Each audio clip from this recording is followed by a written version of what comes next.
Park Sejun returns home from the grocery store, glancing at one of the huge, indestructible dungeon towers that appeared all over the world. He always dreamed of visiting one because adventurers brave enough to challenge the towers can earn unique skills and items that make them rich. But all the entry tickets were monopolized by big guilds, and the price shot way beyond anything a regular person could afford. So it stayed just a Park Sejun's dream he'd saved all his money for. While he's still deep in his thoughts, a portal starts forming right behind him.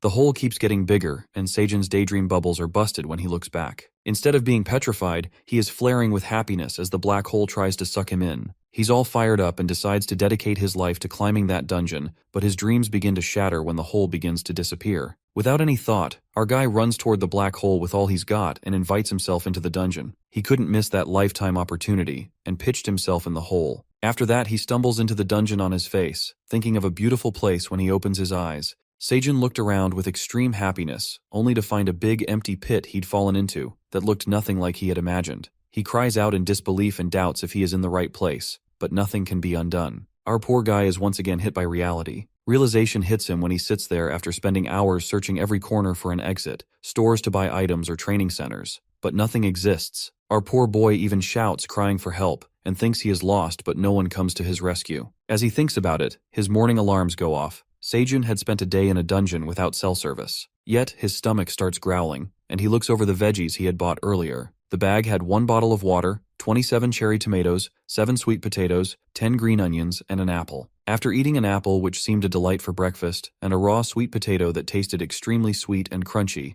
our boy fills his stomach with what he calls a decent meal. After the meal, he lays down with literally nothing to do in the dungeon. He thinks to himself that he cannot stay here for longer. He has to find a way before he runs out of food and starves to death. Sejun even thinks of turning into a dry mummy if he doesn't get rescued on time. But the bad thoughts couldn't overpower his optimistic energy, and he starts to think of ways to survive in the dungeon by any means. As he thinks of the dungeon as a land of miracles, he glances at the apple seed he had eaten. He picks up the apple seed, picks out green onion roots, some tomatoes and sweet potatoes, plants them inside the soil, and pours water on them. This fella seems proud of himself and is extremely motivated that he can survive until these plants bear the fruit. He excitedly looks over the planted vegetables that will be his mode of survival in the future. Suddenly, he hears a loud noise coming from the dungeon, and Sejun gets startled, thinking it might be monsters. To his surprise, he witnesses a blue moon as the light shines over him. As the shrieking gets louder and scary, our guy seems to struggle as his body starts to feel weaker. Petrified by the situation, he suddenly catches a glimpse of a black dragon gliding in the sky as the solar eclipse occurs. He peeks at the black dragon and thinks how beautiful he is, but before he can believe his eyes, our boy suddenly collapses and falls to the ground. After a while, Sejun's phone alarm starts buzzing and he finally wakes up. He grabs his phone and is flabbergasted when he finds out that he was passed out for 2 whole days. Feeling shocked, he gets up and finds himself in pain with an intensely sore back, and his body feels a lot weaker and exhausted. As he sits by the big plant, he notices something. His body pains go away in a second after witnessing the green onions he planted grow into huge plants. The green onions had grown so fast in those 2 days that Sejun couldn't help but think how all this was possible. He thinks to himself that it might be possible that something in the dungeon must have impacted the plant's growth, because he had seen on TV that plants can change their behavior in different habitats or climates. Our boy moves on to watch the other crops and looks at the cute little sprouts from the tomato seeds that have grown out of the soil, while the green onions plants are blocking their sunlight. Our fella then starts harvesting those tough and big green onion plants, thinking how they taste. He happily crunches on the green onions, and suddenly the spice kicks in, burning his mouth on fire. As his head is about to explode from green onions that were spicy as hell, in that moment of pain, he dunks his face right into the water stream. Our guy is taken aback by the concentrated flavor of the green onions, as they are double spicier than the normal ones, and decides to eat the rest of them when he craves spicy food, eating his leftover cherry tomatoes. In the next scene, it is revealed to us that the sun never sets in the dungeon.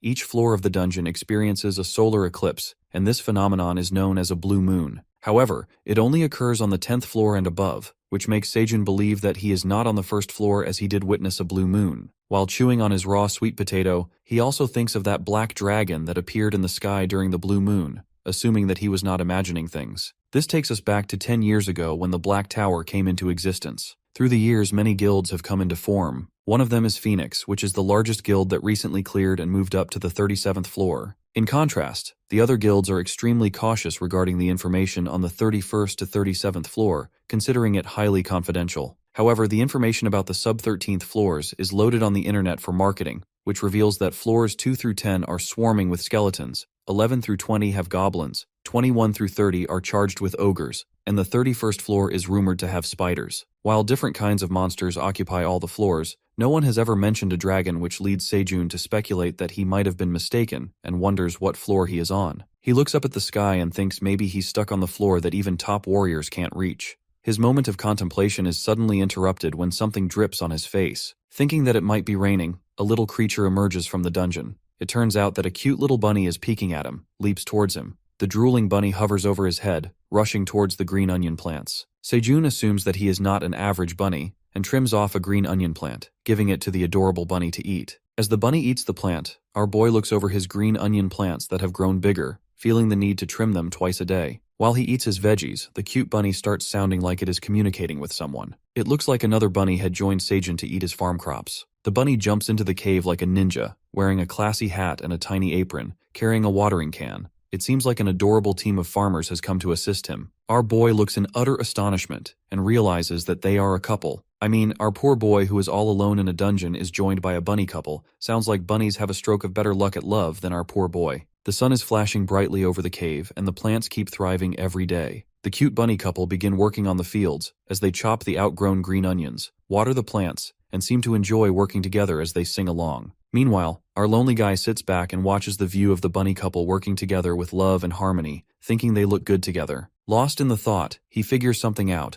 and it turns out that the bunny couple wants to live with him in the cave. Baffled, he reconsiders his decision and hesitates to keep the bunnies along with him. However, the bunnies are hell-bent on staying as they try to convince him, and they come up with a super clever trick. With their eyes fixated on Sejun, they start staring at him with their big, sparkly eyes and adorable fur face that no one could resist. Our soft-hearted fella couldn't handle the quirky cuteness that struck his heart, and eventually, he agreed to their request. But he settles on to implore something in return and does not let them stay with him for free. He asks them to help with farming, as the bunnies are already watering the plants and cutting the green onions. Farming seems to be their profession, and so the bunnies gladly accept the offer. The sheer happiness gets a little frantic when the bunnies leap towards Sejun, conferring him with the most adorable hug, melting his heart. This unprepared attack of the cuddles with soft fur was the ultimate plan of the bunny couple to trick Sejun. He gets the feeling that he'd been used and fallen into the trap of sweet bunny cuddles, but inside he is bursting with joy. Later, the bunny duo returns to the grind, while Sejun catches sight of the equipment bunnies are using. He realizes that bunnies are using magical items in farming. The hubby bunny is using a sprinkler that never runs out of water, while the wifey bunny is wearing an apron with a magic pocket, noticing that it provides farming equipment like scissors and shovel when needed. Our boy gets jealous as he cannot even buy or utilize these magical items, but he wishes to have them. In the meantime, the bunny couple finishes up their farming work, and Sejun inspects the work done by them. Looking at the field, the sweet potatoes had not sprouted yet, while the cherry tomato leaves had been growing fast, making him wonder if it was all because of the bunnies and their magic items. As things seem to be done, the bunny couple looks desperately with those adorable puppy eyes towards Sejun,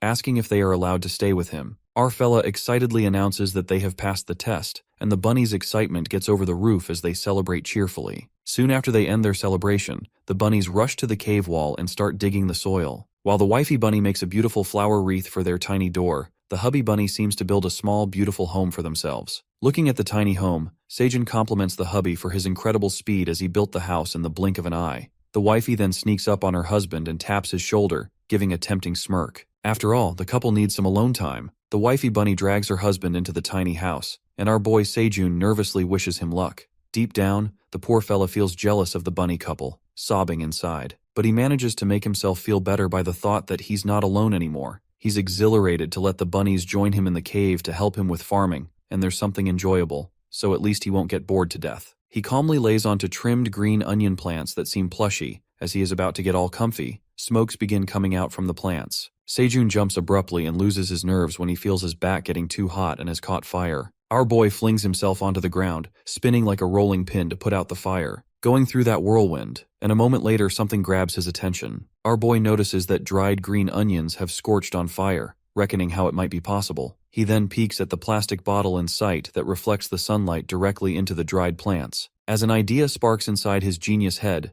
Sejun suddenly transforms as if he's shooting a survival tutorial video. he starts acting like he's stuck in the middle of a forest, trying to light the fire for survival. Being dramatic, he starts narrating that living Black Tower is tough, but he fails to give up. He confidently flaunts his water bottle and dried green onions, continuing the tutorial. Like a pro scientist, our boy utilizes the plastic bottle as a lens to focus sunlight onto dried leaves to ignite a fire. It looks like our very own Seijun survival tutorial on how to start a fire is going to break the internet, but before that could happen, he's again punched by reality. Our boy holds the bottle with extreme determination, concentrating the sunlight onto the dried green onion leaves, but it looks like his tutorial backfires miserably, as it doesn't seem to work, leaving him in agony. Seijun gives it all to produce the fire, but it only forms smoke all day, and after several tries, he feels extremely unambitious. Sighing relentlessly, our boy sits there like an old hat as if he had lost everything. Looking exhausted, he thinks of every possible mistake he might be making during the process. But as he is about to give up on his efforts, he witnesses something inside the plant, a little hope of kindling the fire, and in that moment he activates his dynamic once again. In that moment of enthusiasm, the bunny couple walks out of their tiny house. Well, it looks like the wifey bunny had sucked her husband dry, giving a cheeky smirk while the poor hubby bunny is barely able to walk. Glancing over Seijun, who is pondering on his dilemma, and while he sucks out all the air in him onto the dried leaves, trying to light the fire, he fails again wretchedly. In the meantime, the bunnies come to his rescue, and Seijun asks the hubby bunny to blow air on the green onion straw. The bunny puts all his efforts, and blows air with his small and delicate mouth, while Seijun, with a strong sense of hope and excitement, holds the plastic bottle with full concentration and chants with all his strength to start that damn fire. In the end, all that he strived for was worth a shot as the dried leaves catch a big blaze of fire, and our boy is over the moon. Now that the blazing fire is ready, Seijun with his steady hands cooks the green onions on the flames. He grills his green onions, feeling thrilled as ever. He peels off the burned outer layer and finally crunches on the beautifully cooked green onions. As soon as he takes a bite, he feels a shiver down his spine. The green onions that were once spicy as hell now tasted scrumptiously sweet. Munching on a hot, freshly cooked food, you can see the sparkle in his eyes and the joy on his face with the sweetness of the green onions bouncing in his head. The taste makes him feel on top of the world, and his imaginations run wild as he feels like a wild green horse is running across the Great Plains on his tongue. I mean, his imaginations are weird as hell, but let's bear with it because our boy had eaten a good meal after a long time. The bunnies stare at Seijun as he enjoys his food, and get curious, so they start roasting their green onions. After grabbing a bite, the bunnies are hooked by the overly sweet and palatable green onions, delighted by the utterly rich taste. As the survival diary of Seijun continues, it was the first time in a while in that dungeon he had eaten a fresh hot meal to his fullest before going to bed. The next day, our boy wakes up on his bed assembled with green onion straws. He stretches himself and washes his face with the fresh pond water. Approaching the field, he witnesses that his plants have grown quite big, the green onions are trimmed, and the cherry tomatoes that have sprouted into bigger plants are watered. All the work has been done and dusted. As the morning checklist seems to be done, our boy feels happy about it. Seijun then narrates the story of things that have occurred in the dungeon lately. He managed to craft torches with woven green onion straws to light the cave, as more light made it easier for them to utilize more space in the cave. Well, Seijun eventually found his creative ways to survive in the dungeon like a cave person. Walking towards the pond, he decides to place torches there as it gets much darker in that area. While Seijun and the bunnies agree to the idea, our boy spots something in the pond as the water forms bubbles. Suddenly, a piranha fish splashes out of the water, startling him. As he screams at the sudden strike, the fish lands on the ground, flapping hard to survive. Seijun thinks to himself that he has never seen a fish in the pond before and assumes that the light of the flames might have drawn their attention. Despite all the thoughts, our boy finally realizes that he has now found protein to eat in the cave and does not have to rely on vegetables for his food. Without any delay, he starts cooking the fish on the blazing fire right away, wrapped in green onion leaves, and enjoys the savory protein meal while the bunnies watch him eat. He shifts his attention from the fish to the bunnies who are drooling over the scrumptiously looking fish and asks them if they want to eat it too. Therefore, he ascertains that these are not ordinary bunnies but dungeon monsters, and shares the meal with them. Some days later, the blue moon appears again in the dungeon. As the boy continues to narrate the story, it is revealed to us that while spending many days in the tower, Seijun has to come to observe that the blue moon rises every 30 days, more like every month. All this time he has been counting his days in the dungeon on the phone and laptop, but ultimately he runs out of batteries. With no access to a phone or electricity in the cave, he starts carving on the cave wall with a rock, keeping the record and track of dates. It looks like 61 days had already passed in the dungeon, and not one day passed by without marking the wall. Living in the cave for a long time now, Seijun had been following a proper routine, and the good thing was that bunnies were super strict with their schedule, waking up at 5 in the morning and sleeping at 6 in the evening sharp. While Seijun is cooking fish, there's no one to disrupt his midnight routine, and he is only able to do so by following up on the bunny's routine to maintain his peace. We also get to know that recently the farmer gang was welcomed with a piece of good news. It turns out the bunny couple had kids. As the hubby opens the door, 5 adorable baby bunnies scamper out of the house and leap onto Seijun as he excitedly welcomes the little peeps to join his team. Well, the dungeon has been a roller coaster ride for Seijun. Funny how he has become an uncle to cute baby bunnies now. Later, the hubby bunny who hardly got to sleep walks out of his house looking exhausted with all the parenting. Our boy suggests the bunnies get some rest and tells them to have some breakfast, while he takes care of the baby bunnies. Our boy, who is super thrilled to watch over the baby bunnies, casts a brief look at the cherry tomato flowers that have thrived, and to his surprise, the entire garden has blossomed with flowers. So far, the flowers have been pollinating manually to bear fruit.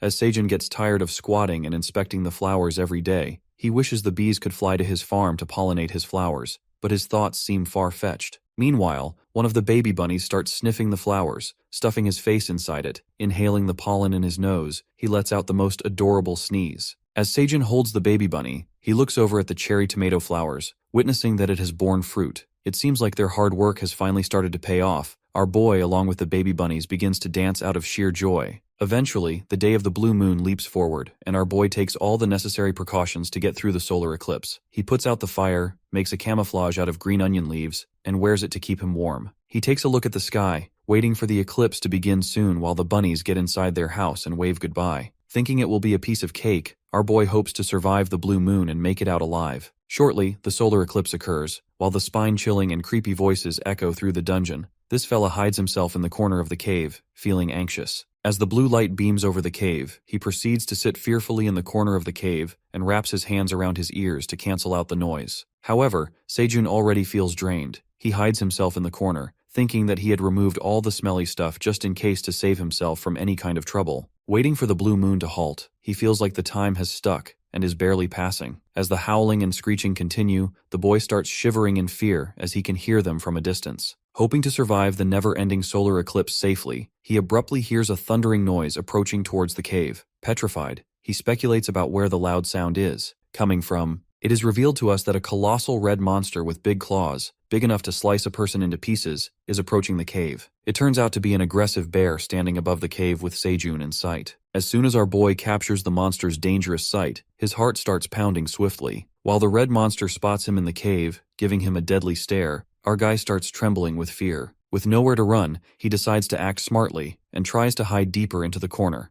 Before the bear could notice him, Seijun valiantly scoots over with his furtive and steady steps. As everything seems to be going pretty smoothly, he grabs his bag, but all of a sudden everything in his bag comes crashing down on the ground. His laptop, cherry tomatoes, and water bottle come falling on the floor, and it looks like our boy is doomed. With nowhere to run, Seijun stares in terror. As he looks at the top of the cave, our boy witnesses the bear trying to leap into the cave. Our boy starts screaming as loud with his mouth wide open as the monster comes crashing into the cave, leaping towards him with its big fangs. Well, it looks like the red bear has found himself a fresh meal. Later, Seijun is found blacked out on the floor, and the bunnies gather around him, waking him up. Lying unconsciously, our boy gets slapped by the wifey bunny, who wakes him with a mighty whack on his face, startling him. As he wakes up screaming like a maniac, his mind immediately flips to the moment when he almost gets killed by the bear. It seems like Seijun passed out for quite a long time because every part of his body hurts badly. Recalling the moment when the monster shows up at the cave leaping towards him nearly getting killed, he starts to get the chills. As the thought sends chills down his spine as he shivers with fear, the bunnies light up the fire while Seijun warms himself up and covers himself with a blanket made out of green onion straws. He then gets accompanied by the bunny couple who cuddle with him, getting all comfy and warm. Sitting by the fire, the wifey bunny cooks him a fish. Munching on the freshly cooked meal, he assumes all the possibilities as to how the red monster came this way, like it must have sensed this place or left after feeling another monster's energy.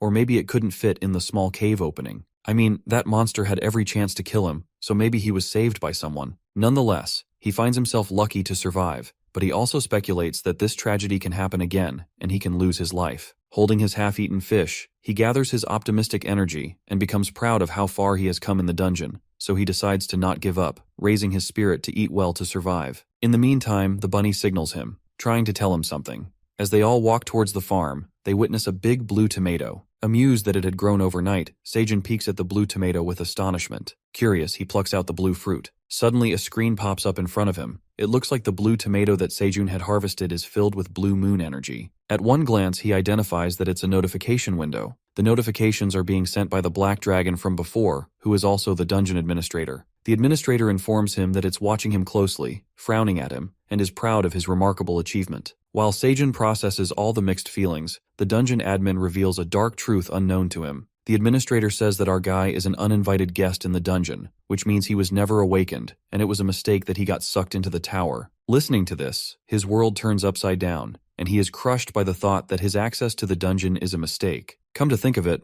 our boy dives right into the black hole as he is crazy about raiding dungeons, so it's not exactly the admin's fault. As he seems to get done with this bullshit, our boy gets furious as he had been working his ass off on the farm for the past 30 days. Blowing up with fury, Sejun demands to send him back home if his access to the dungeon is a mistake. After a moment, a notification comes up again, and the dragon blackmails to kill him to remove the evidence of the mistake the admin had committed. Yelling through the screen, our boy makes it clear that he cannot remove him after his thriving progress on the farm. Getting too worked up, our fellow reconsiders his tone of voice and calms his nerves down. In a bit, another notification comes up, and this time it's not about killing. The dungeon dragon finally sends something good his way as he determines to awaken him. Everything around him gets magical. Sejun is staggered by the news that he's officially being awakened, which itself is a great win for him. However, it doesn't stop here when the administrators assign him an occupation. He stares at the screen with his big shiny eyes, hoping that he will be assigned to be a wizard since he's so smart. The admin bursts his bubble. Unfortunately, he is assigned to become a farmer. This gets even worse when the obnoxious dungeon dragon lists down his occupational traits, which include that he will not fall ill, become friends with nature, and earn rewards by harvesting crops. Left in disbelief, he is now officially a farmer, and it seems like his fate is already decided. Moments later, he peeks at his status record on the screen, which complies with his talent as an average Joe. Being titled as an ordinary person, he imagines himself in a TV show, where the host introduces him as an average Joe who had cleared the dungeon, and he proudly admits that he's a farmer. Imagining himself in that cringy scenario, he teleports back to reality, screaming in disbelief. With emotions so strong, he exasperatingly attempts to smash that blue magic tomato on the ground, but halts when he peeks at the bunny gang shockingly staring at him throwing tantrums. Our fella then takes a gander at his farm that he worked so hard to grow, the blazing fire that cooks meals, and so he comes to realize that he has come so far surviving and exploring in this dungeon. Casting a blissful look at the farm, he accepts his fate,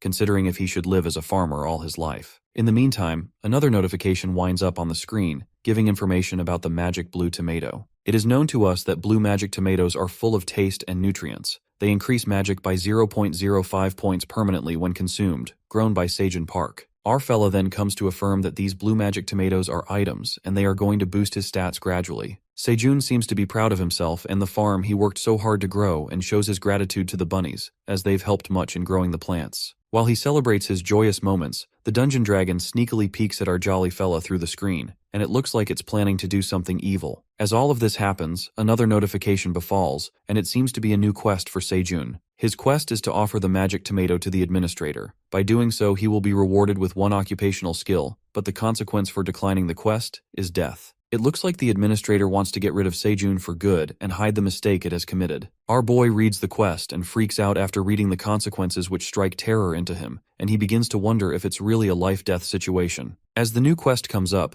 our fella gets low-key terrified, thinking that the admin is trying to threaten him. The admin brings pressure to bear on Sejun, as he gets swayed by the shocking threat of declining the quest. Surrendering himself, he bows down in respect and serves the magic cherry tomatoes to the screen. The tomatoes teleport through the screen, and our boy finally completes his quest. Sighing with relief, he nearly forgets about the reward and taps to open it, eagerly waiting for the well-deserved reward. As Sejun wonders how generous the admin is, the reward turns out to be an occupational ability that increases the chance of his seed sprouting. The disappointment begins to manifest as he realizes that he's adhering to the farmer's life now. Later that day, as the sun shines brightly as usual, our boy hunts down fish piranhas with his woven fire flame torch, earning points for smacking them for survival. Killing 5 piranhas in a row, Sejun earns 10 XP rewards. The boy narrates that awakening has helped him earn experience points, as killing piranhas for survival made him jump to level 2. Wishing to kill more piranhas, he decides not to hunt more fish for the sake of points, thinking that his major source of protein might go extinct if he keeps killing them. While he prepares the beautifully cooked fish, he calls upon the bunnies to join the meal. As the baby bunnies rush towards him, he divides the fish among the bunnies as their appetite seems to grow with their size, and hands out 2 cooked fish to the bunny couple. Munching on the deliciously cooked meal, our boy learns about the hidden truth about the bunnies. It is revealed to us that the bunny couple are white farmer bunnies, which are dungeon monsters and specialize in farming as the name suggests. They are not well-known monsters in the dungeon, and for that reason, people don't know about them in the real world. Sejun speculates about how the farmer bunnies ended up in the cave, assuming they would have lost their farm,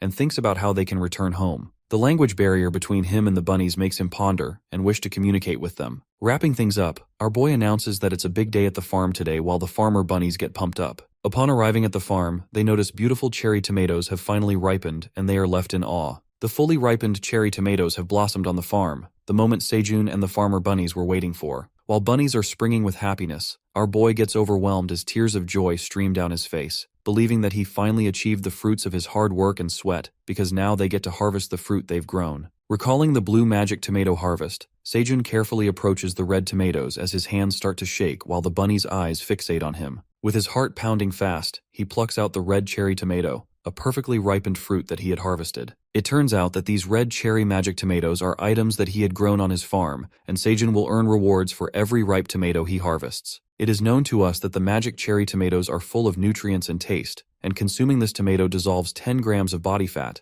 increasing magic energy by 0.01 point for 10 minutes. These tomatoes can be consumed up to 10 at the same time as they each dissolve 10 grams of fat and give you energy. Grabbing that magic fruit, our boy is surprised when he finds out that the cherry tomatoes can increase magic energy. Sejun continues to harvest the ripened magic cherry tomatoes and keeps earning the rewards. Meanwhile, he harvests the red cherry tomatoes and stumbles on an unripened tomato. As he plucks out an unripened tomato, he doesn't get any rewards or any additional points, realizing that it's not an item but just an ordinary tomato. Hence, he carefully harvests the items to earn rewards. After a long day of harvesting cherry tomatoes as his everyday job, our guy finally gets to taste the fruit grown by him. Tossing the cherry tomato into his mouth, he catches a glimpse of angry bunnies frowning at him for not sharing the tomatoes with them. Asserting that they all have worked hard growing the farm, our guy apologizes to the bunnies and shares plenty of unripened cherry tomatoes with the bunny gang, and they should enjoy it together. Now as the bunnies have gotten their share, they celebrate the successful tomato harvest. Sejun tosses the cherry tomato into his mouth. His mouth burst with flavors, blowing his mind. It seemed like the mesmerized, sweet, tangy flavor of the cherry tomatoes had reminded him of the summer night.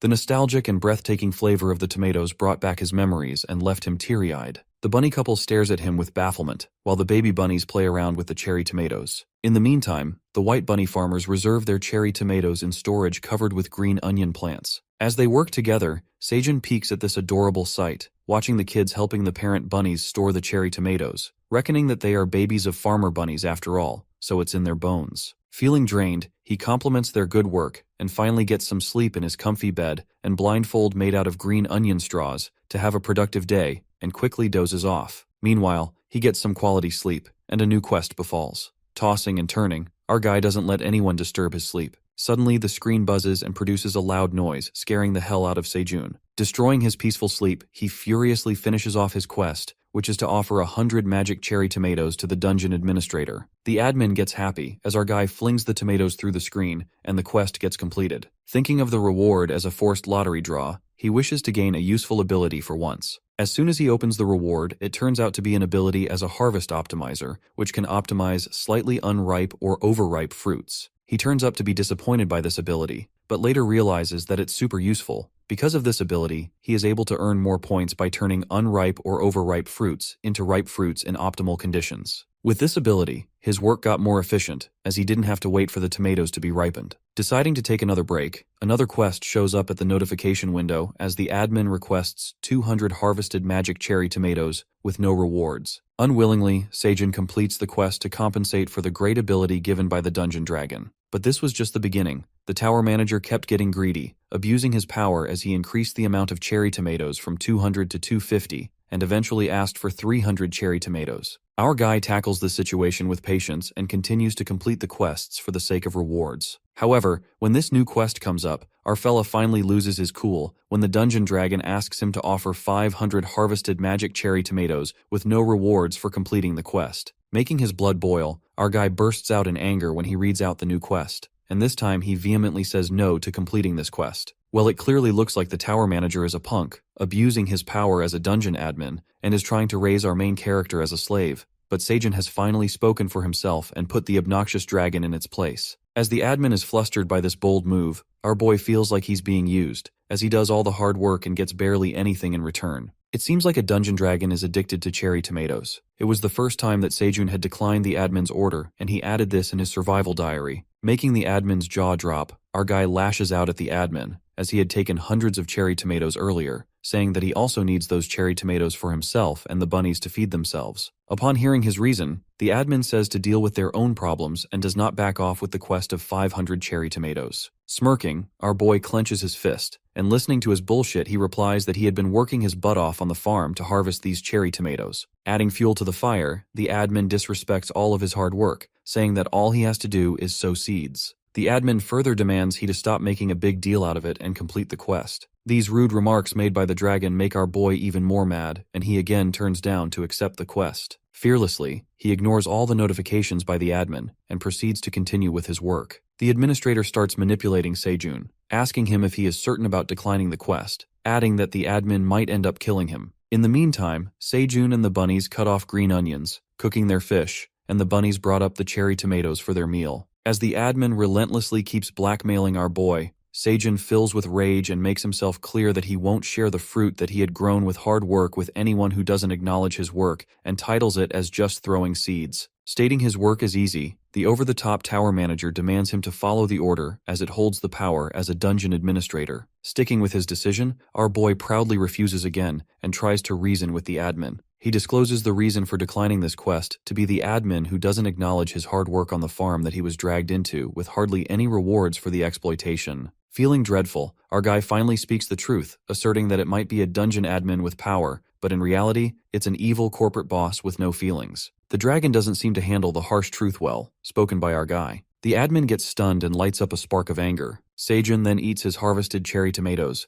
teasing the dragon as it's peek at him through the screen. The admin hits the roof when she witnesses Seijun enjoying the cherry tomatoes all by himself, and threatens to kill him if he doesn't complete the quest. Meanwhile, our fella who is unbothered by all the threats, he enjoys his fruit as now he couldn't care more about that rude corporate boss. However, to satisfy the infuriated admin, Seijun offers her 5 cherry tomatoes, telling her that he will give the rest of the cherry tomatoes later, as he won't have enough to give the bunnies. The dungeon admin finally decides to forgive our boy and let it slide just once, accepting the cherry tomatoes as an apology. I mean, the dungeon dragon needs to be humbled, acting all high and mighty just because she's the tower manager. As the screen disappears, Seijun hides his sneaky grin as he realizes that the admin might be more accessible than he had thought, getting the hunch that the dragon was trying to apologize to him. The next scene takes us to the day when the blue moon is about to rise again. It is revealed to us that Seijun had spent 91 days in the dungeon, experiencing the 4th blue moon. He again prepares for the day and hides in the corner of the cave, covering himself with a blanket and earmuffs. He bites on a cherry tomato, hoping to endure the shrieking of monsters,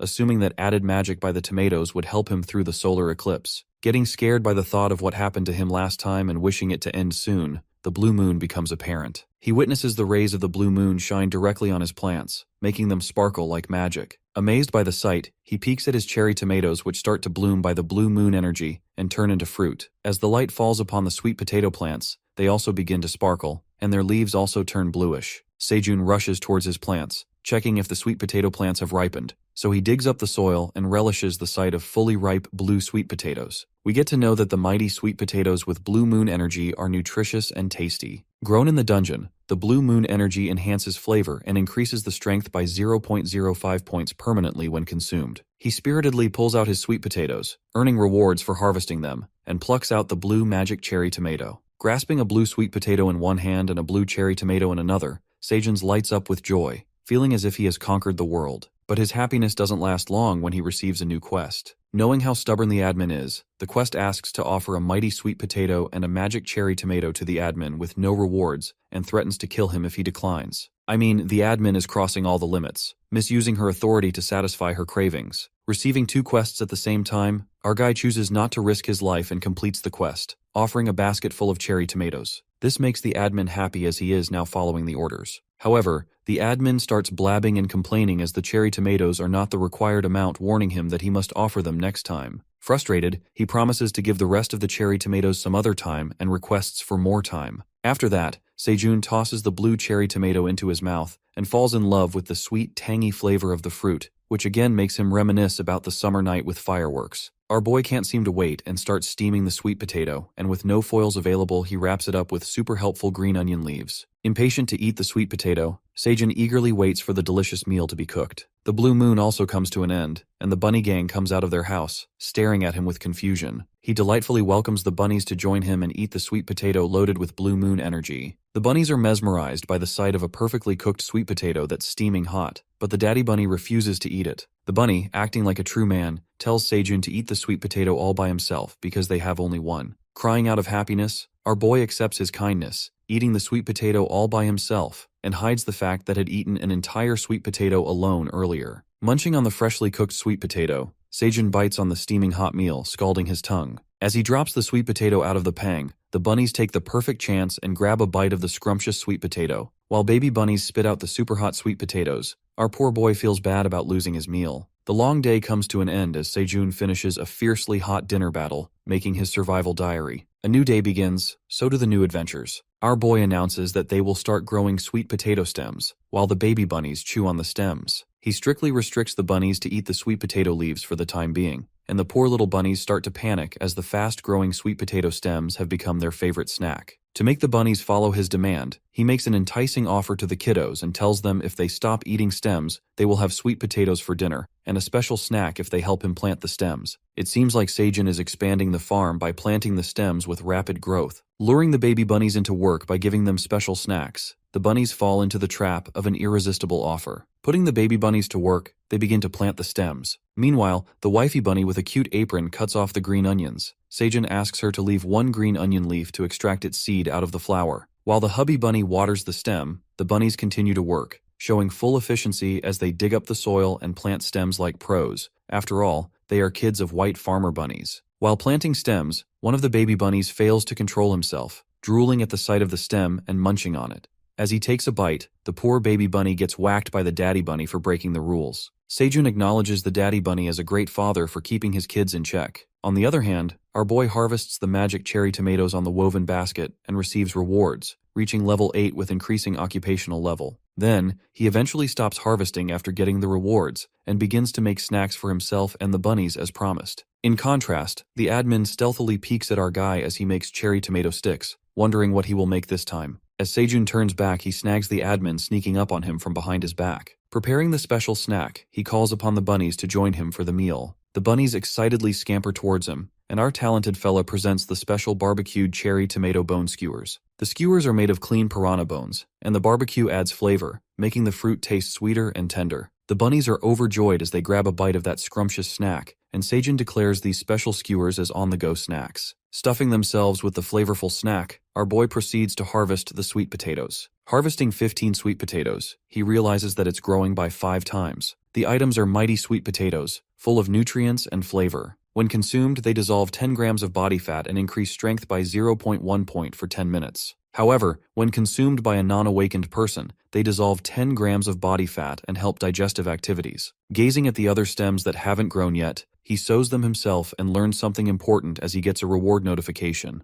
Our boy finds out that in order to get rewards, he needs to plant everything on his own to boost familiarity. He frantically orders the bunnies to stop planting the stems, saying that he will do it by himself. We are taken to the next scene, where we see the dungeon dragon in her cozy home, roasting the cherry tomato skewers on the huge fire roaring in the hearth. As she chews the strangely delicious tomato skewers, and figures out that it's bitter on the outside, and sweet on the inside, while she peeks at Sejun through her magic crystal ball. The dungeon admin gets furious as she catches a glimpse of happy Sejun, who is enjoying the sweet potato with fellow bunnies without her. It is revealed to us that the name of the dungeon administrator is Ailen Pratani, the Great Black Dragon. While the farmer gang chews on the sweet potato, our boy receives an extra quest which is sent by Ailen out of spite. The quest asks for a roasted sweet potato from the admin right away, who threatens to kill him, as she will not tolerate any more delays. With only one roasted sweet potato left, Sejun acts smart and asks for a reward in return. Ailen reconsiders the quest and sends in the reviewed offer, asking for 1 sweet potato and rewarding 2 occupational abilities in return. Our boy seems satisfied and clears up the quest for which he gets access to the seed store. After receiving the reward, Seijun activates the seed store's ability to purchase products at the store once every 30 days. Our guy is surprised as he figures that now he can buy stuff in the dungeon from the seed store. Complaining why the admin didn't give such a great ability soon, he activates the seed store ability. Unfortunately, there's no transaction history with the seed store. With no dungeon money, he panics about how he can make transactions. To solve this problem, Ailen comes to his rescue and gets generous, giving him a newbie offer that his seed store will provide with 1 dungeon coin that has been deposited into his seed bank account. Seijun is pleased by the great reward of getting to witness the dungeon currency for the first time, and recalls that a dungeon coin used to cost 1 million in the real world. With his newbie level, he can only buy 1 type of seed, making it difficult for him to choose from the seed store. Glancing at all the seeds which seem out of range, he is left with the only choice, which is carrots. Listening to this, the bunnies stare at him with big sparkly eyes, as if they're craving for carrots. The bunnies get all exhilarated, and Seijun starts chanting along with them. Suddenly, the daddy bunny strikes a powerful kick on Seijun's face. Getting startled by the bunny's kick, he quickly purchases 1,000 carrot seeds, earning 1 seed store point. The carrot seeds emerge in a fancy red pouch, and the bunnies get happy with the carrot seeds. After that, they plant the carrot seeds. Getting to buy carrot seeds for the first time from a dungeon coin, he adds this in his survival diary. Later, we witness a bee spying on them from under the leaves. The farmer bunnies fervently wait for the carrots to grow out soon,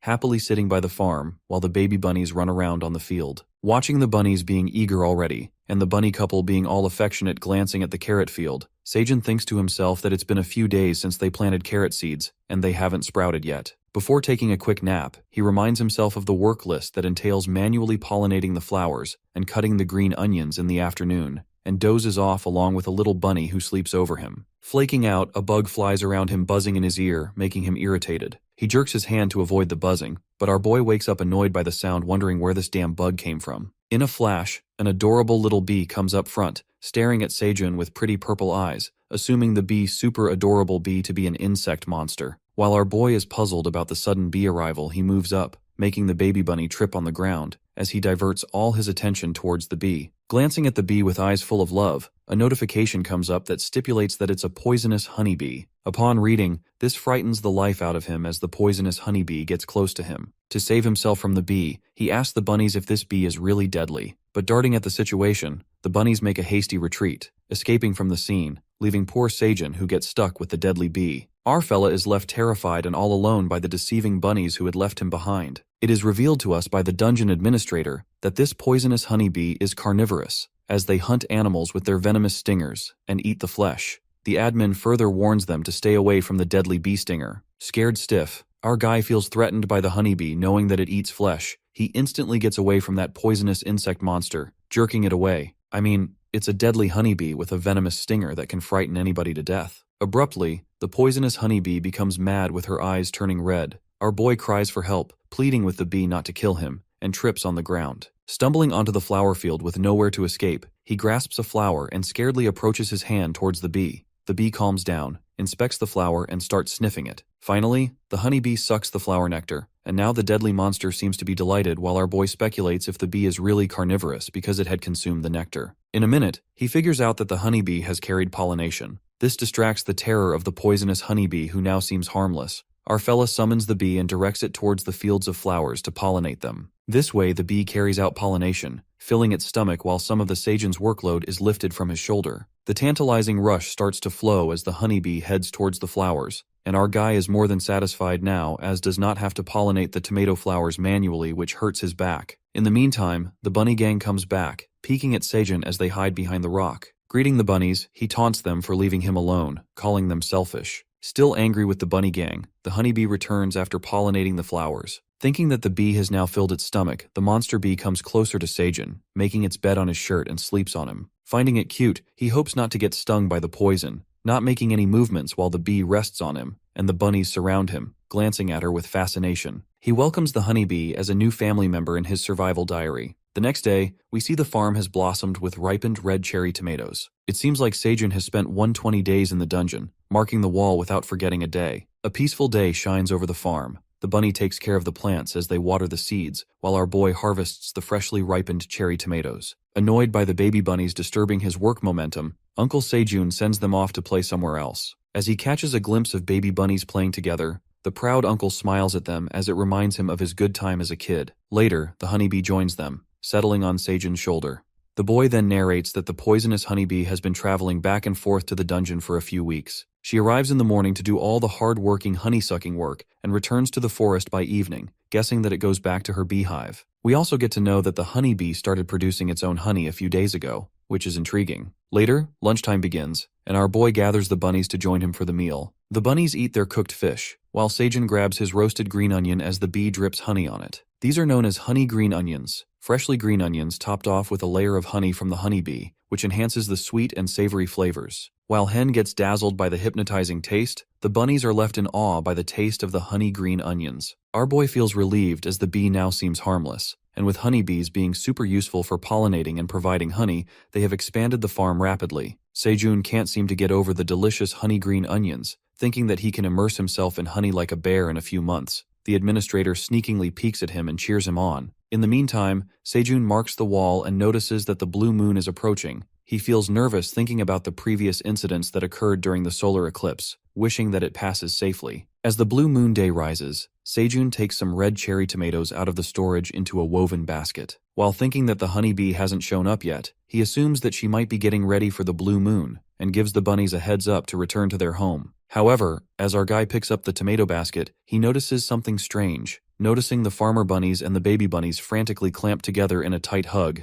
acting strange. Staring at them with confusion, the bunny couple ran towards their home in the blink of an eye, leaving the baby bunnies behind. As the blue moon is about to begin, Sejun is muddled by the sudden situation watching the baby bunnies be left outside by their parents. Promptly, the blue moon rises as the light falls on him. Our boy turns back to look at the baby bunnies and observes something horrible. He watches the baby bunnies turning into monsters as the blue moonlight falls upon them, making them wild. Witnessing the horrible situation that has taken place, suddenly a bright light flashes onto his face. It seems like something is happening to the bunnies. Assuming that it's over, it turns out that the babies have grown up and have transformed into white farmer bunnies with the help of blue moon energy. Our guy sums it up that now the bunnies have grown up as their coats have changed similar to their parents, and this fifth blue moon of the bunnies was their adulting ritual. It appears that there are 4 white grown-up bunnies and 1 black-coated grown-up bunny. Perplexed by the sudden incident, faint-hearted Uncle Sejun starts sobbing, reckoning that something happened to them. While the grown-up farmer bunnies appease him, our boy moves in for a big cuddle, smooching off the bunnies who can hardly escape.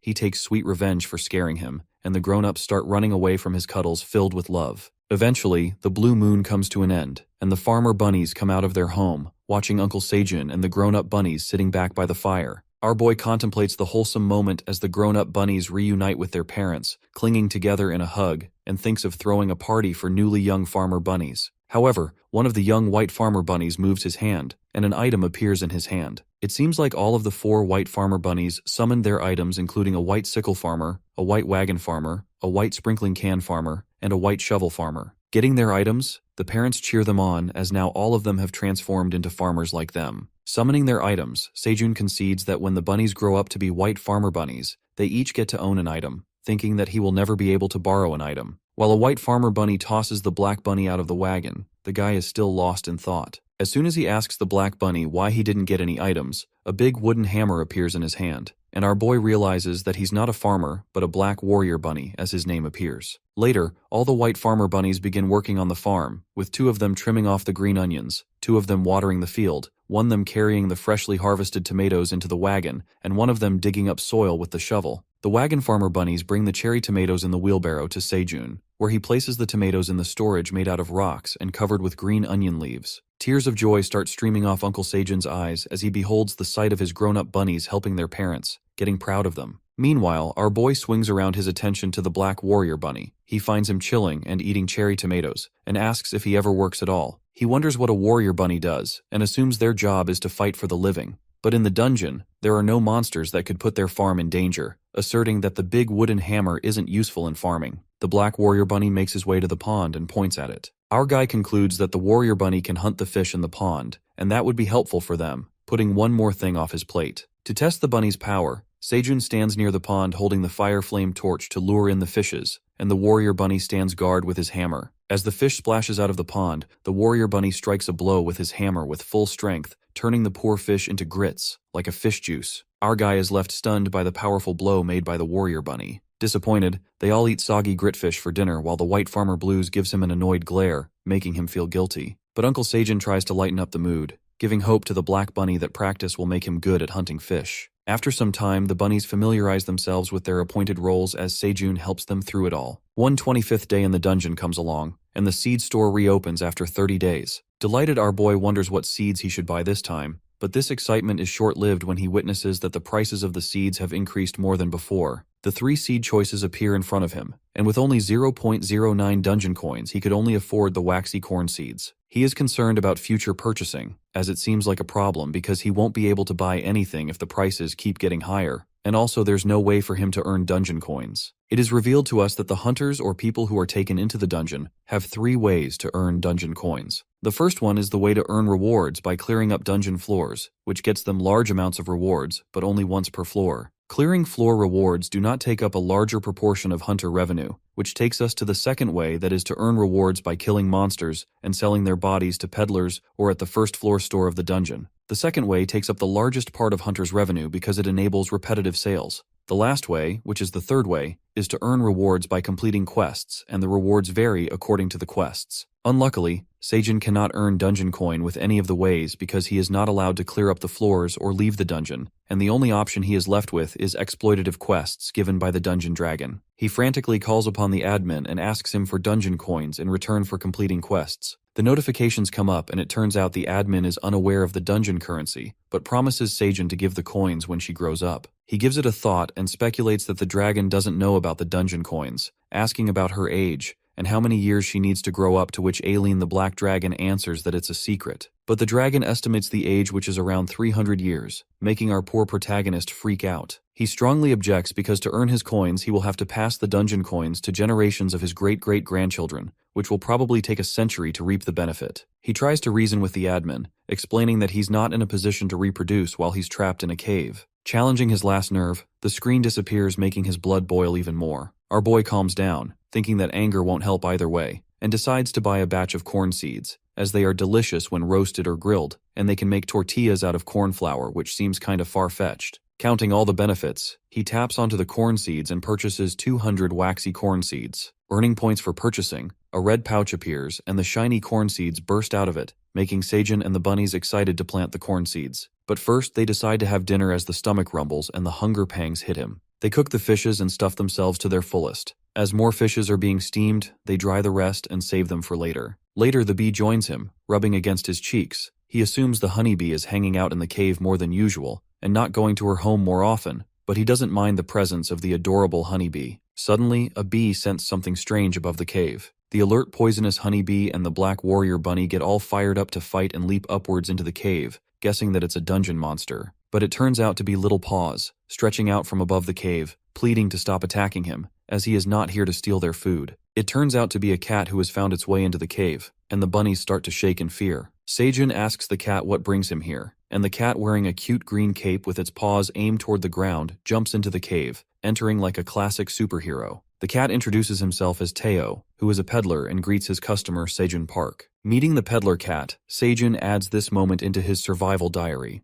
remembering that he has heard about running into peddlers while climbing the towers, but never heard about a peddler cat before. Analyzing Teo's soft, chubby cheeks, sparkly wide eyes, and squishy paws that nobody can avoid playing with, our guy gets smitten by the cute cat. It turns out that Seijun is a cat person. Trying to act cool in front of the cat and hiding his affection, he asks Teao about what he wants. To this, Teao answers that he has gotten to know that Seijun has become a new member of the seed store. The cat bows down and proposes a deal with him. The cat takes some stuff out of his bag, but shortly after that his stomach starts growling. Teao apologizes for his unprofessional act in front of his customer, asserting that hasn't eaten anything in days. Listening to this, a sneaky grin shrouds Seijun's face, and he offers the cat some grilled fish. Glancing at the freshly grilled fish, Teo's eyes get bigger than ever. It looks like he has never seen a fish before and can't wait to grab a bite of the scrumptious meal. Drooling over the grilled fish, Teao refuses to eat the fish, saying that he can't take his customer's food. but it looks like Seijun has something in mind as he doesn't back off, and urges the cat to take the fish, tempting him by carrying the grilled fish close to his face. He lures the food near Teao, telling him to smell the wonderfully succulent fish cooked to perfection, imploring him how he can resist the strong fishy aroma of being a cat. Teao stares at the fish with desperate eyes, testing his patience. He fails to hold back and grabs the grilled fish, drooling at the mouth. The irresistible act of Seijun makes the cat eat the fish, and he keeps grilling it for him, being compassionate about Teo's appetite. As Teao eats 5 grilled fish cooked by our guy, the cat lays on the ground, stuffing his stomach to the fullest. The cat is more than grateful for the delicious meal and appreciates his hospitality, unsure of how else to repay him. Exchanging the kind words, Seijun proposes a deal to Teao, asking for 0.5 dungeon coins. The cat gets confused, but our guy clears the air as he asks him to pay for what he has eaten. Thinking that the meal was for free, the sly cave person tells Teao that there's no such thing as a free lunch, and reminds the cute cat that he's here for a deal. Seijun traps the poor cat in his plan and asks Teao if he was just going to leave after eating his customer's food, while the warrior bunny stands behind him holding a hammer. Poor cat pays him the amount he asked for, and our guy gets excited as he has just earned dungeon coins. It looks like Teao the peddler cat has gotten scammed by our main character. Teao regrets his decision and ponders that he came to make money from his customer, but ended up giving his money away. Looks like his business took a fall before it even started. Determined, he refuses to be a pushover again and decides to sell something to Seijun, taking his items out of the bag. Teao presents the brand new items he had bought from another dungeon floor, which include a container, mini fan, and a pocket hand warmer selling for 5 dungeon coins each. Seijun thinks and speculates that these items are similar to those of the outside world. The cat goes on and explains their magic features, saying that the container is a magic preservation that also maintains the temperature of hot, or asserting that these items are trash. Hearing the disrespectful remarks about his items, Teao gets furious as his valuable items are titled as trash when they should be appreciated. On this, Seijun discloses that he had come from the outside world, confessing that none of these are magic items but are ordinary real-world gadgets, explaining the real science behind the items and how they actually work. The cat fights back, denying the stark reality about his items exposed by Seijun. He also reveals that a goblin named Scaram told him that these are magic items. While the cat continues to tell his sob story, the mini fan goes out of battery. As Teao tries to make the fan move, he fails miserably, and our boy speaks out that this person named Scaram tricked him into buying these useless items by telling mendacious features about them. Listening to this, Teao is on the verge of a breakdown as he remembers how friendly the goblin was, and he easily got fooled by him. Distraught, the cat is left in disbelief after getting deceived by the goblin, punching on the ground with his little paws, and breaks down in tears, calling himself a useless cat who easily gets persuaded and conned. Thinking that Teao sounds like a real cat, our boy asks the cat to share his tragic story. Teao then unfolds his tale of woe, revealing that he's from the 75th floor, which is one of the neutral zones in the dungeon. He falls in love with Maril, who is the most beautiful catwoman in his village, Granier. Mustering up the courage, he finally decides to express his love for her, proposing to Maril with a bouquet full of fish. He asks her to be his girlfriend, as Meryl, a pretty gray cat, appears in a beautiful blue dress. As she breathes the unpleasant smell of the fishes, she flings the bouquet with her sharp claws, and the small fishes scatter all over the ground, ruining Teo's gift.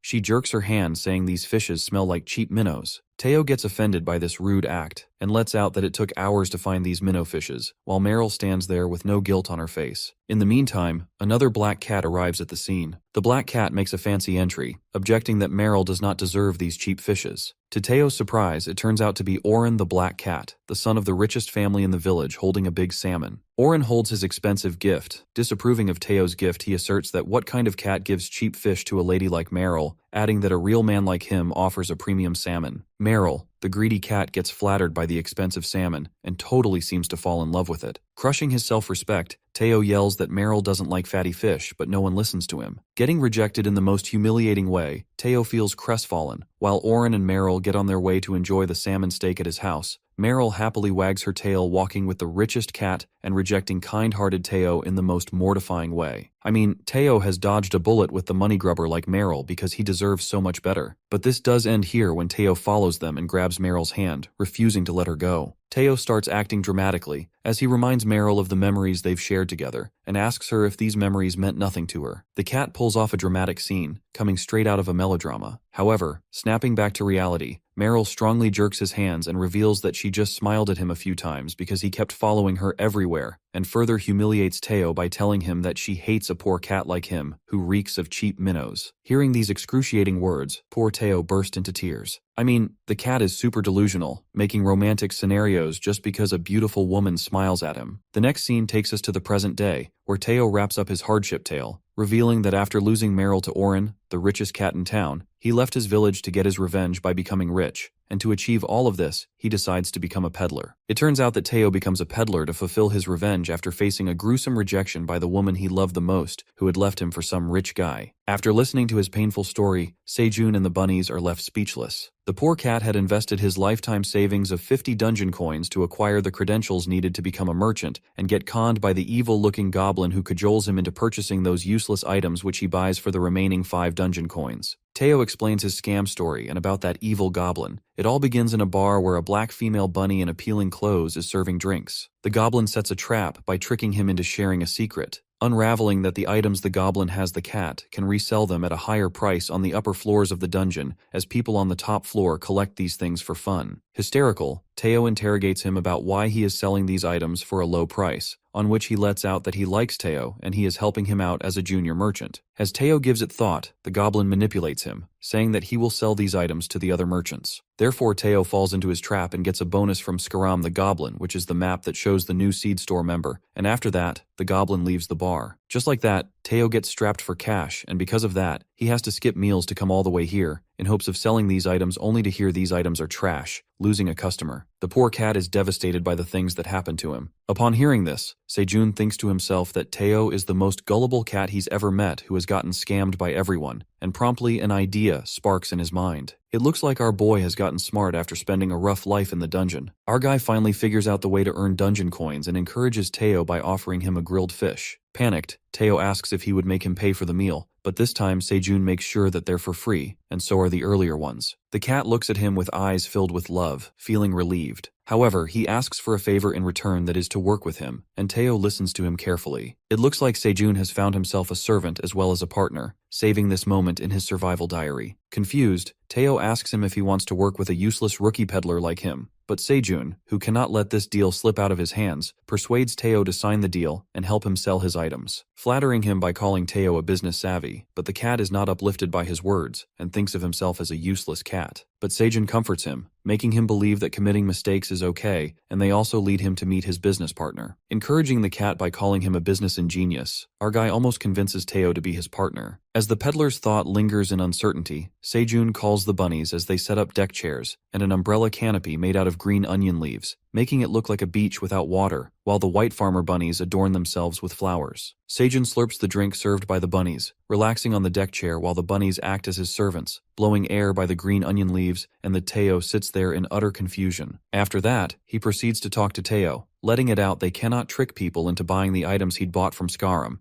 assuming that he has no money to find a new client. On this, Teao nods his head as now he is penniless. Our main character then proposes a deal that would benefit both of them and explains his simple business idea. Thinking like a true entrepreneur, or you can say a con man, he reveals that Teao has to sell his item to people, and he will share the part of the profit that would be made by the sale as a commission. Before Teao could further inquire him about commission, he interrupts him and proceeds that the cat must sell the product at or above the prices that Sejun sets for his item, and he can also sell the items at higher prices if he's capable of doing so, adding that Teao would get 3 to 5% of the sale price, which seems quite less for Teao, and he gets disheartened. While our guy cajoles Teao into agreeing with him, the grown-up bunnies move towards Teao, bringing him grilled fish. The cat gets disappointed after knowing his commission amount, thinking that it's so little. He slurps his drink in anger, reckoning that he's not stupid and will not get fooled by him again. But the deal doesn't end here when Sejun orders the bunnies to bring up the deliciously grilled fish, and energetically adds that Teao will get 10 grilled fish or coins of equivalent value every week. This makes Teo's jaw drop as he hears such an appealing offer that no cat can resist. He catches a glimpse of the tempting grilled fish carried by the bunnies. Finalizing his generous offer, Teao drools over the grilled fish, completely falling into Sejun's bait. Asking Teao to give his answer about the deal, the cat gets reminded of the horrible past incidents as the thought of greedy Meryl, evil Oren, and the scammer goblin Scaram who had made him penniless takes over his mind. He shakes off all the bad thoughts, determined not to become a pushover again. But glancing at the tantalizing offer in front of him that seems to be the cat's favorite and a generous deal, Teao gives it some time and demands to agree to Sejun's deal on a condition, which is to offer 20 grilled fish. It looks like cunning Sejun has finally succeeded in his plan, as he puts on a devilish smile like a freak. To make Teao not jump out of the deal again, our boy adds 5 more fish, making it 25 fishes in total as his compensation. The cat is filled with admiration as he peeks at the irresistible grilled fish. To add a cherry on top,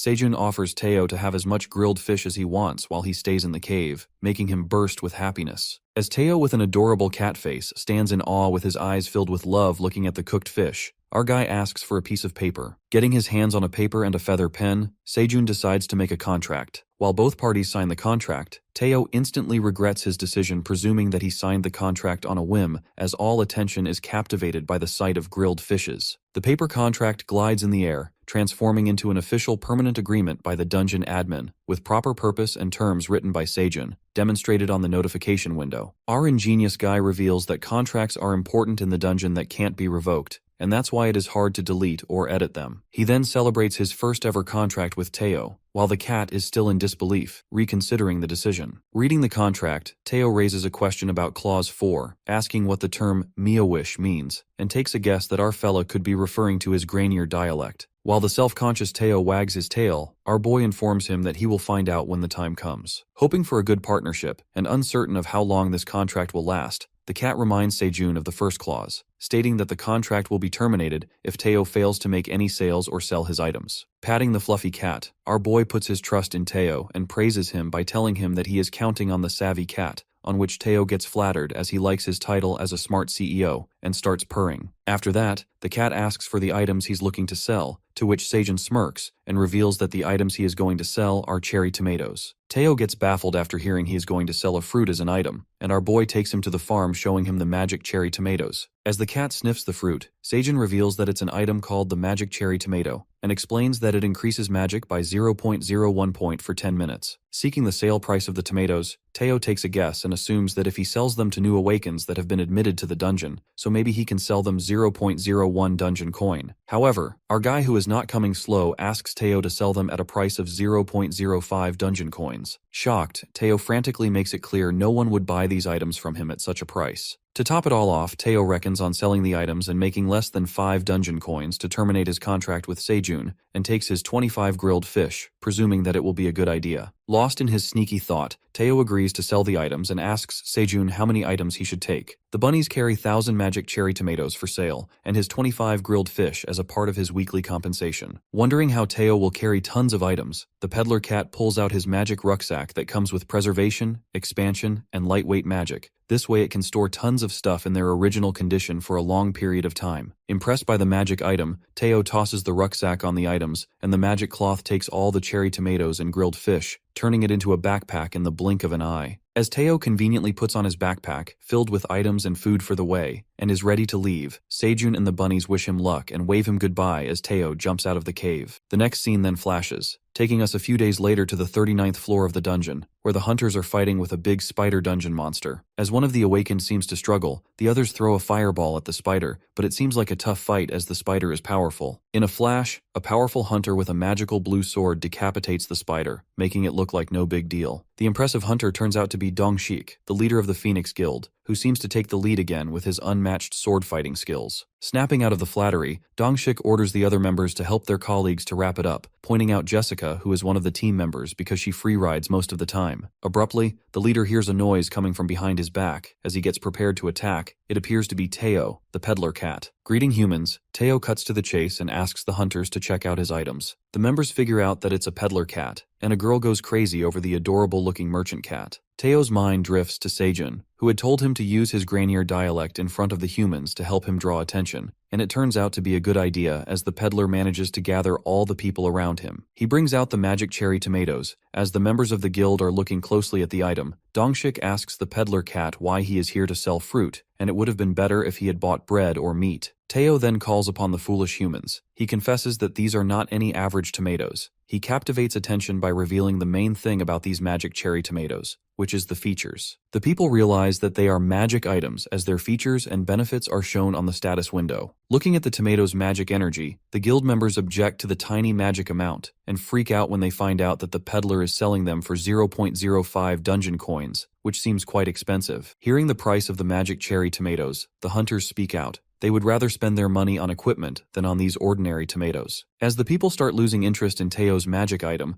one of the girl members reads out the full description of the item, getting surprised when she finds out that these magic tomatoes can dissolve 10 grams of body fat, piquing the interest of fitness enthusiasts. Knowing that these tomatoes can lose weight just by consuming them, they divert their attention towards the peddler. However, the hunters get even crazier when they get to know that applying up to 10 of these cherry tomatoes affects at once. The demand for Teao's item drastically increases. A feud begins between the guild members as they compete for the red cherry tomatoes. One of the hunters asks for hundreds of tomatoes at once, and the demands keep rising as more people join to buy this magic item. Eventually, Teao sells out all of the magic items he had bought with him, looking in astonishment. The scene then takes us to the cave where we see Sejun is harvesting the cherry tomatoes, and wonders if things are going well with Teao, assuming that he should have met the hunters by now. As our boy picks out a freshly grown cherry tomato, he lets out that people might think these cherry tomatoes can only boost magic, but they are a one-of-a-kind weight loss product that instantly reduces 10 grams of body fat and gives energy with no side effects at all. He eats his delicious cherry tomatoes and takes a guess that they will be a hit among the people, having full faith in human obsession with weight loss and body fat. Later, we get to know that Teao has sold out all the items and has earned 50 dungeon coins on his first mission. At the cave, Sejun witnesses that the carrot seeds have finally sprouted up to 70%. It is revealed to us that 700 out of 1,000 carrot seeds had sprouted, growing into small plants. 732 out of 1,200 odd magic cherry tomatoes had sprouted, and the germination rate of the corn seeds and sweet potato also fluttered around 60 to 70%. It looks like Sejun Farm is thriving with newly sprouted plants. Wishing that the seeds could germinate more, he speculates the reason for the slow germination of the seeds could either be low farming level or less fertile cave soil, and gets determined to boost the productivity of the flowers. Our boy now feels the need to harvest as much as possible, because now they ultimately have found a way to earn dungeon coins through Teao. Suddenly, they hear a noise coming from the pond, and it turns out that the black warrior bunny has honed his skills as he flaunts his breathtaking hunting skills by striking his hammer and smashing multiple fishes at once. It looks like our warrior bunny has become the best fisherman in the cave. Uncle Sejun is impressed by his amazing hunting skills, calling him a veteran hunter, and after a while, the black bunny starts to glow as he levels up. Sejun congratulates him by patting him, and asserts that he had seen the white farmer bunnies glow during farming before, but not him, reckoning that now the black bunny has become a real grown hunter. Flattered, the warrior bunny shows off his muscles, and the white farmer bunnies clap for him, cheering him on. Soon after, Sejun pulls out something from his bag, and it seems to be one of the items that Teao had brought with him, and takes a coffee break. As he opens up the flask, he seems to be on cloud 9 after seeing coffee packets inside the container. Thinking that nobody even bothered to open the container, neither did Teao or the guy who sold him those items. Sejun delightedly holds the container and reckons if Teao had sold him this coffee container, he would have spent all of his money on the coffee sticks. Nonetheless, he thanks Teao for leaving the container behind and makes instant coffee with no other choice in the dungeon, thinking that he can't even make hot coffee without a kettle, let alone a glass of iced Americano, but he feels grateful for the instant coffee that seemed like a luxury to him at that moment. While preparing the coffee, the honey bee drips honey into the coffee bottle to add a touch of sweetness, and Sejun appreciates her for that. The coffee drink is called honey americano, made with ground coffee melted in cold cave water, and a thick drop of honey from the poisonous honeybee to strike the perfect balance between bitter and sweet. As he takes a sip of that honey americano, he rejoices at the perfect coffee taste that is enough to cope with the fatigue and food coma. While our boy is lost in the amazing flavor of that cold coffee, he asks the bunnies to taste it. The black bunny comes forward to take a sip of the coffee. As soon as he gulps it, he spits out right away as the coffee tastes gross to him. In the meantime, the honeybee arrives along with her beehive, and Sejun notices her. It looks like the poisonous honeybee has moved her beehive into the cave, and our boy is overjoyed by this news, and lets out that he used to be sad when the bee returned home in the evening. He welcomes the beehive to the family, deciding to celebrate this moment, but his plans are ruined as a new quest comes up. The quest is to offer 10 harvested cherry tomatoes to the admin, with the consequence of declining to hurt the admin's feelings. Smirking, our boy had been putting off quests because of the dead threats, and reckoned that the dungeon dragon must have realized something while watching his deal with Teao. He thinks it over, and realizes the tower manager has stopped demanding big offers, not threatening to kill him anymore, and feels sympathetic for the admin as now he seems to control her. Sejun clears up the quest, and the admin appreciates his kindness for 10 cherry tomatoes. I mean, the tower manager has gotten compassionate after Sejun has found his way to earn dungeon coins. Looking at the manager being kind, our boy finds it cute and says that he likes it.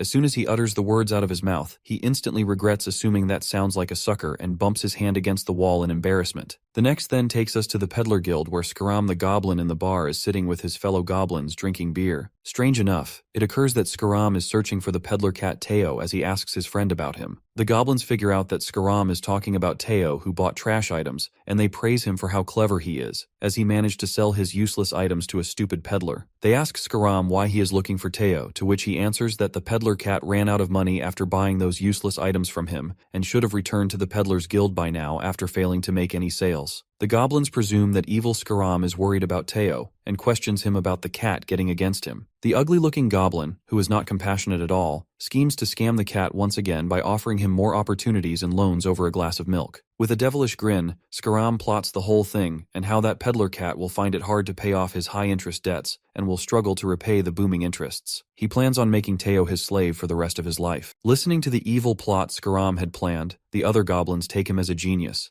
And to execute his plan, Scaram orders them to find Teao because it's hard to find a fool and a sucker like him. Finishing up the drinks, Scaram opens up his peddler sales ranking and witnesses himself ranking in the top thousands, making it to 999th position. The gush of pride flows through him as he makes it to the list while his friends do not even rank. It seems like Scaram manages to get on the list by scamming a bunch of innocent and gullible peddlers to make money. He then proceeds to find his victim, and to his surprise, he peeks at Teao's name ranking in the 982 position with sales of 50 dungeon coins. Boiling with anger and confusion, he reckons how it is even possible and gets flummoxed by the great achievement made by Teao. His goblin friends start whispering as they find out that it's the cat that Scaram was planning to destroy that has ranked higher than him. Furious, Scaram strikes the table out of anger and is utterly jealous of the cat as he managed to make more sales than him. In the meantime, Sejun and the bunnies are working on the farm, and Teao comes back after his successful mission. Our fella yells at Teao, asking where he had been. The cat apologizes, saying that he will come back as soon as he sells out next time, without wandering on other floors. Our guy hysterically questions Teao if he is on vacation, to which he confesses that it's only been 4 days since he sold the magic items. Sejun inspects him as it takes about 10 days to reach the 30th level, and asks him why he took 4 days off after making the sales. However, in the back of his mind, Sejun is surprised that it took Teao 14 days, realizing that it would have taken a lot of days, adding that he must have sold out as soon as he reached downstairs. Sejun taps on the cat's shoulder and asks Teao to explain everything in detail with a weird grin on his face. As Teao explains his journey and how he sold out the magic cherry tomatoes, our boy gets amused that it only took a few words to have the hunters buy everything,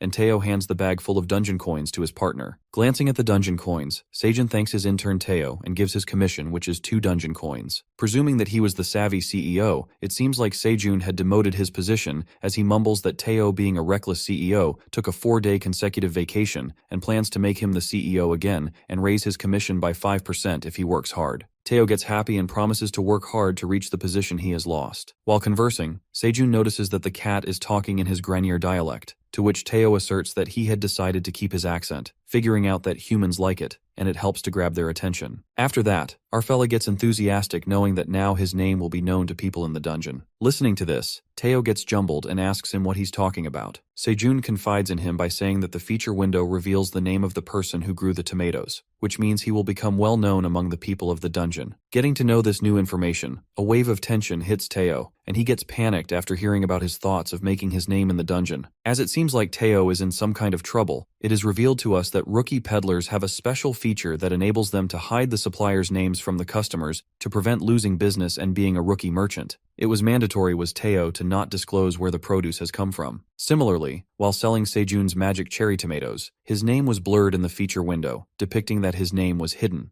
The people who had bought his items couldn't get to know his name because of that feature. Choosing whether he should hide this piece of information from Sejun, he makes up his mind and decides to keep it a secret, manifesting that his partner would get angry after knowing the stark reality, and he can be demoted to become an intern again, or in the worst case, get fired. Struggling to hide the truth, anxious Teao implores for more cherry tomatoes and leaves for his next mission. But our boy insists on taking a few days off, as he also has to get paid for the week too. But Teao hastily grabs the cherry tomatoes from the wheelbarrow and tosses them into the rucksack. Teao thinks of ways to undo the option that hides the grower name, and ascertains that there's only one way to do it, which is to reach 1,000 dungeon coins and upgrade to the intermediate peddler level. Sejun appreciates his hard work. While the black bunny suspiciously watches Teao, he leaves the cave to sell the items. Later, Dongshik, the leader of the Phoenix Guild, is conversing with his members. As they are talking, Dongshik receives a notification on his smartphone, which is sent by his daughter, who expresses love for her father, telling him that her friends are jealous about the weight loss cherry tomatoes and requests him to bring more of them. Tears of joy streams down the father's face. As the members ask him if he feels alright, he slurps his coffee and confesses that his cranky daughter, who is always stressed about weight loss, had told him that she loves him. Dongshik proceeds that he only bought 20 of those magic tomatoes to let other members take the rest, regretting that he would have bought more of them if he knew that his daughter likes them too much. One of the members inquires him about the tomatoes, asking if he bought these from a peddler, and lets out that it's tragic how girls and women are obsessed with weight loss. Upon hearing, another member shows a living proof as he reveals that his crush became his girlfriend after he gifted those magic tomatoes to her, showing off the picture with his girlfriend in everyone's faces. Then one of the members notifies that he still has a few of those magic tomatoes. The other members freaks out, asking him to sell them the rest of the cherry tomatoes he'd left, but one of them demands to buy those magic items, saying that he would pay more, 1,001 each. I mean, people are going crazy over those tomatoes, and it looks like men have found their way to get a girlfriend in the easiest way. After that, Dongshik announces to summon all the members of the guild as they have to head towards the 38th floor of the dungeon, but the members object, recalling him that the leader called upon them a few days ago. In the meantime, Jessica, who is also one of the guild's members, along with 2 girls, arrives at the scene in their slim-fit clothes. Trying to hide the fact that she is here to prepare for the tomato purchase, she agrees to go with Dongshik for the so-called dungeon exploration. As Dongshik and the girls move along their way, he reckons that he will make sure to buy those magic tomatoes and be his daughter's hero. It seems like their hidden purpose is to buy those cherry tomatoes. The next scene takes us to the dungeon, where Teao is concerned by the thought of earning 1,000 dungeon coins, which seems far-fetched. Thinking that he can fit 1,500 tomatoes at once, he calculates that if he travels back and forth 10 times to sell these items, he can earn that desired amount. But Teao stops stressing about making money and looks around for the place he had sold his items last time, reckoning that the hunters gathered at the same place. Abruptly, the hunters spot the peddler cat, becoming more than happy to see Teao. As the cat questions them if these hunters were looking for him,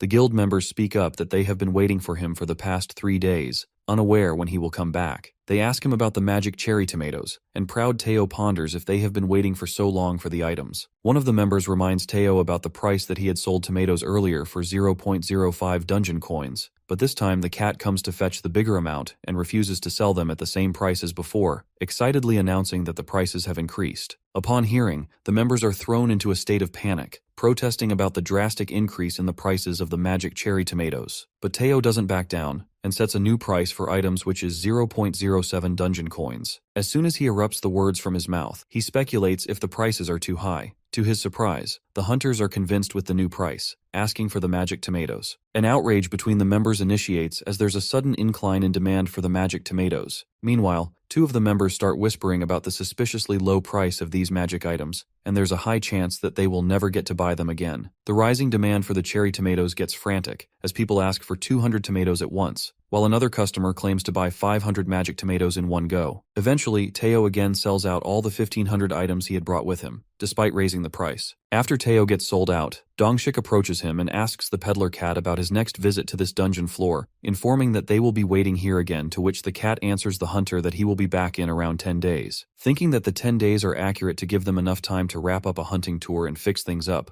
Dongshik informs the cat they will come to buy tomatoes. The leader of the guild returns to the members and announces that they have to subjugate spiders as fast as possible and leave the towers by the end of the day. After that, Teao wonders that at this rate he can easily make 1,000 dungeon coins, and gets thrilled to become an intermediate peddler that will help him disclose the grower's name and become a CEO again. However, his moment of contemplation is interrupted by a group of girl hunters who approach Teao. They greet Teao by calling him a kitty, and notice that he looks similar to a cat they know. Rudely, the peddler makes it clear that his name is Teao, and the girl introducing herself as Suha apologies to him. Teao then asks her if his appearance reminds her of someone, and Suha agrees on that. But Teao informs her that she must have been mistaken because there's no other cat in the world as adorable as him, leaving the girl speechless. As the good-looking peddler gets back on his way, Suha stops him, taking something out of her handbag. It occurs to be cat treats that Suha offers to him, but he refuses to take them, uttering that he only likes grilled fish. But his decision changes in a second when Suha squeezes some of the liquid into Teo's mouth, and he's mesmerized. He gets hooked by the flavor, expressing that he has never tasted such a thing with rich flavors, the fishy, savory taste, and a texture that just melts in the mouth. Getting addicted to this new cat treat, he asks Suha to give more of them, but this time she requests something in return. She asks the cat to take a selfie with her, and he can get all the treats with different flavors. He agrees to take a selfie with Suha to get his hands on those delicious sticks as soon as possible. She takes a selfie with the adorable peddler cat, and gets his treats as promised. Teao then gets back on the way, munching on the treat. One of the guild members is shocked at Suha as she didn't expect her to bring treats to the tower. While Suha looks at her picture with Teao, she wishes to see him again and is certain to come back to meet him again. The next scene flashes us to the cave where the sun is always bright, and we see Black Bunny's bottom in the view as he swims in the pond water. The Black Bunny is on a swimming boot camp as he tries to swim hard in the water, while the grown-up white bunnies watch this exciting swimming show as Uncle Seijin gives Warrior Bunny some lessons, instructing him to straighten his arms, keep the green onion board in front of him, and growing his confidence by complimenting him. While teaching him how to swim, Seijin makes sure that he blocks the fish hole temporarily as he gets reminded of the incident that had happened with the Black Warrior Bunny that still frightens him. As our boy compliments the Black Bunny for his great improvements from last time, we get to know that earlier the Black Bunny carelessly dives into the pond not knowing how to swim, and Seijin catches the sight of the bunny floating on the water. He becomes panic-stricken while the whole bunny family gets traumatized witnessing the Black Bunny lying unconscious on the surface of the water as the piranhas make their way to chew him up as a fresh treat. Reminding this incident how the Black Bunny almost scared the hell out of him, the Warrior Bunny gets more confident in swimming, and so do the grown-up white farmer bunnies. As one of them settles on a waterboard holding a shovel as a pedal, and one of them calmly basks in the sun, enjoying the coolness of the pond water. After playing in the water, Seijun craves something sweet and pulls out a honey bottle from his bag. Peeking at the bottle, which now seems empty, he assumes that he must have finished the honey he collected last time. He stares up at the beehive and reckons that poisonous honeybees have been confined in that hive since she moved here, worrying if she is okay. Glancing at the beehive, Seijun and the Black Bunny notices something around it, and to their surprise it's a bunch of little honeybees swarming around the hive. It is revealed to us that they are baby poisonous honeybees. Alarmed by the sudden situation, our guy thinks of his little honeybee, clueless at what is happening in the cave. Nonetheless, he decides to greet the bees and takes a housewarming gift from his cherry tomato farm, picking up a flower to welcome them. Approaching the hive, our guy nervously welcomes the baby honeybees, calling upon his honeybee. However, the baby poisonous honeybee gets furious and starts buzzing loudly, chasing Seijun and the bunnies. Freaked out, our guy is flustered and thinks what is happening. He implores the baby bees to stop attacking them, shouting that they are not enemies. As the angry bees fly towards the bunnies to attack them, the Black Warrior Bunny with his hammer gets ready to strike at them, but gets halted by Seijun, who instructs him not to engage with them. The angry bees get out of control, nearly attacking Seijun and the bunnies when suddenly, a big beautiful honeybee appears out of the beehive, leaving everyone bewildered. Flustered, our boy encounters the honeybee, who is now a queen poisonous honeybee. As she comes closer along with the baby bees that surround her, Seijun and the Black Bunny are left in awe as they can't seem to believe their eyes. It is revealed to us that the poisonous honeybee is a carnivorous insect monster, hunting its prey with the venomous stinger. Meanwhile, Ailen the tower manager is reading out the dungeon administration book. She realizes that this manual book in the library does not mention such a thing about the bees. Believing that no one's in danger, she still keeps an eye on Seijun and the others who've encountered the queen bee from the crystal magic ball and plans on discussing this matter with her dad later. In the cave, the queen poisonous honeybee and Seijun along with the bunnies confront each other, and our guy is baffled, staring at the big and beautiful queen bee, asking her if she's the same cute little honeybee from before. With their mouth wide open, our boy flatters the queen honeybee, saying that she looks different. It is narrated that the poisonous honeybee had been eating honey in Seijun's cave, which caused changes in her body. As the bee continues to suck the honey from the flowers, she begins to release intense pheromones, putting on fat each day. When the bee had begun to be cautious of her, she figured out the reason. It comes about that she was capable of reproduction, and so she decides to leave the beehive in the forest and builds her beehive in Seijun's cave where she felt the safest. After days of suffering from intense pain and with her changes in body state, the bee transforms into a queen poisonous honeybee. Believing that it's the poisonous queen honeybee, our guy congratulates her on becoming a queen bee. Despite thinking that it's an awkward time, he proceeds to give her the housewarming gift. Feeling overwhelmed, the queen bee hugs Seijun out of sheer joy. Clamping into a tight hug, the baby bees join her and cling on to our boy, pouring himself into the cuddles of cute honeybees. The friendly baby honeybees become playful with the bunnies as they now seem to be together. After a few days, our fella, who seems deep asleep but his moment of solace is short-lived when the bunny gang shakes him to the core, waking him up in a hurry. Blabbering, our boy hopes to get some sound sleep before the blue moon rises again. The bunnies walk him to the farm, and our dude, who is half asleep, gets dragged by them as they try to show him something. To his surprise, he notices a carrot with a blue moon energy had grown before time.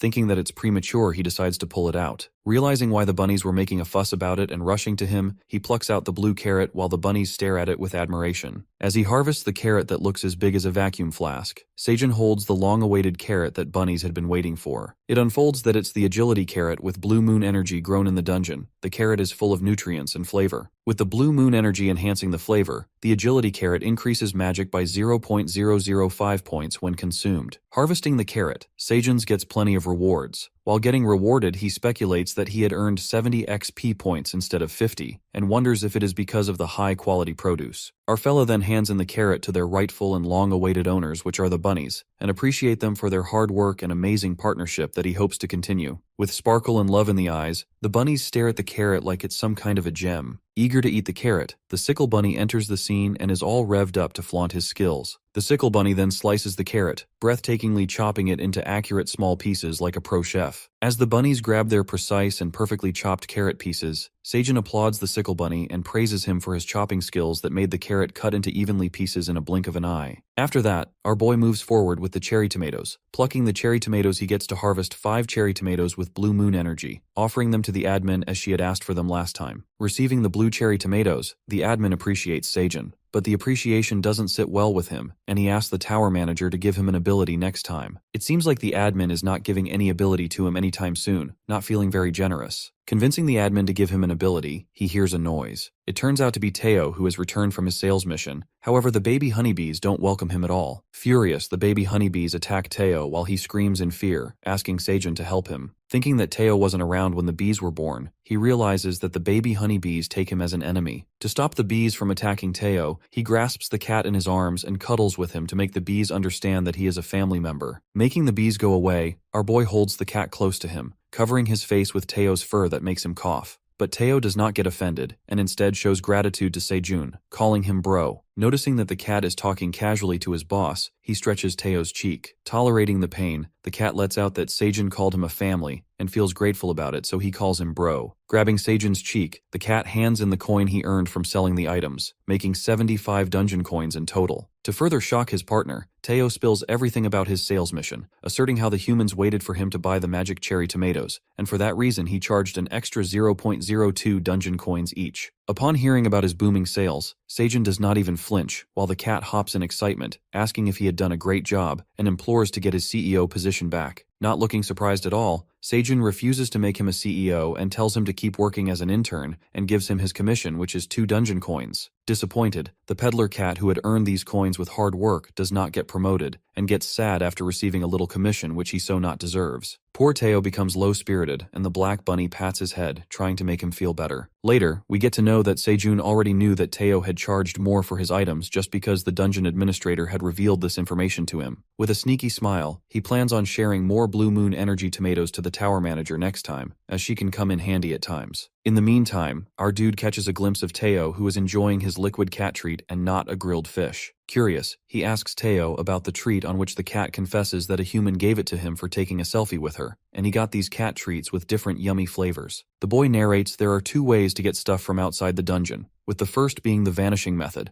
A person can bring whatever is in his hands to the dungeon, just like he did when got sucked into the wormhole with a bag of veggies. Normally getting summoned to the first floor after getting into the dungeon, the people can trade their belongings with items to climb the tower. The second way to get stuff from outside the dungeon is to have awakened hunters bring items upon their return to the tower. They can only bring a couple of pounds worth stuff, but they can take an unlimited quantity of items outside the dungeon. Most hunters bring hunter smartphones, which are solar powered, as the sun never sets in the dungeon, making it accessible to communicate on short distances. Hunter food like fried kimchi, snacks, and Hunter Square, which is a dungeon-only cigarette designed for smokers. Seijun stumbles on the thought that there's a hunter who brings in something trivial, such as a cat treat. While he's lost in that thought, an idea flickers in his mind, and it looks like our ingenious main character has come up with another business plan with Teao. Thinking that he's a genius, Seijun comes up with another idea that includes his so-called partner Teao, who works more like a slave for him. Freaked out by his sneaky grin, Teao offers him a cat treat. However, our guy makes a bold move and confiscates all his cat treats that Teao got from the human. Snatching the cat's treats, Teao shows his true cat power, and clings on his shirt to get his treats back. Teao tries to reason with him and yells that he earned these treats by taking a selfie with a human. Meanwhile, Seijun discloses the reason for confiscating his treats, uttering that Teao had earned these treats from a transaction, and according to him it's a clear violation of their contract, as Clause 4 states that Party B, who is Teao, shall not attain additional clients without Seijun's permission, who seems to be Party A. Teao realizes that his partner is speaking the truth, which puts him into trouble as the innocent peddler had no idea about this. However, our guy overlooks Teo's mistake, comforting him not to be sad, and cheers him on by calling him the CEO. Realizing that Teao has become a CEO again, our guy lets out that this promotion is only for an hour, but he will think about extending it if he does a great job. He then grabs Teao and settles him on his lap, while the bunnies serve the two partners, bringing fishes to cook in the campfire. Our guy coddles the CEO, giving him the boss treatment, and our boy offers him a treat,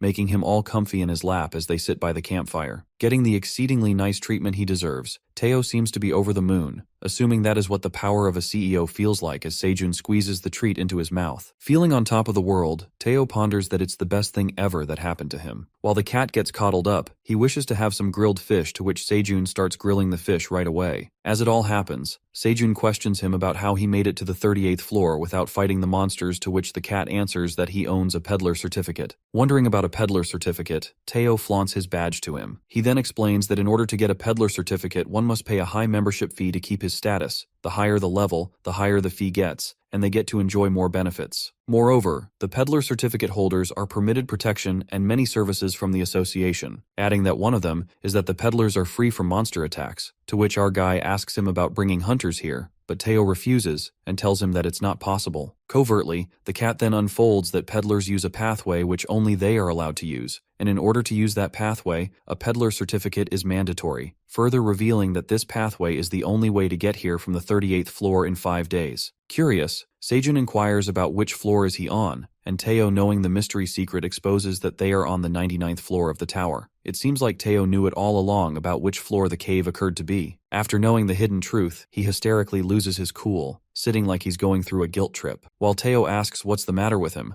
our boy speaks out that he had assumed he was not that far from the 38th floor, because Teao, who couldn't use his waypoint like hunters, had come back in 10 days. He seems to be shattered, but pulls himself together by encouraging nothing has changed after learning which floor he's on. Zoned out by the thoughts, Teao snaps him back to reality by grabbing his cheeks, shakes his head, and tells him not to get distracted as his fishes are getting burned, which are his weekly compensation treasure. Still surprised, Sejun grills the fish, contemplating that the hunters have only discovered the 40th floor of the dungeon, yet he's stuck on the 99th floor of the dungeon and thinks of giving up on leaving the tower at this point. Interrupting his depressing thought, Teao instructs him to grill the fishes better, telling him not to burn them this time. But Sejun stops taking his order, mumbling that he stopped being CEO an hour ago. While Teao lets out a deep sigh, another idea flickers in Sejun's head. Keenly eyeing on Teo's peddler badge, Sejun ponders upon using that badge to become a peddler himself. The scene then takes a sudden switch, taking us to another floor of the dungeon, where the hunters barely have any food, and all they are left with is hope to escape alive, as there are way too many monsters on the way for them to return safely with the injured. Meanwhile, the hunters are despaired about the situation. 2 peddlers in a nice getup arrive at the scene with a bag full of items, asking the hunters if they need help. The 2 of them turn out to be famous peddlers in the dungeon, named Sejun Park and his friend Teao, the yellow cat, as the hunters recognize them right away, believing that these 2 really find lost hunters in the tower. With a bag of food items such as sweet potatoes, cherry tomatoes, and green onions, they sell the items to the hunters as they earn plenty of dungeon coins. However, this whole scenario turns out to be Sejun's pretentious thought, and it seems like the poor guy doesn't even know that his name as a grower cannot be revealed to the hunters or any other person who buys his items. Sejun clenches his fist, getting all fired up by his far-fetched thoughts, and calls upon Teao to ask him if he can become a peddler too. But the fire of hope in Sejun's belly gets subdues when Teao bombards him with another secret that people who belong from outside the dungeon can never become peddlers, but those born in the dungeon like Teao himself can become peddlers, giving scornful laugh at him for not knowing this information. Poor guy lets his guard down again, melting into a breakdown. To tease him, Teao tells him not to be jealous of him because he can never become a peddler. Suddenly, Sejun starts shaking as the anger inside him boils up. He grabs his hair in frustration and begins shouting like a madman, cursing the dungeon for doing that to him. While bunnies are working on the farm, they hear him screaming frantically as he goes through an emotional breakdown. His scream echoes in the dungeon, as the admin, who seems to enjoy her tomato skewers, stops for a second, speculating if she had heard a noise. Finally, he stops being an anxious wreck and calms his nerves down while all the bunnies and bees unearthly stare at him. And poor Teao, who creeps out from his frantic voice, jumps over Black Bunny's head. Our fella, who has been through a lot, gives it a deep thought and reckons nothing will change as he chose this path for himself for raiding into the tower. Uninvited and lashing out won't help him correct his mistakes. He accepts his fate and decides to spend his rest of life in the dungeon. The next scene flashes to the office where a man sitting in his chair inquires about the magic cherry tomatoes in his plate that are getting popular among the hunters, to which a woman sitting on the sofa agrees to him. She asserts that her brother is a member of a Phoenix Guild member, and bought these tomatoes from a peddler he ran into in the dungeon. It is revealed that the man in the office is Michael McLaren, who is a vice president of Gagel, which is a food company. On the other hand, the woman named Jenny is the CEO of Ister Pharmaceutical Company. Jenny cuts to the chase and reminds him that he can see the item's status window while she cannot, on which he opens the status window in front of him, concluding that these are magic cherry tomatoes. President McLaren asks her where is getting all this and what she wants to do with these random tomatoes. Telling that his foresight has gotten better, she confirms that Gagel may no longer claim 39% of the world food market at this rate. Testing his patience, Michael threatens her as she seems to get on his rough side, but everything becomes apparent when the CEO flicks her fingers and a screen appears in front of them, demonstrating all the features and the benefits of those magic cherry tomatoes. The vice president peeks at the screen with astonishment as Jenny further proceeds and lets out that the president failed to extract the nutrients from the dungeon soil, and with a quick research she yielded a great data output. Furious, Michael McLaren utters what is the point of showing this to him, when she could easily control the market.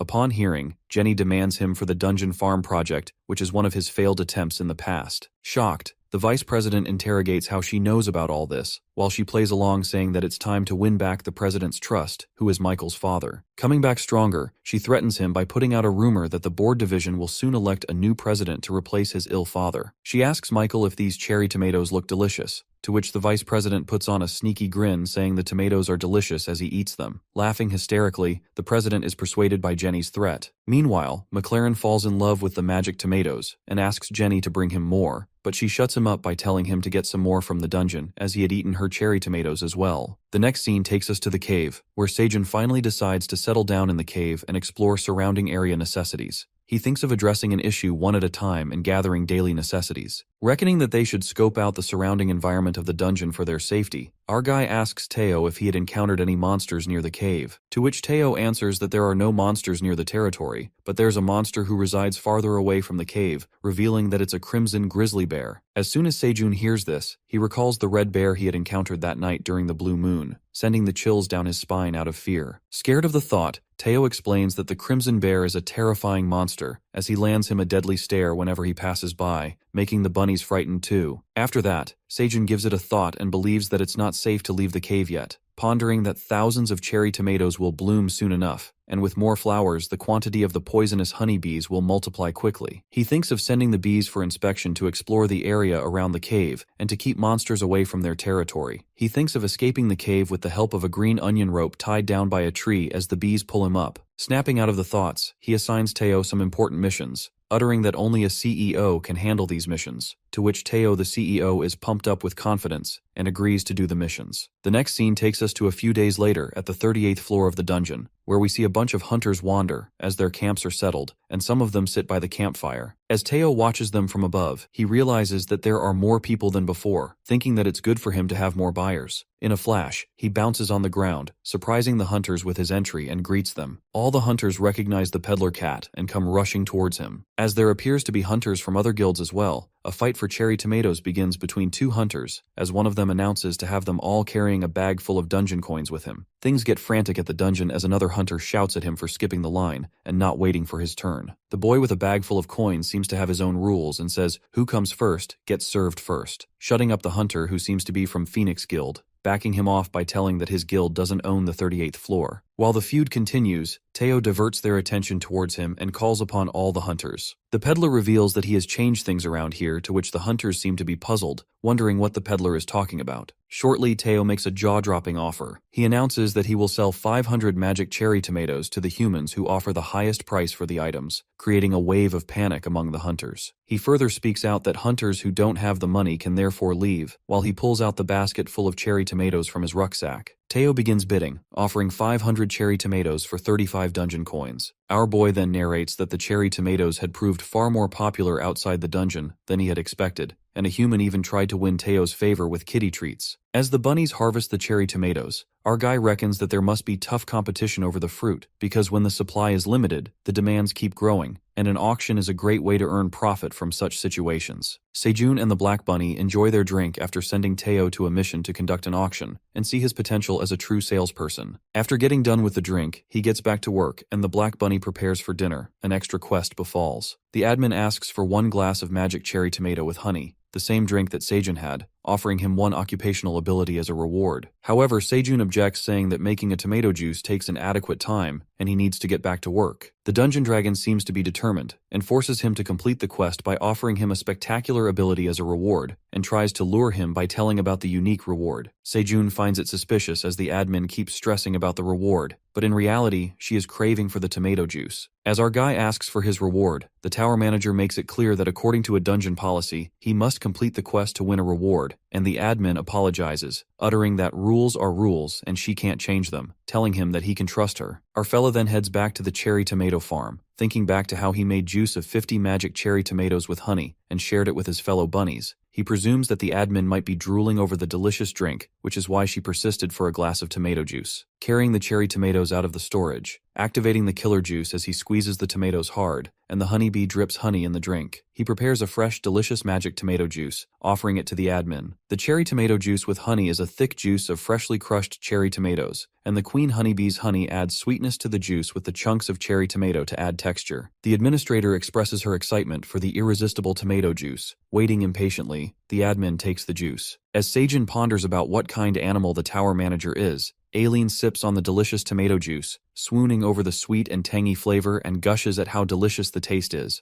Our guy is relieved as she loves the taste. Then he opens the reward and earns a special occupational ability, which is beekeeping. Surprised, Sejun gasps and reads the status window to know more about the ability. As all the points fall in his favor, it takes away his worry as he thought the bees might not stay with him when he leaves the cave. The admin indirectly helps him, and Sejun shows gratitude to the admin for her generous gift. The black dragon peeks at him through the magic ball, leaving her flattered. Ailen seems to ask to get her another cherry tomato juice with honey, but gets interrupted by Sejun's questions as he asks the admin if she's a pig with wings. Pissing her off by such mean remarks, Ailen gives him a dead glare through the magic ball, getting mad at him by calling him stupid and idiot, and she tells her to get lost. Poor Sejun, who has no idea why she's angry at him. He's left puzzled while the admin furiously signs off. The next scene takes us back to the 38th floor of the dungeon, where the peddler cat announces an auction of 1,500 cherry tomatoes, flustering the hunters. Meanwhile, Dongshik, standing at the back, gets panicked, reckoning that if he doesn't win those cherry tomatoes, his daughter will be disappointed in him, and quickly raises his hand, offering 41 dungeon coins for the 500 cherry tomatoes. Determined, Dongshik implores one of his team members to secure the tomatoes at any cost, and they will figure out the money between them later. However, this cutthroat competition doesn't end here when a hunter who seems to be from another guild offers 45 dungeon coins, and the people keep bidding higher and higher, raising the prices to 60 dungeon coins. Worried, Dongshik asks his team member to collect more money, but she also doesn't have much money with her, as she decided to buy some of the tomatoes as a gift. Meanwhile, the auction continues when a man in a suit shows up at the scene, leaving everyone speechless as he offers 100 dungeon coins for 500 magic tomatoes without flinching. It appears to be the Vice President Michael McLaren who had come all the way to buy those cherry tomatoes. It seems like Teao had got his highest bid price as he asks everyone else to come forward and bid higher, but eventually no one could offer more than they had, so Teao closes the deal at 100 dungeon coins. Abruptly, the attention diverts from tomatoes to the man in the suit as the hunters start gossiping about him, conceding that it's Michael McLaren, also known as the Prince of Hunters, while Dongshik peeks at him, wondering what he's doing here. While all this happens, Dongshik catches a glimpse of Chris, and asks why he is here when he was not assigned on duty for this subjugation. Greeting Dongshik, Chris reveals that her sister had asked to take her to the peddler cat. Knowing that Chris's sister is a CEO of a big company, Dongshik wonders how the word about the cherry tomatoes had spread so quickly, and makes up his mind to win this time as there are 2 auctions left. The second round auction begins, and Teao delightfully holds the cherry tomatoes basket.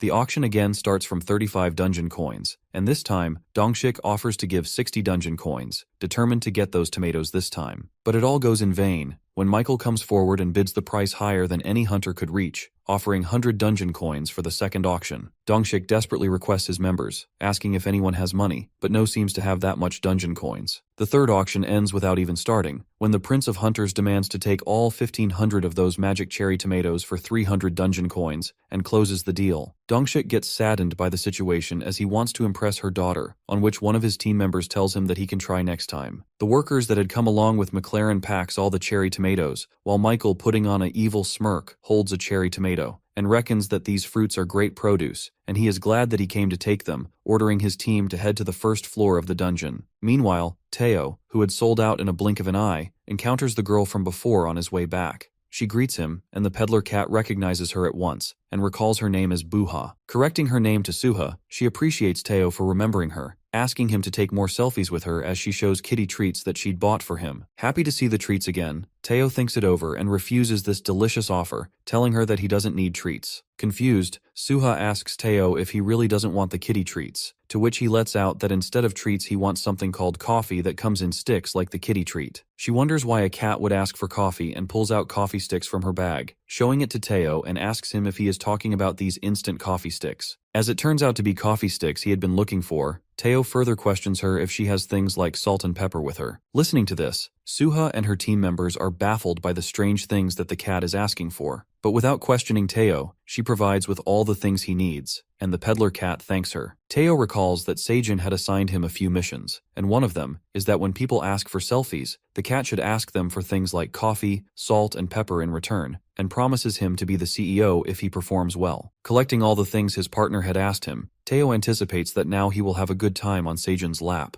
Then Suha and the adorable peddler cat take selfies together, and she thanks Tu for letting her take pictures with him. As Teao stretches his paws out, thanking her for the transaction, Suha peeks at his squishy paws, and failing to hold herself back, she squeezes his little paw out of love. Feeling good after pressing his soft paws, Teao asks her what she's trying to do. Suha apologizes to him, explaining that she got excited. Suha then gives kitty treats to him because he let her play with his paws, asserting that it was satisfying. Upon hearing, Teao questions her if humans feels better by touching their paws. She answers him back, telling that humans feel prerogative of the fact they can touch soft and cute paws like his, while in the back of her mind she speculates that cats normally don't like when people touch their paws. Listening to Suha stating some facts about his paws, the cute peddler cat watches his paw, thinking to himself that he has lucky paws. After that, the other girls who came with Suha asks Teao for a selfie, uttering that they also gave him what he asked for, on which Teao happily agrees, and takes pictures with them. Getting done with the selfies, the adorable-looking cat stretches out his paw so that the girls can touch them as well, and asks for compensation in return. The ingenious Teao takes all the stuff given by girls for taking selfies with them and letting them touch his soft paws, while the girl wonders how adorable he is, and decides to bring kitty treats next time. Having a lucky day, Teao ponders that he will certainly become CEO for a whole day, and gets back on his way to carry out other missions assigned by his boss Seijun. Meanwhile, Suha is posting her selfie with the peddler cat. Teao sneaks up on her from behind, leaving her startled. Thinking that he had left, Teao interrogates her if she belongs from a place known as the Republic of Korea. Agreeing with this statement, she asks him how he knows about it. Revealing that she smells familiar, Teao requests Suha to help her with something. The next scene flips to the cave, where we see the bees are swarming in the cherry tomato garden, sucking honey from the flowers. The bees drip the honey to store it in a bottle, while Seijun keeps earning rewards for his beekeeping ability, appreciating the bees for doing a great job. While looking at the beehive, he ponders that he leveled up in beekeeping because of the stable increase of honeybee population, and points out that he hasn't seen Queen Bee in a while, wondering if she's reproducing. Peeking at the ability status, it is known to us that Seijun can now own 2 beehives, and this way he can split the hive and own both of them. As the honey bottle seems full, Seijun wishes to have containers to store honey and proceeds to harvest the grown carrots. Calling upon the bunnies, our guy pulls out the carrot, which seems big and tasty, gaining plenty of rewards for harvesting the agility carrot. It is revealed to us that a few days after plucking out the blue moon carrot, they got to harvest the regular carrots too. Holding the carrot in his hand, all the bunnies get mesmerized at the sight of shiny harvested carrots. Our guy distributes the carrots among all the bunnies, who are overjoyed by their favorite food,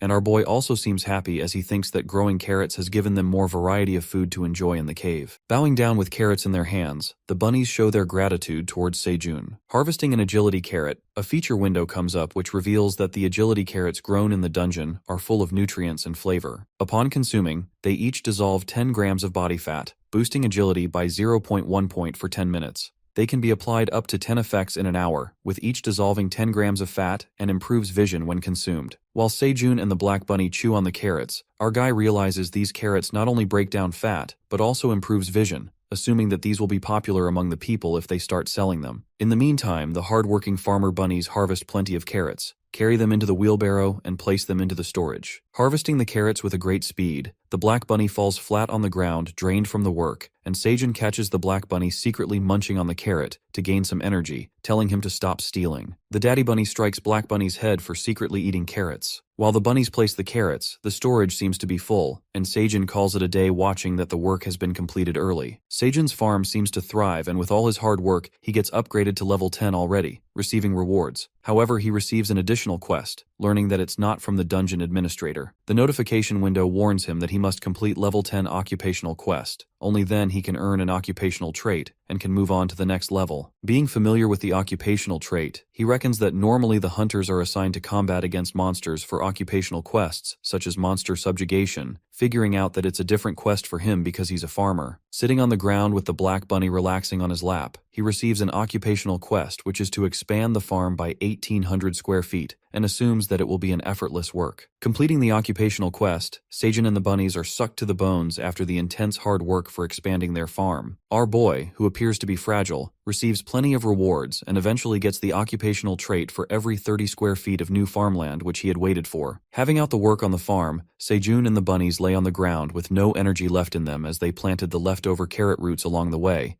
and the only issue is that now they have been exposed to farmland, which means more land, more work. Terrified by the thought, our fella gets up and instructs the bunnies to sleep and finish the work tomorrow. The bunnies return to their home, and Seijun, carrying his blanket, goes to sleep after a hell long of a tiring day. While the grown-up bunnies approach their house, the parents shut the door on their faces, leaving them outside. Watching this, Seijun assumes that now the young bunnies have grown up, so they need their own places now. But in the meantime, he offers them to crash at his place for tonight, as it's too late to dig the soil and build their places. While the grown-up bunnies scatter all over Seijun's bed, he feels nice and warm as the bunnies sleep with him. The next scene takes us to Dongshik, who couldn't buy any tomatoes for her daughter, and reckons what she would think of him. Meanwhile, he is lost in thought. Suha, along with Teao the peddler cat, approaches him. Asking what the peddler cat is doing here, Teao stretches out his paw and offers Dongshik to make a deal with him. This is not any ordinary deal but a greatly beneficial offer that the peddler offers Dongshik. He hands out a contract to Dongshik and explains that he have to give 50 million won to Seijun's Park family, who lives in Suseo district Buchin. Also let them know that he is doing well, informing him that his will be 50 dungeon coins and 200 magic cherry tomatoes. Witnessing the cherry tomatoes, tears of joy start falling from his eyes as Dongshik feels on top of the world, thinking that now he can be the best dad ever. However, he interrogates Teao about Seijun Park, asking if he's a hunter who can't leave the dungeon. Upon hearing, Teao gets reminded that Seijun had strictly told him not to expose that he lives on the 99th floor of the dungeon. Teao then answers him back, revealing that Seijun saved his life on the 40th floor of the dungeon, and to repay his kindness, he is doing a favor for him. Shocked, Dongshik speculates, saying that he didn't know that there's a hunter on the 40th floor, asking if he found the tomatoes as an item,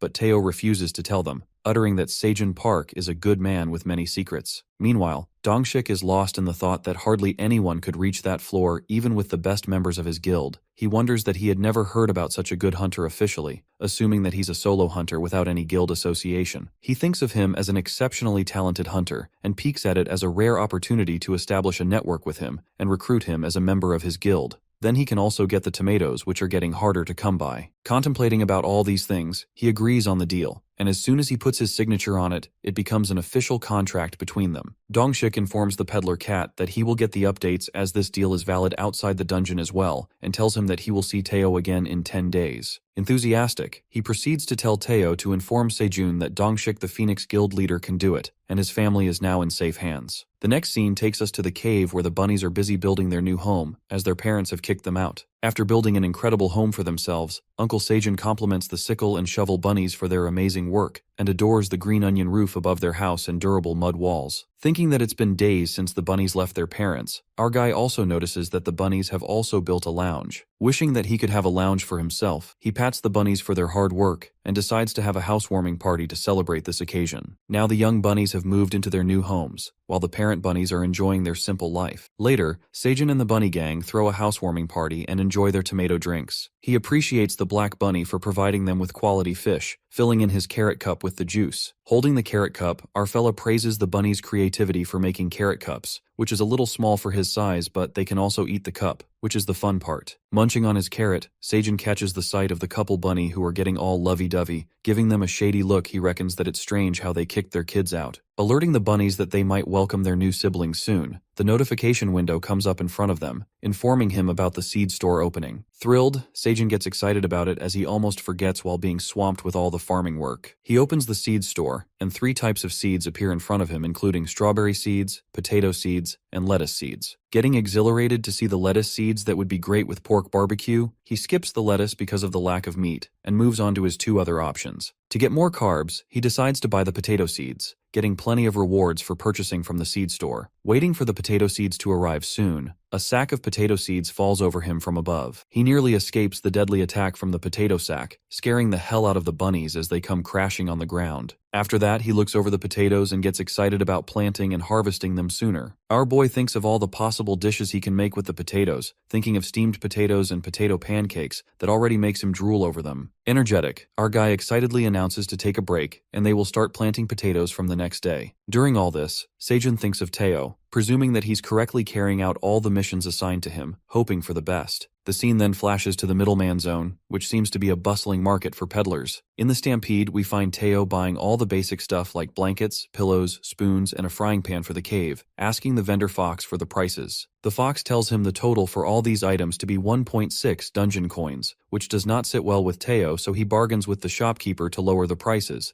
and the fox agrees on lowering it to 1.5 dungeon coins as a welcome offer. But the peddler cat refuses and asks him to lower the price even more, to which the fox lets out that he also needs to make his margin for living. Confidently, Teao walks away without buying any of the stuff, leaving the fox stunned. The shopkeeper gets shocked at this bold move and asks Teao if he was going to leave just like that. The peddler cat expresses that the fox didn't give him a competitive offer, to which the shopkeeper agrees to settle on 1.3 dungeon coins. Finalizing the price as 1.2 coins, Teao scampers after buying all the stuff, leaving the fox to reckon who thought he was a rookie peddler, but turned out to be a clever haggler. However, the fox notices something on the box, and it seems like Teao had left something behind that belongs to him. Running out of breath, Teao stops at a place and appreciates himself for haggling without getting sacked, with happiness gushing through his body. He then recalls how Sejun taught him all the classic tips and tricks for haggling without getting ripped off that worked perfectly for him, assuming that he exactly needs to do what was taught to him. While walking with confidence as now he had become an expert haggler cat, he witnesses Scaram, the evil goblin, scamming another peddler. The goblin seems to offer a special gift to the fox peddler, repeating the exact same words he had said to Teao about being a mentor merchant supporting his junior merchant, and sells her the exact same trash items he had sold to Teao that were from outside the tower. Catching the sight of the evil goblin, Teao freaks out after seeing his long-lost enemy who had scammed him and made him run out of money. He calls out Scaram, catching him off guard, and the goblin seems to recognize Teao in a second. Calling him his friend, Scaram puts his hands around Teao's shoulder and asks him if he sold out the items he had given him at a low price, because he felt bad for the cat. Upon hearing this bullshit, Teao furiously jerks his hand away, making it clear that he's not his friend. To help the fox peddler from falling into Scaram's trap, Teao reveals everything about him, about how he scammed him, exposing the truth about the container that the fox peddler is holding, revealing that it is not a magic preservation flask, but all it does is insulate the liquid to prevent heat transfer until it delays the cooldown. Scaram is left flummoxed by all this and reckons how to get to know all this information about the items,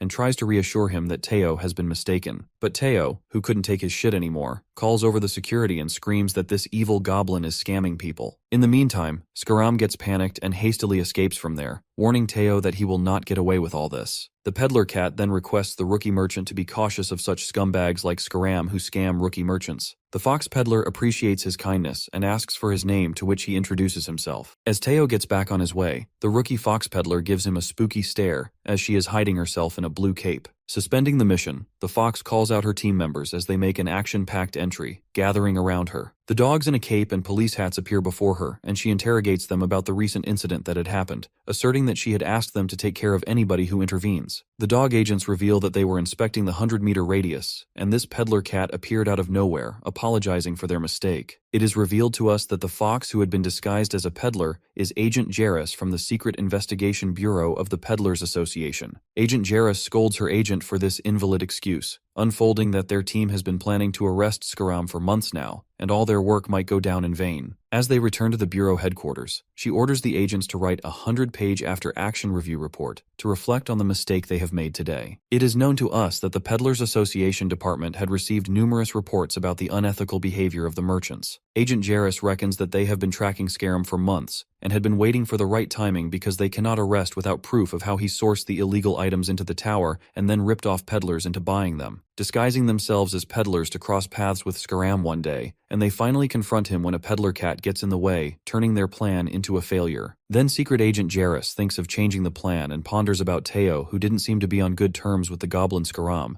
and so she orders the agents to find out more about this peddler cat. Meanwhile, Teao, who is getting back to the cave, happily munching on his grilled fish, thinking of himself as a Superman who had saved a peddler from getting scammed. The next scene flashes to the cave, where Sejun and the bunnies begin to plant the potatoes. Holding the potato in his hand, Uncle Sejun teaches the sickle bunny to slice up the potatoes into wedges, while the sickle bunny perfectly slices the potatoes in accurate shape. He proceeds to give instructions to the bunny before planting potatoes. They need to soak the soil with water and place the wedges face down. It seems like Sejun had found a way to produce double the potatoes by cutting each into 4 pieces and planting them, believing that he will not get much money, but it's a nice gig for 1 XP point per square feet of potato field, while he gets rewarded for planting the potatoes. Later, our guy decides to harvest sweet potatoes as he recalls the last time they ate sweet potatoes was when young bunnies were babies, so it will be nice to have sweet potatoes after quite a while, and the bunnies hop in excitement. Before harvesting the sweet potatoes, our guy commands the bunnies to do some work on the sweet potato field. He instructs them to strip all the sweet potato vines before harvesting them, concluding that they can't waste the vines which could give them free sweet potatoes. Exhausted, the young farmer bunnies do not feel like working as Sejun assigns them with this burdensome task. They are joined by the black warrior bunny who confides in the farmer bunnies and reminds them of the incident that occurred as they planted the sweet potato stems when they were babies, and Sejun did not get rewarded for imposing his part of the work on the bunnies. While the sneaky bunnies secretly make fun of their boss, Sejun grasps the secretive talks of the bunnies, as they know that planting the stems would be his work anyway. However, he gets cocky and decides not to spoil the fun of planting the sweet potato stems for bunnies, adding that farming is all about timing. The poor bunnies are then assigned to plant the stems, and they start working on the sweet potato field, keeping their shoulders to the wheel. While the sickle bunny and the mommy bunny cut off vines, the wagon bunny carries all the stems in his wagon, the black warrior bunny helps them collect the stems, and the other farmer bunnies work on planting the sweet potato. Working tirelessly on the field, they create 45 square feet of a sweet potato field, and the farmer gang views the sight of their hard work proudly. After that, Sejun receives all the rewards and has leveled up, thinking that he will get full XP for making the farmland. Promptly, the bunnies begin to dance in joy, shaking their booties and twirling around Sejun's while they sing along, bouncing in happiness. Confused, Sejun gets startled by the sudden dancing play, and the admin tells him that the bunnies are cheering him with a dance, wishing for a plentiful sweet potato harvest, and the dungeon admin herself joins the bunnies, chanting for roasting sweet potatoes. As the bunnies continue to cheer him on, our boy harvests the sweet potatoes. Digging up the soil, something shiny flashes through the hole, and a blinding ray of light beams through the soil. Harvesting that shiny sweet potato, it turns out to be a solar sweet potato as the status window pops up front. The solar sweet potatoes are sun-drenched at the highest point of the tower, and these sweet potatoes are full of solar energy.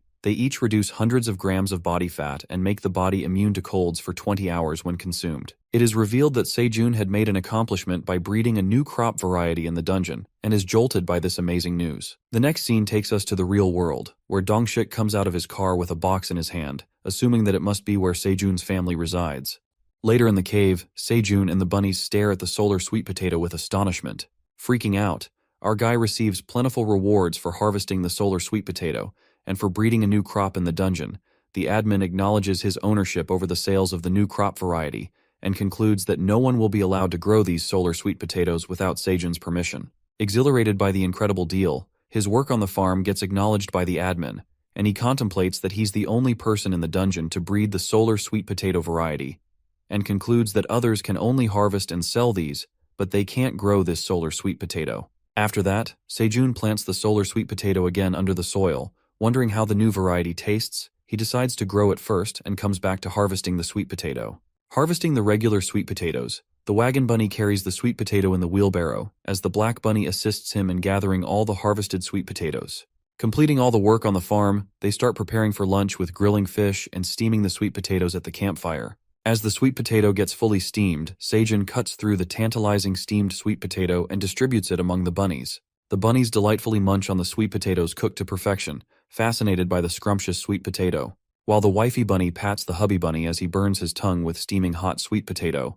The admin notifies Sejun that she's drooling over the delicious snack and is waiting for her turn. In appreciation for letting the bunnies eat first, Sejun offers a basket of 10 sweet potatoes to the admin, making the admin jump out of happiness. Our guy peeks at the leftover sweet potatoes and calls upon the sickle bunny to help with something. Meanwhile, Ailen, the tower manager, fills her stomach to the fullest by eating the scrumptiously steamed sweet potatoes, and thinks of asking Sejun for more if there are some leftovers as she watches him through the magic ball. It seems like our boy is trying to make sweet potato snacks as he puts them on the green onions to dry for tomorrow. Needing one more sweet potato to complete the batch, The sickle bunny impressively slices up the last sweet potato into the shape of fries, and Seijun compliments him for cutting the pieces so evenly. Wanting to ask for more sweet potatoes that are now cut into pieces, the admin gets frustrated at him for wasting the delicious sweet potato, but our fella makes it clear that he's not throwing them away, but drying the tiny pieces to make something mouth-watering later. Curious, the admin asks Seijun about what he will make out of these sweet potato sticks, and it looks like he is making dried sweet potato snacks, asking if the manager has tried it before. The scene then switches back to the real world, where Dongshik rings the bell of Seijun's apartment. As his family opens the gate, they are astounded to see a gentleman standing in front of their house as he asks if the house belongs to Seijun Park's family. Reaching the right address, his family escorts him inside the house. Asserting that they haven't hosted guests in a while, Seijun's mother offers him some fruits and juice, and Dongshik appreciates their hospitality. Assuming that he's here to ask about Seijun, his family reveals that their son has gone missing for quite a while. Upon hearing this, he officially introduces himself as Dongshik Kim, the team leader of the Phoenix's Guild Team 5, handing out his business card.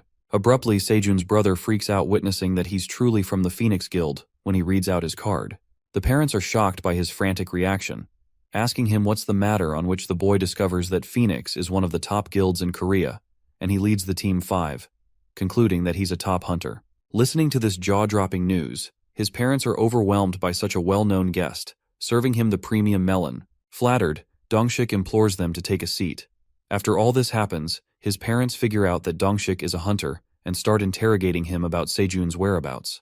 To clear the air, Dongshik hands out an envelope towards them, telling them that Seijun had asked to give it to his parents. Assuming that their son had written a letter before his death, the parents start crying, uttering that children are not supposed to go before their parents. However, Dongshik confirms to them that he's alive. Realizing that it's not a letter, his parents open the envelope and it turns out to be 50 million won. Dongshik informs them that their son is doing well, and apologizes for not contacting his parents before entering the tower, and he asks him to hand the check to his parents. It looks like Seijun is such a considerate son, getting trapped on the highest floor of the dungeon, but he managed to care for his family, making his family relieved that he's still alive. Overjoyed, his dad, thinking how smart Seijun is, gets proud of his son after he does such a great thing. Concerned, his mother speculates if Seijun is doing well in the tower, asking Dongshik why he couldn't visit himself. The leader explains that hunters cannot leave the tower because of quests, and it happens frequently to hunters. He further assures her not to worry about her son. Dongshik then greets his brother Sedol and interrogates him about his parents mentioning that Seijun had gone missing, and asks if any of his family knew about him entering the tower. But Sedol refuses and lets out that they could not get in touch with him for the past 5 months. After that, they even contacted the Korea Awakened Association, and they informed Seijun's family that he was not on their list. Sedol asks him if people use nicknames to enter the dungeon, to which Dongshik agrees that some people do, and assures him that it could be a minor error, adding that he will ask the association about it after returning to the guild. While his family ecstatically peeks at the cashier's check, Dongshik reckons that Seijun entered the tower without registering his name in the association.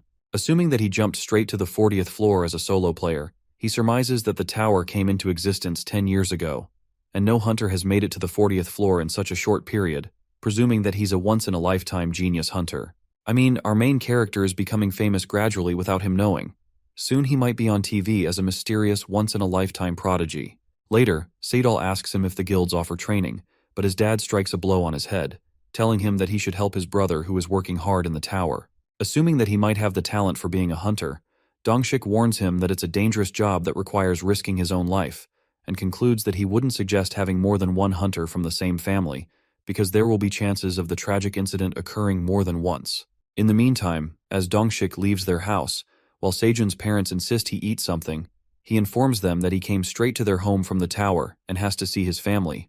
Departing, he sits in his car, takes a sigh of relief after completing the contract quest, and drives to his next destination as he talks to his daughter on the phone, excited to meet her and surprise her with the cherry tomatoes. We are then revealed that Teao is coming back to the cave munching on fish skewers, thinking the 99th floor is too far. The next day, as the sun shines on the cave, the carrot tops are dipped in the water, and our guy later plants them, earning plenty of rewards. It is revealed that Seijun had found a new way of planting carrot tops by taking the leftover carrot. After the leaves grow, they have covered the roots with soil. As the roots don't grow back once eaten, he collects the seeds from the flowers. Our boy looks at the flowers with admiration, reckoning that it's rewarding to see his hard work lead to incredible results. Meanwhile, the administrator sends him a message, waiting for the dried sweet potato snacks to be ready. Standing up, he heads over to see his snacks with the bunnies clinging onto his shoulder. Checking the dried sweet potatoes that look nice and dry, our boy takes a dried sweet potato snack and grabs a bite. Chewing on the snack, Seijun and the bunnies are left mesmerized, and their eyes sparkle with fascination at the savory flavor of the dried snack that strikes an impeccable balance between moisture and sugar with the dry surface. Seijun couldn't stop himself from eating more of those snacks as the addictive soft and chewy sweet potato sticks are irresistible. It is revealed that these dried sweet potatoes are grilled under intense sunlight for 24 hours, which leads to the dry surface locking in the sweetness and moisture, and the chewy texture with sweet, savory flavor is hard to resist. He then decides to dry more of the sweet potatoes, preparing their go-to snack as the bunnies munch on a delicious snack. In the meantime, a notification is sent by the tower manager, indicating that Seijun has forgotten something. Loading the dried sweet potato snack in a bucket, the admin keeps annoying him, getting impatient to try the snacks. Feeling bad for sharing all his items in a green onion bowl, he gets a creative idea to pack the snacks and offer them to the admin. Recalling that he used to pack boxes as a part-timer, Seijun packs the sweet potato in a plastic bag with a strip, making it into a cute gift wrap, and offers it to the admin. To make the admin feel more special and make this new snack a memorable moment for the dungeon dragon, he offers them in a plastic bag that will keep them moist longer. However, it seems like the admin only wanted the sweet potatoes and nothing extra with them. She barely notices the gift wrap and disappears after taking her snacks. Poor Seijun, who had spent his time making a gift wrap, didn't expect an expressionless reaction from the admin, and felt disappointed. The scene shifts to the tower manager, who is extremely hooked by the adorable sweet potato gift, thinking how she can eat such a sweet gift. It seems like her reaction was more than expected, as she was filled with admiration after receiving the heartfelt gift sent by Seijun to make her feel special. In the cave, Uncle Seijun along with all the young bunnies are having the time of their lives as they chew on the delicious dried sweet potato snack, speculating that they might end up finishing all the 40 sweet potatoes as the day comes to an end. Enjoying their snack, the queen bee joins them and gives Seijun a cornflower pollen ball in his hand.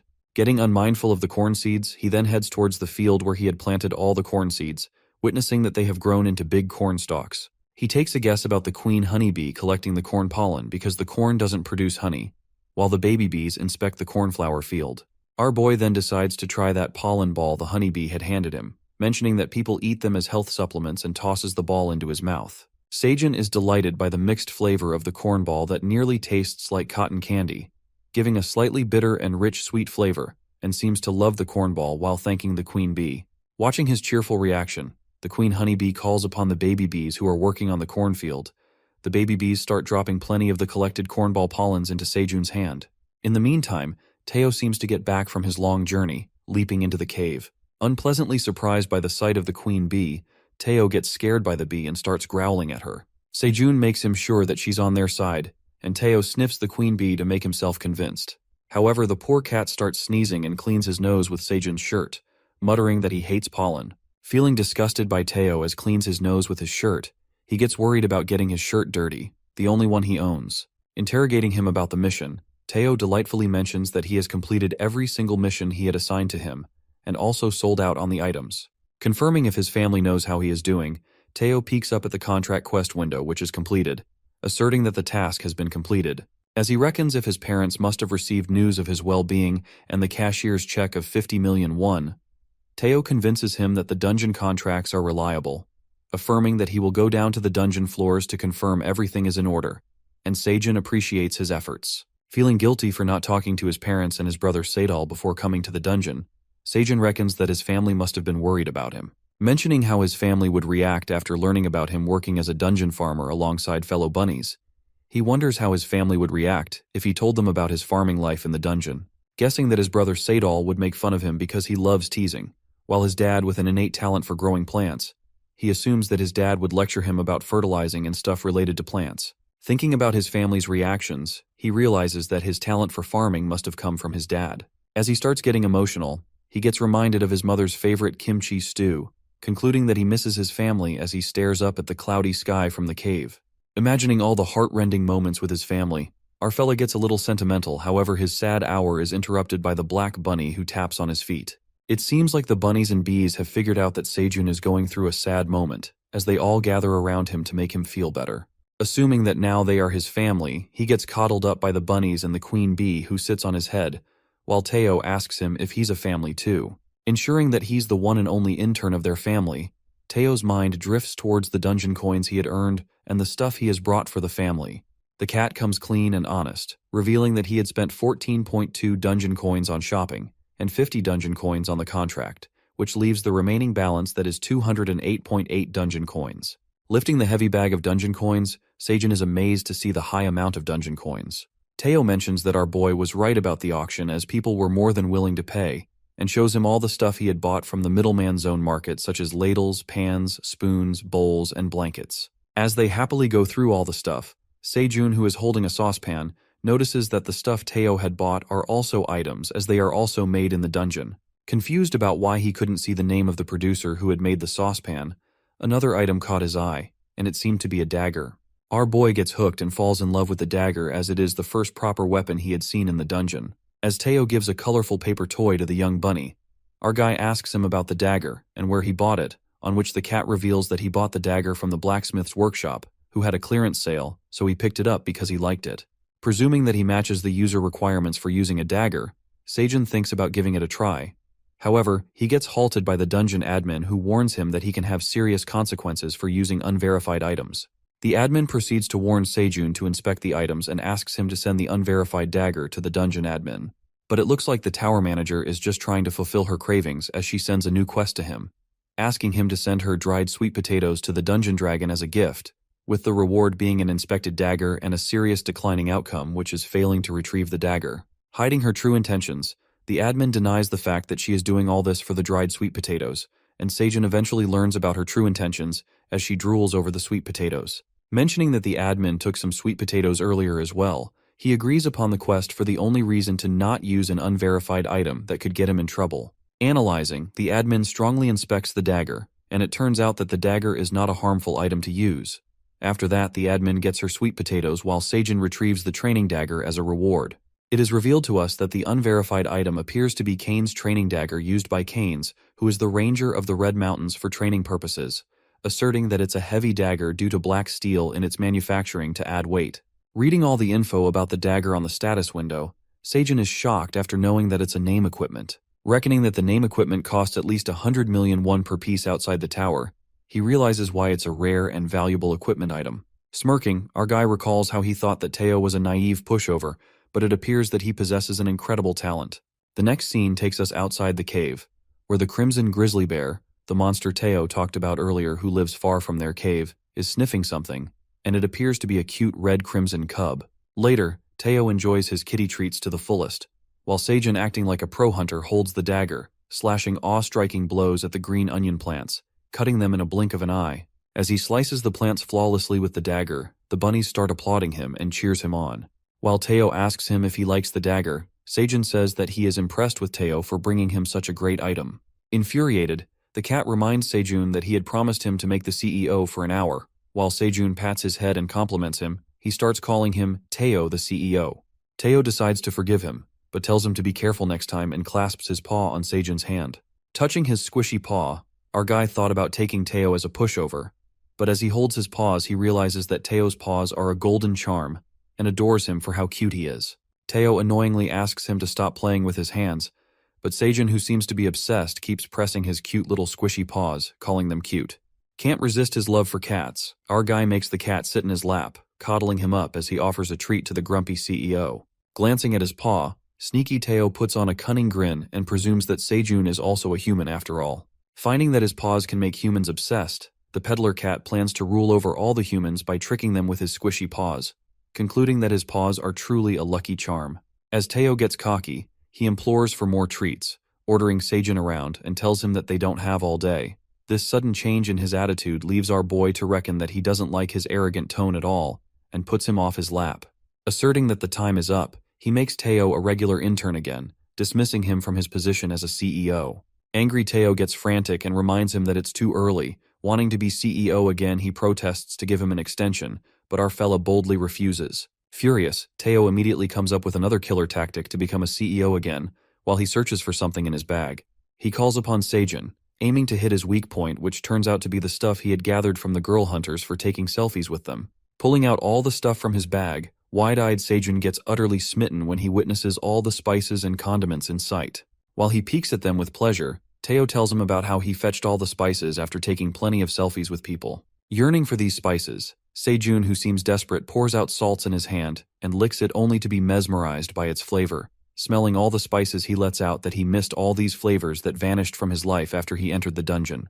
As he feels happier than ever, and it seems like Teao smoothly activates his killer tactic, taking advantage of the moment, he requests Sejun to make him the CEO for the next 2 hours. Overjoyed, Sejun picks up the cat in his hands. Making him twirl out of sheer happiness, he decides to make Teao the CEO for the next 24 hours, while the bunnies inspect all the spices lying on the ground.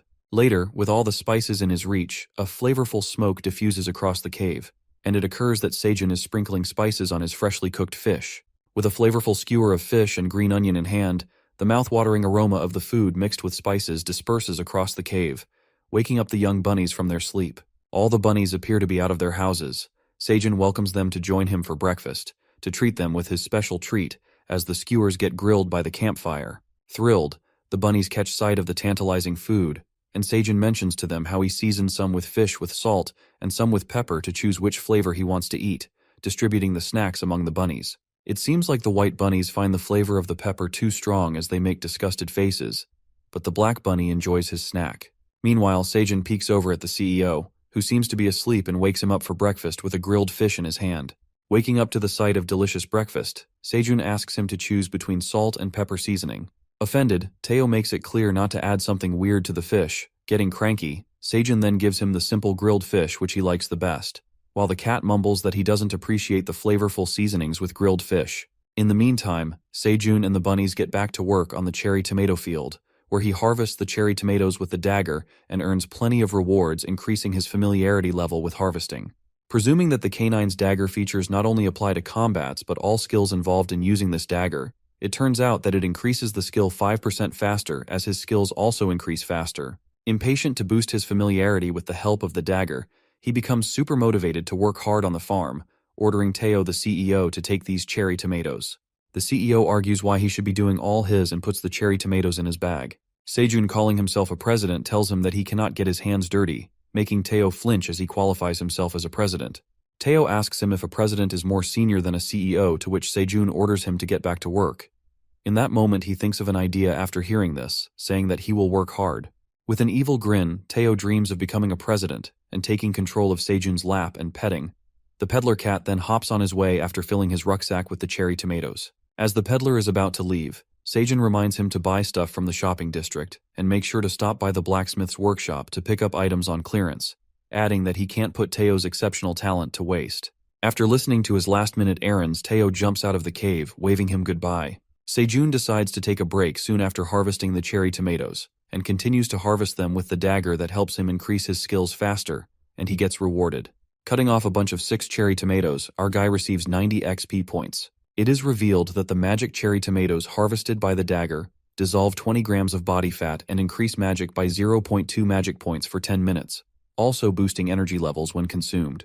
He realizes that it's a level D crop, and the benefits of fat dissolving, magic boosting effects, and the expiration have all doubled, which seems to be a great privilege for him. While the bunnies work in the cherry tomatoes field, our boy believes that all of the cherry tomatoes seem to be level D produce, which leaves him to wonder if they bear level D fruit after he upgraded to be a level D farmer.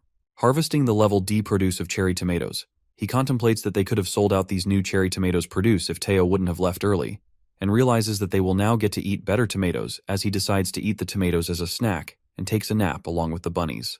As Teao walks through his way, he gets a hunch about forgetting something, leaving him worried. The next scene then takes us to Ailen, the black dragon, with her big shadow, as she approaches a sculpture, which appears to be her model. It is known to us that it's an ice sculpture of the black dragon Ailen designed by Kaiser Pratani, with ice shards from the blue penguin kingdom, which seems to shine like it is made from diamonds. However, Ailen smashes a breathtaking sculpture apart, shattering it into pieces, and replaces the sculpture with those dried sweet potato snacks gifted to her by Sejun. It looks like her storage room possesses magic preservation permanently, so she decides to save the sweet potato snacks in that place, mentioning that it's a gift from her human, Sejun. After that, Ailen gets curious and peeks at Sejun to view his recent activities through her crystal ball, and witnesses him taking a nap with the bunnies.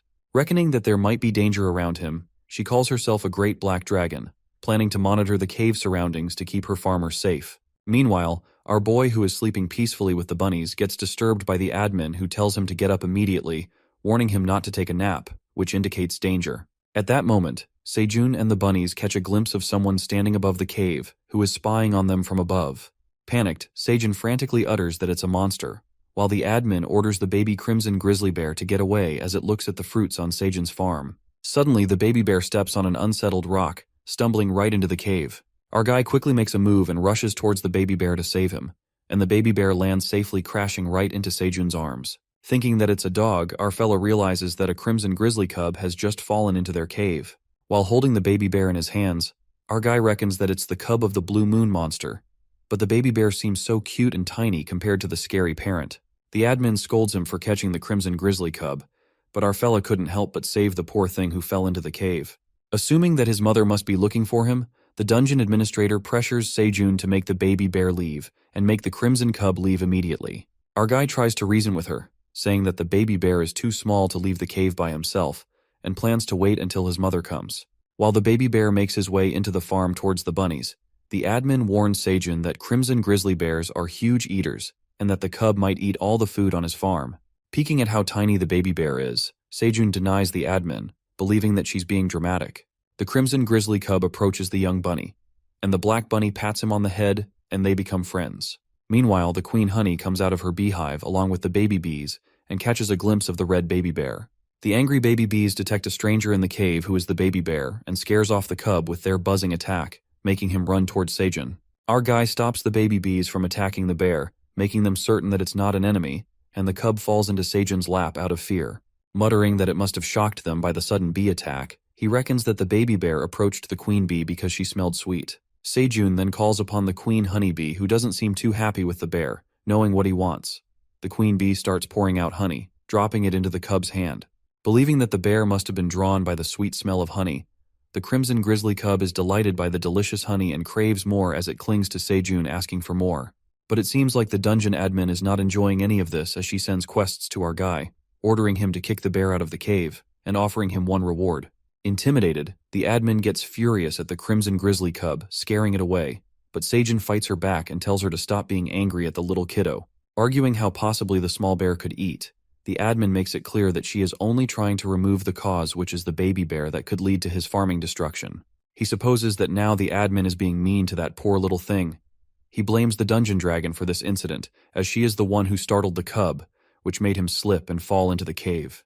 The manager admits her mistake, but she demands Sejun to listen to her and make this cub leave right this instant. However, our guy hugs the scared baby bear and mentions that the manager also admitted him into the tower by mistake. Our soft-hearted main character appeases the baby bear, clasping him into a hug. Meanwhile, the bunnies and bees watch this heart-wrenching sight.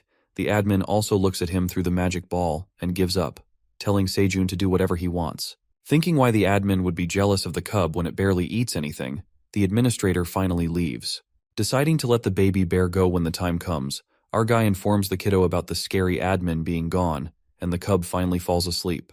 Watching the adorable baby bear sleep, Sejun lets it sleep in the cave for the night, not wanting to let him go.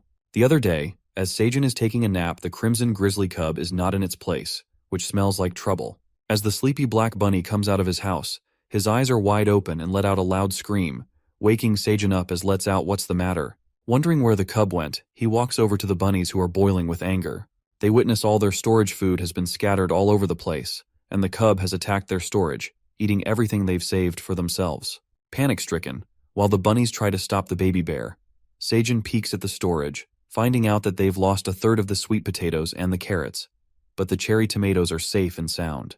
The angry bunnies start chasing the baby bear, who has eaten all their food and is saved by Sejun. Grabbing the crimson grizzly cub into his hands, Sejun realizes that it got heavier and grew a lot overnight, as it was as tall as the bunnies the other day. But he speculates, since he is in the dungeon, it's not unusual to eat and grow quickly. Recalling the warning by the dungeon admin, our guy regrets not listening to the admin's order. While he ponders, the administrator shows up again and reveals that the crimson grizzly cubs eat like pigs, and they can consume hundreds of pounds of anything they find edible. Flabbergasted, our fella then apologizes to the admin for not listening to her warning about the cub, as he thought that the admin was jealous because he fed the baby bear, but it seems like the admin had other reasons. Nonetheless, The admin accepts his apology and convinces Sejun that his only priority is to let the crimson grizzly bear out of the cave. Our guy agrees to let go of the baby bear, but he gets confused about how he is going to make it happen, and in that moment his brain does something creative. It looks like his far-fetched thoughts have come to life, as he ties the grass onion rope onto the cub, making sure of its safety, and commands the bunnies who are positioned outside the cave to pull the rope as he counts to 3. The grass onion rope is tightly grabbed around the tree, and the bunny gang along with the bees pull the rope with all their strength as they lift the baby bear. However, the baby bear doesn't seem happy about leaving, refusing to go. Asserting that it must get back to the mother, our guy offers some honey to the baby bear, and it finally leaves in peace. While the cub waves goodbye as it enjoys the honey, Sejun and the bunnies take a deep sigh of relief. As he knows that the cub made it safely to its home, he appreciates the bunnies for their hard work. In the meantime, their stomachs start to rumble as they get hungry after such strenuous work, and with all their storage food finished by the sneak attack of the baby bear, Sejun suggests filling their hunger with the only thing that's left, the cherry tomatoes. A few days later, all the cherry tomatoes seem to blossom on the farm. The number of troubling events wreak havoc in their lives. Another trouble comes knocking on their door as Sejun and the bunnies get frightened by the overwhelming guest, which seems to be the crimson grizzly cub along with its mother peeking into their cave.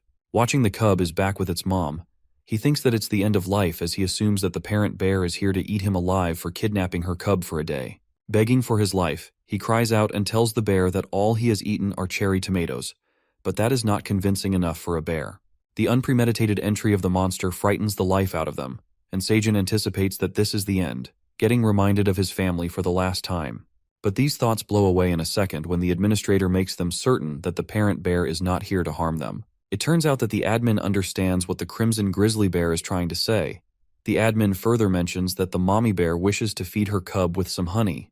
Realizing that the bear wants the honey, the red monster roars while the admin interprets that in return for the honey, she offers to keep the cave's surrounding area safe. The red monster lands in her huge paws inside the cave, and Sejun agrees to hand her the honey. However, it seems like it wants Sejun to hop on her hand, as stated by the dungeon admin. Feeling on top of the world, our guy gets on her paw and looks at his baby crops which he had so much fun growing, and waves them goodbye as he finally leaves the cave. Fulfilling his far-fetched dream, our fella finally gets to see the beautiful view outside the cave and peeks at what the real dungeon looks like. Mesmerized, he is astonished to see such a huge land with an aerial view as the bear lifts its hand above the ground. Confused about where that bright light is coming from, the admin unfolds that it's the waypoint. Our fella seems to be filled with wonder as he finds a way to escape the tower by traveling through the waypoint to reach the first floor of the dungeon and leave the tower. Contemplating that he can't travel across the vast barren land all by himself, he wonders how he is going to get there. Our guy holding the crimson cub asks the mother bear to take him to the light. However, it seems like the bear cannot help Sejun as the admin reveals that it's not part of her territory. And on top of that, to reach that waypoint, he must kill 3,000 monsters to pave his way. Flustered by this new information, the admin proceeds that the crimson grizzly bear says that her territory only covers the forest all the way to Sejun's cave, and most monsters don't enter here because it borders a barren land, claiming that she can't guarantee his safety if he gets out of her territory. In the meantime, the bunnies leap out of the cave and the black warrior bunny brings Sejun his backpack for which he thanks him. Meeting again, the cub grabs the black bunny, hugging him tightly while the bunny pats its head out of love. After that, a gruffed voice snarls from the back and Sejun gets reminded of the promise he made with Mommy Bear, handing the honey bottle to the cub. As the crimson grizzly cub showers the poor black bunny as it drools all over him, our boy pours the honey into the cub's paws, and it starts licking it right away. The mama bear seems to be happy after seeing her cub eating honey and sniffs the sweet smell of the honey. Watching the mama bear sniff the honey, Sejun offers her to eat some, but she refuses. The admin translates that the mama crimson bear wants her cub to eat honey to the fullest, and let him have more because there's not enough food around the forest, leaving her cub with stunted growth. Mama Bear further reveals that he grew much bigger overnight in the cave, leaving her to think the sweet honey helped him grow. As she speaks, Sejun and the queen bee are reminded of how the baby bear ate their entire storage food. Complimenting the queen bee as her honey was helpful, Sejun speculates with no food around the forest the mama bear must have been hungry, and asks her if she had eaten anything today, as it was revealed by the administrator that crimson bears are big eaters. The admin tells Sejun that Mama Bear hasn't eaten anything for the last 3 days in search of the cave. Listening to this, our guy gets shocked. While instructing the Mama Bear to take care of herself, he commands the Black Warrior Bunny to get back to work as they have to prepare a whole feast. Chef Sejun prepares his pans and dagger. the black warrior bunny hunts down the fishes with his hammer, and while Sickle Bunny chops off the vegetables. Preparing a mouth-watering feast, he tosses in the vegetable and the chunks of the fish, cooking and stirring at a high flame. As the feast seems to get ready, we get to see plenty of food along with the grilled fish, green onion skewers, and the fish stew with tomatoes and carrots. Glancing at the steaming and scrumptious food, the red bears stare at the food with full admiration. Mentioning that it's a flavorful, nutritious fish stew that tastes good, he tells Mama Bear to stay well-fed so she can raise a healthy child. As the cub digs in the stew, the Mama Bear, feeling overwhelmed with all the delicious food, grasps Sejun and the bunnies in a tight hug, showing her gratitude towards them. Meanwhile, the Mama Bear is thankful to him. The black dragon witnesses the wholesome moment through her crystal magic ball. It seems like this was all planned by Ailen, as she reveals that she has been watching the bear since the cub left his home, worried that the bear might attack Sejun, but she later learned that the crimson grizzly bear wanted to have a friendly relationship with a human. For that reason, Ailen offered to translate for the bear, and it all worked out well. The dragon further schemes, assuming that if Sejun leaves the cave and expands his farm, she will get more food, and with the bears serving as security guards, she will have nothing to stress about the human's safety. Reckoning that she had killed 2 birds with 1 stone, Ailen thinks of her as a genius black dragon.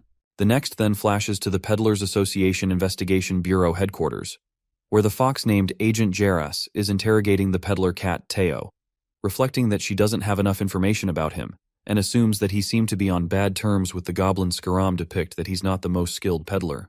Thinking about how Teao managed to make those sales, a dog agent comes in informing Jaras of the recent incident about the stolen products on the 55th floor from the landowner's storage, and hands in the stolen item list to her. Frustrated, Agent Jaras seems to get done with handling petty cases. However, another agent arrives at the scene informing her about a peddler cat who arrived on the 75th floor through the peddler pathway, suspecting that it's Teao. Agent Jaras instantly gets up, takes her blue cape, and heads out to find Teao, expecting that she will certainly hunt him down this time. The next morning, Mama Bear and the cub again show up at the cave. Greeted by Sejun and the bunnies, he asks the bear to help lift him. Our boy narrates that it's been 3 days into the deal with the Mama Bear. She drops off her cub with them and goes about her way to guard the area. Moreover, they've been preparing to move out of the cave as they settle in a new place. And they've also been cultivating the land, but the soil is not as fertile as in the cave. While Mama Bear sets out to patrol the area, Sejun provides her with food wrapped in green onion leaves to eat while she monitors the area. Analyzing the soil that is too dry and there are way too many little rocks, it seems like the dungeon soil is not suitable for farming. Ruminating about the soil, Sejun witnesses the baby bear playing in the soil as he brushes against the soil, removing the rocks from the way, as the bunnies keep collecting it in the wheelbarrow. Making the job easier for them, our boy rewards the red baby bear with a sweet potato.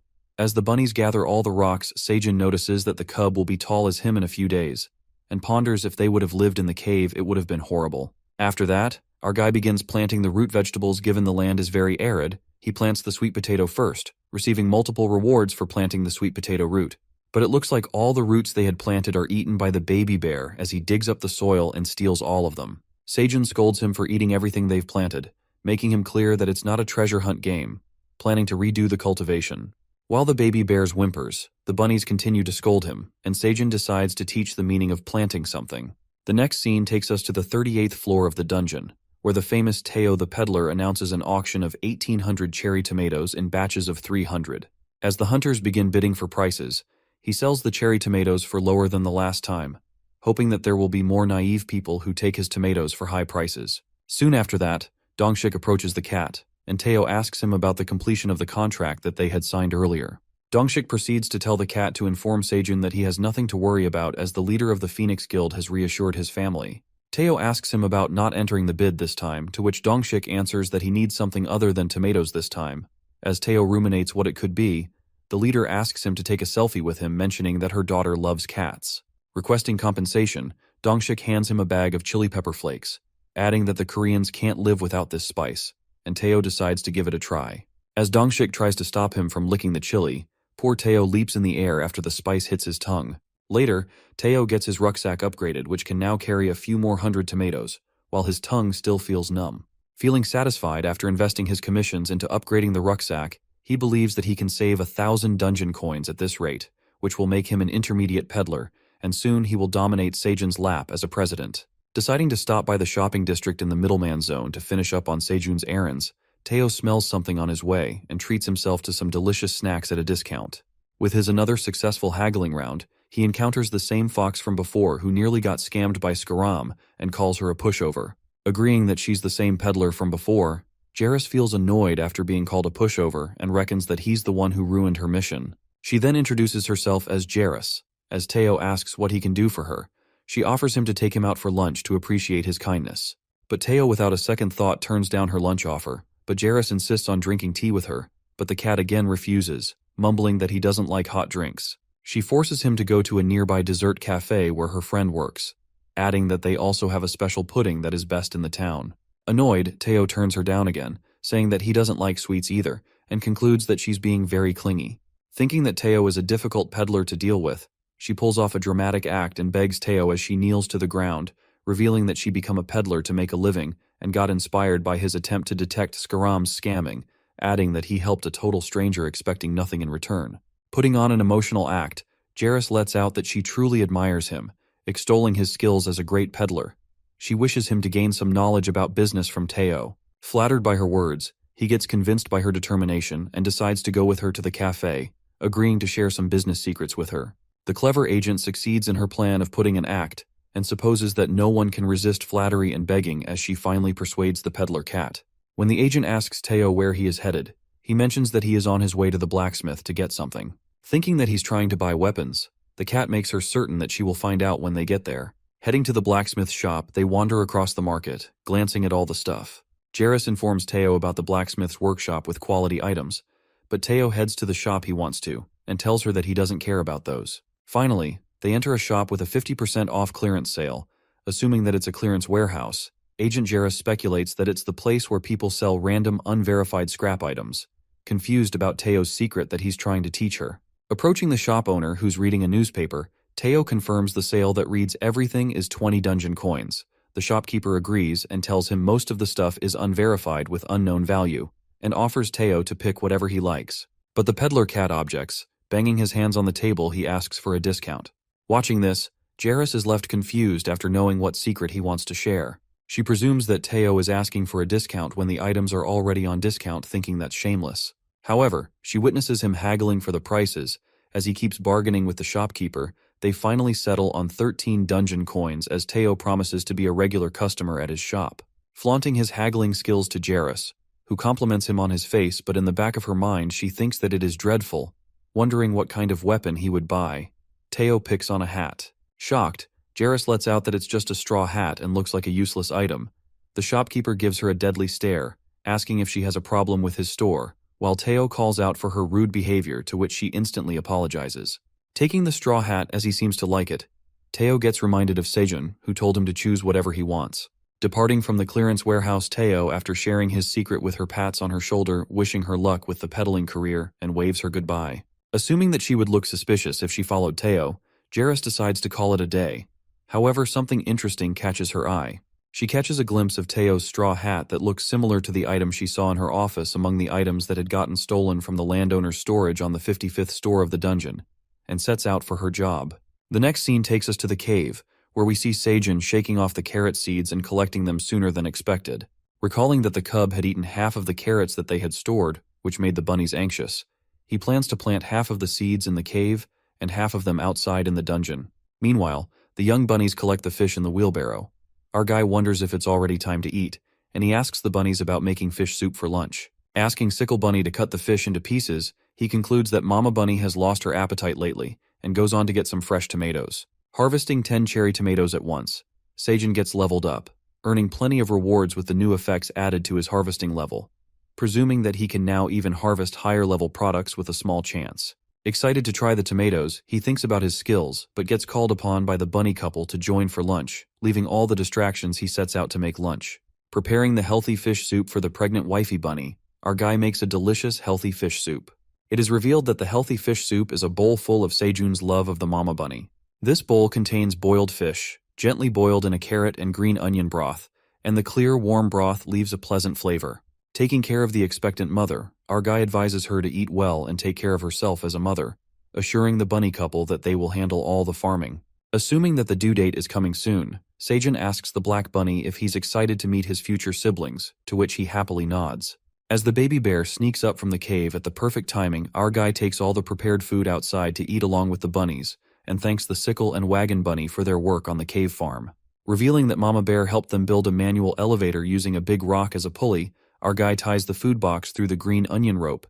He wraps himself with the rope while the baby bear pulls the rope using the rock as a pulley. Narrating that their day starts with breakfast, as the cub pulls them out of the cave with the pulley, he is still astonished by the massive rock that Mama Bear delivered, and it made their escape route from the cave easier. Our guy then appreciates the baby bear for his hard work, and it seems like the cub had grown taller and stronger as he ruminates that he pulled him out faster than the other day, supposing it because of the amazing breakfast he had brought with himself. After that, Sejun offers roasted sweet potatoes to the cub, and his eyes are filled with admiration. Our guy speaks out that he had saved some sweet potatoes for him after dinner, which pissed off the admin.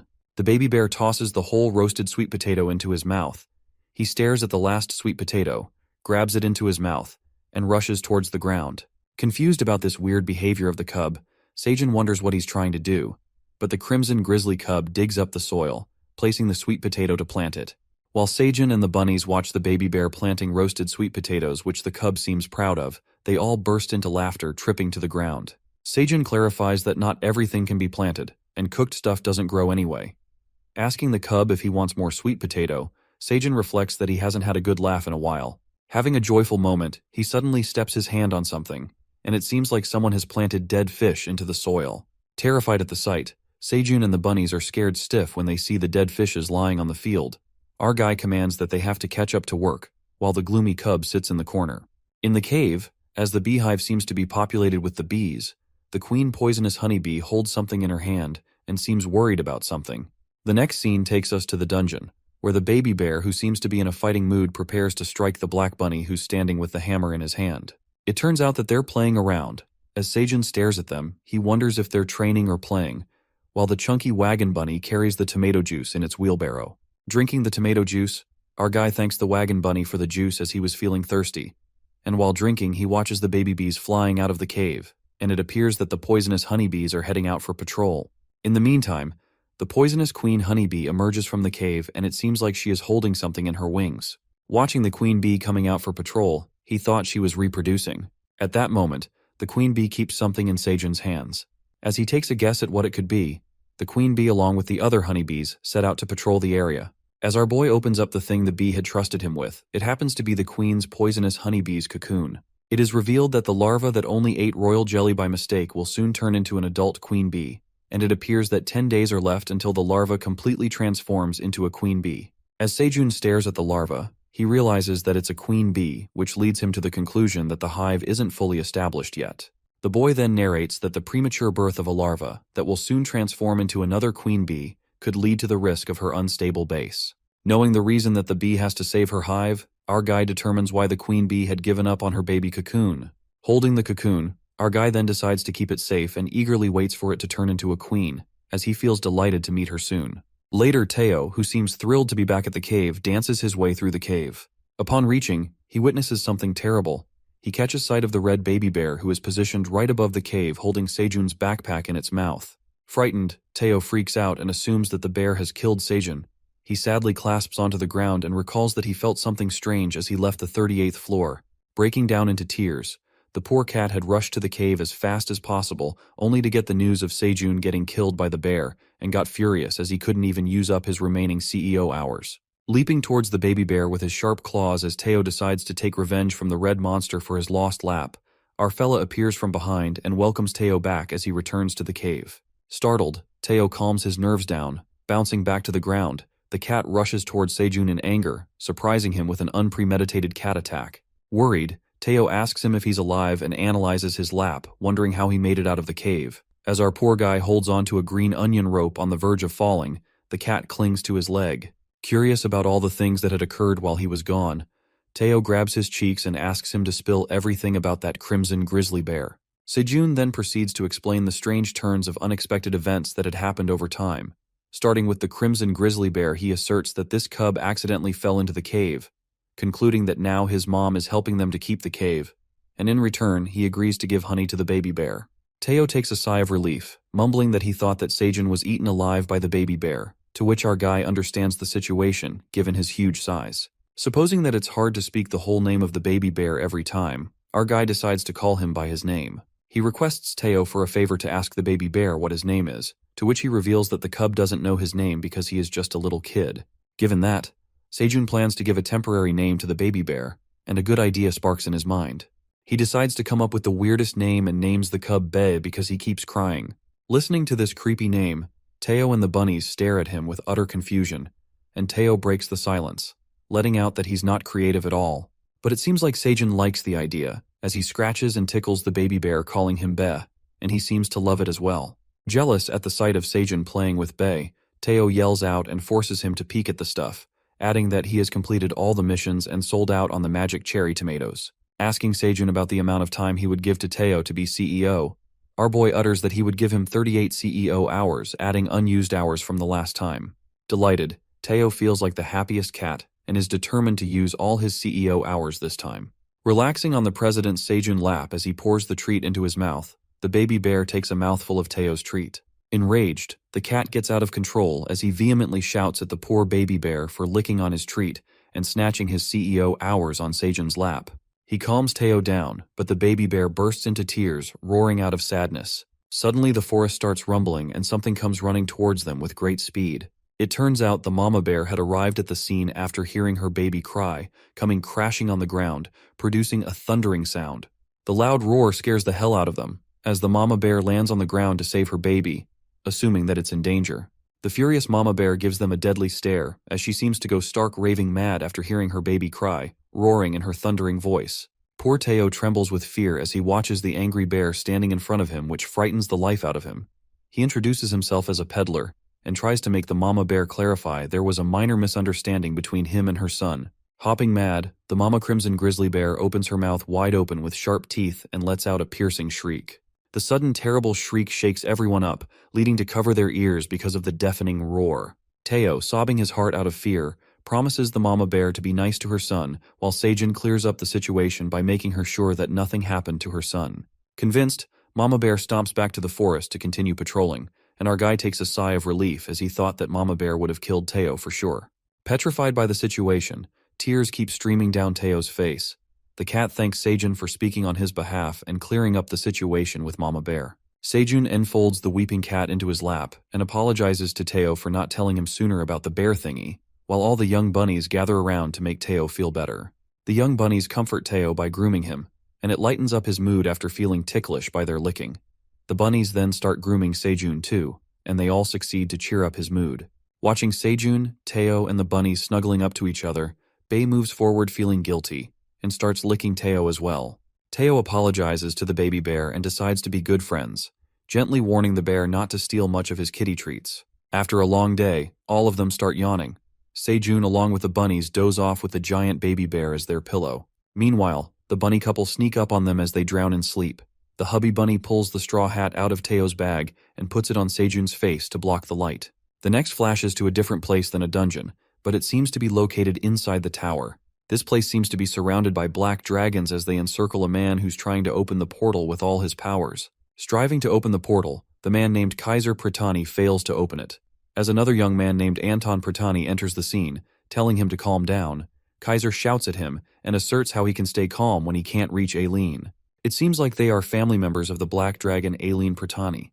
Kaiser reveals that it's been more than a decade since Ailen had her last seizure, and they did everything in their power to find the medicine only to witness that the portal is broken. He further proceeds with a broken portal and no response from the tower's emergency that has no other way to go to the other side and meet Ailen, adding that they are stuck inside the portal unaware of the things happening on the other side. Upon hearing this, Anton speaks up to him, letting out that if his black tower emergency system hasn't been activated, this leads them to believe that Ailen had not experienced any episodes, concluding that they still have time to go back.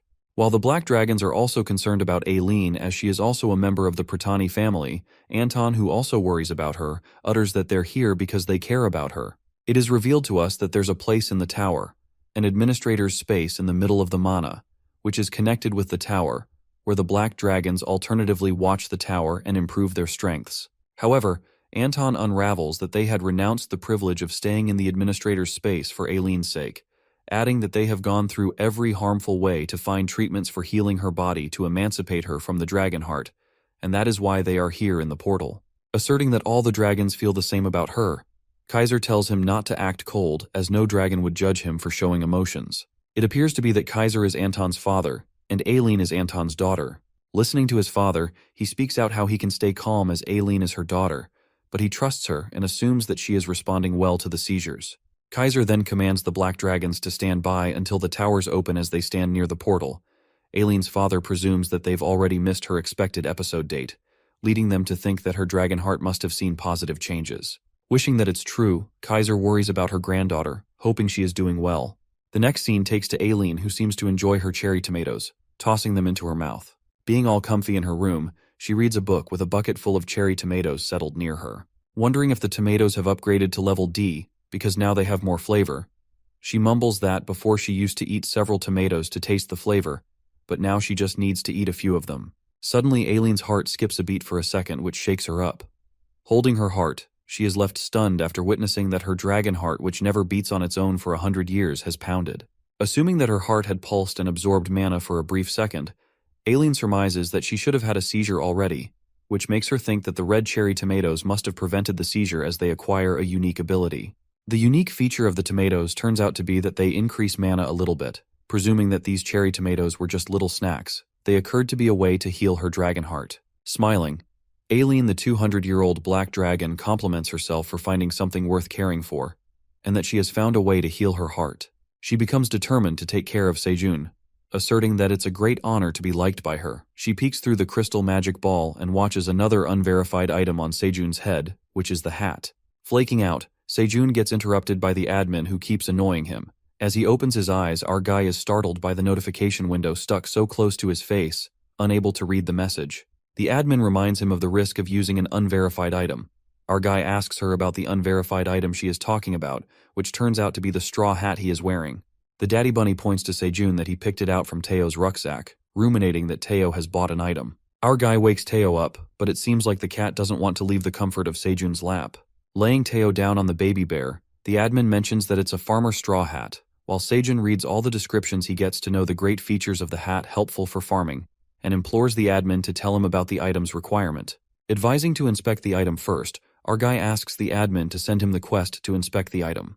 The farmer hat disappears through the screen, while Ailen uses her incredible inspection skills and gets happy with the inspection results as she congratulates him for the item. After inspecting the hat successfully, another quest comes up requesting Sejun to promise to offer her a blue moon harvest, with the reward being the verified straw hat. Thinking that the next blue moon is approaching, and now that his farm has expanded, he can surely offer a blue moon harvest. The admin reveals her name to be Ailen Pratani for the first time, and demands he make a pinky promise to complete the quest. Getting to know the admin's name, Sejun doesn't seem surprised and mumbles that it's not a top secret. Upon hearing this, Ailen gets mad at him for taking this privilege for granted, and boils with rage as she threatens not to give the straw hat back. Blandishing, Sejun asserts that he is honored to know her name and makes a pinky promise to share the blue moon harvest. The admin feels happy and informs Sejun it was their first promise. As he shows his pinky finger, Ailen virtually makes a pinky promise through the magic crystal ball. Later, our guy completes the quest and earns a relic, which is the straw hat of Patrick the Saint of the Land. It is revealed that the relic, the straw hat of Patrick the Saint of the Land, belonged to Patrick the Farmer, who is also known as the Saint of the Land for saving many people from starvation. Moreover, there are only 10 of these relics found in the tower, and the user requirement is someone related to farming occupation. Sejun is intrigued by this straw hat, as there are only 10 in the entire tower, reckoning that he has never heard of such an item, which is also an ancient object. Thinking that his hat requires farming occupation instead of regular stats and levels requirements, our guy puts on the hat and finds out his farming levels, earning plenty of rewards. Assuming that he got lucky with the hat, he is filled with fascination after knowing that the skills he had earned from the hat are essential to developing harsh soil conditions in the dungeon. Praising Teao for having a great eye for such valuable items, he affectionately hugs the sleepy cat, smooching off his squishy paws.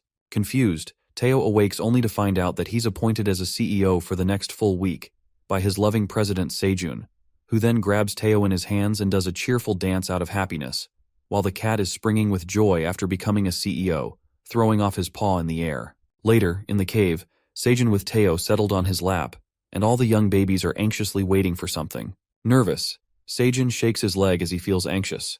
The cat who's resting on his leg asks him to stop the vibration he's producing from shaking.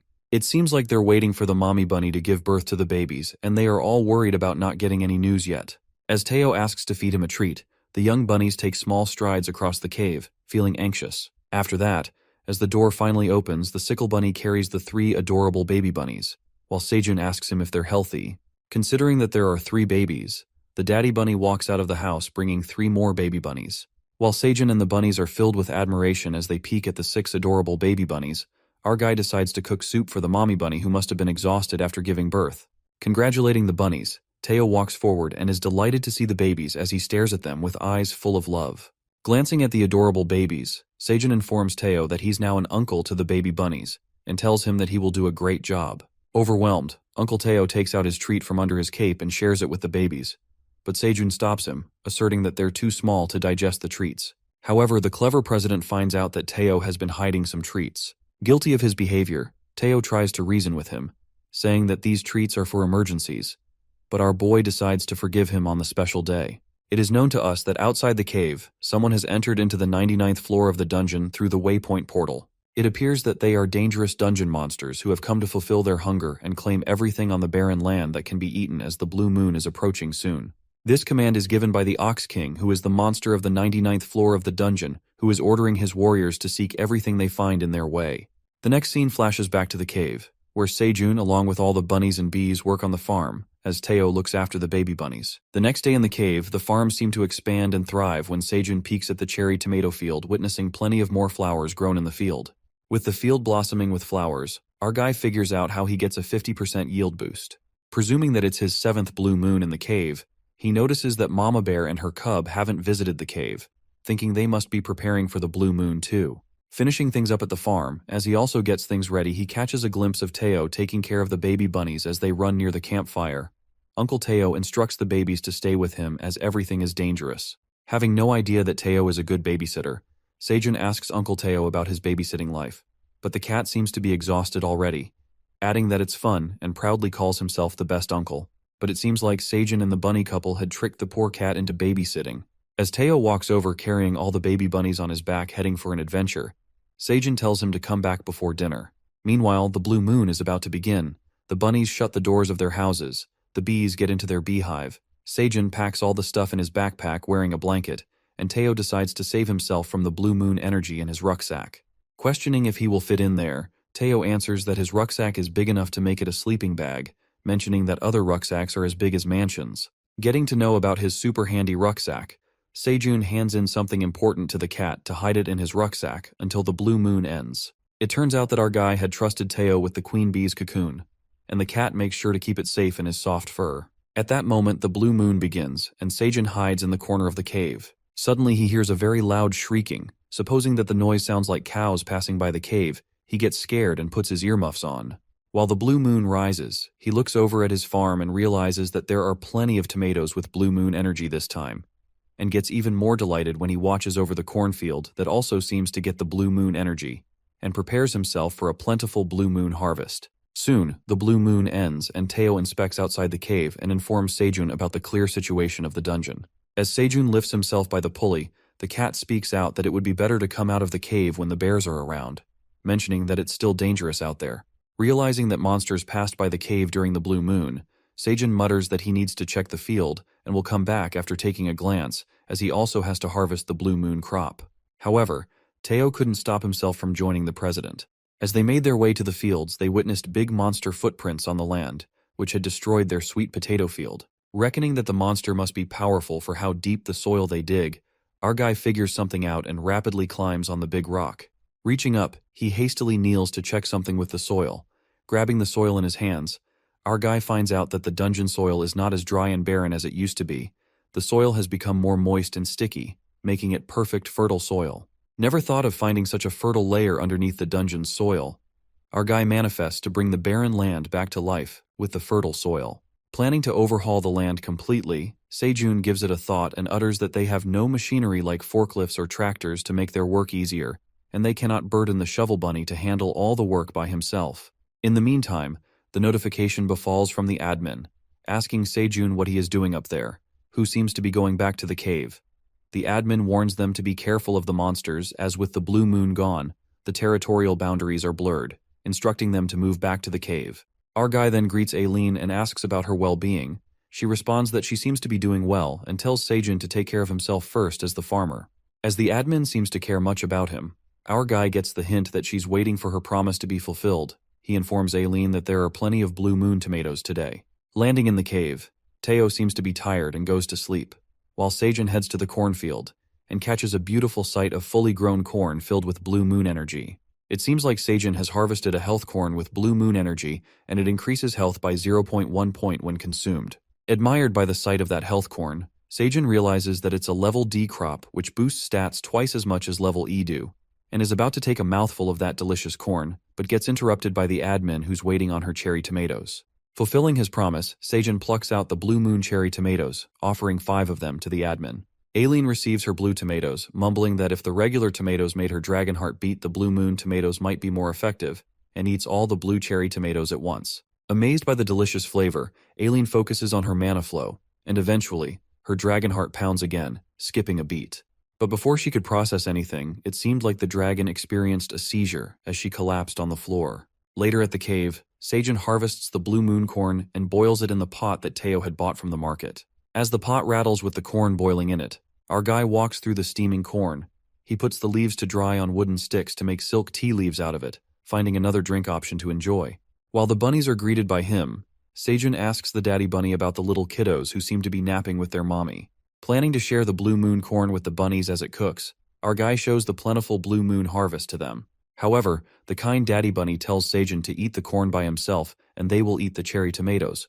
But the young bunnies are disappointed after hearing this, frowning at them from the back. Appreciating the daddy bunny's kindness, our guy feels bad for not sharing the corn with the bunnies and decides to harvest the corn to enjoy them together for dinner. Finally, the delicious steaming corn seems to be done. Seijun holding the steaming hot corn and mentions that it must taste good since its level D produces and contains blue moon energy as well. Meanwhile, the bunnies eat the blue cherry tomatoes, enjoying them to the fullest. Daddy bunny takes 2 of the cherry tomatoes for himself and the wifey bunny to eat them inside. As Seijun takes a bite of his corn, he falls in love with its sweetness, letting out that each kernel is bursting with flavor, and the more he chews on it, the more sweeter it gets. While he's munching on his corn, the young bunny stares at him desperately. Eating the entire cob, his health increases by 0 points. One permanently tosses the cob into the blazing fire. After eating, Seijun and the bunnies are all stirred up to harvest the corn and head to the cornfield. Our fella begins harvesting the corn as they seem nice and ripened. He plucks out the corn and reads the status window of the health corn, asserting that each corn dissolves 20 grams of body fat and increases health by 0.2 points when consumed. However, when eaten by a non-awakened, each dissolves 20 grams of fat and improves skin elasticity. Reading the benefits, he ruminates that his mom would like this health corn as it improves skin elasticity. Thinking that he should send some for his harvest to his family with his regards, Mama Bear with her baby arrives at the cave, and Seijun greets them. Coming out from the cave, our guy asks them about their well-being and offers the cub some honey, as he must have been hungry for not eating anything all day. As the cub seems to enjoy the honey, the crimson grizzly bear looks at her baby with satisfaction, and Seijun fetches some grilled fish for the mama bear.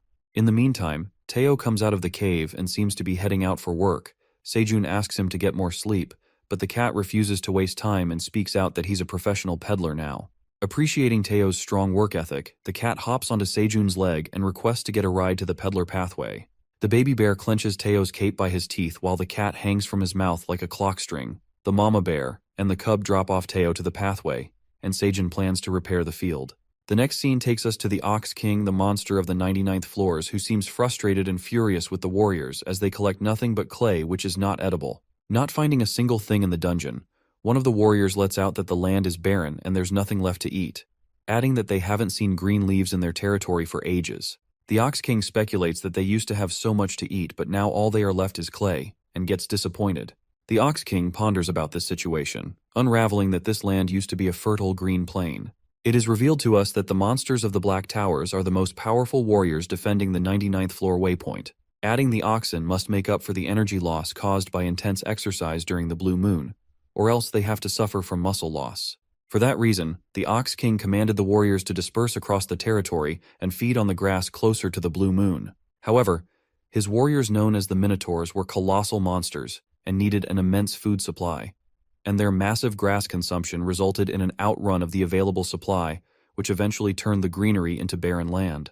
Coming back to the present day, the Ox King manifests that the young minotaurs don't seem to have good muscle development, for which the need to eat quality grass is mandatory, as they need to stay powerful and maintain their pride as warriors. As the king calls for warrior 1103, he supposes that he must have got lost in the territory, but at that moment the minotaur arrives and bows before the captain, explaining that after the blue moon he had traveled so far and lost his energy. Happy to see him back, the king is left wide-eyed when he smells something coming from that minotaur. As the captain furiously grabs him, he watches a root hanging on his horn, which smells sweet. The next scene is about the dragon who collapsed on the floor earlier and finally opens her eyes as her head hurts. She gives it a thought and mentions that she would have gotten better after eating those tomatoes, but instead, she passed out. Suddenly, Ailen gets to the level with the chandelier and asserts why it is hung so low and notices that her magic crystal ball seems too far from her. She realizes that she has grown taller. Wondering how she grew big, her mind drifts to the blue cherry tomatoes, guessing that blue magic cherry tomatoes must contain more magic than regular tomatoes, and she ate 5 of them altogether, which stirred up quite a reaction. Thinking that blue tomatoes must have caused chain reactions in her dragon heart and resumed her stunted growth, she comes to ponder that it was a temporary effect because her dragon heart had stopped beating again. Distraught, Ailen figures out that she cannot be treated instantly, but she still has a ray of hope to treat and heal her dragon heart. Cherishing her sweet little farmer Sagen, something catches her eye as she watches something through her crystal magic ball. It seems like her farmer and bunnies are enjoying delicious food together without her. Unable to see through the ball because of her giant size, she looks for her dad's big crystal, rushing to find it, and she gets stuck in the door. Squeezed by the tight door, poor Ailen gets herself jammed in the door and begins screaming as she craves food and snacks. Later in the cave, Bay greets everyone from above the cave, while it seems like the cave is bustling as the bunnies harvest the corn. While the couple bunny rips off corn leaves as they pile up behind them, the sickle and the black bunnies put the corn into the stick, and the wagon bunny carries all the corn, while the baby bunnies play around them. As the corn is being cooked at the campfire, Sagen thanks the wagon bunny for bringing the corn to him. Wrapping up as our guy completes steaming the last batch of corn, he finally removes the lid of the pan, revealing perfectly steamed corn. The admin, who seems to have found the bigger crystal ball, shows her interest in trying out the freshly steamed corn. Pouring out the corn on the green onion platter, Ailen sends a new quest asking him to share 1 cob of corn with the hungry admin. It seems like our sweet guy already thought of sharing the corn with her, and lets her know that he's grilling corn and will offer her one of that too. While the admin feels happy and waits for corn, the young bunnies carry the grilled corn to put them in the corn platter. Thrilled by the sight of scrumptious steamed and grilled corn, Sagen puts the seasonings on the grilled corn Teao had bought last time, thinking that it would have tasted better with butter. Chef Sejun grills the corn like a pro, coated in sugar, then sprinkles grated Parmesan cheese on top as he reckons who would have thought of bringing cheese to the dungeon, and not forgetting the most essential red chili pepper which he finds out sneaking into Teo's bag after finding the straw hat.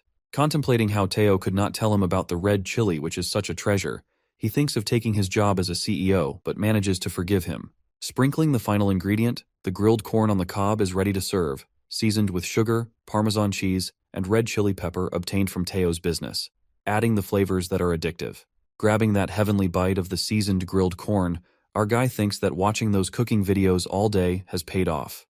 After that, he offers a bowl of corn to Ailen, for which she greatly appreciates her human farmer. Asking the bunnies if they like the corn, he witnesses the parent bunny struggle to eat as they are feeding the baby bunnies. To help the parent bunnies, our guy takes off the corns of the cob from the spoon into a bowl so that the babies can eat on their own, and tells the parent bunnies to enjoy their meal now while he can watch over the little ones. About to take his first bite of the corn, he burst into laughter after watching the baby bunnies play with their corn. Diving into the corn bowl to eat, they drench themselves into corn. After a good laugh, our fella helps the babies to take off the corns, feeling exhausted after realizing that it's not easy to watch kids and misses the CEO as he used to handle the babysitting. The boy then narrates in his survival diary how they enjoyed the corn harvest. The next scene takes us to Phoenix Guild's temporary base on the 38th floor of the dungeon, where the hunters seem to be eagerly waiting for the peddler to come, muttering that he's taking too long. Wondering if something happened to the cat, a hunter questions his member about why he's buying tomatoes as he already got them for his girlfriend. To which the boy spills the reason for buying tomatoes, which seems to be that rich people outside the dungeon are trading those magic cherry tomatoes at hefty prices. They're offering 500,000 won for each, adding that they should capitalize on this before the other hunters get to hear about it. In the meantime, Jessica lets out that they soon have to leave the mission downstairs. or they will run out of supplies and also have to report to the guild. To not further delay the mission for Teao, the leader of the guild instructs the team members that he will stay for the auction because he knows the peddler well, while the others leave for the mission.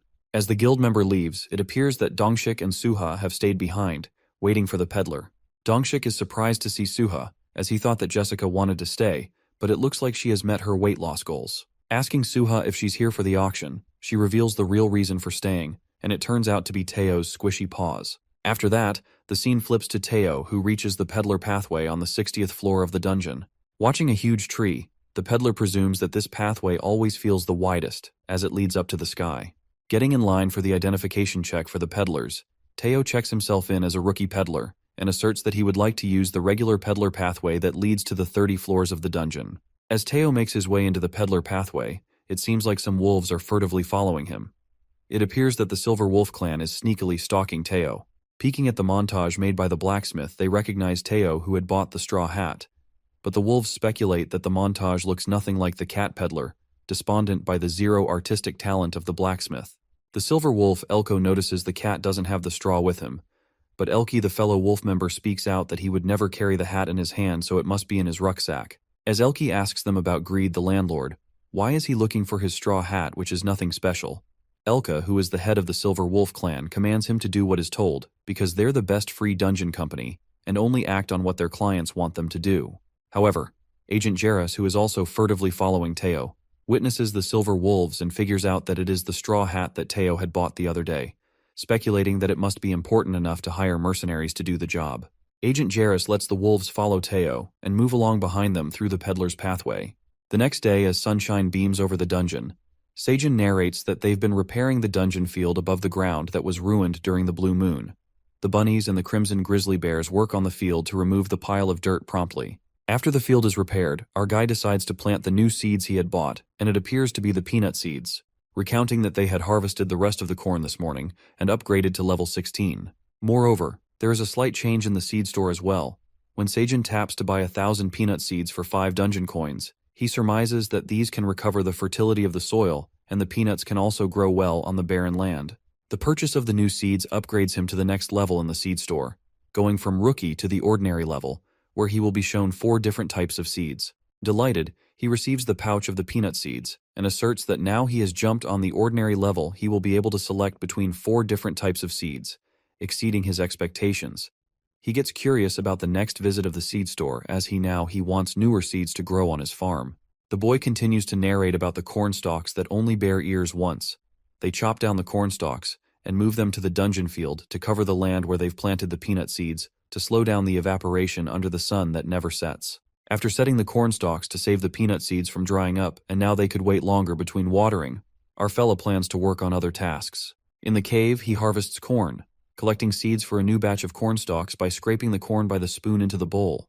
Deciding on planting the seeds tomorrow, as he soaks the corn into the water overnight, the baby bunnies sneak attack on his soaked corn, wanting to play with them. Refusing that the baby bunnies cannot play with them, our guy finds out that the babies have a low tolerance for boredom, as all the grown-up bunnies are swamped with expanding the field above ground. To fix their problem, Seijin thinks of a fun idea that works suitable for the baby bunnies, as he grabs his backpack and hands out small bags to the baby bunnies. Getting them ready for school, the adorable baby bunnies excitedly hang their tiny bags, looking extraordinarily cute, while our fella instructs them to walk around with those bags, and offers the working grown-up bunnies some carrots kept in their small bags. Telling to come back for a carrot refill, he makes the babies rush to deliver the supplies, and the small bunnies head out to distribute the carrots to the grown-ups. While the little ones hand out the carrots to the grown-up bunnies, Seijin thinks of asking Teao to bring some cute clothes for the kiddos, and imagines them in the cutest clothes ever, muttering that they would look adorable, but he can't even take pictures. The next scene takes us to the barren land where one of the minotaurs is looking for something. Stomping on the land, the minotaur doesn't remember where he saw those root vegetables before, realizing that he lost his memory during the blue moon. It comes about that Minotaur 1103 had been ordered to be sent back to the field, unwilling to carry the order he recalls upon the clear command by the Ox King, unfolding that the leader of the Minotaurs interrogates him about the root vegetables he had retrieved. As he utters that he must have found it somewhere near the territorial border, the king asks him if he had left the territory.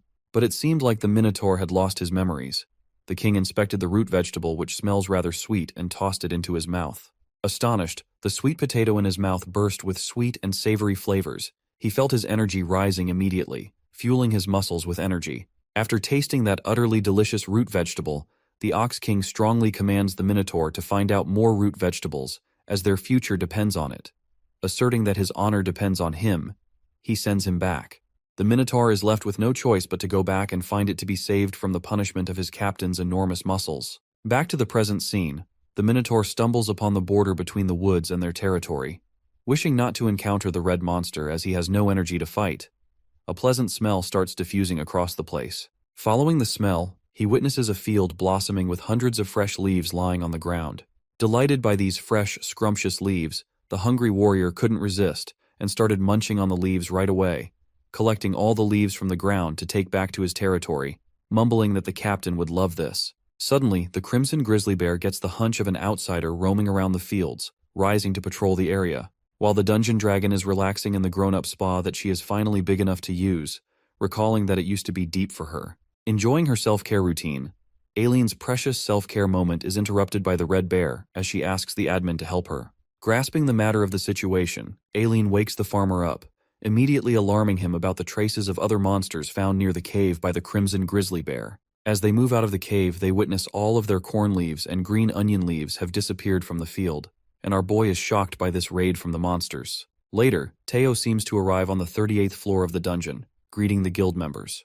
The next scene takes us to the field, where Seijin is left bewildered after knowing that some kind of monster has broken into their farm field and taken everything.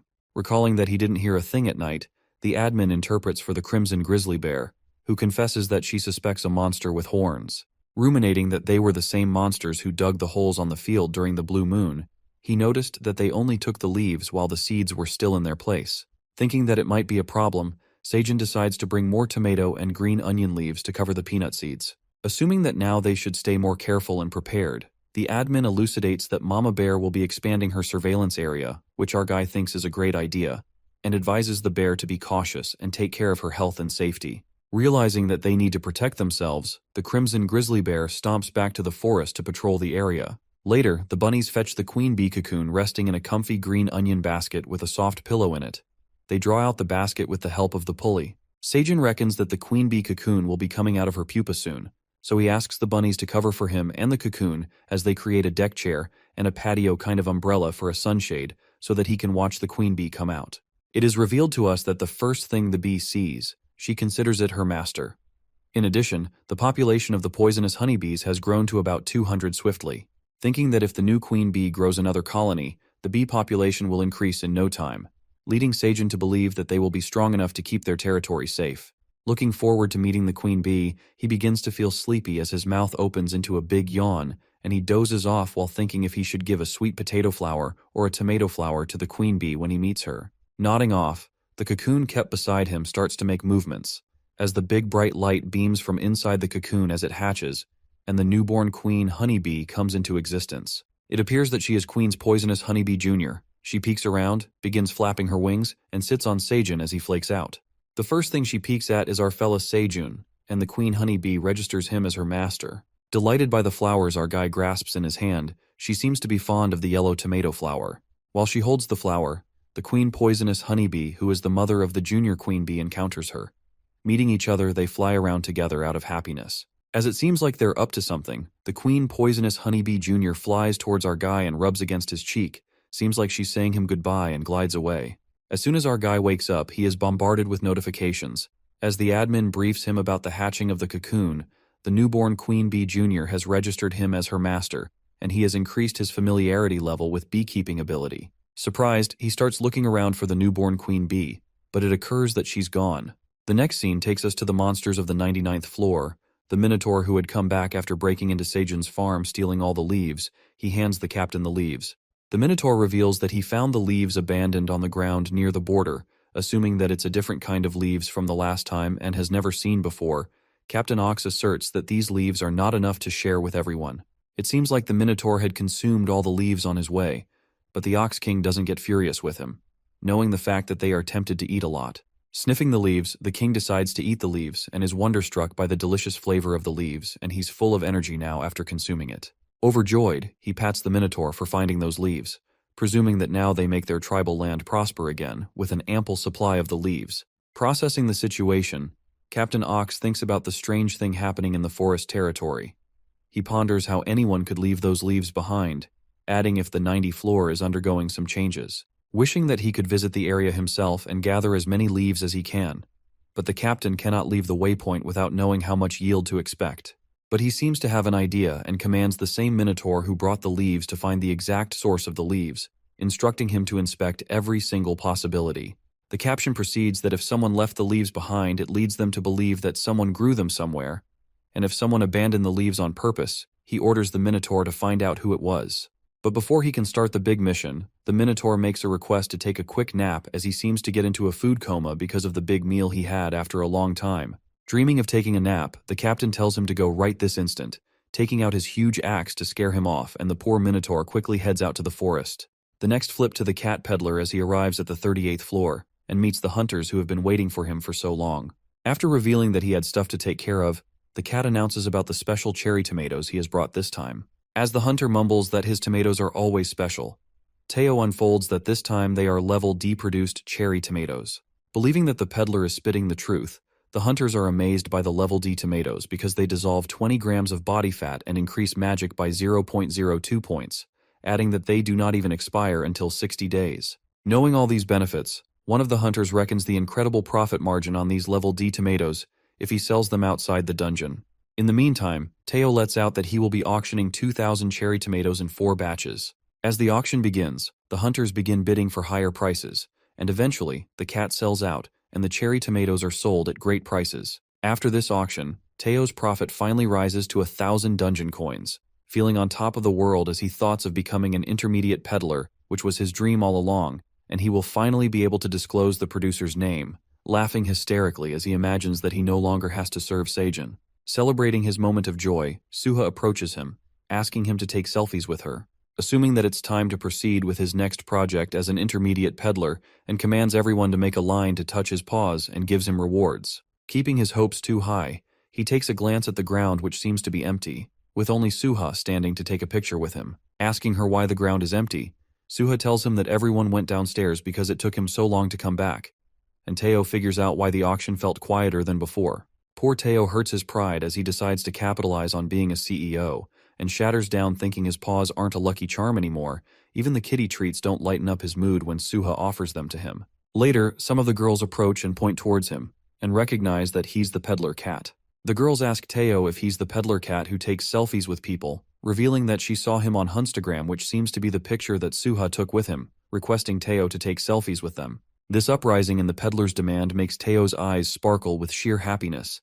As he smells money, the mastermind peddler stretches out his paws and tells them to pay to take pictures. Later, Suha shows Teao her Instagram account titled Phoenix Guild Hunter, booming with thousands of followers, and is filled with pictures of the wandering cat merchant Teao. Astounded, the cat figures out that the girls who were waiting here to take pictures with him had seen Suha's uploaded pictures on her social media. As Teao witnesses the account brimmed with his pictures, Suha thinks that Teao might be mad at her for posting her pictures without his permission, but it turns out that he loves the idea of posting pictures on social media, mumbling why she didn't tell him sooner. Instructing Suha to stop wasting and take more of him to post, the cat starts posing for the pictures, looking exceptionally adorable. She keeps taking his pictures with cuter angles while cherishing Teao for how adorable he is. It seems like the greatest cat influencer in history has ruled the internet with his super cute pictures with tempting poses. Flattered by Suha's compliment, the self-obsessed cat tells her to inform the people if they want to meet this cool and adorable cat, they can meet him on the 38th floor, and a generous compensation will make him dance as well. It looks like the clever peddler got a full package for cat lovers, tricking them with his squishy paws and adorable face. Exhausted from all the posing and pictures, Teao makes his way back to the cave and starts grooming himself to look neater in the pictures for the next time. Imagining his paycheck growing and dreaming of aiming for the president's position, someone messes up his perfectly neat hair. Wondering who it is, Teao confronts the terrifying silver wolves hindering his way. Horrified by the sneak attack of the wolves, chills are sent down his spine as the helpless cat is surrounded by big scary silver wolves with no escape route. Trembling with fear, one of the wolves frightens the hell out of him with his big claws encircling Teao and interrogates the cat, asking if he's the same peddler cat who bought a straw hat from the blacksmith workshop in the middleman zone. Scared to the core, the poor cat seems to be too terrified to even speak. The wolf roars at him with a thundering voice, wanting the answer to his questions, and asks him about the straw hat and what he did with it.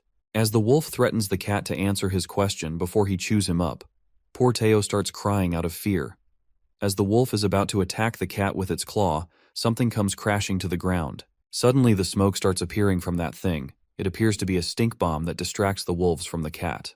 Diverting their attention, Agent Jarrus comes to Teo's rescue as she also had been following him, grabs his hand, and scampers off into the forest. Dashing away, the leader of the wolves commands his members to chase after them, but it seems like their mission gets flopped as the wolves struggle with the stink bomb, blowing away their noses with its pungent smell. Meanwhile, Agent Jarrus and Teao escape from the wolves, panting heavily. Finally losing the wolves, the peddler cat shows gratitude to her for saving his life as he nearly got killed, to which Jarrus mumbles that he also saved her life, so she just returned the favor. Appreciating her kindness, he pats her shoulders and insists on paying back her favor, asking if she likes grilled fish. Upon hearing that, Agent Jarrus infers that it's the perfect opportunity. She implores Teao to accompany him to learn more lessons from him like last time, and the cat happily agrees to her. As they head to the middleman zone, Jarrus takes him through a shortcut she knows, but the cat informs her that he needs to stop by the Peddler's Guild and request a promotion to the intermediate level. Shocked, Jarrus suspects him about promoting to the intermediate level, spilling that he's just been a peddler for a few months. Interrogating her for how she knows about him being a peddler for a few months, Agent Jarrus gets this close to exposing her identity as a secret agent. She ponders about not letting Teao find out about her being a secret agent for the Peddler Association Investigation Bureau. Grasping the situation, Teao seems to know everything about it. As the agent starts sweating out of anxiety, he lets out that Scaram must have told her about him. Triggered by the suspense, Jarrus immediately agrees with him and tells him that Scaram voluntarily passed her all the information regarding him, without her even asking.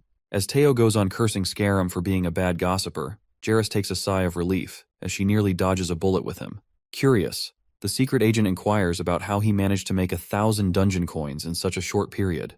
Tricking him into answering the question, she puts on an act, speaking out that a humble peddler like her cannot even imagine accomplishing this much, asking Teao what kind of special product he sells. Thinking the answer is apparent, the agent determines that the peddler is racking up such revenue in such a short period with the assistance of evil peddlers like Scaram who scam people. She suspects Teao and reckons about being unaware of who's behind him, or what kind of dangerous goods he's selling, and thinks of arresting him. However, her plans blow away in a second when Teao reveals that he sells cherry tomatoes to earn those dungeon coins. Left in disbelief, Jarrus makes sure that the cat is talking about the fruit cherry tomato, while Teao promises to show her next time as he is sold out on the cherry tomatoes. Getting there, the agent gets suspicious of the peddler, and is baffled by the thought that he earned thousands of dungeon coins just by selling cherry tomatoes. The next scene takes us to the real world, in the United States, where the Vice President Michael McLaren chews on the new Level D tomatoes in the market, which dissolve 20 grams of body fat and taste better than Level E tomatoes. Asking Jenny about the cherry tomatoes they planted on Earth, she reveals that they have grown into ordinary tomatoes. Michael figures out the items come to effect only in the dungeon, and interrogates Jenny about the batch they planted in the tower, on which she asserts that they planted 100 Level E cherry tomatoes on the first floor of the dungeon, from which 10 of them germinated and are almost ready to harvest. The president appreciates Jenny for her hard work, and she gives credit to the Gagel's technology and experience, adding that they will soon be able to boost the germination rate by 50%. As she asks him about the budget draft for the project, McLaren informs her that it has been approved by the board, disclosing they have hired Awakened to wipe out the monsters around the farmland. Revealing all about the project, the president seems to be quite happy about it. Reckoning that those cherry tomatoes were a godsend, he utters that this wildest dream about the dungeon project will eventually come true. Later, Teao stops by the Peddler's Guild and receives his badge for becoming an intermediate peddler. He seems to be over the moon, and Jarrus congratulates him. Assuming that they should keep going, the cat lets out that he has to visit the peddler's market to buy some stuff. Speculating about the peddler's market, she narrates that its marketplace is located in the middleman zone, where peddlers can flaunt their full abilities to the fullest. Each workshop and farm presents its best products and pieces, and the peddlers buy the stuff through auctions and resell the product for maximum profit, concluding that in this kind of auctions, peddlers' business skills are put to the test, adding that the market is like a battlefield where there is no space for mistakes. She assumes what kind of business skills he will show. Teao stops by the general store, which looks nothing like the blacksmith workshop. Muttering that he needs to buy some stuff, they enter the general store as Teao buys 2 pots, a saw, and a few threads and needles, while Jarrus lets out that she thought that he was here to buy wholesale products. Reminding her that he sells cherry tomatoes, The secret agent hoped to see him flaunt his skills in the marketplace, but it seems like he is just here to buy some ordinary stuff for the farm. As Teao selects all the stuff he wants to buy, the shop owner, who appears to be a hyena, calculates all the stuff, and it totals to 2.4 dungeon coins. The secret agent guesses that these cheap pots and the other little stuff should cost no more than 2 dungeons, believing that the shopkeeper is overcharging him. She imagines Teao as a soldier and the shopkeeper as an evil swindler who's tricking the naive customer. However, the cat immediately asks for a discount, and Jairus gets reminded of the dreadful haggling from the last time, thinking that he will use the same trick this time as well. The shopkeeper gently refuses to lower the price, asserting that he's already selling them at wholesale prices. While Jairus supposes that Theo's haggling trick could only work at a clearance shop, the hyena lowers the price to 2.2 dungeon coins, letting out that it's a special offer for a nice customer like him. The secret agent learns about the hyena's advanced tactics by starting at a higher price, and then giving a discount, making it look like a generous concession. Assuming that the owner is a veteran, she imagines the evil swindler expecting the soldier to say yes this time. However, the clever haggler Teao asks for a steeper discount, but the shopkeeper refuses to make the prices lower.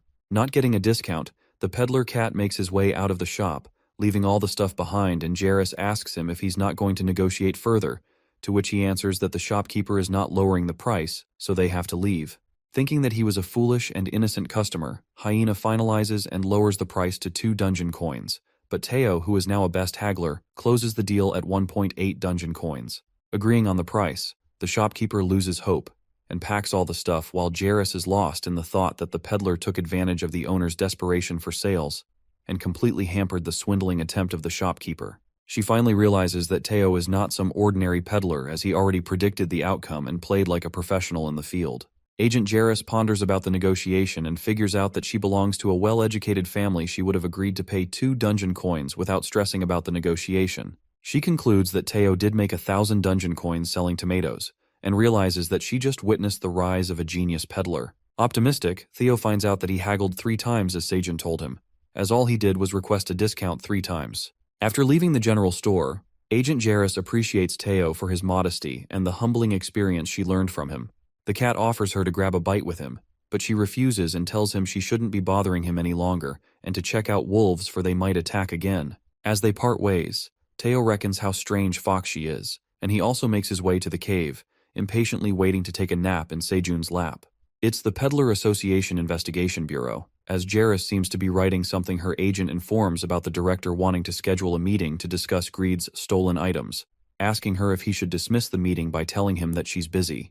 But Agent Jairus tells the dog agent that she will stop by the director's office soon and hands him a report about the peddler cat they've been watching. She asks him to send it to the peddler pathway manager and inform them that they don't have to worry about him.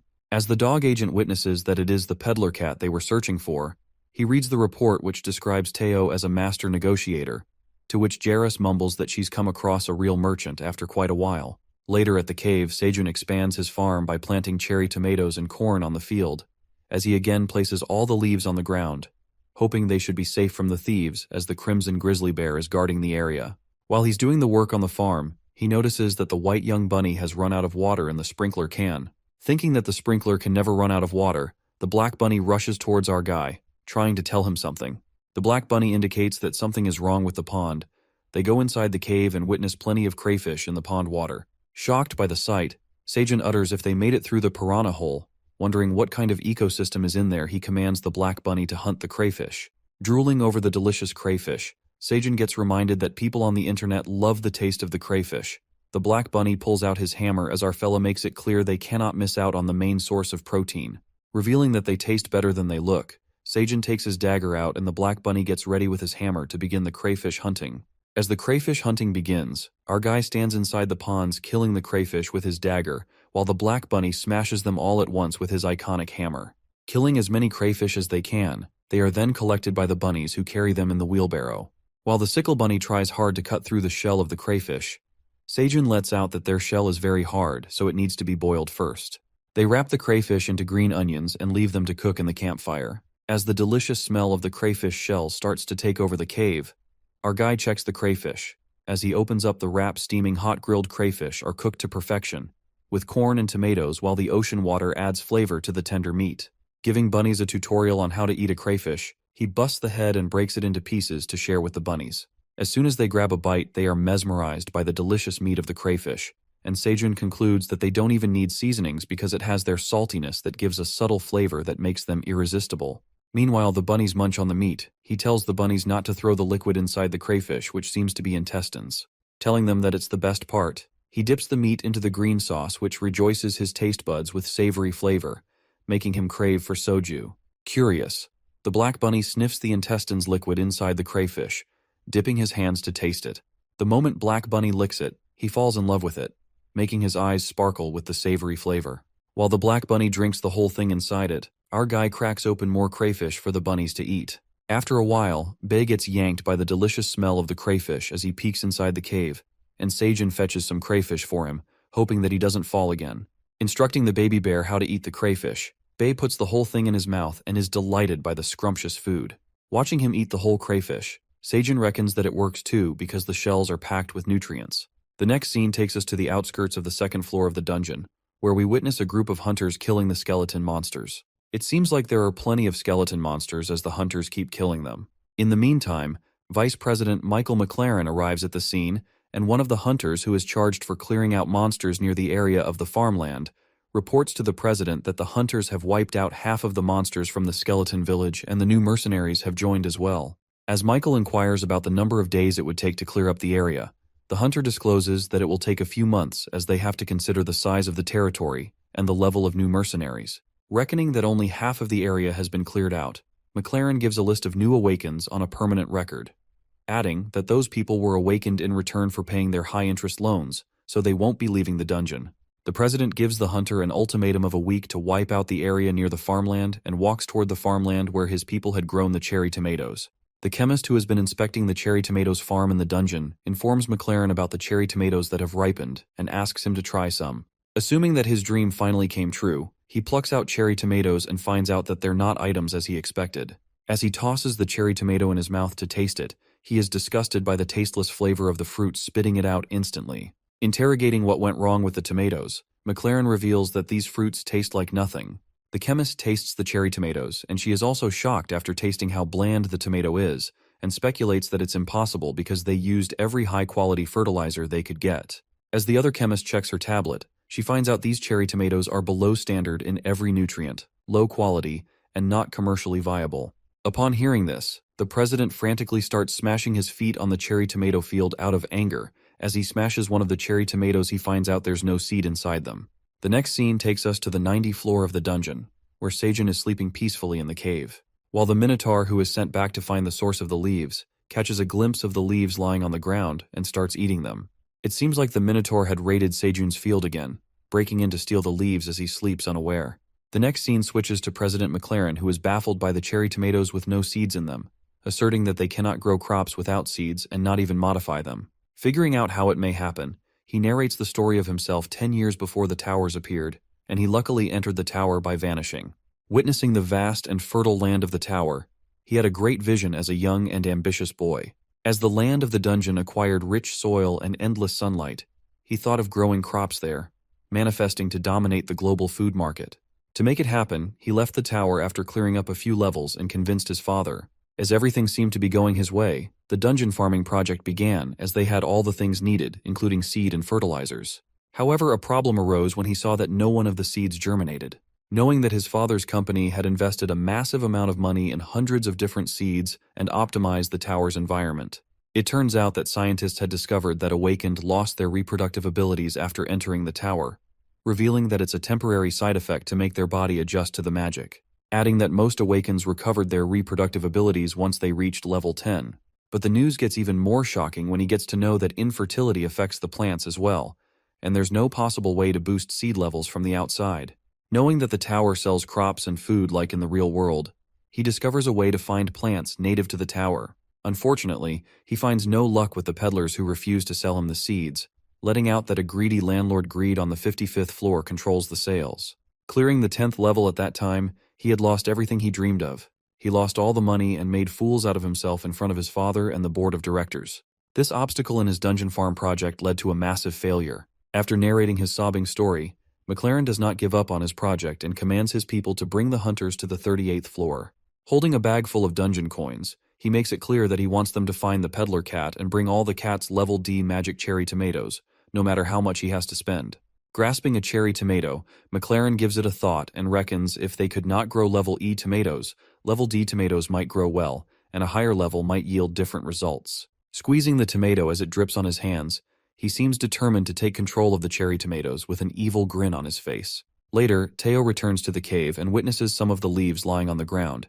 As he picks it up, he realizes that they are Seijun's green onion leaves. Picking up the leaves that are lying along the way, the cat bumps into a minotaur who is chewing on the green onion leaves. The minotaur asks him if he's a peddler, but Teao, who is concerned about Seijun's leaves, interrogates him about where he found those leaves. The minotaur asserts that he picked up the leaves that were left on the ground, on which the cat freaks out and quarrels with him that Seijun never abandons his leaves. He is rather particular about them, explaining to the cow that he makes bowls and ropes out of the leaves, and even wipes his butt with them. While Teao accuses the minotaur of stealing Seijun's precious leaves, the minotaur gets furious as he hurts his pride as a warrior and gets mad at Teao for accusing him of stealing someone else's leaves when he's a warrior. The minotaur rages with anger when he's insulted by the peddler, but terrified Teao stands his ground and tells the warrior that he's lying. To clear up the confusion, the cat decides to ask Seijun to settle this once and for all, and the minotaur agrees. As Teao leads the way, the minotaur presumes that the guy Seijun certainly got rid of the leaves, asking why anyone would lay such delicious leaves on the ground. The cat hysterically wakes up Seijun and informs him that he has caught the thief who ate his leaves. Surprised, Seijun leaps out of the cave through the rope and witnesses a huge cow which scares the hell out of him. Telling him to teach the minotaur a lesson, as Teao exposes the minotaur for stealing Seijun's leaves, our guy notices the leaves he had laid on the fields are gone.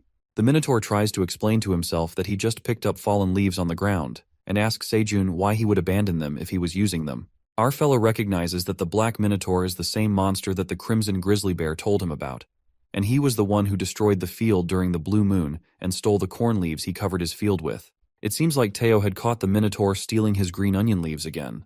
The minotaur justifies himself by telling them that he's a warrior of honor who would never take what he didn't earn. But Teao seems quite pissed off and makes it clear that the leaves are not trash and that the ox is a thief. While all this happens, Seijun presumes that the monster is an ox that can dig or plow, and clarifies to the minotaur that those leaves lying on the ground were not trash, but serving an important purpose, which was to prevent moisture in the soil from evaporating.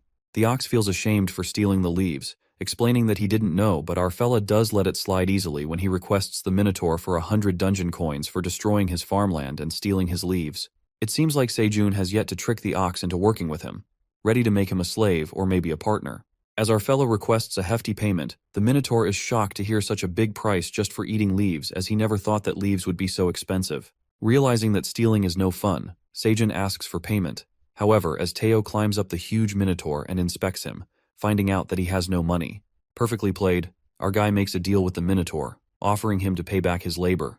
While both Teao and the cox are confused, our boy makes him understand that he has to travel here every day and work for him at the farm, adding that each day he works will be worth 1 dungeon coin, which means that the minotaur will soon be able to pay back his debt in the next 100 days. Asking if he has to pay back by working, our fella mutters that he will provide lunch as well, and the minotaur can have as many green onions as he likes. Thrilled by the offer, the ox agrees to the deal immediately, telling him that he will do anything if he feeds him. As Teao watches Seijun settling down on a great deal with the minotaur, he is amazed by President Seijun's new lesson, which also seems to be some kind of haggling, and how he asks the minotaur to pay back with labor if he doesn't have money. It seems like Teao is inspired by President Seijun's cunning idea. After they wave the cox goodbye, the clever guy praises the peddler cat for his great work in finding the thief and helping him get a worker for the field. As the cat asks for his reward, Mr. President makes him CEO for another month. Dissatisfied, Teao clings to his legs and asks for a generous reward while he ruins Seijun's pants. The next day, the crayfish hunt begins once again, as the pro hunter Seijun and the black warrior bunny flaunt their incredible fishing skills. The black bunny makes a fierce attack, striking the crayfish with his hammer and great strength. Assuming that the hunting should be enough for Bay and his mom, the young bunnies carry the killed crayfish and pile them up. While our guy compliments the warrior bunny for honing skills every day, the black bunny starts shining, and it seems like his item has changed into a different and exceptional kind of hammer. As everyone applauds him for his terrific reward, Seijun mutters that it's not a usual promotion, but a second awakening, and the black bunny stands with pride, feeling proud of his achievements. Watching the incredible strength of the warrior bunny, our boy gives him full charge of crayfish hunting. In the meantime, the mama bear appears above the cave, and as Sejun comes out of the cave, he witnesses something over the big pulley rock. The baby bear points towards the beehive that is hung by the big rock. As our guy peeks at the beehive, wondering how long it has been up there, a bee flies out from the beehive. Recognizing that it's the junior queen poisonous honeybee who hatched last time, they clasp into a cute little greeting hug. Speculating where she had been this whole time, as he was worried about her, Sejun didn't even get to see her hatched, and she even registered him as her owner. Eventually, the baby poisonous honeybees emerge from the hive, and our guy realizes that the queen bee must have left to start a colony, and feels happy for her safe return. After that, he introduces the queen bee to the cub and assigns him to take care of the beehive so that the bee can make a lot of delicious honey for him. Joined by the mama bear, the bees get along with the baby bear, and in that moment, the minotaur arrives at the field, ready to begin his first day at work. However, the mama bear frantically starts roaring at the minotaur, as she assumes that it's the monster who barged into their territory and thinks it's an enemy. The minotaur, who wasn't expecting to run into the crimson grizzly bear, clenches his fists and prepares for the fight. Baffled by the sudden uproar, our guy tries his best to stop the mama bear, but she seems to be in her fight mode and stomps forward. Disturbed by the noises, Teao and the bunnies peek from the cave to see what's all the ruckus about. Sejun carries Teao on his shoulder and asks him for his help to stop the fight or the minotaur and the bear will get hurt if they start the fight. Yelling to make the fight stop, our guy tries to make the bear understand that the minotaur is here to work, and he's not the enemy. Teao interprets the mama bear, who warns them to go inside the cave, and she is not backing out without a fight as she can't tolerate the minotaur trespassing on her territory. As Sejun tries to halt the minotaur from attacking, the ox refuses to leave the battlefield, as it is a disgrace for a warrior. Meanwhile, this uproar gets more chaotic when Teao keeps yelling at Bae, who keeps asking for his kitty treats, and our guy feels helpless by the situation. At that moment, long-lost admin Ailen appears and asks for a snack to fulfill her cravings, but she gets strongly refused by her farmer, who informs her about the fight that is about to begin between the minotaur and the bear. Upon listening, the admin immediately asks for an explanation for what the minotaur is doing here, and instructs Sejun to make them go back because she is hungry. Sejun yells at the selfish admin, telling her that he has tried to stop the fight but no one is listening. The situation in the field causes mayhem when Sejun, who seems to have enough of his fuss, screams his heart out as he speaks that if they don't stop fighting right now, none of them will get to eat today. Uttering these words in his mouth, all the animals are shocked by the jaw-dropping announcement made by Sejun. The bunnies are left astonished and Teao is traumatized. Furious, our guy commands the minotaur and the crimson grizzly bear to settle down, and it seems like Ailen has been taking Sejun's commands seriously, as well as she also sits down. He proceeds to scold them that if the two of them start a fight here, it will destroy the crops, and it could hurt others around them. Planning to clear up the misunderstanding over a shared meal, our guy calls upon the bunnies to get ready for lunch. The young chef bunnies get to back work, while the warrior bunny hunts down for the meat, the sickle bunny chops all the vegetables, one of the farmer bunnies grills the corn, and the wagon bunny gathers all the cooked corn into his wheelbarrow. On the other hand, Chef Sejun cooks a meal as he tosses the pan on high flames. It seems like our guy has once again prepared a dinner feast for his fellow workers. Glancing at the parade of dishes such as grilled corn, cooked fish, and roasted green onions, the minotaur is left in awe and the crimson grizzly bear is delighted by the delicious meal. As they all settle down to eat, our fella gives some of the grilled corn to Ailen. While they eat, the minotaur approaches his hand to grab a corn, but the bear jerks his hand away. As the fight seems to start again, Sejun diverts their attention towards him and tells him to listen while they eat. He introduces the minotaur to the crimson grizzly bear and her son who keeps the territory safe. As he introduces the minotaur asking for his name, the ox reveals his name to be 1103rd Minotaur Warrior. Sejun clarifies that 1103rd warriors are here to help them with farming work, adding that if they fight, they don't get the food. Hitting their weak points, as Sejun announces no fighting or no food policy, the bear and the minotaur decide to get along as they hold hands and make a deal to be friends to make sure they get the food. As Sejun appreciates their friendship, Teao tells him to focus on the petting as he sits on his lap. Later, the minotaur asks him about his job in the field, and our guy explains that his job is straightforward as he continues to pat Teao. They all move towards the field. Sejun instructs him to dig up the soil as he did during the blue moon and turn over the soil by plowing the ground until lunchtime. Assuming that his job seems quite easy, and on top of that he's getting free lunch, the minotaur gets all fired up and flaunts his real warrior power as he effortlessly plows the field, working hard for the free lunch. Delighted, watching the minotaur do his work perfectly, our guy seems to have found an easy way to make the seed bed. While the bunnies carry the green onion plants in the wheelbarrow, Sejun instructs them to start planting the green onions, letting out that it's a hassle to run back and forth to the cave and bring the leaves. Feeling the need for a larger yield, our guy presumes that multiplying green onions is easy. All needs to be done is cut off the stems of the grown green onions and leave the roots in the soil. By the time 2 stems grow out of the base, grow the roots and plant them back. As he peeks at the roots that have grown strong, the notification pops up as they've created a 700 square feet green onion field. It seems like their green onion field is all prepared and ready. Chewing on the green onion, our guy reckons that the green onion grows fast in the dungeon. Each time a new stem grows, it needs to propagate them, and the field will multiply in no time. While all the things are going smoothly, Sejun figures out there is one concern, and that is the bunnies assigned to watering the plants are facing a problem. Their sprinkler cans have limited capacity, which limits the water supply to the crops, which will eventually lead to a problem of lack of water for the crops. Shortly, the daddy farmer bunny begins to shine, and it seems like it has transformed into a golden sprinkler can.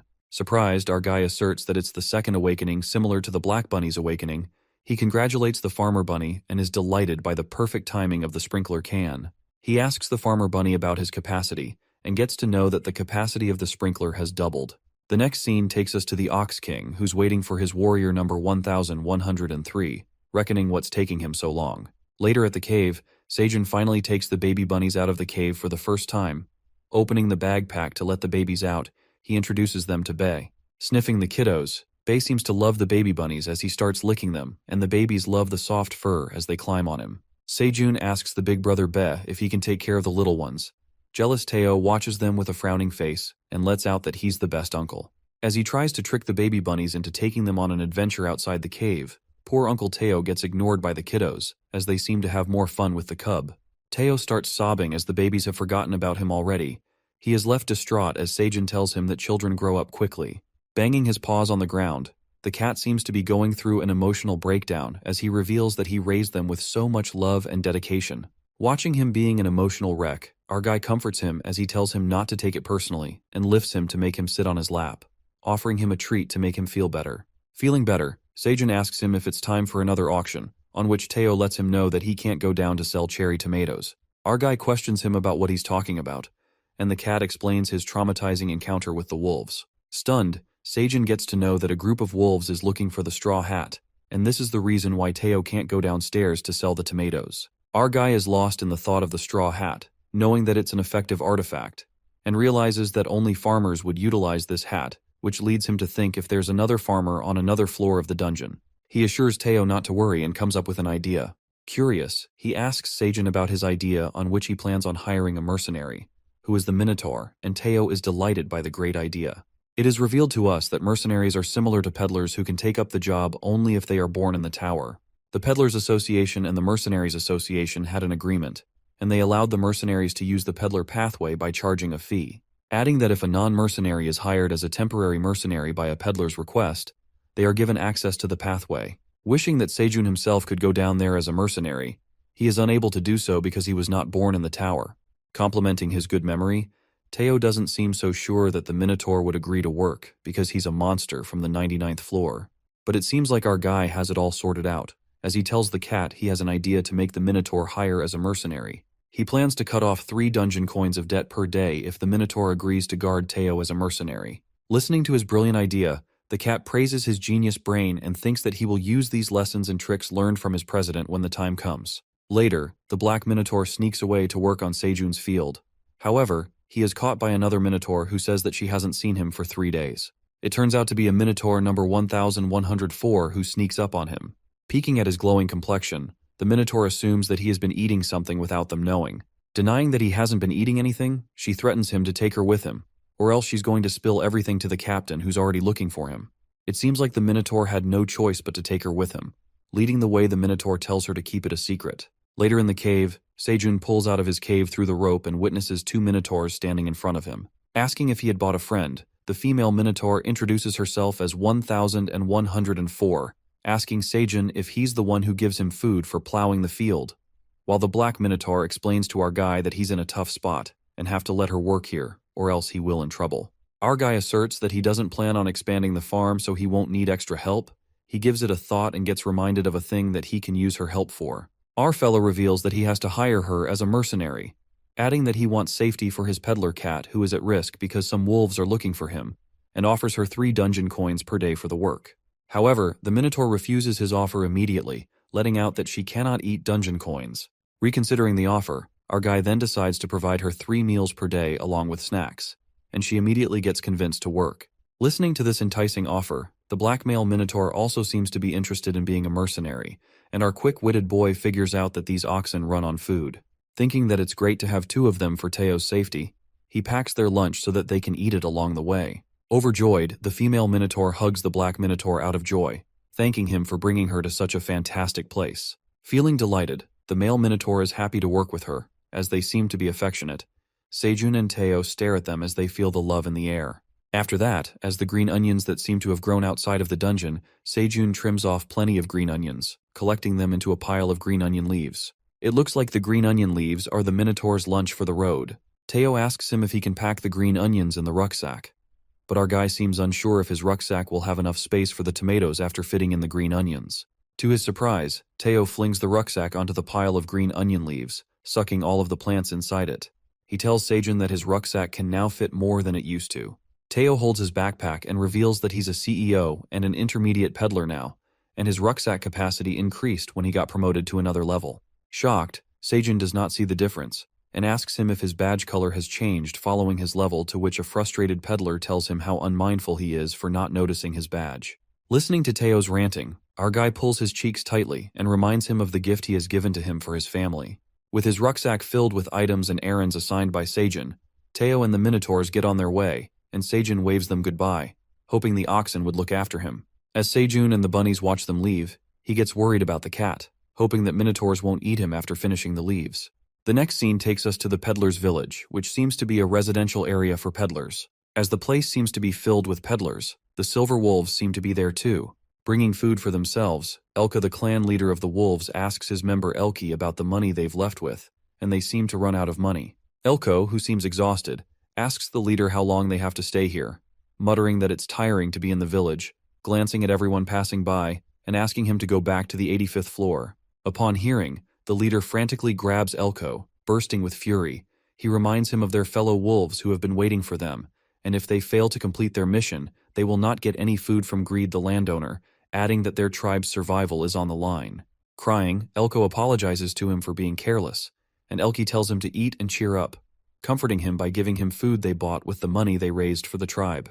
Suddenly, something catches Elka's eye, and it seems like he has seen Teao the peddler cat entering the village. Determined, the wolf decides to find out more about the straw hat this time, and he must do it for his tribe. Later, in the peddler's village, all the peddlers are astounded to see the black minotaurs, as they never see the monsters from the 99th floor around this area. As the peddlers wish to meet whoever managed to hire the minotaurs as mercenaries, asserting they must be great peddlers, Teao arrives at the scene and reveals that he's the one who hired them mercenaries. Looking at the tiny peddler cat, the other peddlers don't seem to believe, mumbling they've never heard of his name before, and Teao to stop lying. Teao calls upon the minotaurs to prove everyone wrong. He looks behind him, and both of the minotaurs seem to have left him and gone somewhere. It turns out that cabbages have grabbed their attention as they look delicious. The little shopkeeper, who's a tiny hamster, trembles with fear as he peeks at the huge minotaurs, pleading to spare his life. In the meantime, Teao comes looking for them, reminding them that they're here to protect him. The minotaurs apologize to him and let out that they got distracted by all the cool things. Grasping the situation, he finds out that it's their first time in the Pathway Village, and they never left the 99th floor before. Speculating about why it's called the Peddler Pathway, the Minotaur thought that this pathway was for everyone born in the towers, and not just limited to peddlers. Upon hearing, the cat realizes these oxen have been secluded on the 99th floor of the dungeon, and decides to walk them through the basic info, as the intermediate peddler has quite the knowledge about the pathway.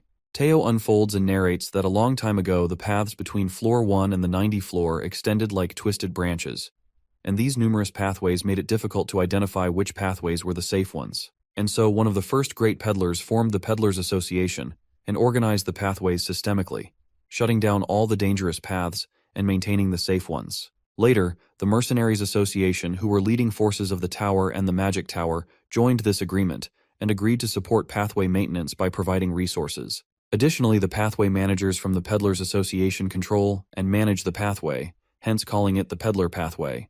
Getting to know the fascinating story behind the pathway, the Minotaurs are amazed and praised Teao for his great knowledge. Feeling honored, He recalls reading all of this in one of the guidebooks for the rookie peddlers, and feels glad that he read it as he puts on a sneaky grin. Revealing that all the tower residents can use the pathway, the cat discloses about the shortcuts which are known as the paid pathways that only peddlers can use. He hops onto the Minotaur's hand and asserts that they made it down the dungeon floor through the paid pathway, because he's a peddler. Confused about the pathway thingy, Teao clarifies to them that the pathway village is located in the middle where the paid pathways are intensive, adding that to go to the 38th floor, which is their destination, they will use a shortcut that leads to the 40th floor and then transfer to the regular pathway. The Minotaur thinks that it's way too intense, but Teao assures the Minotaurs they will get used to it and take a break to have lunch. Thrilled for the food, Teao and the Minotaurs head to his favorite fish spot. As they walk, the wolves pull up an unpremeditated attack on the peddler cat, trapping Teao by his big claws. As the leader wolf seems to find the peddler cat, Teao recognizes that it's the same wolf from before. As the scary wolf asks the cat about the straw hat, the black Minotaur appears from behind and strikes a powerful blow on the wolf, which he manages to dodge. Surprised by the Minotaur, Teao informs the male Minotaur that he's the wolf who attacked him last time and has been looking for him. Assuring Teao that he will take care of the wolf, Elke and Elko, the other two wolves, leap towards the Minotaur from above, preparing to make a sneak attack. However, the female Minotaur comes forward and thrashes a forceful punch, making the wolves slam on the ground.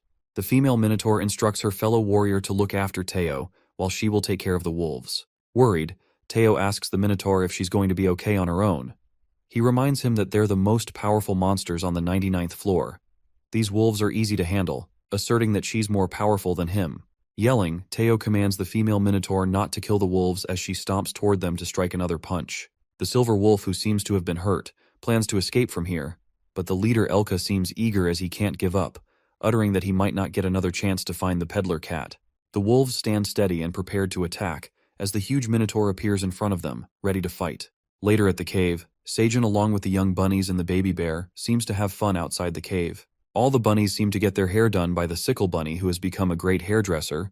Seijun settles down to get a trim, asserting that his long hair has been blocking his vision. As the sickle bunny holds his sickle, looking like a pro hairdresser, he slashes the hair. Trimming the hair, the sickle bunny and the baby bear witness a bald spot on his hair. Panicked, it seems like the sickle bunny has done damage to Seijun's hair. Unaware of the incident that has happened with his hair, he gets excited to see how his hair turns out. The next scene takes us to the pathway village, where the wolves leap forward, attacking the Minotaur. As she is prepared to fight them, the three of the wolves somehow manage to attack her, as they cling their teeth to the Minotaur's hand and feet. Grabbing the skin with their sharp fangs as hard they could, their teeth didn't tear through the thick skin of the Minotaur. Unaffected, the Minotaur makes it clear that they cannot tear her skin, whacking the wolves with her full strength and yanks them as they come crashing on the ground. Witnessing his members getting hurt, Elka decides to fight alone on their behalf, and as he clenches her horn and clings his teeth stronger, however, the Minotaur smashes him on the ground and is about to give him a deadly punch. Witnessing his death in front of him, Elka the leader gets reminded of his father, who reveals to him that they are pureblood silver wolves, and when they die, their spirits become guardian angels of the tribe, adding that they are stronger than any tribe, keeping themselves alive through hunting prey, thanks to their ancestors. His father taught him that their ancestors are their honor, and told him to live a good life with dignity and never disappoint their ancestors. Later, their tribe suffers through famine, and the Western tribes turn back to looting for survival, creating mayhem, and their tribe falls in danger, resulting in Elka's father getting killed while he's saved by someone.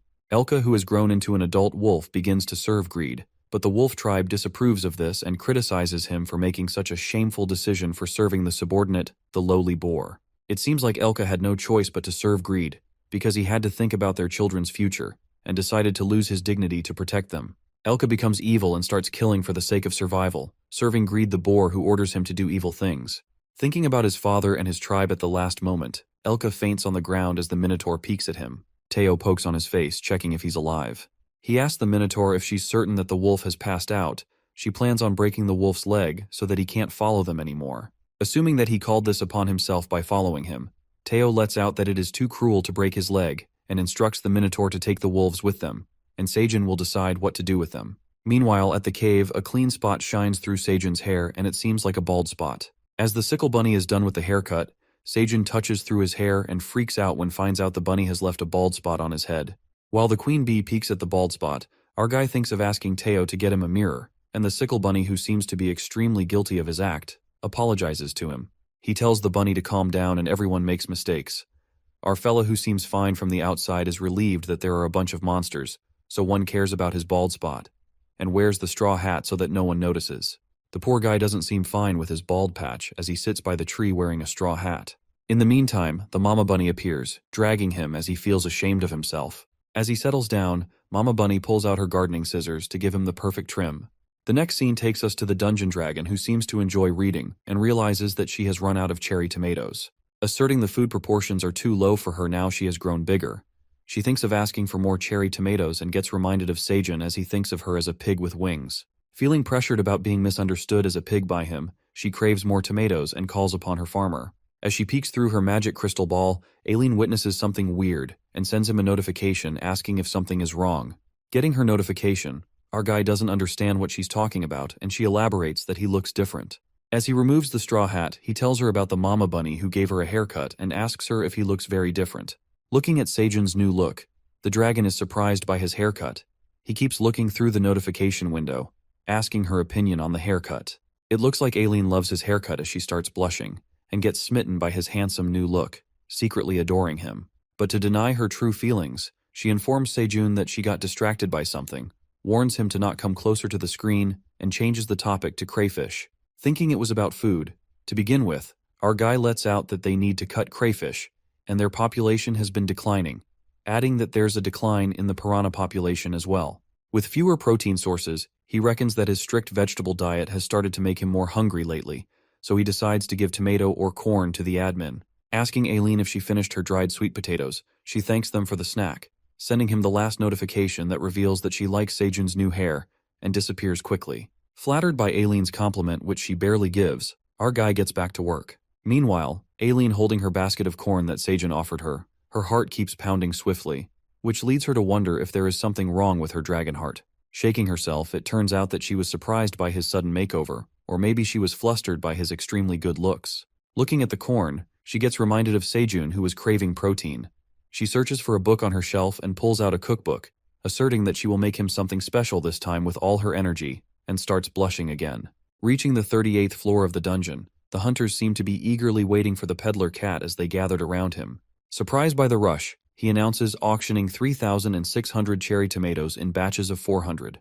People are freaked out by the massive amount of the level D cherry tomatoes and begin the auctions which seem to be going pretty smoothly.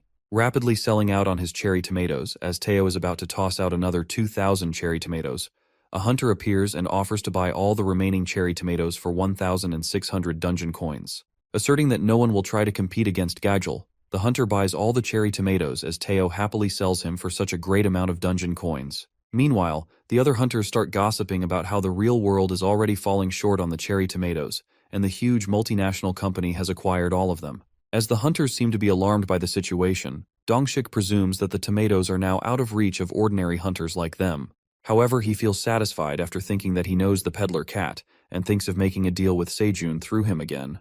However, his thoughts are interrupted when one of Gagel's workers reveals that tomatoes features show the producer's name, which seems to be Seijun Park.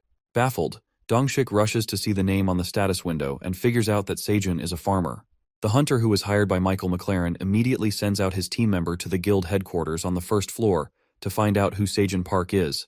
Saying that they should bring him on their side, he instructs them to send the American hunters to Korea. Thrilled by the news, the hunter finds a way to make the vice president happy and dreams of getting a promotion. Flustered, Dongshik ponders about Seijun and losing a great talent like him, contemplating that his family will be in danger because the cherry tomatoes are more precious than jewelry among the rich in the outside world, adding that if the producer is inside the tower, they will do everything in their power to dominate the market.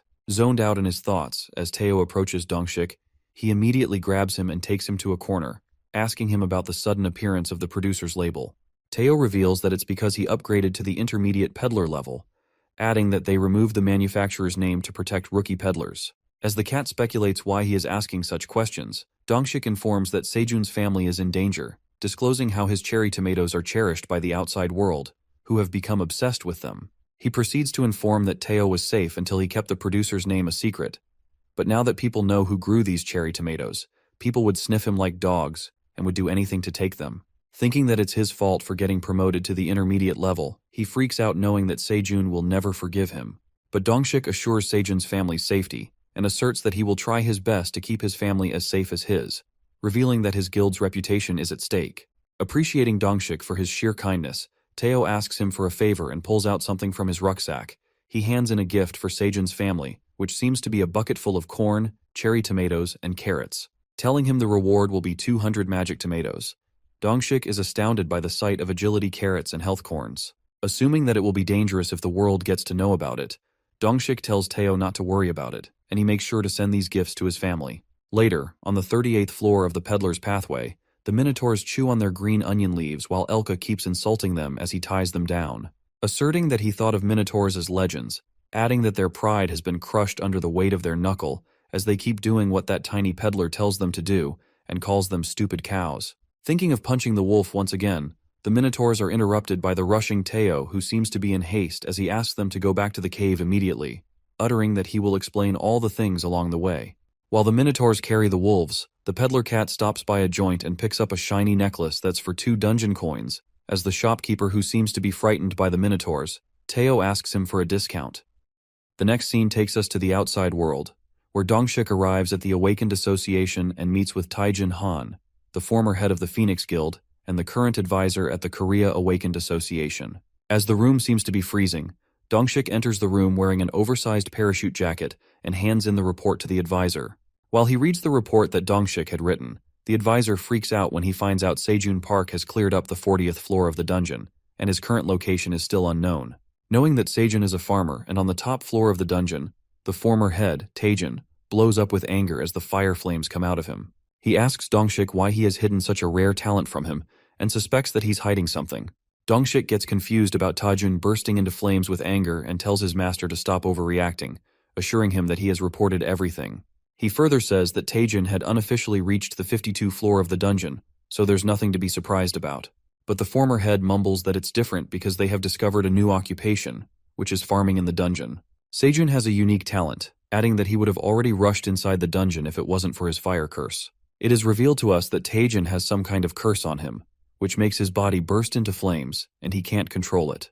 As the fire disappears, a red mark appears on Taejin's hand, and he reveals that his curse of flames has spread further. Mumbling that Dongshik had not come here to make fun of his master, he asks Dongshik why he came to the association.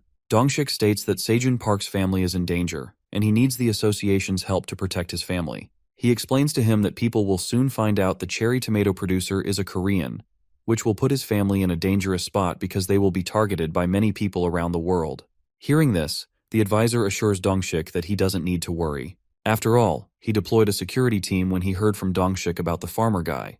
Taejin then orders the guild leader to take charge of the security because he already knows Sejun's family.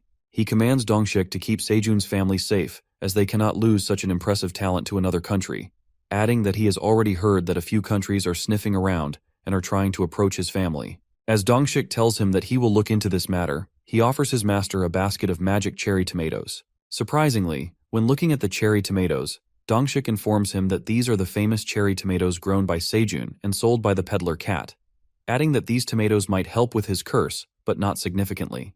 Glancing at the cherry tomatoes, Taejin decides to try one of those and finds it delicious. The next scene takes us to Sejun Park's family, where we see them staring shockingly at Sejun's gift, which seems to be buckets full of corn, carrots, and cherry tomatoes. Seedal recognizes the dungeon cherry tomatoes that are all the rage and help with weight loss. Assuming that the corn and carrots have the same features, he asks Dongshik if Sejun has grown all these in the dungeon. Dongshik enlightens the family about Sejun, who had grown these items on his farm. For that reason, many people are going after him, which also puts his family at risk. Affirming that the Korean Awakened Association wants to protect them, he instructs them to prepare for relocation. Sejun's family is baffled by this news and asks Dongshik where they will be relocating as they still need to pay off the mortgage of their house. He informs the family that he has found housing in Hanam's Seoul. Upon hearing this, Seidal jumps out in happiness and asks if Dongshik is talking about Hanam, which has a fancy riverside neighborhood where many celebrities live.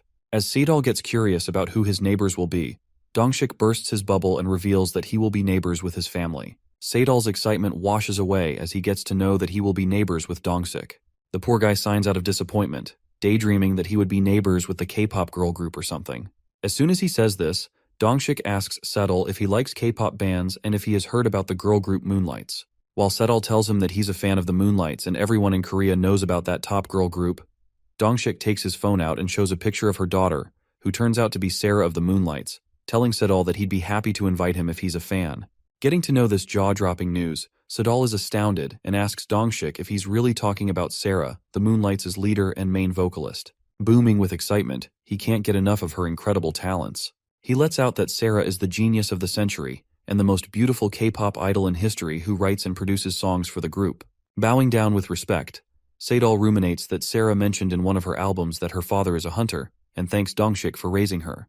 Holding Dongshik's hand, Sedol shows gratitude to him for being the father of a famous K-pop idol and tells him he loves him. At the same time, poor Dongshik is a bit overwhelmed and mumbles that's a bit too much. Meanwhile, Sedol is obsessed with Dongshik. Sejun's mother gets worried about him because she was unaware of the fact that he was making money for the family in the tower through farming, which is arduous work, and hopes that someone is helping him with all the backbreaking farming work. The scene flips to the Black Dragon cooking something special for Sejun from a cookbook recipe. She adds the last seasonings to the soup, and a light flashes from inside the pot as it seems to be done. At the dungeon field, Sejun inspects the green onion seeds, which seem to be growing well and almost ready for harvest. The boy narrates that they collected seeds from the green onions 2 weeks ago and planted them outside the cave to earn items. He then harvests the green onion plant with the dagger and finds no status window, assuming it's because they're not fruit. As the Black Warrior Bunny gets frustrated to see that the green onion they've grown outside the cave is not an item, Sejun plucks out the whole green onion from the root, and that's when the status window pops up, showing that he has harvested detoxifying leek. He earns plenty of rewards for harvesting, and his occupational XP increases. Our guy reads the description of the detoxifying green onion, which reveals that these items are full of nutrients and flavors. They neutralize the toxins level C+ and lower for 1 hour when consumed, and they also activate the liver's detoxifying features for 20 hours. Sejun happily holds on to the detoxifying leek and says that he already knew they were an item. As he gets curious about how the new green onion tastes, Sejun and the Black Bunny grab a bite of the leek and conclude that it doesn't taste any different from the older green onions, not feeling that it's detoxing either. But Sejun ponders that if these green onions strengthen the liver, they will be great detoxifying products for people who drink, and thinks of growing them fast so that he can sell them. In the meantime, the Wagon Bunny calls upon Sejun, trying to tell him something. As he thinks if it's time to eat, the bunny takes him to the pond, which happens to be empty. Our boy looks inside the pond and witnesses that the piranha or crayfish population has dramatically declined. Asserting that he also tried to lure them with blood, which didn't work either, Sejun disconcertingly informs the bunnies that they have to make dinner without fish for a while. Suddenly, the notification window pops up in front of Sejun. It comes about that Ailen, the dungeon admin, has prepared a gift for her farmer, who's been in the tower for more than 200 days. While the bunnies grieve the disappearance of fish from the pond, our guy wonders if it's been that long since he came into the tower and appreciates the admin for celebrating an anniversary. As he questions the admin about the special gift she has prepared, Ailen sends a quest and asks for 1 magic cherry tomato.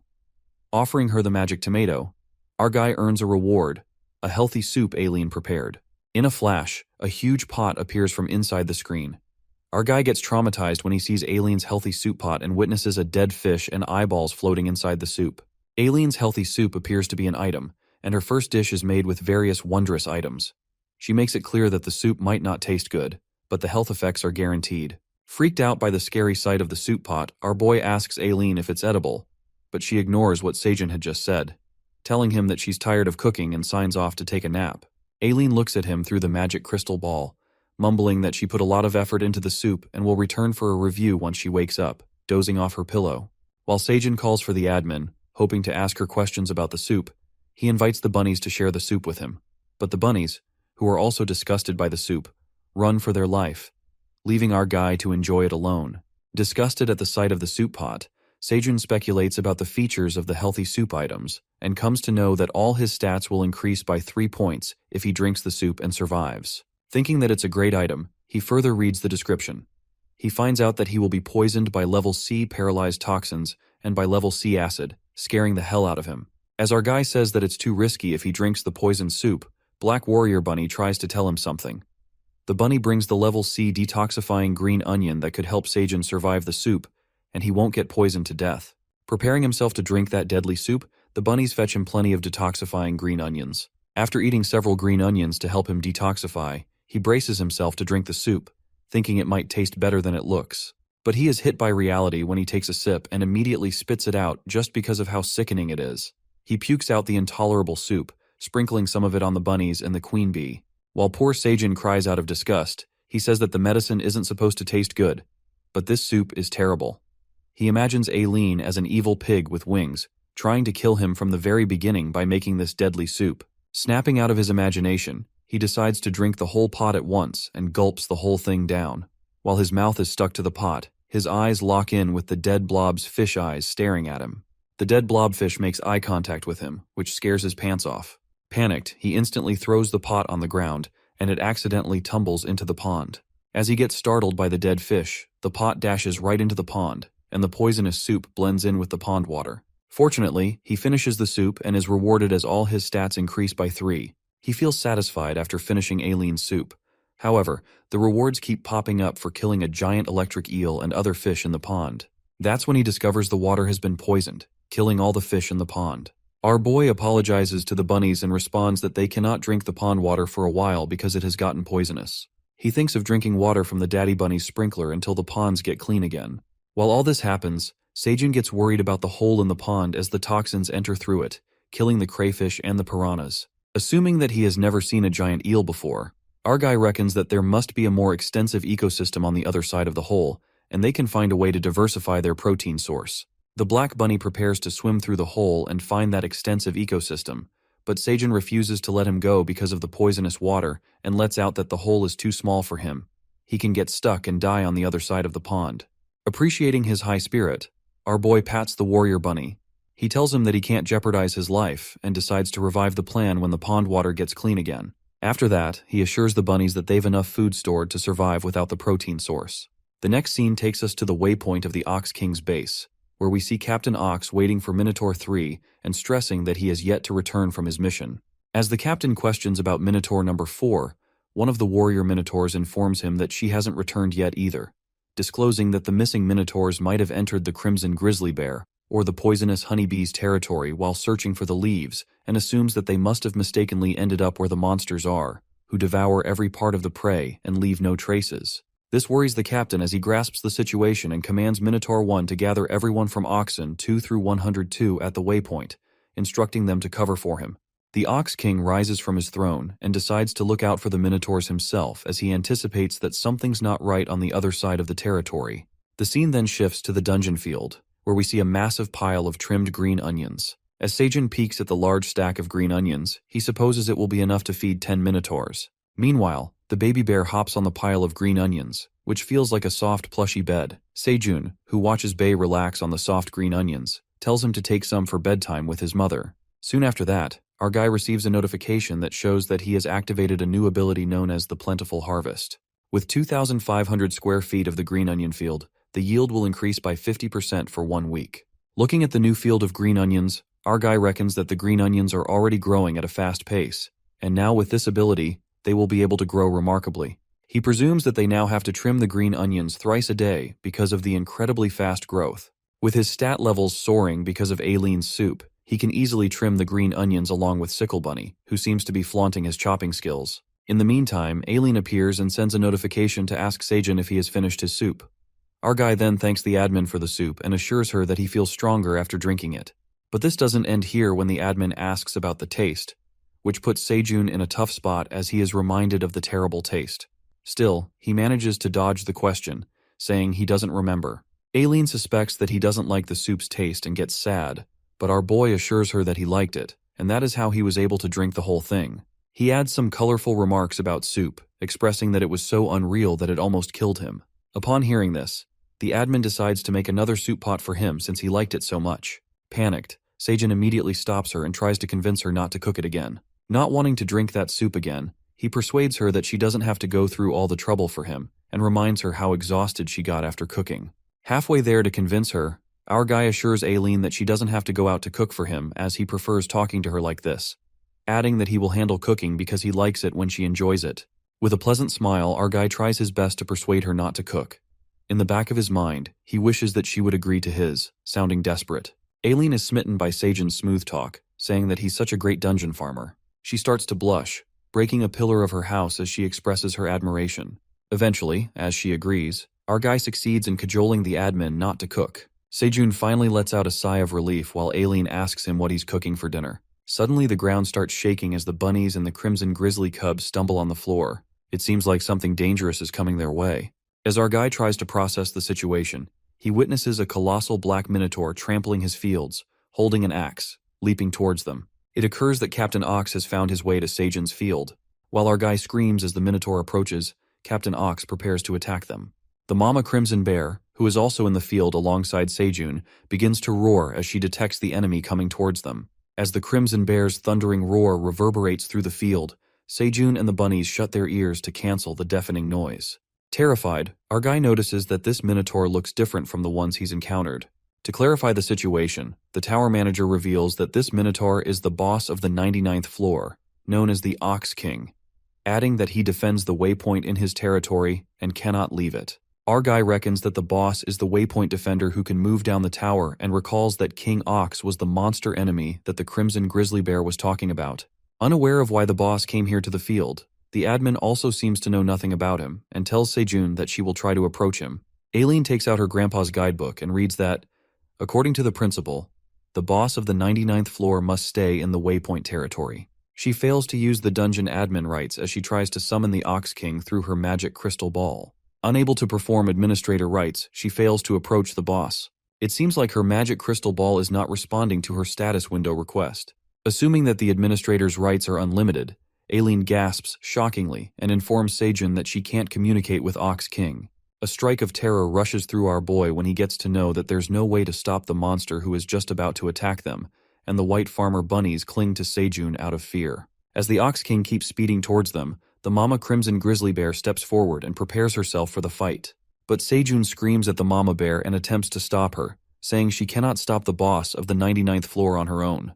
In the meantime, the minotaur stomps toward them as he grasps his axe to strike at Sejun and the animals, and death flashes before their eyes. At that moment, when the minotaur leaps towards them, our guy holds onto the baby bear and shouts that they will die while the bunnies shut their eyes, scared witless. Ailen screamed through her magic crystal ball as she had no choice but to witness the horrifying events happening in front of her. However, the colossal minotaur comes crashing to the ground, but strange enough, he does not hurt anybody. It comes about that the hungry Captain Ox was frenzied when he saw the green onion leaves on the field.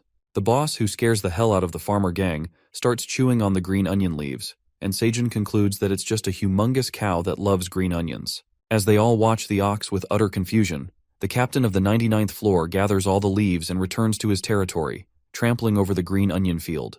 While the admin guesses that the boss is returning to the waypoint, Sejun is baffled and ponders why he came here. Nonetheless, our boy lets out a sigh of relief and trips to the ground as his legs tremble with fear after seeing the minotaur, while the bunnies are traumatized as they nearly escape their death. Despite all this, our guy thanks the mama bear for defending them and looks at the green onion field the minotaur destroyed. Sejun and the bunnies are disgruntled when they collect the remains of their green onion field and are startled by King Ox's massive destruction. Meanwhile, Ailen feels happy after knowing that her farmer is safe, and she joins their moment of grief as the green onion field has been destroyed. But Sejun assures that it will be all right, uttering that he's happy about the captain's sudden arrival and visiting the field himself. He adds that he should have visited Ox King with the green onion leaves sooner. While Ailen is clueless about what he's talking about, he continues to contemplate that minotaurs are warriors who value honor, and the king will respect his principles more than anyone. It looks like something is cooking in Sejun's mind, and he is about to find another partner or maybe a slave. As the admin already seems to know about his evil plans, Sejun puts a cunning smirk on his face and thinks of how he should make the king pay back with interest who destroyed his fields and stole his harvest. After that, he brings the food for the bunnies and tells them to eat first so that they clean the mess made by the minotaur. Looking at the grilled vegetables, the baby bunnies start making a fuss about it. Sejun grasps the situation and lets out that they are craving meat, which is scarce at the moment.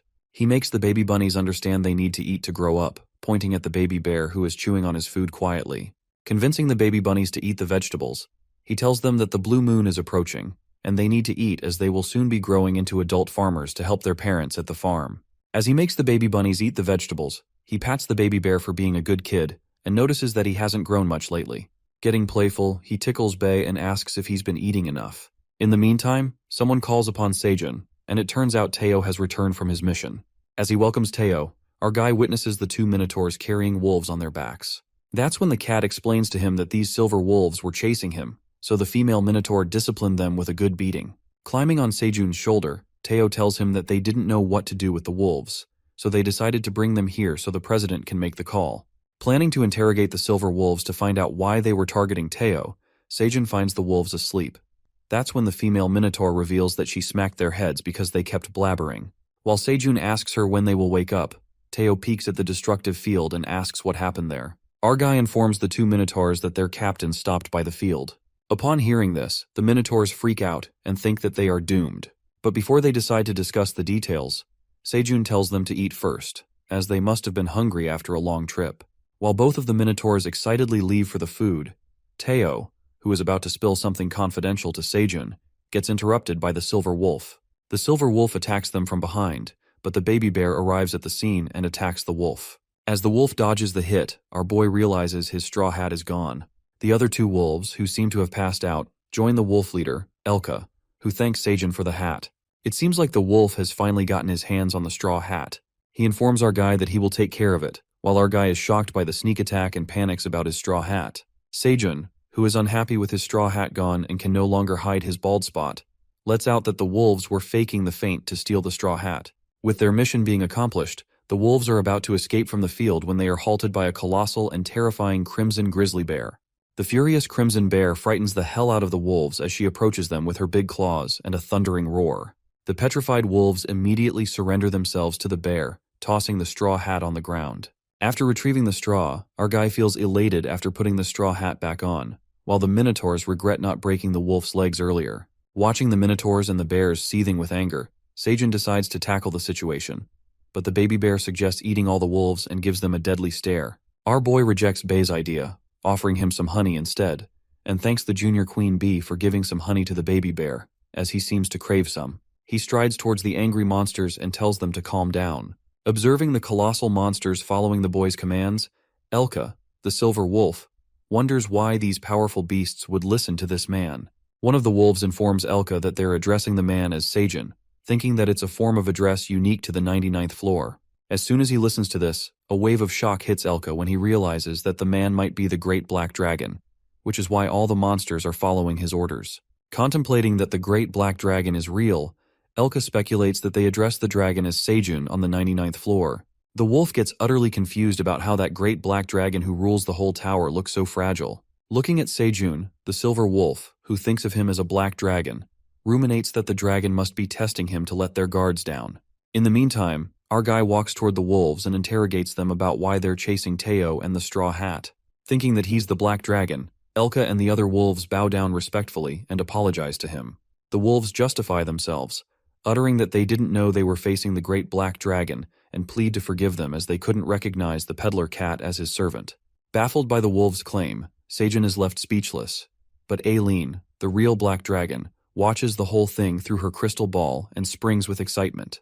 She immediately notifies him and grants Sejun special permission to pretend to be the black dragon. Ailen gives him a quest to reveal the Great Black Dragon's greatness to the silver wolves and convinces the farmer that it will serve him well. Our guy flinches and is left bewildered.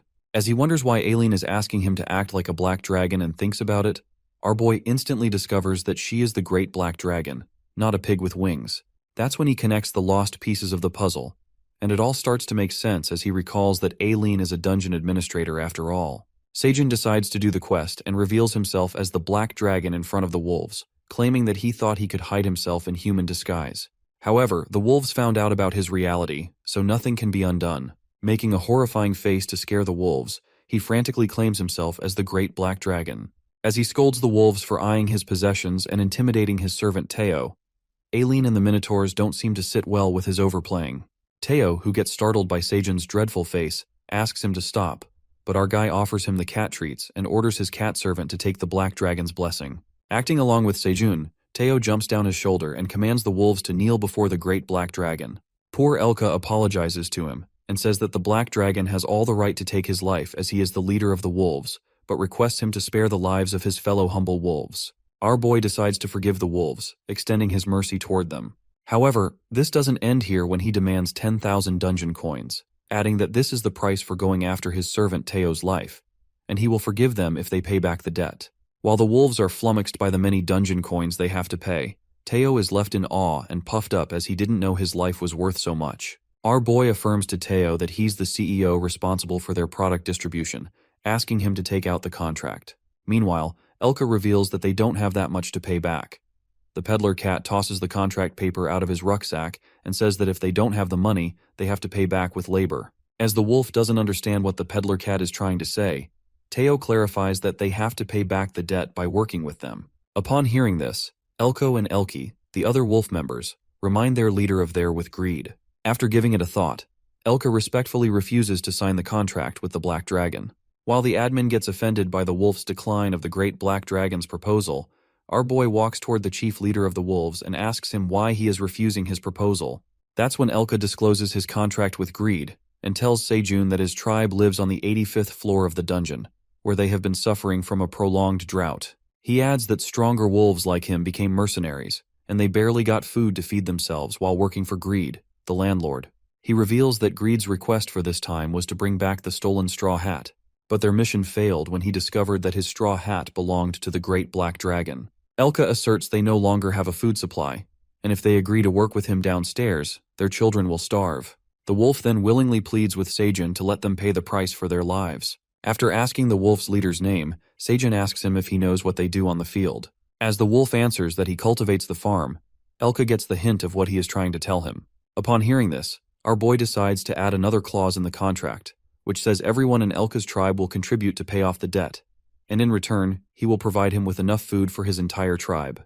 As soon as the wolves hear this great news, Elko and Elki jump out of sheer happiness, saying that they don't have to serve that greedy pig anymore, and thank Sejun for his kindness.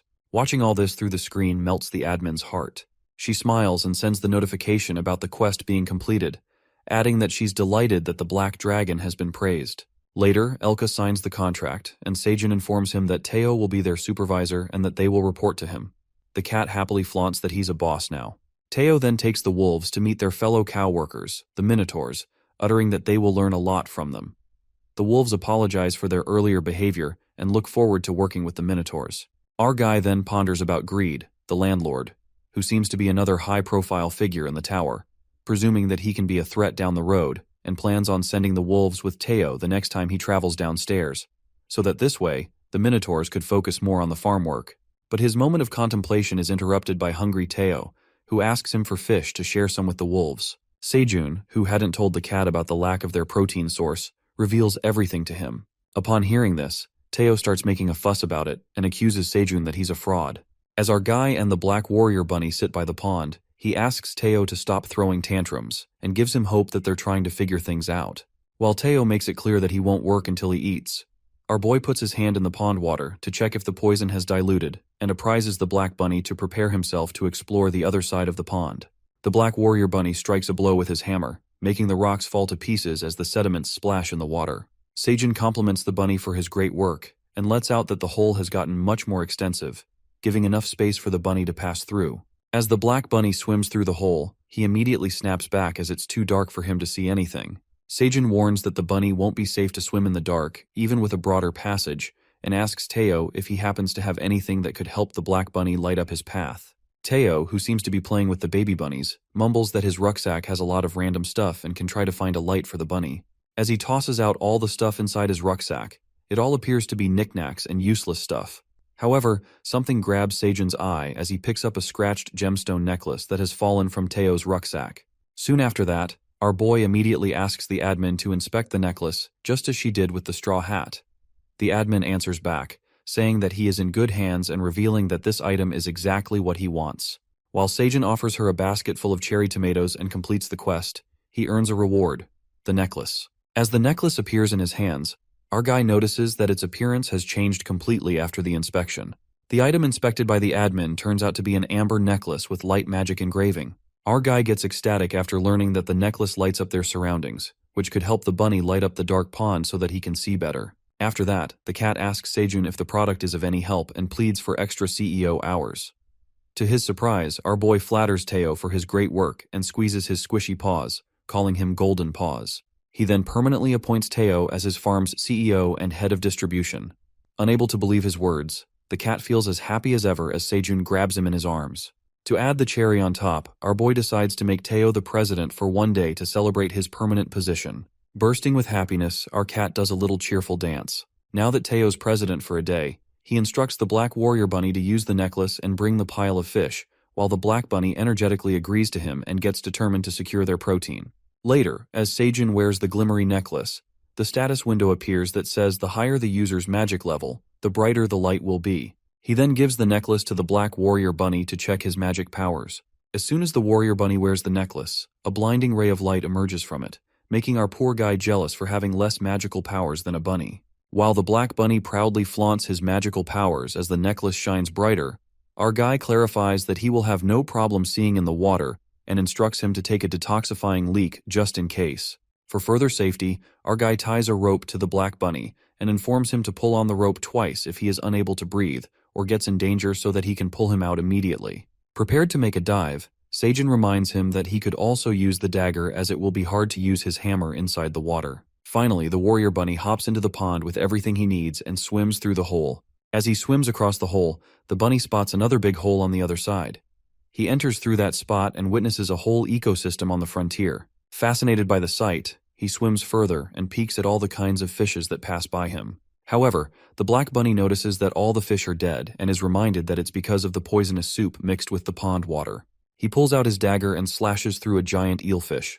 As he cuts through the fish, a light shines through, and it occurs that the black bunny has retrieved the inner core of an electric eel. Holding the inner core in his hands, he imagines himself being Seijun's favorite while Teao, who was once cherished, sits gloomily in the corner. With a cunning grin, the bunny grabs that shiny inner core and ties the rope around the giant eel to carry it back to the cave. Suddenly, the warrior bunny senses something behind him. It appears to be a big shark rushing towards him with its big jaw wide open. While the shark grabs the giant eel tied down by the bunny's rope and swims further, the warrior rabbit gets dragged by the shark and is flabbergasted by a sudden sneak attack. Eventually, the giant eel slashes in half and the black bunny manages to pull the rope twice before blacking out shortly after. Fortunately, Seijun receives the signal and commands everyone to pull the rope tightly. They pull the rope with all their strength, and finally, the black bunny comes out of the hole. Panic-stricken, Seijun holds the black bunny, who seems to be passed out and tries to wake him up. Watching the black bunny lay unconscious, our boy freaks out as he tries to wake him up and grabs him in his hands. Worried, Seijun takes quick action and asks the queen honeybee to hold on to his hat for a minute. Well, it turns out that our guy is preparing himself to perform mouth-to-mouth CPR on the black bunny. He makes a pout and approaches the black bunny for CPR. Suddenly, the warrior bunny splashes a mouthful of water on Seijun's face. When the warrior bunny comes back to life, our poor guy accidentally tastes the water that goes right into his mouth. Disgusted, he spits out the water and checks on the black bunny, who seems mad at him about the mouth CPR. Yelling at our guy, Seijun defends himself, saying that he should be complaining instead for nearly losing his first kiss to save the bunny's life.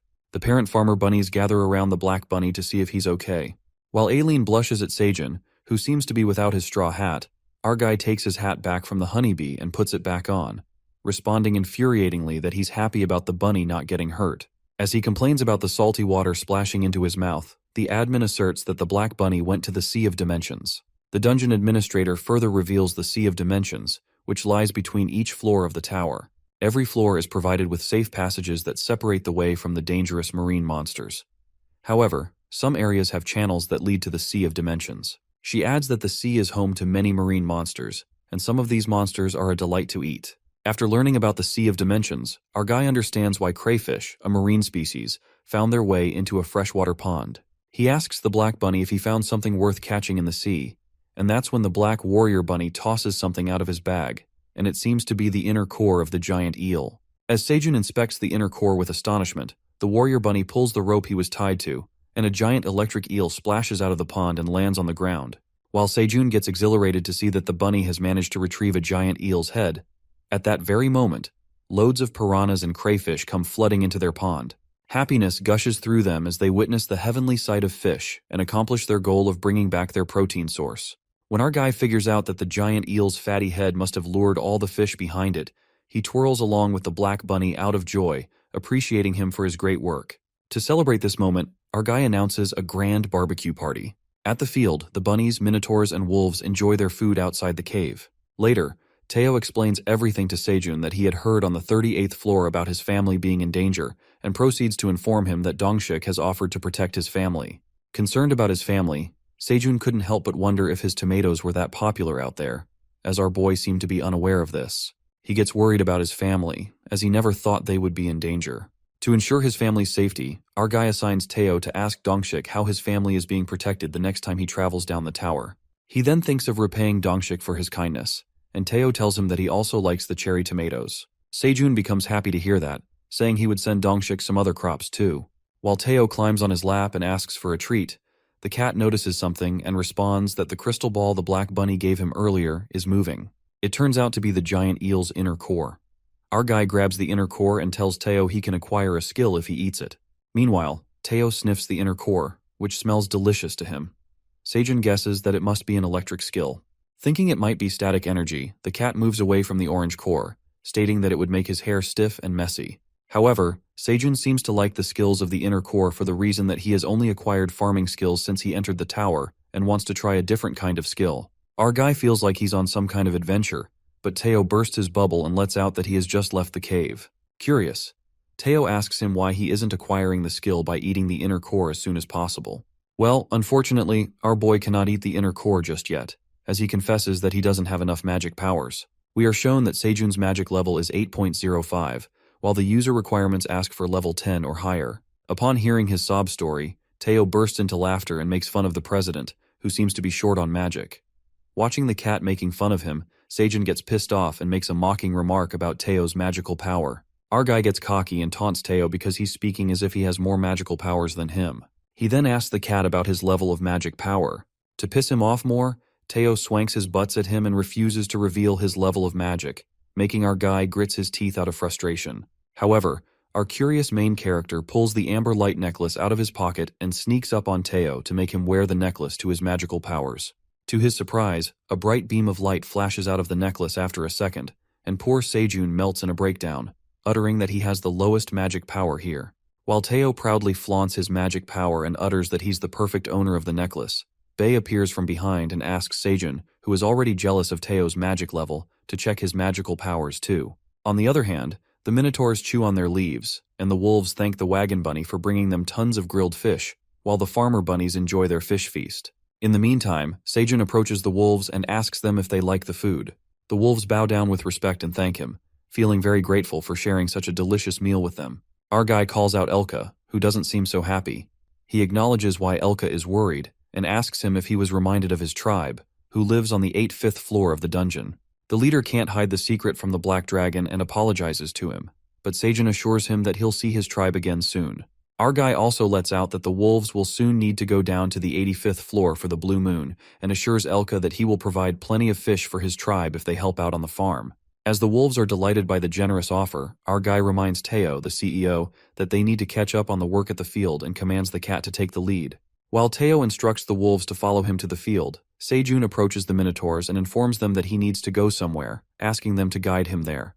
Confused, Minotaur 3 inquires where they will be going, and the farmer, with a sneaky grin, reveals that he will get his money back from Captain Ox. Upon hearing the shocking announcement, the minotaurs, with their mouths wide open, are left flabbergasted by Sejun's impulsive plan against their captain.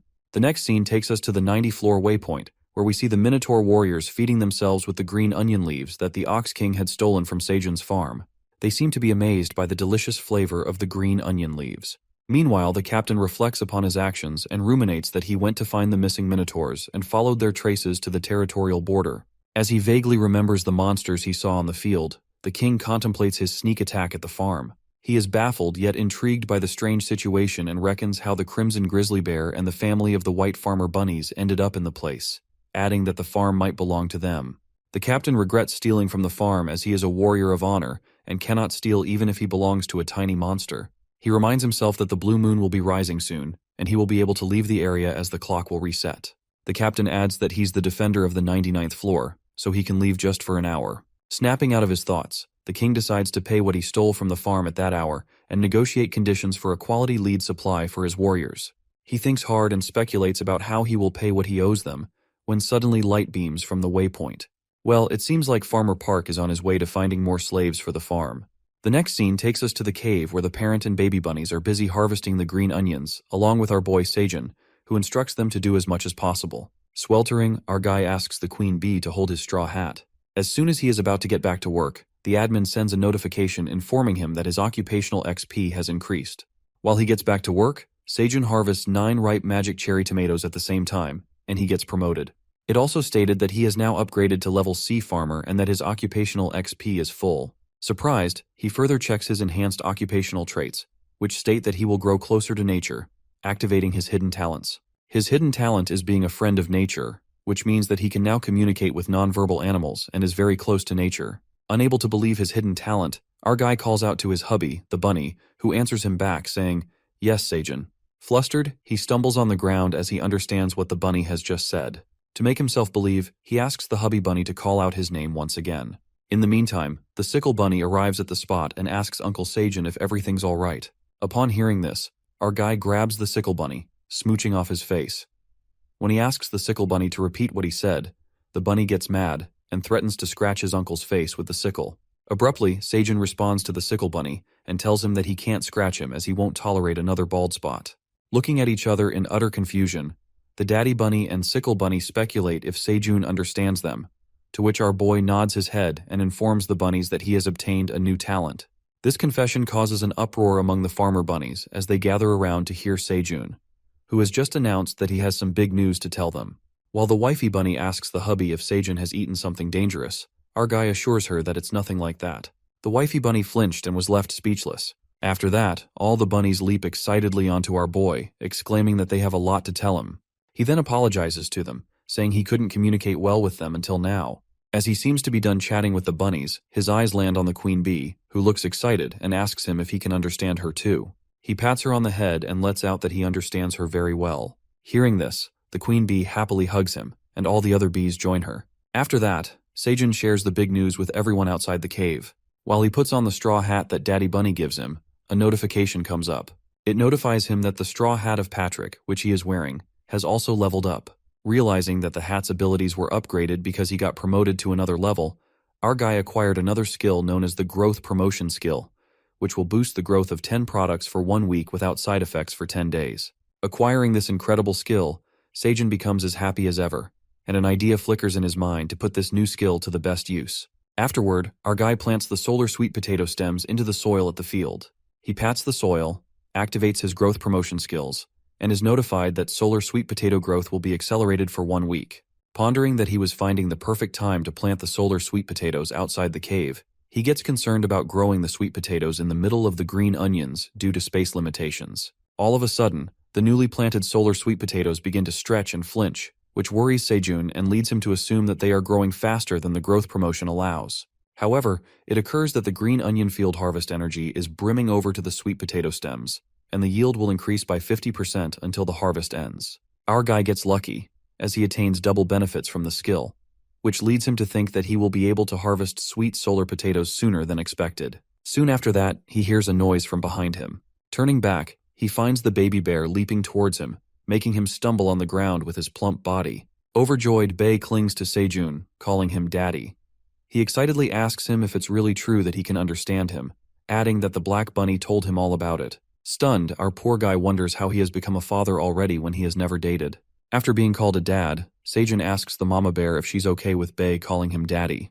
The mama grizzly bear seems more than happy with it and reassures him by telling him that he's reliable and that it's great that Bei likes him. She shows her sincerity by bowing to him. Listening to this, Seijun is delighted to have adopted a giant, adorable son. Now that he understands the baby bear, Bei tells him he's hungry and wants to eat honey, green onions, sweet potatoes, and fish.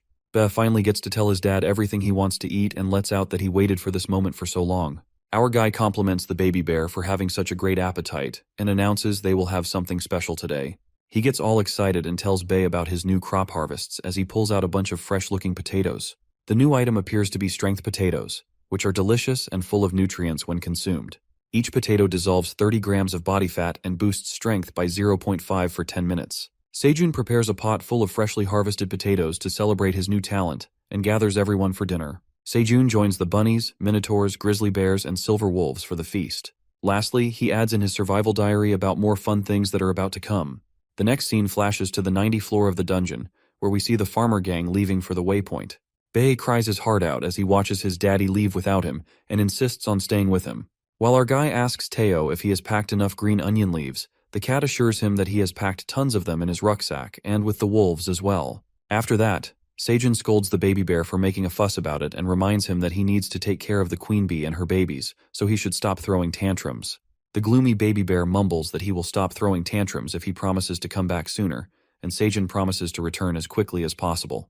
Elka comes forward and asks the great black dragon for the honor to accompany him through the way. As the minotaurs get ready to assist and guide the way, Seijun, along with Teao and the black warrior bunny, leaps over the wolf. It is revealed that their destination is the 90th-floor waypoint, where they will meet the Ox King. Later, they halt at a place that looks like an eerie forest.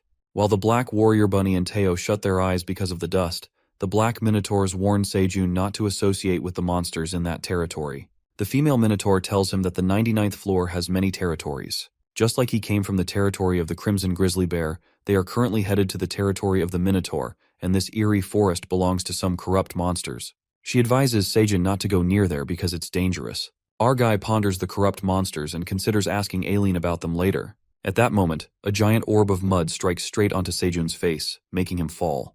While our poor boy tumbles on the ground with his face covered in mud, the wolf and the minotaurs ask him if he's okay. Speculating where the giant orb came from, they witness the oxen feeding on the mud. Watching them, Seijun realizes the oxen are feeding on mud because they have nothing to eat, and that's why they lost it when they saw the green onion leaves.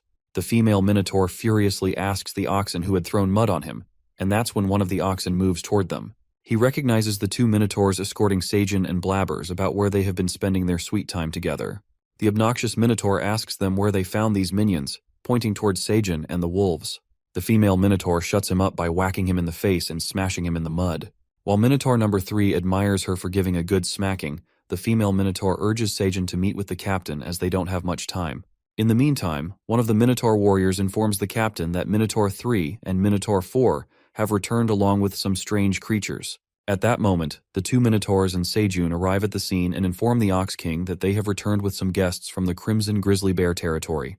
While the other minotaur warriors give them deadly stares, Captain Ox feels glad he doesn't have to make the trip himself and welcomes the white farmer bunnies. However, when he looks at Seijun, who is walking towards him, the captain notices that he's not a farmer bunny. The farmer introduces himself as Park Seijun, and the cat on his shoulder introduces himself as Teao, the peddler. After getting to know their names, the king asserts that he has never heard of such a tribe, and thanks him for making the long trip to the waypoint. He thanks Seijun for the green onion leaves and assumes that, with his weak strength, he must be struggling on the 99th floor. Believing that he works for the Crimson Grizzly Bear, the Ox King apprises that he will be happy to rescue him from injustice, adding that he feels delighted to help out the weak monsters. Upon hearing this, our boy confidently clarifies to Captain Ox that he must have been mistaken. Seijun clarifies that he doesn't work for the Crimson Grizzly Bear.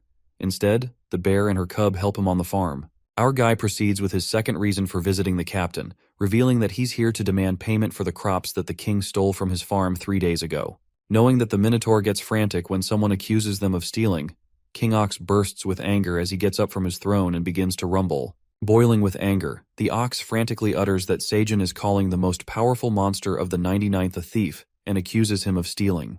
However, our guy is not intimidated by the angry captain and makes a classy comeback when he reminds him that Minotaurs are warriors of honor. Instead of getting mortified for what he has done, he is being angry to get it over with. After being humbled by Farmer Park, the king gently informs Seijun that he must have misunderstood. As this happens, the whispers initiate among the Minotaurs who think they've eaten stolen leaves. To clear up the air, King Ox explains himself. He concedes that as a captain, he had a limited range of travel as a defender of the waypoint, so the ox had to rush back to his territory as he was running out of time. The king agrees to pay Seijun and asks him what he wishes for. Thinking that it could be a rare item he could wish for, our guy makes an unusual request. He demands that he pay by letting him use the waypoint. Uncertain if the king would agree to such a request, Seijun asks the captain to allow him to use the waypoint to pay back his debt. But to his surprise, the Minotaur King approves of his demand and decides to do whatever the farmer wishes. To save his honor, the captain calls upon Seijun to fulfill his wish. Delighted, he climbs the rock to stride toward the waypoint and contemplates about finally getting to leave the tower. Astonished to see the glowing waypoint, our guy approaches his hand to touch it. Finally touching the crystal rock, he retrieves the waypoints from other floors. However, his world gets upside down when he reads the notification, revealing that he's unable to move floors because he has not saved any waypoints outside of the 99th floor. The Ox King grasps the problem immediately, and lets out that the waypoint is not working because Seijun was not born in the tower. He continues to explain that those who come from outside the tower must register the waypoints from each floor. Only then are they qualified to travel between the floors. The captain asserts that this rule is more like a conditional invitation to the tower for non-natives. He adds that his only registered waypoint is from this floor, which makes our guy unqualified to travel between the other floors. As soon as he hears the harsh truth, on the verge of a breakdown, our boy clenches his fist and loses all hope of getting out of the tower. Feeling devastated, Sejun sits and stares at the waypoint with desperate eyes while Teao tries to comfort him. Eventually, Sejun responds that he knew he couldn't move downstairs when he found out it was the 99th floor. But when he confirmed that he could not get out of the tower, his courage and hope, which he once coveted, were shattered. The Ox King feels bad for Sejun and claims that he had permitted him to use the waypoint, which he accepted, so he is no longer indebted to him. As the captain continues his talk, Sejun says he will propose a deal. Surprised, the captain flinches and gets infuriated about him proposing a deal to a warrior. Our guy commands Teao to open his rucksack. As he stretches out his rucksack, a mound of leaves begins to fall like a cascade. The downpour of the green onion leaves creates mayhem amongst the Minotaur as they witness the delicious leaves in front of their eyes. Baffled, the king asks Farmer Park about this pile of leaves, on which our guy announces that it's a kind gesture from their neighbors, more like a handshake of friendship. Sejun further elucidates his deal with the captain and reveals that he's expanding his farmland and needs a lot of help. He entices the deal by adding that the Minotaurs could eat greens like these for every single meal if they have a larger field. That said, he flaps a wink to the captain and asks him if he's ready for the deal. The scene then flips to the crimson grizzly cub eagerly waiting for his daddy. He sits there in sadness while the queen bee hovers over his head. After a while, he notices someone emerging through the smoke. Sejun, riding on the silver wolf, appears to have returned from the waypoint. The baby bear rushes towards him out of happiness, and Sejun hugs him, asking how he has been. The baby bear tells him that he has been a good boy and didn't cry while he was gone, adding that he didn't take long and returned early as promised. Meanwhile, Daddy Bunny asks Sejun about his visit to the waypoint, and our guy informs him that it went well. He grabs everyone's attention and introduces the farmer gang to the new workers, the Minotaurs, who are impatiently waiting to work in the field. Sejun explains that the Minotaurs will help them mend the field, and the Ox King has agreed to let them use the barren field however they want. While the Minotaurs seem to be excited to use their muscles, Bay looks at the masculine Minotaurs with admiration. The new Minotaur lets out that they have heard about the baby bear from number 3, saying that Bay is a bigger guy than he imagined. Elated, the baby bear tells the new workers that he's best friends with Minotaur 3, adding that he showed him around the field. Bay instructs the new Minotaurs to follow him so he can show them around too. Looking at the baby bear, our guy thinks he is such a good boy. Sejun informs the farmer bunnies to prepare the food for the working oxen, while Teao, who's dozing off on Elka's back, asks for his treats. The next scene takes us to the 99th floor waypoint, where the Minotaurs are playing rock, paper, scissors to choose their turns to work for the other day on the field. They seem exhilarated to work on the farm, as one of the Minotaurs asks if they have decided on the 10 workers, and urges them to be prepared to set out for work tomorrow. While the Ox King peeks at the Minotaurs, who are as optimistic as ever, he asserts that he has never seen them so energetic in a while. One of the Minotaurs standing beside the captain asks him if their territory will be covered in green grass instead of mud, if they keep cultivating the field. The king affirms the Minotaur by saying yes, and lets out that the 99th floor will soon get into action. Later, at the Crimson Grizzly's bear territory, the poisonous honeybees pour the honey into the bottles, which already seem full. Sejun says that the bottles Teao had bought are already filled, and offers the honey bottles to the baby bear. He instructs him not to finish it too quickly, and Bay feels delighted after getting his honey. Pleased with the amount of honey produced by the honeybees, Sejun thought that the bees might produce less honey because of the blue moon preparation. Concluding the reason, he asks the queen bee if she has grown her colony larger, and she joyfully nods her head.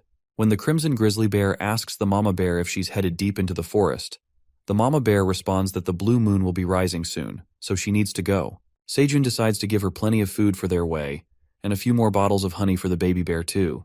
Later, the wolf leader informs Sejun, addressing him as the Black Dragon, that they will head downstairs on the 85th floor for the blue moon preparation. Our guy assures Elka not to stress out, as he has prepared food for them as well. He explains that the Black Bunny has been working hard to fetch tons of fish from the Sea of Dimensions. As he shows them the pile of fish riled up on the ground, the sight leaves the silver wolves astonished and admired. The wolves respectfully kneel, thanking Sejun and the Black Bunny for the food. While our boy gets concerned about how they are going to carry a large amount of food, the wolves pull out their rucksacks, uttering that their rucksack doesn't have as much capacity as Teo's, but they can still fit plenty.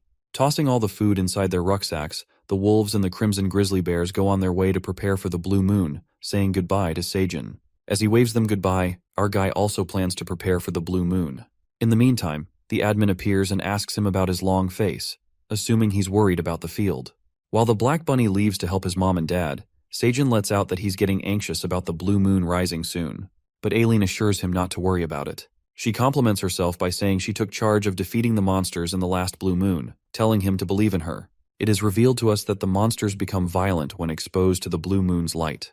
The boy further narrates that he thought about it a lot when Minotaur 3 destroyed the field during the blue moon. Fields being exposed increases the chances of the crops being destroyed by monsters. He shares his problem with Ailen, who assures him that she will keep the field safe. Yanking out his flashback, Seijun thought about it and wasn't sure how exactly she would secure the field. But then he remembers who Ailen truly is, admitting that she's the great black dragon he saw in the first blue moon. Delighted, Seijun says that he counts on her, and Ailen, the great black dragon, assures her farmer that he can plant as many crops as he wishes. Just after that, Ailen considers returning to work and prepares for the blue moon. She opens the door and climbs the stairs, reaching a magical place. It appears to be the tower's manager section on the 99th floor of the dungeon. Ailen comes out and takes some fresh air. Soon after that, she steps up to the place that somewhat looks like a magic operating machine. The next day, as the blue moon is just about to begin at the cave, Seijun lights up the fire. He sees Teao kissing off the baby bunnies as he can't believe they will soon grow up, and he lets out tears of joy because he feels proud of them. Seijun thanks the cat for being a caring uncle and instructs him to return inside his rucksack before the blue moon rises. While the cat tells him to take good care of the kiddos, our guy hands out a queen bee's cocoon, asking Teao to hide it in his rucksack. As Teao is surprised by another queen bee's larva, our guy trusts the cocoon with him and tells him that the queen bee handed it to him this morning, adding that they keep having cocoons because of the growing size of her hive. Feeling overwhelmed by welcoming more beehives, Teao assures him that he will keep the cocoon safe in his soft fur, just like last time.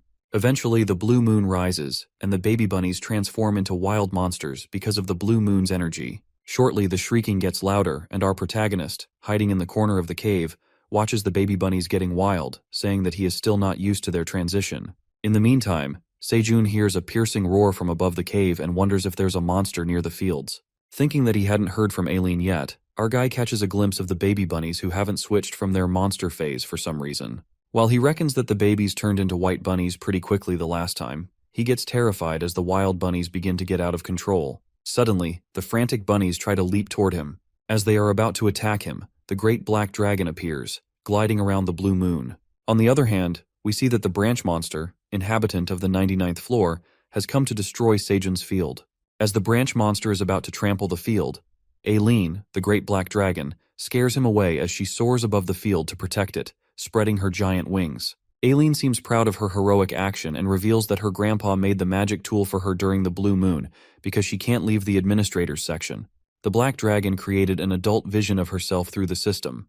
This allows remote control, and she can go as far as the 99th floor. However, this illusion tool can only reach under the clouds and disappears when it swoops to the ground. While controlling her magic tool, she ponders about Seijun and what he will think of her looks. As her vision soars through the sky, she decides to make a few more laps until the blue moon ends. Meanwhile, Seijun speculates that the monsters grew hushed after Ailen appeared, and a bright light flashed behind him. It turns out that the baby bunnies have finally transitioned into grown-up farmer bunnies. He immediately grabs the grown-up bunnies and squeezes them tightly. Tears of joy start pouring out of his eyes as he thinks something might have gone wrong with them during the blue moon. As Seijun hugs the bunnies, our guy peeks at the plentiful blue moon crops in the field and decides to harvest them. After an extended harvest, he prepares a pot of steamed blue moon sweet potatoes. While Seijun pours out the beautifully cooked sweet potatoes, he reveals that they've harvested 13 cherry tomatoes, 3 potatoes, and 7 sweet potatoes with blue moon energy. Some are solar energy sweet potatoes, and some are mighty sweet potatoes. He then offers Ailen the bowl of blue moon crops and advises her to cool down the cooked sweet potatoes as they are steaming hot. The admin thanks Seijun for the food, and says he can also count on her for the future blue moon. Accepting the crops through the screen, Ailen seems to be having a comfy time after the tiring work. She feels good when she sees the blue moon crops and tosses a sweet potato into her mouth, which she thinks can cure her dragon heart. She eats the sweet potatoes and focuses on her mana flow. That's when her dragon heart starts beating, and unlike last time, she feels the stable magic current. Happy to see her dragon heart getting better gradually, she gets to know about the honey-dipped sweet potatoes, a forgotten dish of the tower that has been restored. Ailen witnesses her human farmer enjoying the honey-dipped sweet potatoes without her. She gets jealous as she eats the boring regular ones, while Sejun seems to enjoy the better version of the sweet potatoes. But then she stumbles upon the notification, which shows that the admin can reward whoever has restored the forgotten dish with special occupational skills. She taps to see the unique occupational ability, and is delighted to see the skill that looks like the perfect occupational reward for a farmer. On the other hand, our boy prepares the sweet potatoes by dipping them into the honey. It appears that the honey-dipped sweet potatoes with blue moon energy are marinated in honey and increase magic by 0.3 permanently when consumed. As Sejun offers the honey-dipped sweet potato to the grown-up bunnies to eat first, one of the young bunnies hops forward and stops everyone from eating as he reminds them that their father said to let Uncle Sejun eat the blue moon crops first because he's weaker. Upon hearing this, our poor guy apologizes for being a weak uncle and sadly chews on his sweet potato because even the young bunnies know that he's short on magic power. While the grown-up bunnies prefer regular sweet potatoes, our boy is mesmerized by the delicious honey-dipped sweet potato and its almost addictive sweet flavor. At that moment, he receives a notification that Sejun has restored a forgotten dish in the tower. He gets confused about retrieving a forgotten dish, thinking that all he did was dip the sweet potato in honey. When the administrator gets proud of his accomplishment, she sends him a quest. The quest is to offer honey-dipped sweet potatoes to the admin with a reward of 1 occupational ability. Our guy gets confused, saying he literally just dipped a potato into the honey, but he accepts the quests because he is curious to see the occupational reward. After pouring the honey on the sweet potatoes, he marinates the regular sweet potatoes and serves them to Ailen. Sejun receives the occupational reward as a cooking ability that allows him to register recipes. He isn't surprised after looking at his honey-dipped sweet potato recipe and thinks that he should take cooking as his second job due to his incredible cooking skills. But before that, he tells the grown-up bunnies to help him make the honey-dipped sweet potatoes so everyone can eat them. In his dungeon survival diary, our boy adds about the 8th blue moon, which passed peacefully. The next scene takes us to the branch monster who appeared near Sejun's field during the blue moon. As the branch monster makes its way to the western woods on the 99th floor, suddenly a tree branch comes in his way, causing the beast to trip. Suddenly, another monster who appears to be a tree with his eyes flashing red traps the beast into its branches and swallows up the branch monster. It is revealed to us that the branch monster gets engulfed by the terrifying corrupt monsters that reside in the western woods, and there appear to be many of them. After that, we are taken back to the cave where Sejun is eating the sweet potatoes along with the farmer bunny. The next scene switches to the 85th floor of the dungeon, where we see the wolves' tribe. It occurs to be a delightful day, as Elka distributes the food he'd bought from the 99th floor among the children of his tribe. After providing the food to his tribe, Elka, the chief leader, heads back to the 99th floor, but his wife tells him to say goodbye to the kids when they wake up. But Elka refuses and asserts that he now serves the Great Black Dragon, so he can't wait much longer, adding that he will return soon. Soon after, the Silver Wolf trio departs and makes their way to the 99th floor. Later, we witness little gray rabbits running for their lives at the Pathway Village as someone seems to chase them. While they run as fast as they can, one of the rabbits gets snagged by a wolf. It turns out that a bunch of wolves are chasing after the rabbits. Meanwhile, Elka also happens to be at the Pathway Village and hears a noise nearby.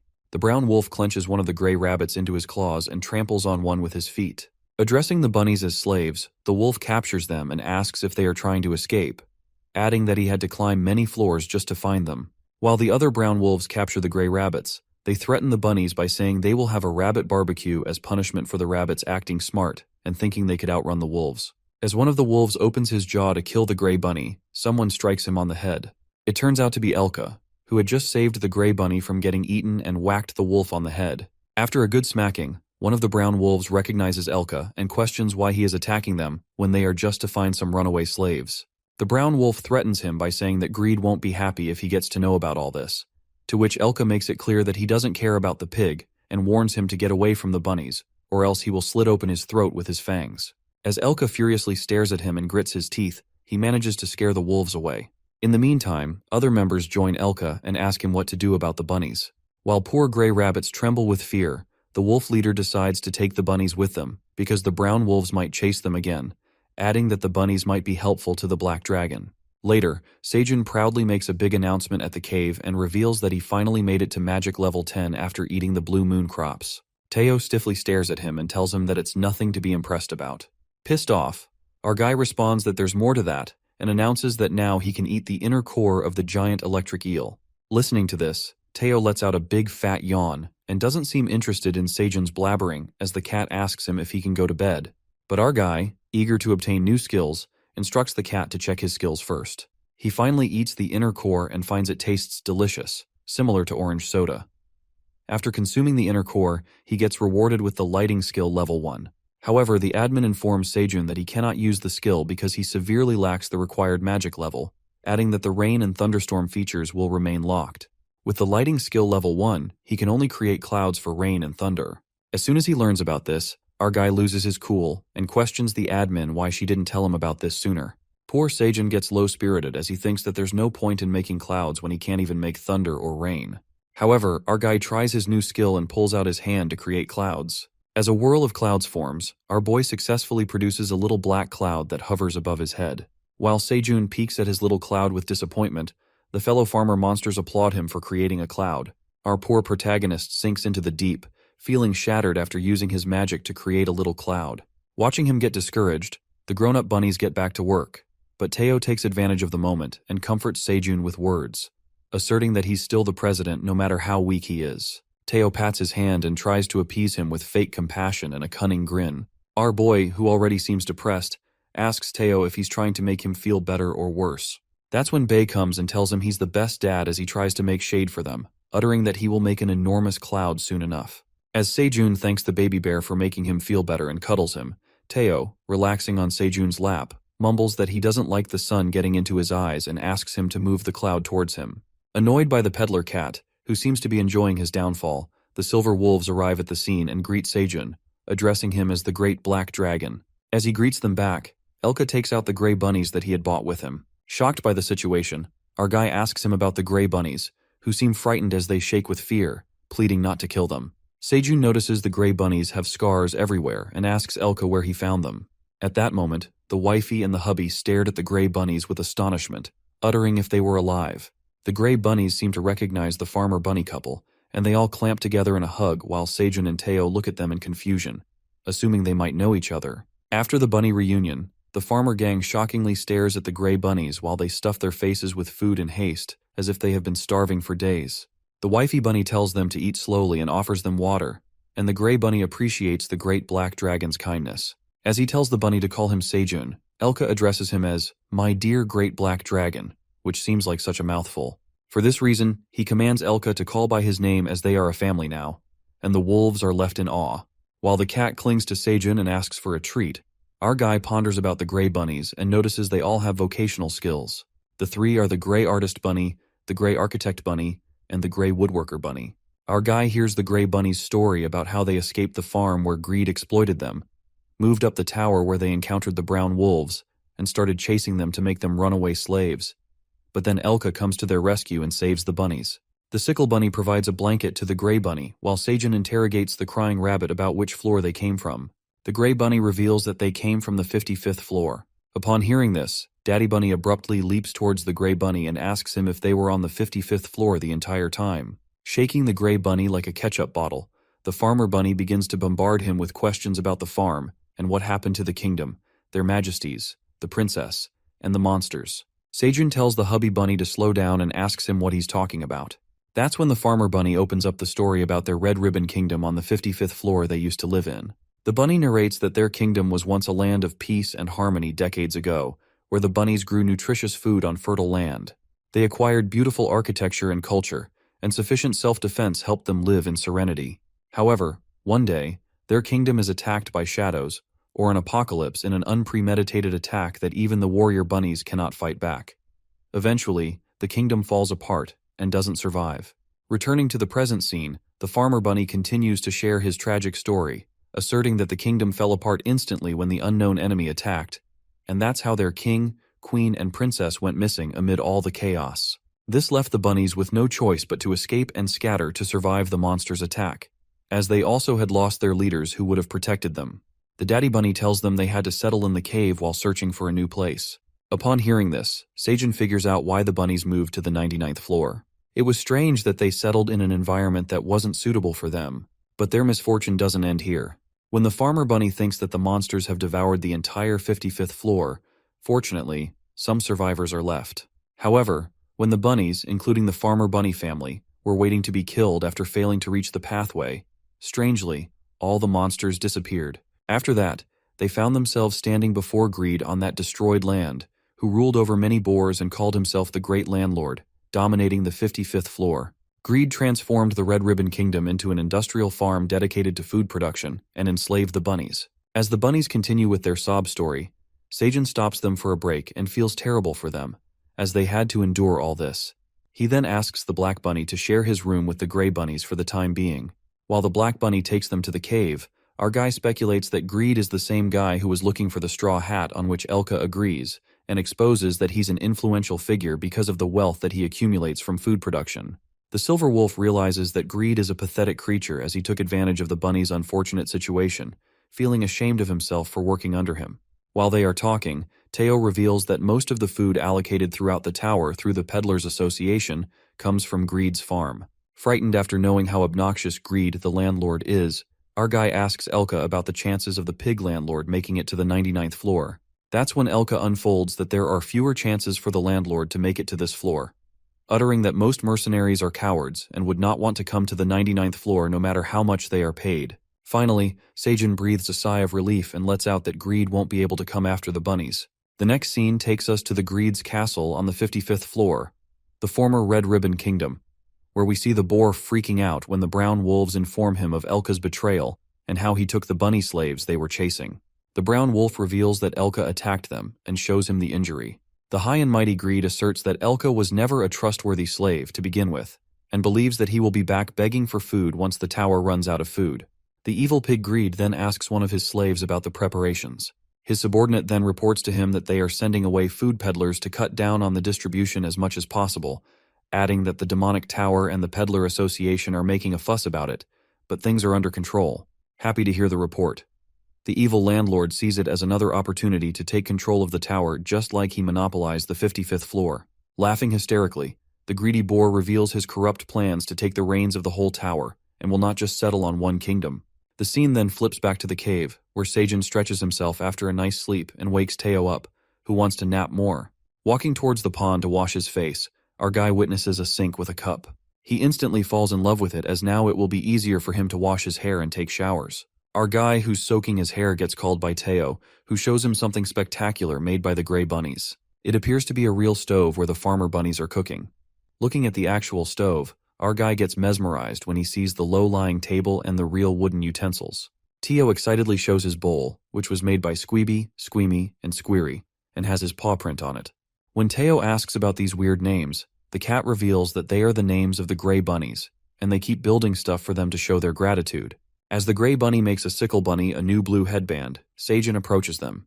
The bunnies appreciate him for letting them stay, and add that they want to help in any way they can. Amazed by the things built by the Gray Bunnies, Seijun holds Squeeby's hand and asks him if he needs a job. Later, Seijin announces at the cave that Squeeby, Squeamy, and Squeary will be staying with them from now on. While all the bunnies welcome them, our guy gets excited as their farm will take another adaptation because of the new skilled members. The Gray Bunnies assure him that they will build everything they can. That's when our guy instructed them to build new houses for the bunnies because their space is getting limited with the little bunnies growing up, who will need their own space in the future. Our guy contemplates that the kiddos will be kicked out of the house soon and doesn't expect them to pull off a construction project. While the houses are being built for the bunnies, Teao also demands his home, but Seijun reminds him that he has a rucksack. Hearing Teo's demand, the Gray Bunny tells him he can build a cat tower for him and asks Seijun if he owns a house. After that, Seijun points towards his bed of green onions, saying he sleeps here. Peeking at his green onion bed, the Gray Bunny insists on making a house for him. Wondering if there would be enough space to build a house for him in the cave, the Gray Bunny plans to make his house outside the cave because there is more construction material, like wood, and Seijun happily agrees. Our boy considers it and asserts that he spends most of the time on the field outside the cave. He adds that he has minotaurs, a crimson grizzly bear, and silver wolves around him, which makes him feel safe on the field. Seijun, who couldn't refuse the intriguing offer, asks the Gray Bunnies what they need to build the house. The Gray Bunny tells him that it would be great to have ingredients for the bricks and asks him if the 99th floor holds any fine sand or clay. Knowing where to find the clay, Seijun and the Gray Bunnies head to the waypoint, accompanied by Elka. As they reach the waypoint, our guy asks the bunnies if this soil is suitable for making the bricks. The Gray Bunnies inspect the soil of the Minotaur territory and respond that the soil is perfect because it holds a good moisture level.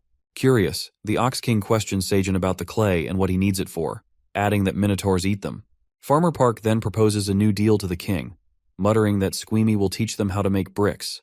He will pay them with green onion leaves if they agree to create and distribute the bricks. Before Seijun closes the deal, the king immediately agrees and commands the minotaurs to stop eating mud because they don't want a brick shortage. Soon after, things get pretty occupied on the field as the crimson grizzly bears help pull out the trees for wood. The minotaurs plow the field with tremendous strength, and the white farmer bunnies plant and water the field. Later, Elka and the baby bear start playing around. As our guy offers the honey to the baby bear, the silver wolf also seems to crave some honey, so our guy offers him a bottle. Seijun then returns to the grind and harvests 15 solar sweet potatoes, getting plenty of rewards for the plentiful harvests. As it gets too hot on the field, he uses his lighting skills to create rainy clouds over the area so that he won't get sunburned. While Seijun ruminates about getting a durable storage space in addition to a house, Teao approaches him. Asking Teao if he's headed downstairs, the cat tells him he is about to go down, adding that he brought tons of cherry tomatoes from the cave. Seijun asks him if he has enough space in his rucksack and suggests Teao take some detoxifying green onions, as some hunters might need them. He reveals that they've got a massive yield after breeding them. Teao decides to take 100 green onions and ponders if they will sell well. Assuming that Seijun has never been wrong, he sniffs the detoxifying green onion. Finding the unpleasant smell, Teao quickly tosses the green onions in his rucksack as Seijun calls him over for dinner. Without noticing, Teao mistakenly plucks out a batch of sweet potatoes in haste and keeps it in the rucksack, rushing back so that no one can eat his lunch. The next scene switches to the 67th floor of the dungeon, where a lizard man is hunting its prey, a frog. The lizard man shoots the frog with an arrow and kills it. As he is about to chew on its prey, a red locust settles on the dead frog and sucks its blood. Watching another target on the frog, the lizard man grabs the red locust and flings it into its mouth.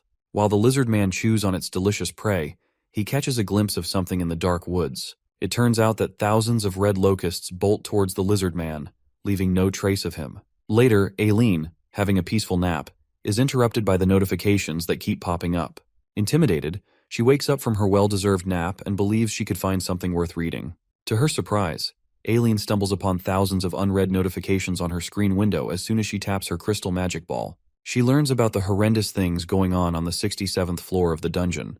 It turns out that more than 5 million red locusts have entered the 67th floor. Freaked out by the sudden incursion, Ailen asserts that the red locusts have come from outside the tower. She concedes that they infiltrated the tower about a century ago, recalling that her dad took action and helped the 55th floor from destruction. Unexpectedly, the admin fails to connect to the external communication, which means she cannot witness anything happening in the tower. Unable to open the communication channel, she gets notified that the red locusts are rapidly destroying the 67th, eradicating 0.02% of the area. The next scene takes us to the cave where our chef Seijun cooks a yummy protein feast.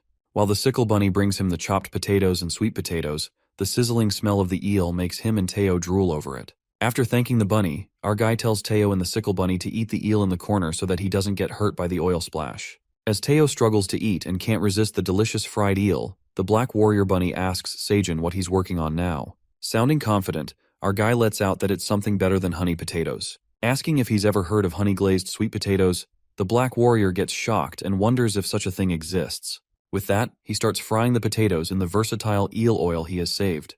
He deep fries the sweet potato chunks until the outsides are crispy and brown. After flipping each chunk, he adds honey, stirs it, and simmers it. Soon the honey-glazed potatoes seem to be ready and look heavenly. It appears that Seijun has once again recreated a forgotten dish, and his recipe for the honey-glazed sweet potatoes has been registered. The black warrior bunny stares at the mouth-watering glazed potatoes with admiration. After that, our guy tries frying the fish in the eel oil, but it seems like the fried piranha doesn't count as a recipe after he thoroughly cooks it. That's when he begins recipe hunting to find out what registers as a recipe, and Teao suggests he add honey to the fish. As the dinner seems ready, everyone, including the minotaurs, silver wolves, Bei, Teao, and the bunnies, catches sight of the tempting-looking dinner, which includes the grilled eel, fried fish, honey-glazed potatoes, and sweet potatoes. While Teao stuffs himself to the fullest with delicious food and relaxes on Seijun's lap, our guy asks him if he will be heading downstairs now. The cat jumps out of his lap and says he must go now, commanding the wolves to head down. At that moment, the cat peeks at the leftovers and asks Seijun what they are for. Our guy tells him the leftovers are for Ailen, but for some reason she's not responding and feels concerned about her.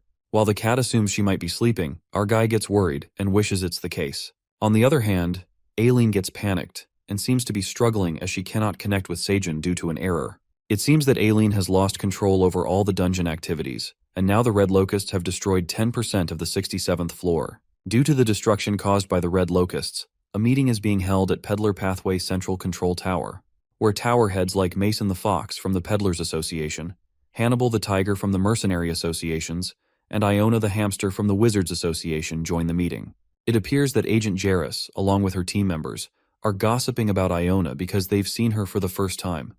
After all, she rarely leaves the 7 demonic towers. Surprised to see all the tower heads gather, they wonder what's happening in the dungeon as they rarely get together. Mason, the Fox, starts by explaining the current condition of the 67th floor, which was infiltrated by red locusts a few days ago. He continues by saying that according to his contacts at the Peddlers Association, the red locusts occupied 2/3 of the 67th floor. His lizard men are trying to do everything in their power and are focusing on protecting the waypoint, but they are striving to control the outburst. In the meantime, Mason is interrupted by Hannibal, who asks him if the Peddler Pathway is under control and the chances of red locusts proceeding to other floors. As his concerns about the situation rise, Mason reassures him that red locusts are intruders and that the pathway only allows those from the tower. However, if the locusts take over the waypoint, they will use it to infiltrate other floors.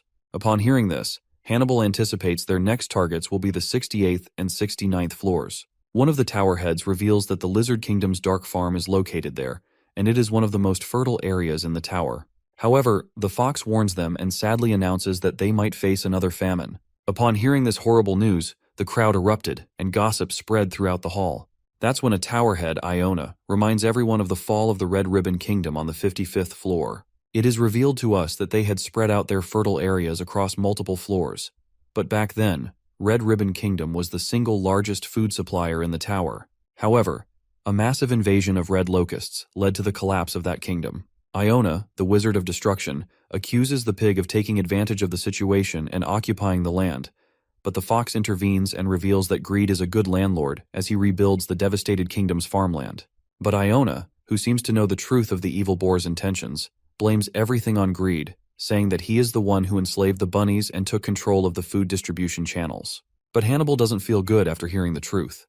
He shouts at Iona as he stands up and bangs his hand on the table. While Mason tries to cool down the heated atmosphere, the other associates ask them about their protector, the Great Black Dragon, and if she has taken any action about the Red Locust's situation. While they all feel relieved that the Black Dragon will come to the rescue, Iona hops on the table and reveals that the Red Locusts have been infiltrating the tower for over 200 years. It was all thanks to the Black Dragon protection that they managed to drive out the Locusts. However, the last time the Red Locust invaded the tower, the Black Dragon was slow to respond, and things only got under control when half of the Red Ribbon Kingdom was killed.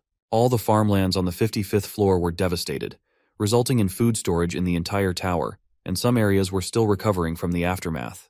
She reminds everyone that it's been a few days since the Red Locusts appeared, and they cannot guarantee that the Great Black Dragon will step in immediately. Therefore, they must do everything in their power until the dragon arrives, or the tower will fall into chaos. To protect the tower, Iona, the president of 7 Association Towers, announces that she will send 200 war mages to fight the Red Locusts.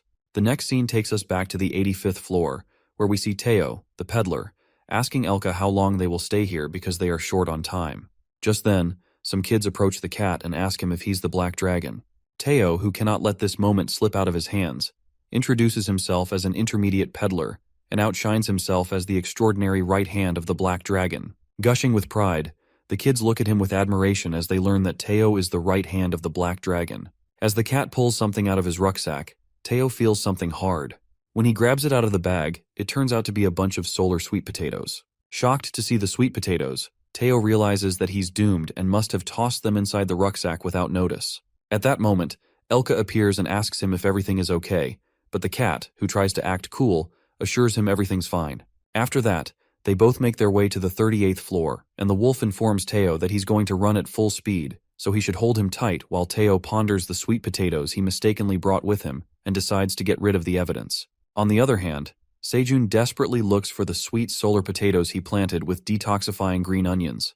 He realizes that Teao has made a blunder and taken the solar sweet potatoes, adding that he will teach him a lesson when he gets back. At the same time, the seed store opens, and Sejun, who has upgraded to the ordinary level, will have 4 different seed choices. He almost forgot about the seed store and peeks at the 4 available seed choices, which include flame seeds, strawberry seeds, carrot seeds, and chili pepper seeds. Amused by the flame seeds, which are pretty expensive, our guy decides to play it safe and purchases the 3 other seeds, which he already knows taste good. He also picks the carrot seeds because bunnies need more food since their population has increased recently. As he is rewarded for purchasing from the seed store, the red seed pouches appear in his hands. Our boy seems elated, as now he has more new crops to grow on the farm, and can't wait to try the strawberries and the chili peppers that will soon grow. He then calls upon Hubby Bunny, who is working in the field, and excitedly announces that he has bought more carrot seeds for the bunnies. Sejun decides to plant them immediately with the farmer bunnies and feels high-spirited about expanding the farm above the ground.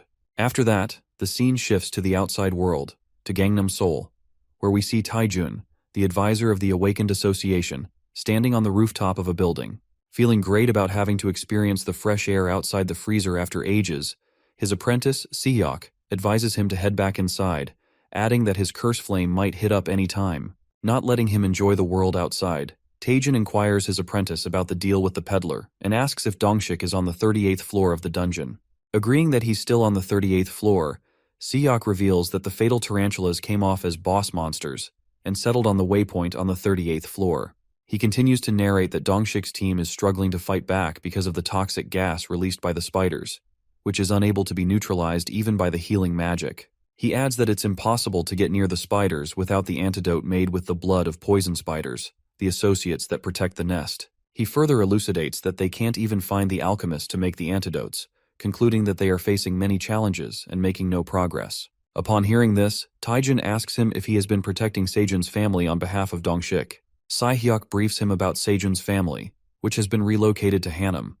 Their daily routine seems too predictable and similar to how they used to live. He assures Taejun that they're eyeing on them as discreetly as possible and lets out that Sedol, Sejun's brother, was contacted by the association representative from abroad who tried to lure him, but confirms that nothing came out of it.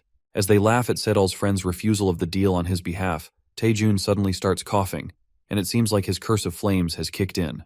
However, he immediately chews on a cherry tomato to make himself feel better. Surprised, Seok asks him if it's a magic cherry tomato. That's when Taejun lets out that he has made it through the curse of flames since he started eating the magic tomatoes and anticipates that they will help many people in the coming days. Clenching his fist with determination, he believes that Sejun Park is a rare talent, so they can't afford to lose him to other associations. He orders Sehyok to remind Dongshik to stop by his office as soon as he leaves the tower. While the advisor departs, Sehyok presumes that there has to be a way to undo the curse of flames and hopes that Dongshik finds a solution. The next scene takes us to the 38th floor of the dungeon, where the Phoenix Guild is fighting the monsters. Dongshik slashes the spider monster with his sword. However, he seems to struggle as the spiders keep coming out. He commands his team members to retreat when, unexpectedly, a spider monster attacks Dongshik from above, as one of the guild members calls him out and makes him aware of the attack. As Dongshik appears alarmed by the situation and has no time to dodge, someone leaps in front of him. It turns out that Suha is the one who attempts to halt the attack with her sword and strikes the monster with all her strength. However, as the spider is eliminated, Suha is poisoned by the monster and blacks out. While holding her, Dongshik instructs his team members to cast healing magic on her. Casting the healing magic on Suha to heal her, the members inform the leader that they have only managed to stop the poison from spreading, concluding that it will spread again if the magic flow stops. Concerned, Dongshik asserts that they are out of antidotes and that it's too late to go to the alchemist. In the meantime, Teao arrives at the scene. He calls upon Dongshik and reminds him that he has to be at a trading place. While Dongshik forgets about the trading day, the cat witnesses Suha lying unconscious on the ground. Freaked out, Teao rushes towards her, asking her to get up and take pictures of him. While Suha mumbles something as she is half awake, Dongshik explains to the peddler cat that the poison spider venom has poisoned her. They need to do something, or else she won't make it. The cat clings to Suha and pokes her face, pleading with her to stay with him. That's when Teao is reminded of the detoxifying green onions he had brought with him, and instantly pulls them out of his rucksack. Dongshik grabs the green onion and reads the feature window that reveals that the detoxifying green onions can neutralize the level E poison spider venom. Without a thought, Dongshik gives Suha the detoxifying green onion. As soon as she grabs a bite, her eyes open wide and she appears to be fine. She thanks Teao for saving her life and tells him he's the best cat ever, enfolding him in a tight hug. But it seems like the haggler cat didn't save her life for free and demands 5 dungeon coins for the detoxifying green onion, adding that he's giving her a friend discount. I mean, is Teao for real? The poor girl just came back to life. But come to think of it, he did bring the green onions to sell after all. After that, the guild leader asks Teao where he got the green onions. to which the cat reveals that they have been planning to introduce them to the market soon. Holding onto that green onion, Dongshik gets fired up as he ruminates that the fatal tarantula venom is level E, and the detoxifying green onions neutralize level D poison. This means that they can use the new crop item to target and clear up the 38th floor. Thinking that Teao is his golden cat, he stares at him in admiration, and Teao catches him staring at him with a weird expression. Asking Teao how many green onions he has brought with him, the cat reveals that he has 100 detoxifying green onion leaves. Upon hearing this, Dongshik demands to take all of them. While he dreams of buying all the green onions, Dongshik and Teao are interrupted by the royal knights and the wizards who claim that the Phoenix Guild has been trying to propose a dirty deal with the peddler cat. Looking at the wizards who had sneaked up on them, Dongshik is left in utter bafflement. He ponders how they found them and assumes that the guilds have been watching them to hinder their mission. One of the knights states that if Teao, the peddler cat, gives an unfair advantage to one guild, he might lose customers and make them unhappy. Upon hearing this, Dongshik ruminates that the knight is uttering nonsense as the cherry tomatoes and green onions are sold entirely by Sejun and Teao. In addition, people will do anything to find Teao, and with many eyes observing their guild, Teao will have to listen to them, as fairness and trust mean everything to a peddler. Later, Teao announces an auction, and everyone agrees. He begins with 6,000 level C magic cherry tomatoes in batches of 500. Knowing that cherry tomatoes have reached level C, chaos sparks among the hunters and the knights. They were already shocked to hear about the green onions, but now the peddler is selling level C cherry tomatoes. As the auction begins, people start bidding prices and keep going higher, as the level C cherry tomatoes seem like a treasure they don't want to lose. While Dongshik is taken aback by the sudden demand for cherry tomatoes, he focuses on the green onions, which are crucial for the guild.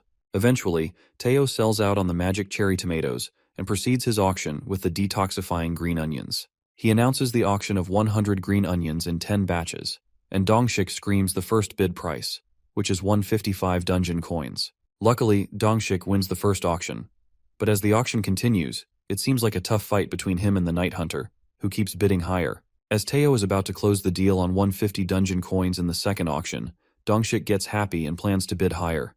However, the clever knight offers 160 coins, leaving Dongshik in shock. It appears that the night hunter is winning all the auctions, and there's no chance for Dongshik to win any of them as the knight keeps bidding more than him every time. While Teao sells the green onions with the most adorable poses, Suha, his photographer, keeps taking pictures of him as he acts cute during the auction. Poor Dongshik melts in disbelief as the Phoenix Guild takes only 10 green onions. The royal knights hysterically laugh at him, telling Dongshik their guild needs to work on teamwork. The Phoenix Guild members apologize to Dongshik as they got distracted by the magic cherry tomatoes, but he doesn't stress about it and tells members that it's not the end of the world, even if they are a bit behind. In the meantime, Suha approaches the leader, informing him that Teao wants to speak with him. Encountering Dongshik, the peddler cat asks him all about Sejun's family. While Teao writes everything on the paper, Dongshik informs him that Sejun's family is living in Hanam and is under tight protection by the Korean Association, so he has nothing to worry about. He adds that Sejun is one of the country's valuable assets. After that, the cat is reminded of the appreciation gifts Sejun sent for keeping his family safe and tosses out a bucket full of gifts, which happen to be 200 magic cherry tomatoes and 50 detoxifying green onions. It seems like Dongshik had just hit the jackpot. He needed exactly 50 green onions and received them as a gift. The peddler further informs him that Sejun wants to sell him any crop at a discount and asks him to keep it a secret. Dongshik assures him that it was a fair transaction, ruminating that Sejun's family matters are also top secret. However, his moment of contemplation is interrupted by Teao, who offers to sell a secret item and asks him if he's interested. The next scene takes us to the field, where the minotaurs carry and stick the bricks for Sejun's house. Our guy is astounded as he looks at his half-built house and can't believe they made so much progress in a few days. The gray architect bunny reports to him that they're working fast because of the strong minotaurs doing all the heavy lifting. Squeeby continues to tell him that the interior of the house will take longer and that 3 gray bunnies will handle it. While our boy is busy discussing the house structure with the gray bunny inside the house, the baby bear tries to barge in through the door. Alarmed, our guy clarifies to the baby bear that he cannot enter his house. As Bei asks him for a reason, Sejun says he's too big for this house. If he tries to force himself in, the house might collapse. He convinces the baby bear that he's a good boy who doesn't want to destroy his dad's house, and instructs the baby bear to enjoy some honey as he needs to take care of the construction. After that, Bei sadly sits by the corner, saying that he also wants to go inside Dad's house. As tears stream down his face, the baby bear dreams of becoming smaller while the queen bee comforts him. Suddenly, his tears begin to sparkle, and a beam of magical light appears from his claws. Meanwhile, Seijun is busy deciding his bed material as the gray bunny makes it clear that a green onion bed would be a bad idea and that they would make a stiff bed. At that moment, he hears someone calling him from behind, and in a flash, Seijun gets whacked in the stomach, and he crashes right into the pile of green onion leaves. While our guy tries to process what happened, the baby bear strikes a blow at him out of love.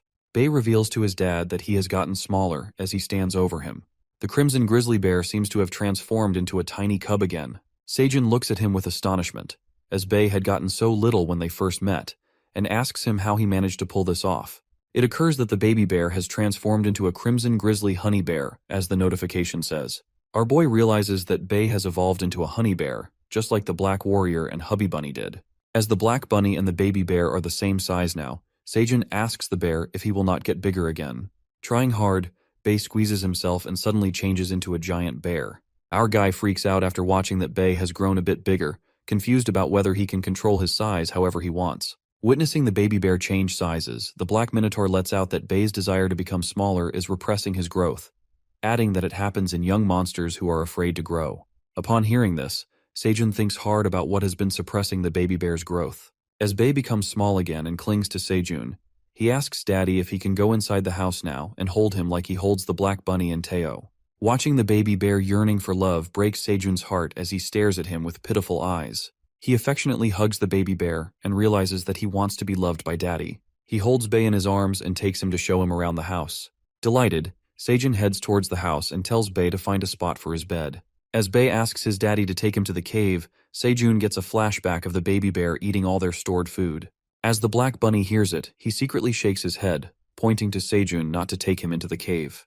The next scene takes us back to the 38th floor, where Teao offers Dongshik a special item, solar sweet potatoes.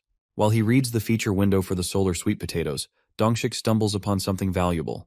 It turns out that sweet potatoes boost flame resistance. The story then turns to Taijun Han, the living legend of Korea. It is revealed that he was the first human to reach the 52nd floor of the dungeon. There, he encountered the wild boar guarding the waypoint and fought fiercely with the boar. The battle was so intense that it lasted 3 days and 3 nights. Eventually, the fight ended in a tie, and both of them had to retreat due to brutal injuries. However, Taijun was entrapped in a curse of flames after a battle that caused him to burn everything around him. The only solution for this curse was to slow it down by injecting magic or lowering his body temperature. Everyone believed that it was about time Taijun retired. However, his dreams for the tower didn't vanish. Moving back to the present, Dongshik delightedly grasps that sweet potato and contemplates that Taijun can free himself from the curse of flames with the help of solar sweet potatoes, even if it's temporary. He anticipates that Taijun can defeat the wild boar and undo the curse, asserting that the legend will return. To add the cherry on top, he also has the detoxifying green onions that can help the guild target the 38th floor. Snapping out of his thoughts, Dongshik agrees to take the sweet potatoes and thanks Teao, saying that he really needs them. But it seems like Teao had some hidden reasons to offer the sweet potatoes as he ponders that no one will find out about his mistake once Dongshik takes them, adding that he committed a perfect crime. Later, Dongshik walks outside the forest and thanks his team members for waiting for him. As they head downstairs, the guild leader puts down a basket full of green onions. The team members are utterly surprised to see the detoxifying green onions and ask Dongshik if he got them from the peddler. Saying they wouldn't want to miss the opportunity, Dongshik instructs the members to stop by the waypoint before heading down. The team members all get pumped up and make their way to the waypoint. The Phoenix Guild raid of the 38th floor begins as they fight their way through the poison venom spiders by chewing on the green onions to neutralize the poison released by the monsters. The next scene takes us to the 75th floor of the dungeon at the Middle Zone Market, where everyone seems to be staring at the silver wolves. Seijun assigned the silver wolves for Teo's safety. As they seem to be wandering around the market, Elka peeks at Teao, who appears to be in a good mood, and asks him what he's so happy about. Teao announces that it was a great business day and that he will take the wolves for lunch to celebrate. While the wolves decide on a restaurant, something grabs Teo's attention. Thinking about what's wrong with the cat, Teao mumbles that he senses something. It turns out that a glimmering ring had caught his eye.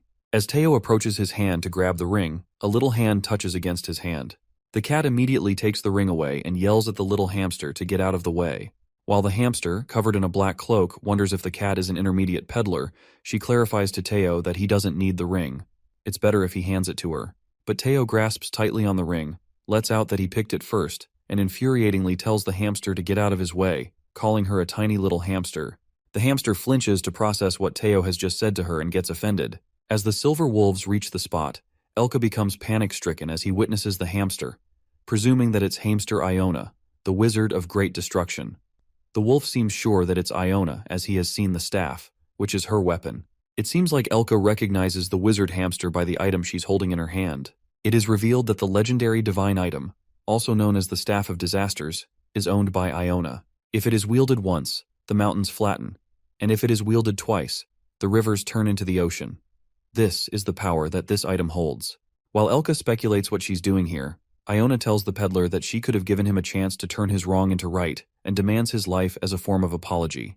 As Iona strikes her weapon, Elka leaps in front of Teao and speaks to her, uttering that the cat serves the great black dragon.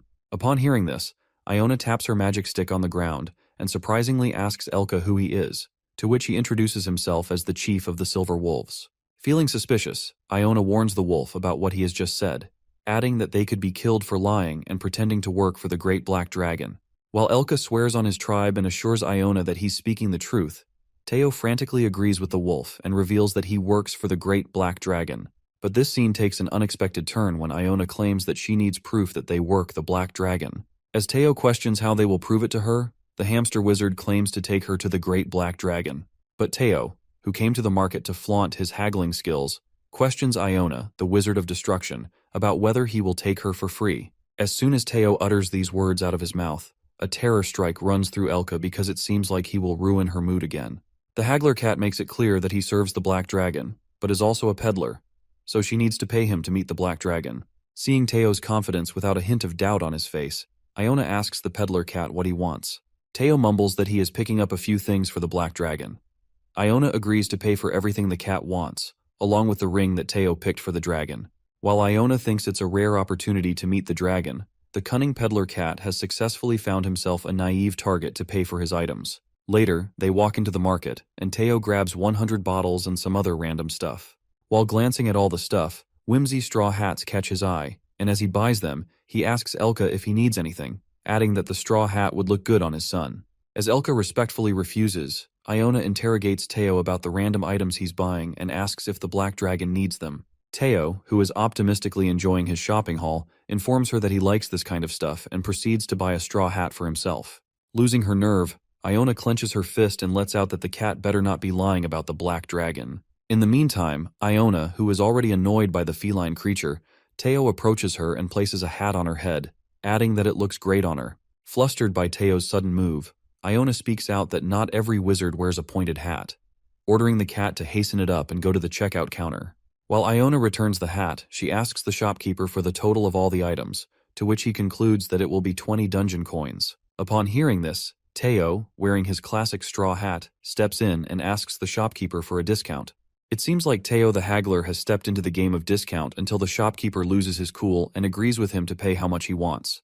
The cat asks Iona if she was going to take the first offer and yells at the shopkeeper to make a better deal. Just like that, the shopkeeper keeps lowering the prices, and they get to buy everything at a discount. While the silver wolves carry the things Teo had bought, the cat thanks Iona for paying for all the stuff. But Teo's humbleness doesn't seem to sit well with her, as Iona contemplates that she thought the cat would ask for expensive things. But all he bought were some random little knickknacks, and he even helped her to pay less. After that, the wizard asks Teo about the black dragon's whereabouts, and he reveals that the dragon is on the 99th floor of the dungeon. Confused, Iona raises a question out of curiosity about whether the black dragon is not in the administrator's zone connected to all the tower parts, and presumes that he is dubious. But Teo assures her and says she will understand when they reach the 99th floor.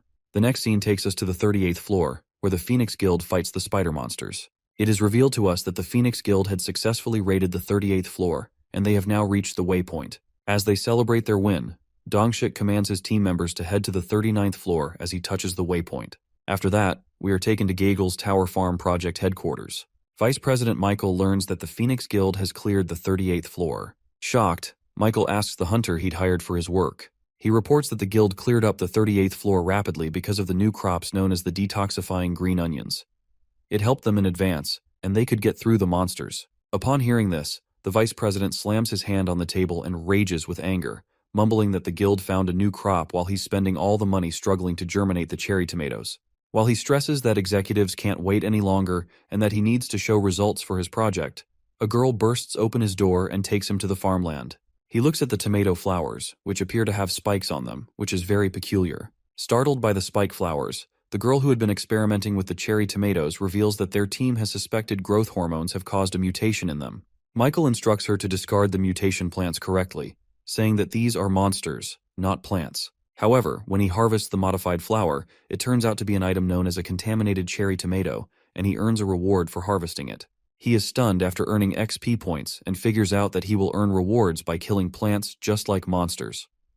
That's when the girl reveals that the mutated tomatoes interacted with the tower and turned into monsters. She adds that these monster plants survive by preying on insects and tiny monsters, not by fertilizers and water like typical plants. Believing that it will be easy to level up in the tower because of these mutated tomatoes, the girl assures him that it's a good thing, as she can analyze the results with her own eyes. But this does not end here when she tells Michael that these mutated plants reproduce independently. The contaminated cherry tomatoes appear to reproduce by the fluid that pours out of them on the soil. She concludes that it is a discovery, and if they are lucky, they can redefine the tower's order. Amused by the remarkable results, Michael considers it a great possibility and orders the workers to remove all the existing crops and replace them with contaminated cherry tomatoes. Michael has stumbled upon another plan after losing hope of growing magic cherry tomatoes. He plans to develop an XP farm, which seems like a great business idea as he clenches the flower and puts on a cunning smirk. Later, at the cave, the cocoon seems to make movements as it begins to twitch. It is revealed to us that it's the cocoon of the poisonous honeybee, the third, which they accumulated in the last blue moon. While our boy waits for the cocoon to hatch, a light flashes through the cocoon, and a newborn poisonous queen bee breathes to life and recognizes Sejun as her owner as he appears in front of her. He greets the queen's poisonous honeybee and welcomes her with a yellow tomato flower. As the queen honeybee stares at the flower with admiration, she is accompanied by the two other queen bees who help her to fly, and they all soar away. After that, Sejun relaxes on his deck chair. However, his moment of peace is destroyed when a black liquid splatters his face. Startled, his face appears covered in black, and that's when Bae walks towards his dad. It turns out that the baby bear had made a new friend at the pond, a squid who just squirted on poor Sejun's face. It appears that the squid also squirted on the farmer bunnies, who are covered in black. Our guy makes fun of them, saying they are turning into black bunnies. While Daddy Bunny cleans up the white farmer bunnies, Wifey Bunny cleans up the black warrior bunny, who makes it clear that he's the only black rabbit. Meanwhile, Queng, the baby bear, spills while he is hunting with the black bunny. They witnessed the squid inside the pond. He adds that when he caught it, it kept shooting out black liquid. The bear continues to tell him that the bunnies didn't know what it was, but it felt slimy and weird. Peeking at the new protein source, our guy gets an idea, thinking that they haven't seen a squid before, and tells the bunnies that it's delicious, so they should try it. After chopping the squid and frying it with green onions in hot oil, our boy serves the new calamari dish. Making stir-fried, grilled, and blanched calamari increases his cooking familiarity slightly, and his recipes are registered to cook level 2. It seems like our boy missed eating the spicy calamari, which made him want a bowl of rice along with it. Meanwhile, the bunnies munch on the grilled calamari, and Queng is mesmerized by the savory blanched squid. While eating, the black bunny lets out that he had no idea such a delicious species existed, and thinks of making a longer trip to sea dimensions. Upon hearing this, Queng interrupts him and says he'll also go. Sejun asks the baby bear if he knows how to swim, and decides to teach him swimming after work tonight. The next scene takes us to the pathway, where Elka and Teao, along with several others, are walking through the peddler's path. The road manager stops them and asks them to take a detour since the highway they must pass through is closed. The cat asks Elka what's happening here, and someone interrupts, saying that the red locusts attacked the 67th floor.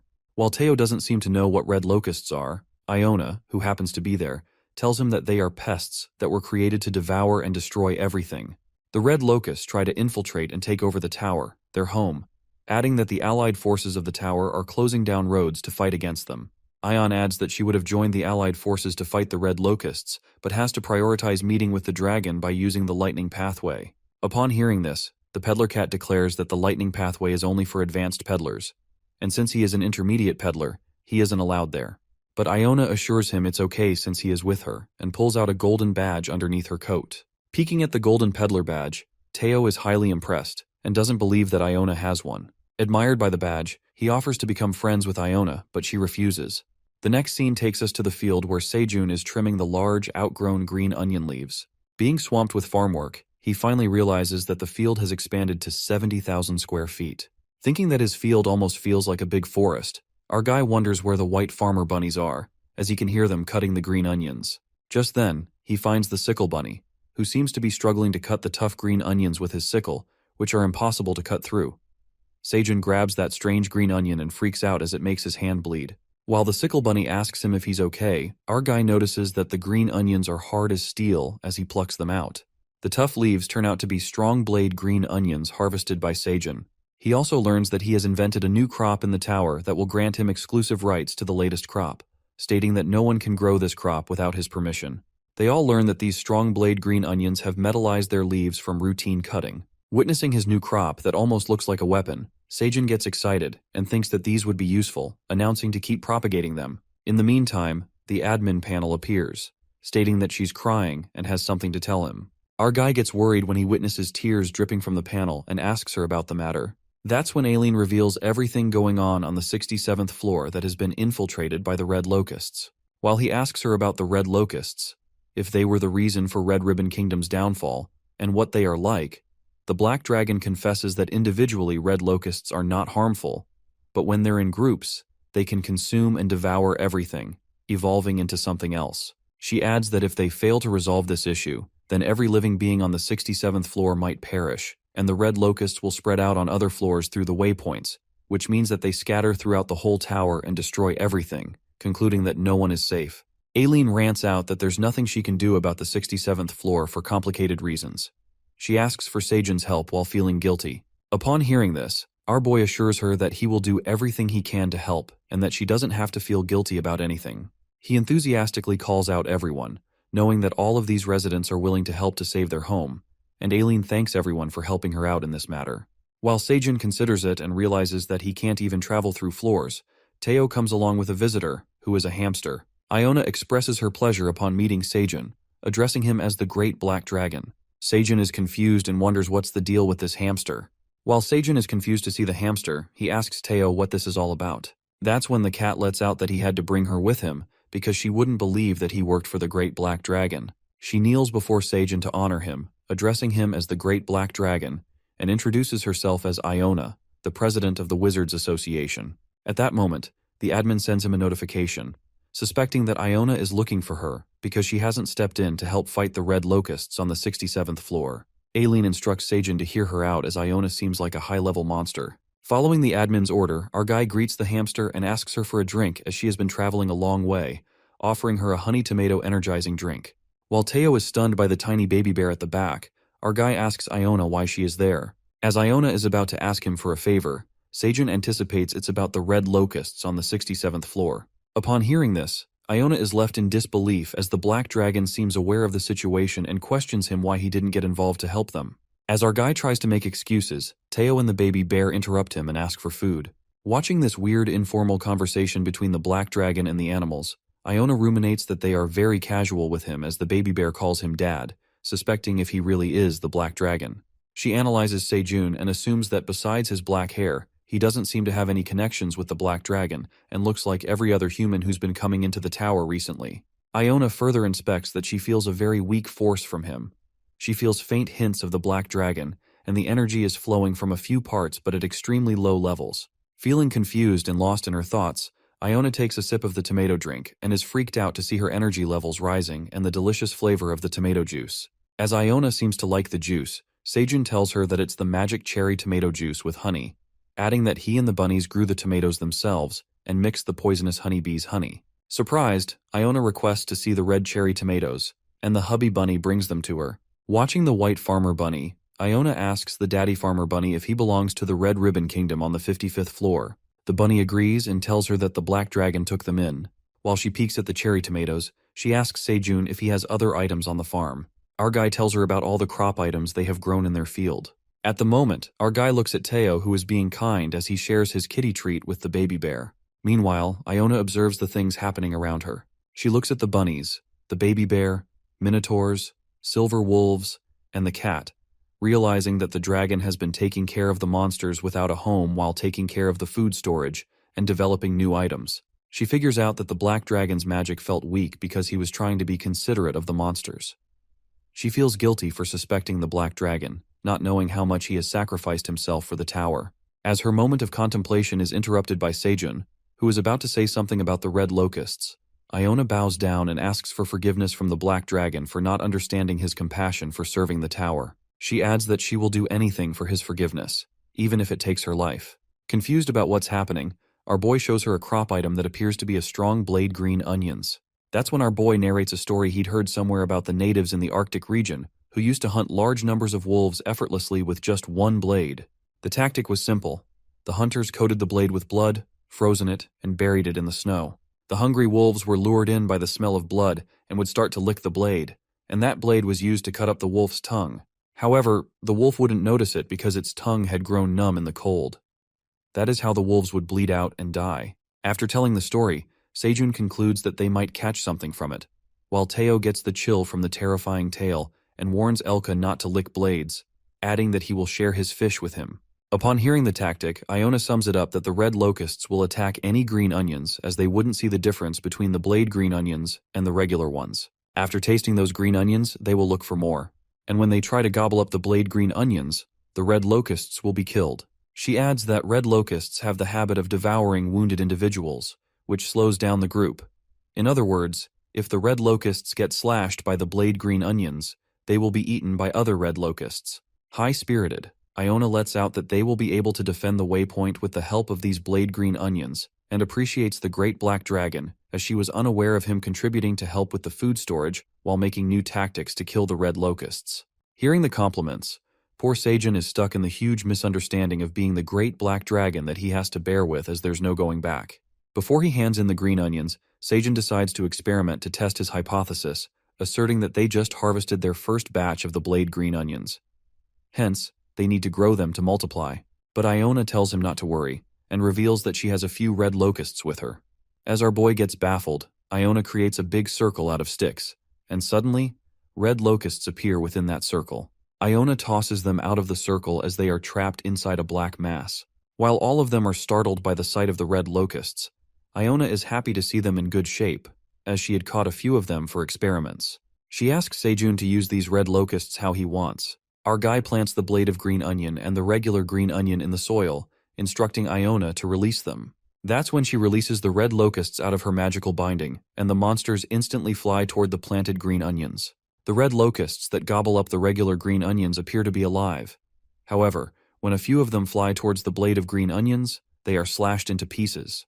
It seems like all the red locusts Iona had released were killed by the blade of green onions. Feeling happy about his successful experiment, our guy receives a notification from the admin, which asserts that Sejun has made a great accomplishment in killing pests with crops. He earns an occupational trait as a reward that will help earn XP points when his crops kill pests. Reading the occupational trait, he realizes he can earn XP points if he kills the red locusts with his green onions.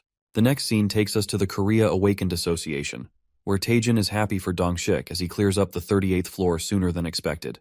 The former head of the Phoenix Guild tells Dongshik that he had rushed to him as soon as he left the tower, assuming that he had some good news for him. Saying that his instincts never disappoint, Dongshik pulls out the solar sweet potato. He says that the team had been waiting for the return of their hero, Taejun, and asks him to come with them to the tower, offering him the solar sweet potato. Smirking, Taejin eats the sweet potato and neutralizes his curse of flames for 5 hours. The next scene takes us to the 67th floor, where the red locusts wreak havoc on the area. While lizard warriors try to kill the red locusts with their swords, they struggle to keep up with the flooding monsters that seem infinite. They encourage each other to keep killing the monsters to reach the waypoint. That's when Iona, the Wizard of Destruction, arrives at the scene and commands the lizards to get away. She produces a big fireball and strikes the red locusts to buy them some time. As the rumbling of her fireball makes the monsters disappear for a while, Iona takes out the blade green onions and commands the lizards to plant them evenly in front of the base. Meanwhile, the lizards plant the green onions as fast as they can, and a massive swarm of red locusts flies towards them. As they soar towards the blade green onions, in a flash, all the red locusts are slashed into pieces as they pierce through the green onions. The warriors were amazed to see the red locusts being killed by the green onions. As one of the lizard warriors asks Iona about the green onions, she declares that it is a favor from the Great Black Dragon. She commands her warriors and the war mages not to fear these evil monsters and to attack only the red locusts that have dodged the blades. Upon hearing this, all the warriors and the war mages are uplifted, and they begin to kill the red locusts for the sake of the tower and the Great Black Dragon. After that, we are taken back to the 99th floor, where the bees inspect the new fields, while Sejun keeps earning rewards as the red locust keeps getting killed with his crops. Feeling happy that the blade seems to be working perfectly, our boy approaches Queng, who splits the green onions in half. He appreciates the baby bear's excellent work, saying he wasn't sure how to propagate the green onions, but he has a friend like him. After that, we travel into Sejun's flashback, and it is revealed to us that a few days ago, he made a trade deal with Iona to form a line of defense against the red locusts. He offers Iona his green onions for free to protect the tower. However, Iona refuses his generosity, as it may lead to future crop abuse, and decides to pay for the green onions through a formal deal, which would also help Teao as a peddler. Iona asserts that the line of defense around the waypoint would be enough to keep the red locusts' numbers down. She informs Sejun that she will make a delivery request to the Peddlers Association under Teo's name, as she cannot come back up once she goes downstairs to fight the red locusts with the war mages. At that moment, the baby bears chew on the dead red locust. Sejun immediately checks his mouth, but Queng seems to have eaten the blade of green onions already. Right after that, Elka requests to try the red locust too. It appears that the monsters find the taste of the red locusts delicious. Later, Elka decides to take the green onions on the 67th floor, and Sejun waves goodbye to him, telling him to be careful of the red locusts. It is further revealed to us that lizardmen currently fighting the red locusts on the 67th floor have been utilizing the dead insects as their food supply. They appeared overwhelmed by the large number of dead bugs, as the supply massively exceeded the demand. Furthermore, if the corpses are cleaned up, the surviving red locusts will feed on them and multiply. Consequently, the silver wolves agreed to move the red locusts' dead bodies to the 99th floor to use them as food. While they will be sold on the market, the profit will be used to reconstruct the 85th floor, which was destroyed due to the drought. The silver wolves will take their fair share for doing the hard work. Our boy then narrates that they acquired another source of income besides the blade green onion, which is pretty lucrative. In the present scene, Sejun is yanked out of his thoughts as Teao, who has again been demoted from his position as an intern, struggles to do his work. It seems like Teao is fanning our boy with a green onion fan, and Sejun scolds him to fan correctly properly as he can barely feel the breeze. Our poor intern tells Sejun that he's getting tired and requests to be a CEO again. But our guy refuses to make him CEO due to stealing the solar sweet potato. It looks like Teao is paying for the perfect crime he committed, which he thought was done and dusted. He continues to scold the cat as they nearly lose a new crop, but fortunately, Sejun has already propagated it. While Teao apologizes for the mistake and assures him that it won't happen again, he reveals that he sold the solar sweet potatoes to Dongshik, who is a good hunter and keeps secrets. The haggler confidently tells him that he did a pretty good job, uttering that it seemed like Dongshik needed that sweet potato. So this deal strengthened their mutual trust even more. However, Sejun doesn't seem to care what Teao has said. He orders him 30 minutes more of fanning and tells Teao how hard he's working, so his shoulders start to feel sore. Teao stops making a fuss about the fanning and gives Sejun a message, saying he must stay healthy as he cannot afford to be sick. As our guy plans on teasing Teao a bit more, a notification comes up, and he earns rewards for killing pests with his crop. Meanwhile, he assumes that there was a red locust attack. Our guy gets leveled up and earns an occupational quest to harvest 1,000 units of crops, with the reward being 50 dungeon coins, and upgrades to level 21. Springing with happiness, our guy has finally reached level 20, and it seems like the crop harvest XP and the pest control XP helped him boost his level. Eager, our guy decides to complete the quest right away, because it's simple, and gets thrilled to earn a bonus and boost his magic stats. However, Teao stops him and tells him to sit down as he is giving him a massage. Furious, Teao notices that something is wrong with Sejun's face and starts poking his face hard with his paws, relieving his anger. After that, we see the tree-like monsters emerging from the forest. However, those monsters are crushed by the mama bear, who wonders why the trees from the west keep eating in her territory and plans to raise the alert. The mama bear seems to be going back to the cave, and she thinks about what they're having for dinner, dragging the tree into the forest. As she wishes her son could enjoy whatever it may be, she presumes that Sejun will make something delicious. The next scene takes us to the administrator, who seems to be drooling over the food Sejun has offered her. It appears that Ailen had quite an appetite as she finished up plenty of food, uttering that she hadn't felt hungry because of the stress lately. Feeling happy after unwinding her stress with spicy food, the admin thanks her human farmer, and Sejun lets out that he will be giving her dried sweet potato snacks in a bit. After that, he receives notifications for killing pests from his crops and earns XP points. He presumes that there must have been another red locust attack, concluding that there seems to be no end. However, after watching that the locust population has been stiffened and stopped bombarding, Ailen says that's good news, and the red locust situation is under control on the 67th floor. While our protagonist gets happy to hear this, he asserts that since the red locusts have helped with his promotion, he hopes that the 67th floor gets cleared up soon. Ailen, who doesn't have enough magic to check the 67th floor status, makes a guess using the contribution data, and taps her magic crystal ball to look at the contributions to the red locusts' extermination. It appears that Sejun Park has taken the lead in contributing to the locusts' extermination, and the admin concludes that the blade green onions did make a significant difference. Not disclosing that Sejun is the top contributor, Ailen informs him that when red locusts perish entirely, he will get rewards according to his contributions, and tells him to keep up the good work. Surprised, he curiously asks the admin if there are rewards to kill the intruders and bombard her with questions. But Ailen notifies him that it's a secret and gives advice, saying if he contributes, the reward will be higher. Thinking that he should contribute more, our boy pulls out an agility carrot and gazes at it with admiration. It appears that Sejun had harvested level C carrots that he offered the farmer bunnies, who were thrilled to eat the carrots, to take one each so that they could boost their agility and finish the work quickly. In the meantime, Teao arrives at the field. Our guy, chewing on his carrot, greets the sleepy CEO and asks if he will head downstairs to meet Elka on the 88th floor. The cat agrees to him and informs Sejun that they are going to take the wolves to the 67th floor, where they will collect the red locusts, and in the meantime, he will stop by the 38th floor along with Elka. While our guy teases Teao by asking if he has packed the right crops, the cat infuriatingly defends himself that he doesn't make the same mistake twice. At that moment, the gray bunny approaches them and informs them that Sejun's house is ready. As they walk towards the big, beautiful house created by the gray bunnies, our boy is amazed to see that everything in the house, from the floor plan to the kitchen layout, is built exactly how we wanted. As Quang lets out that the floor is warm, Sejun tells him that it's a traditional floor called ondol, and that it's very relaxing when they lie down and warm themselves up. It looks like Sejun is having the time of his life, laid back on the floor along with Kyung, Bunnies, and Teao, who also seems to fall in love with it. Curious, our guy questions the gray bunnies about how they know about ondol, as he doesn't recall explaining how the floor works in detail. Upon hearing this, Squeeby reveals that she had worked on some of the peddlers' tribe houses before, who used to live in homes with similar structures, adding that it was nothing new to her. While Sejun is shocked to hear that some monsters also use the heater floors and cast iron pots, Kyung points at a tiny door and asks what's in there.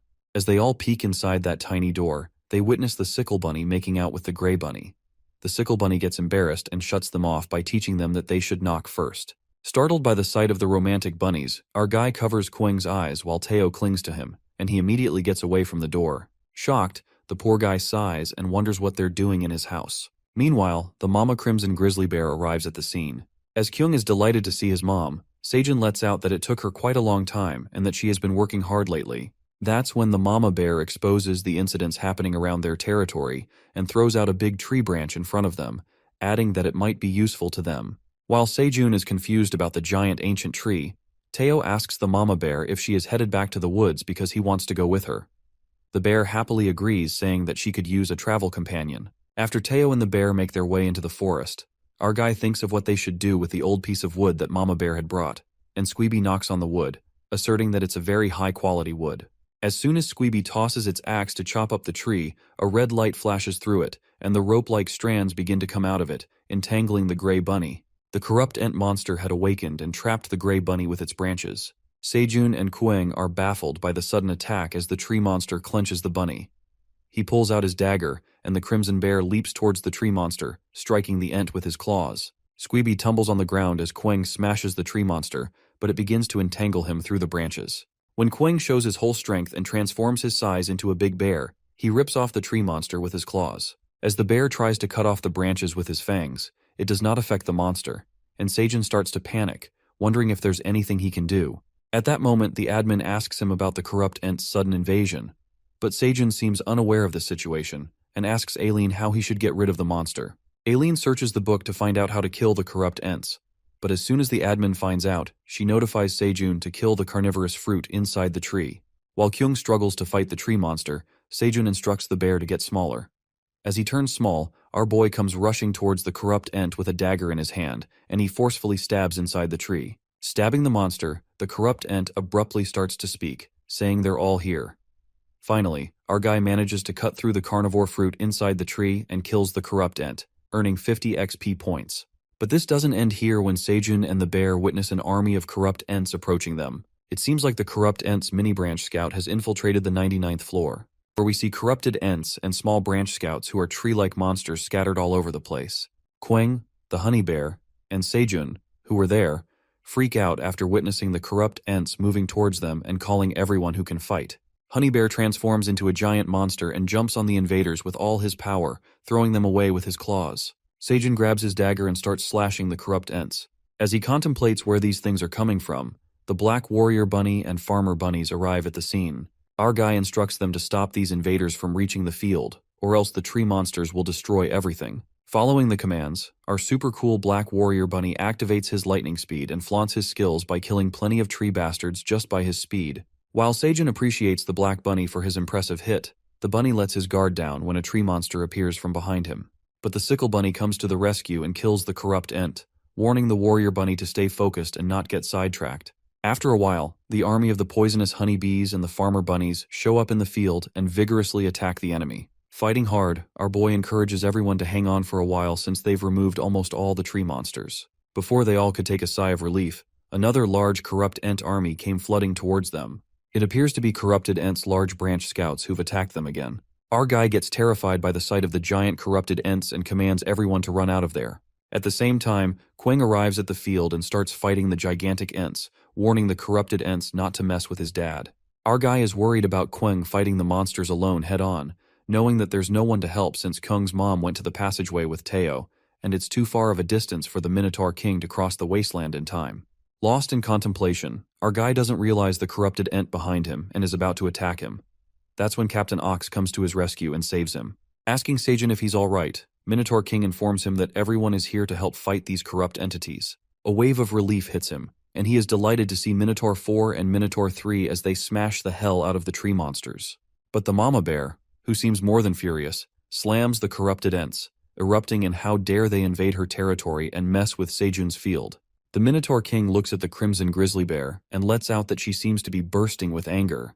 Curious, our guy asks King Ox how they learned that the corrupt Ents attacked them. That's when Ailen notifies him that she called the Minotaurs and the red bear after confirming that the Ents were coming this way. While Sejun sincerely thanks the tower manager, who tells him that he can always count on her, the Minotaur King commands everyone to protect the fields. As the fight continues, our boy announces that he's going to make delicious food for everyone after this is over.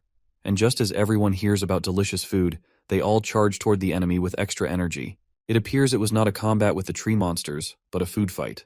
The next scene takes us to the 67th floor of the dungeon, where we see the lifeless bodies of red locusts lying on the ground. While Teao utters that it was supposed to be a dense forest, he asks Elka about it. That's when the silver wolf reveals that all the places where red locusts pass through become desolate, like this dense forest without a single blade of grass. Terrified after knowing how dangerous the red locusts are, the cat questions Elka about what they're doing here, as their work was to get rid of the bodies of the red locusts, which already seems to be done. Upon hearing this, the silver wolf tells him that the lizardmen have requested the wolves to clean up the ruined land since they're on the battlefield fighting the other red locusts, so they're short of hands. The peddler cat gets furious over this and asks Elka if he will be paid for it.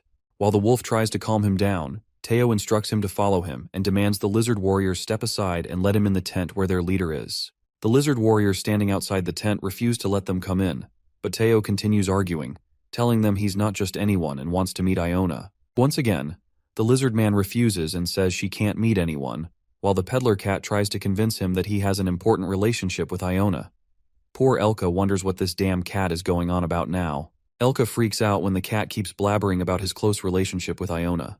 Teao explains the complex relationship between him, Sejun, and Iona, and concludes that they have an important relationship because they both are Sejun's underlings. While Teao keeps exposing his close relationship with Iona, the lizard warriors start gossiping and taking the wrong idea. In the meantime, Iona jerks the curtain away and warns the peddler cat to stop saying things that can be misunderstood. She then leads him inside the tent, where all the lizardmen seem to be discussing something. Iona lets him know that they are in the middle of an important meeting to prepare for the next locust attack. While the lizard warriors stare at Teao, Iona asks him why he's here, assuming it's about collecting the money for the blade green onions. However, the cat refuses and reveals he's here because of the wolves. He lets out that the wolves are cleaning the shattered mess caused by the break of the red locusts, and reminds her about the original contract that was only about cleaning up the dead bodies, adding that it's a strenuous duty and an unfair contract. Upon hearing this, the Lizardmen tribe chief representative Toro asserts that he had no idea because the lizard warriors were on a battlefield, leaving only young and old lizardmen to clean up the reclaimed territory, so they asked for help from the wolves. Teao, being the smartass, makes the chief clear that this won't work and demands proper compensation for the additional heavy workload for the wolves. The merchant cat decides not to go easy on Toro, as he asks the chief how dare he order his assistants around without his acknowledgement, asking for 1 dungeon coin for every wolf's compensation and concluding that the chief will pay 100 dungeon coins. But Toro doesn't seem to take it well and calls out Teao for being a corrupt wandering cat merchant. At that moment, Iona interrupts the furious lizard man and tells him Teao works for the Great Black Dragon. She reminds Toro not to forget that they were able to reclaim this land on the 67th floor because of the Black Dragon's assistance, adding that they also acquired the blade of green onions from the dragon. Being an over-the-top assistant of the Black Dragon he is, Teao elucidates that without his help, this place would have been in big trouble, and the chief would have to pay the price. While Toro grits his teeth out of anger that gushes through him, the lizard warrior tells him to calm down. The chief Toro seems to have no choice but to pay them the price. Later, our peddler cat happily carries the bag of dungeon coins and offers them to the silver wolf. But Elka refuses to accept them, saying that the wolves are his subordinates, and they already earn enough money from selling the part of red locusts, insisting on him to take the dungeon coins. Teao gives him some lessons, advises the wolf not to get treated like a pushover, and takes the money confidently. As the wolf finally accepts the money, Teao thanks Iona because things went smoothly as she took his side. The wizard lets out that she had no idea something like that was happening behind her back as she commanded the front lines. Later, Teao informs Elka that he will be going to the 38th floor all by himself so that he can go to the 99th floor. Looking at the peddler cat, Iona reckons that the Lizardmen tribe is known for never giving out what they're, and due to this, rumors about Teao, the merchant cat, using the Black Dragon's privilege as an excuse to demand compensation, will break out. In addition, this won't turn out well for Teao, but it doesn't matter as he works under the Great Black Dragon, and that name rules all the authorities. She further contemplates that the tower is corrupted and food is an authority that can control this tower, so they can't let evil bastards like greed take control of the food market. Many authorities in the tower will closely monitor the merchant cat. Iona yanks out of her thoughts as Teao leaves and waves her goodbye, wishing to revisit her. As Iona tells him to take care of him, she worries about him, thinking about the rumors that will spread like fire and the story will be exaggerated. The next scene takes us to the 99th floor, where Seijin keeps leveling up because of the corrupt Ents. He wakes up after a short nap and is surprised that he has reached level 22. Meanwhile, the minotaurs are cleaning up the scattered trees, and our guy asserts that they still have a long way to go. We are then taken to Seijun's flashback, in which he narrates about the surprise attack by the corrupt Ents. The fight was an easy success with the help of Kyung the baby bear, the minotaurs, and Mama Crimson grizzly bear. Seijun was also able to level up due to Queng's consideration, who helped capture the tree bastards for his dad so that he could kill them and earn rewards to get stronger quickly.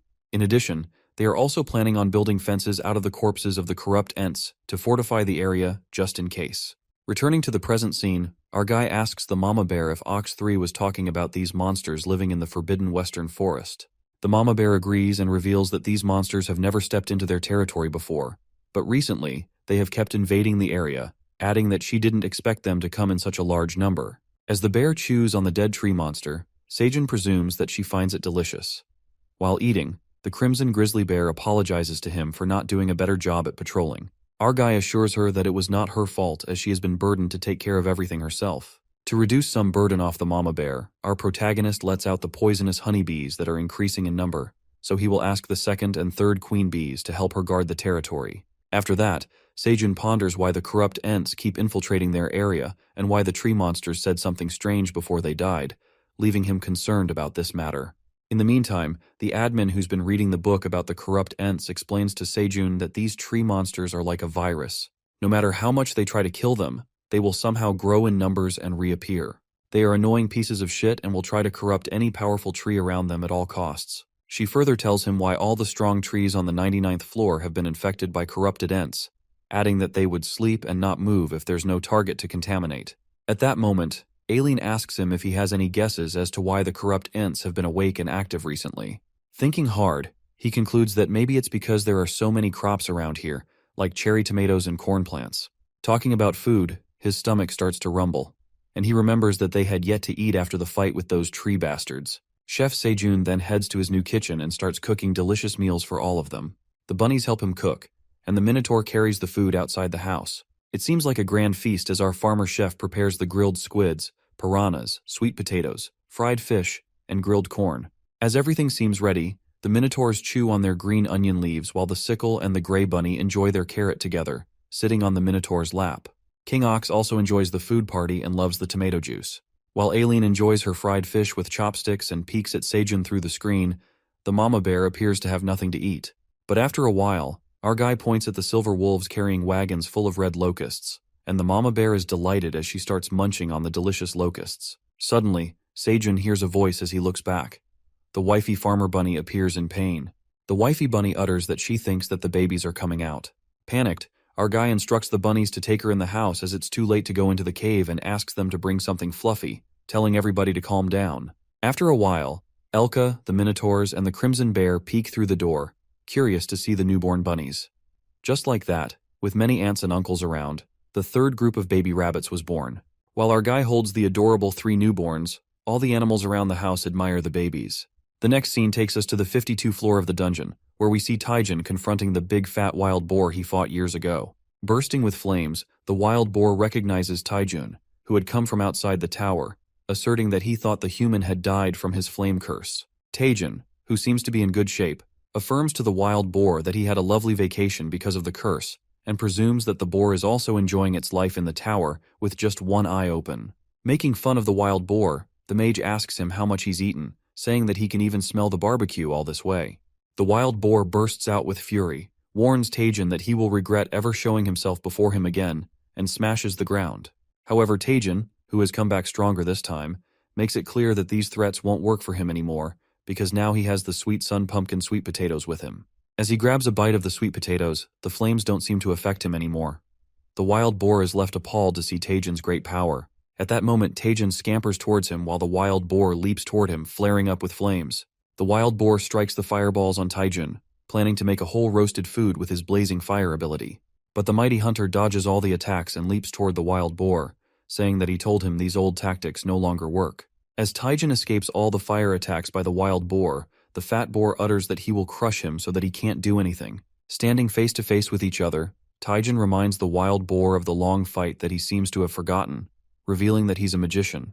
Taijin casts something on him in a flash and strikes a powerful blow at the wild boar. Finally, the powerful mage manages to kill the wild boar, which means he has just defeated the boss of the 52 floor of the dungeon, the burning wild boar. After the wild boar is killed, the flame curse is lifted, and the land burned by the boar's curse is restored. The curse of flames that entrapped Taijin for years finally disappears as the boar dies, believing that this dungeon floor was cursed like he was. Delighted, Taijin lets out that his successful combat was only possible because of the sweet sun pumpkin potato, and thinks of how he should repay the debt. In the meantime, someone stumbles upon the 52 floor. It appears to be our cat Teao, who is wondering where the grass came from all of a sudden. Uncomfortable walking in the giant grass, Teao encounters the mage standing over the dead wild boar. Peeking at the cat, Taijin bursts out with happiness when he recognizes it's the peddler cat.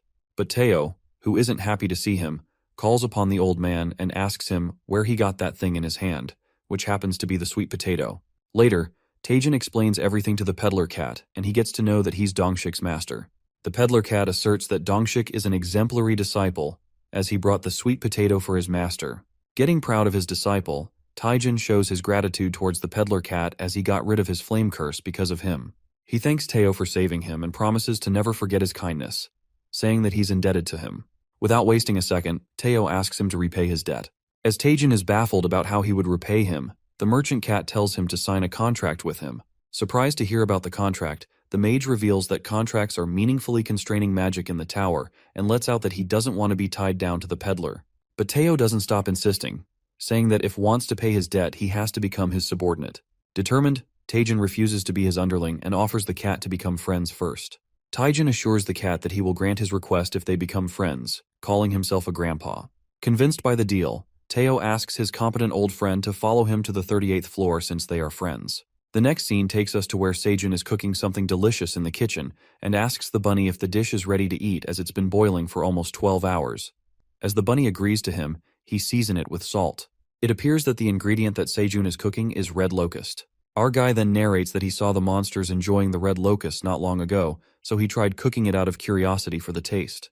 He adds that they are not visually appealing, but obtaining various proteins is essential. After that, the boiled red locust meal seems ready, and Quang drools over it. Also, the admin notifies him that Sejun has attained the first boiled red locusts in the tower, and his cooking skill ability upgrades to level 3. Our guy assumes that no one in the tower has ever cooked the red locusts before, mumbling that he just peeled off the hard skin, cut off the meat, and boiled it. He wonders how the simply cooked red locusts would taste and proceed to take the first bite. However, our boy tries to chew on the locust and struggles to eat it as he stretches the tough meat to the fullest, but fails miserably to take a bite. As the black bunny peeks through the door and asks Sejun what's going on, our guy breaks down on the floor, letting out that the locust is so dry and tough. Suddenly, a notification pops up about Sejun obtaining the red locust meat. While he reads the notification, our guy freaks out when he gets to know that there is poison inside the locust meat. Thinking that he nearly dodged a bullet with the poisonous locust meat, Sejun was lucky enough to eat the detoxifying green onion, or else the poor guy would have died by now. While Quang grabs a bite of the delicious locust meat, he feels bad for his dad for being unable to eat such tasty things. The bear wonders how weak his teeth are. Our boy mumbles that Quang should not be the one to make such remarks about his teeth as he chewed on the blade of green onions. Later, a long-awaited red locust soup dish came out after repeated failures. As the parents' bunnies look after the newborns, Sejun offers the red locust soup to the mama bunny, and tells her that eating something tender will help recover her body. It appears that the dish Sejun accomplished after many failed attempts was the red locust soup. He achieved the red locust soup in his cooking ability, and the recipe for his soup was registered as combat food. Assuming the title of his dish is unusual, he takes the first sip of the soup. Amazed by the flavor, our guy speaks up that the locust meat tastes like chicken meat, feeling mesmerized by the dish instantly. While Quang, who doesn't seem to know what a chicken is, asks his dad about chicken meat, he tells the bear that it's something dad likes. Without ever tasting the chicken meat, the bear already likes it because his dad likes it too. It's revealed to us that it's been 235th days since Sejun stumbled upon the dungeon and has come a long way since then. As he discovers that the locust meat resembles the chicken meat inside the tower, our guy adds this moment to his survival diary. Later, Sejun gulps down the refreshing red locust soup, increasing his strength by 5 points for 30 minutes. He ecstatically lies down on the floor after eating to the fullest, as he has eaten something like chicken for the first time in 8 months since he came into the tower. While Quang also stuffs himself with the soup, our guy speculates if he is forgetting about something. In the meantime, the admin emerges and reminds Sejun that he forgot about her and enjoyed the red locust soup all by himself. Staring at him through the crystal ball, our boy asks her how long she has been watching him. Hopping mad, Ailen reveals that she's been watching him from the beginning, making him recall how she informed him about the corrupt Ents attack and even rewarded him for his contributions in exterminating the red locusts. She lets out that Sejun is so full of himself and breaks down in tears. Flustered, our guy hysterically mumbles that he's been thinking about her and will make the soup for her in no time. Panicked, he tries to convince her that it was a misunderstanding, asserting that he was going to make a special soup for the admin. Ailen is delighted to hear this, so Sejun informs her that he made the soup as a test. Trying to reason with her, he adds that the red locusts contain a hint of poison, so he tries detoxifying the poison while improving the taste. While the tower manager blushes at what Sejun has just said, Ailen tells him she will watch him over with her eyes wide open. Knowing that Ailen will be watching him cook the soup, stress gushes through our boy, who thinks he will be in trouble if he doesn't make it properly. Later, our guy prepares the red locust soup for Ailen in addition to the cherry tomatoes. He tastes the soup and thinks that it's ready to serve. It appears that Sejun did make a special soup for the admin. His recipe for red locust cherry tomato soup is registered, and his cooking proficiency has increased. Sejun tells the admin that he added cherry tomatoes instead of potatoes since she likes them too much, and offers her a bowl of fresh locust soup. However, Ailen refuses to take the bowl and says she needs the whole pot of soup for herself. Our boy packs the whole thing for the greedy admin and gives it to her. The admin grabs the whole soup bucket and decides to try it. As soon as she takes a sip, Ailen finds it delicious and finishes the entire bucket in one go. The admin is mesmerized by the taste, saying that it's the most delicious thing she's ever eaten. The tower manager seems to get a bit ahead of herself as she can't control her contemplation. Her dragon heart begins to pound quickly as she thinks about how Sejun added cherry tomatoes instead of potatoes just because of her, boiled the meat to make it softer, adding that he cooked it while thinking of her so how it couldn't turn out delicious. As her thoughts get even wilder, Ailen's heart beats like crazy as she tries to convince herself that it's the mana increase while she peeks at Sejun through the crystal ball. Our guy calls upon the admin who is lost in her freaky thoughts and asks if she likes the soup. Ailen notified him that she enjoyed the soup, and it tasted pretty good. As our guy took a sigh of relief, he cleared up the misunderstanding and said that he hadn't forgotten about her. He explains that he tasted something similar for the first time in a long time since he entered the tower, so he couldn't help but enjoy it to the fullest. He asks Ailen not to get mad at him and offers her a dried sweet potato snack to make her feel better. Listening to this, the tower manager apologizes to him for losing her temper, because she felt like Seijin was ignoring her. But our guy clears up the air and affirms to the admin that he can never neglect her, adding that he is grateful to Ailen for having a good time in the dungeon just because of her. Deeply moved by Seijun's words, she starts blushing again and holds her heart, which seems to be going out of control. The tower manager becomes generous and gives her farmer boy a new quest to reward him. The reward turns out to be enlightenment for one of his talents. Exhilarated, Seijun asks her if she's allowed to do that because an ordinary hunter would need to put an immense effort into trying to enlighten one talent. Mentioning that he rightfully deserves the reward, Ailen reveals that she is using some of his contribution from exterminating the red locusts, which she told him about earlier, along with some of her power, ensuring that he will certainly like it. After that, he completes the quest by offering her dried sweet potato snacks and earns the reward, which is one of the talents he possesses and will be enlightened. It seems like Seijun's talent for becoming a landowner has been awakened. As he reads the features, our boy gets to know that only a farmer can possess the talent, and he can select up to 30 tenant farmers. He calls out Queng and selects him as one of his tenants through his ability. While Queng notices something appears above his head, his dad orders him to bring hundreds of cherry tomatoes. Meanwhile, the bear runs as fast as a bullet to harvest the magic cherry tomatoes. Our guy figures out that he can get 1% XP points for his skills through the tenant farmers, even if the landowner doesn't use his skills directly. It appears that Seijun was having a hard time because the farm expanded so much, but now he can get XP points through the tenants, even if it's a small amount. Learning that his talent will grow as the farm grows, our guy gets enthusiastic and instructs the bunnies to return to work as they have to expand the field. While the bunnies seem to be relaxing on the house floor, the black warrior bunny lets out that he's too sleepy to get to work and tells his Uncle Seijun to take a short break. But Uncle Seijun doesn't let the black bunny slack off and designates him as the tenant farmer number 2. Uncle Seijun yanks the poor black bunny to work and eagerly encourages the bunnies to move if they feel sleepy, adding that if they lay down after eating, they can turn into cows. As they all move towards the field to enjoy some farming, we witness that the corrupt Ents have once again infiltrated their territory, encroaching on the cherry tomato field, where we see Queng and Seijun preparing themselves to throw a burning wooden log towards the corrupted Ents. While Queng throws the burning log with full force, our strong boy manages to kill many of the tree bastards. The fire seems to work well on the small corrupted Ents as they burn up quickly. However, the problem occurs when large tree monsters appear, which are challenging to deal with.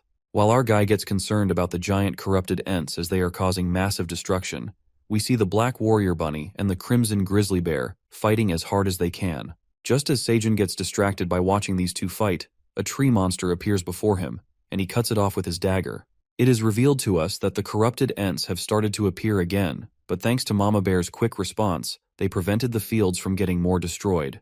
After the last invasion of the corrupted Ents, he asked Mama Bear to move to an underground cave, which turns out was a good choice. Our boy informs the Mama Bear that the area that needs patrolling has decreased dramatically due to their excellent relationship with the Minotaur King, as now his warriors seem to be patrolling that territory. He further suggests that they should set up some space near the fields to focus on guarding the western forest. He also tells her they can eat red locusts every day and asks her what she thinks. The crimson grizzly bear happily agrees with Seijun and asks Queng to pack up. After that, the Mama Bear effortlessly gets rid of the rest of the corrupted Ents, uttering they were nothing special. Later, our protagonist looks at the field, which is a mess, and wonders how they will clean it up. In the meantime, the Minotaur workers arrive at the scene, and they assume that the tree bastards attacked the field again. Our guy then asks the Minotaurs to help him clean the field. Feeling sad, Seijun rants about his newly expanded fields being ruined by corrupted entities, and they cannot even work on the fields, adding that he has no time to use his new landlord's ability. While cleaning the scattered dead tree monsters, his eyes land on a corrupt tent that begins to move, and whispers something strange. Furious, Seijun kicks the tree monsters and rips them apart, wondering what these damn monsters are trying to corrupt.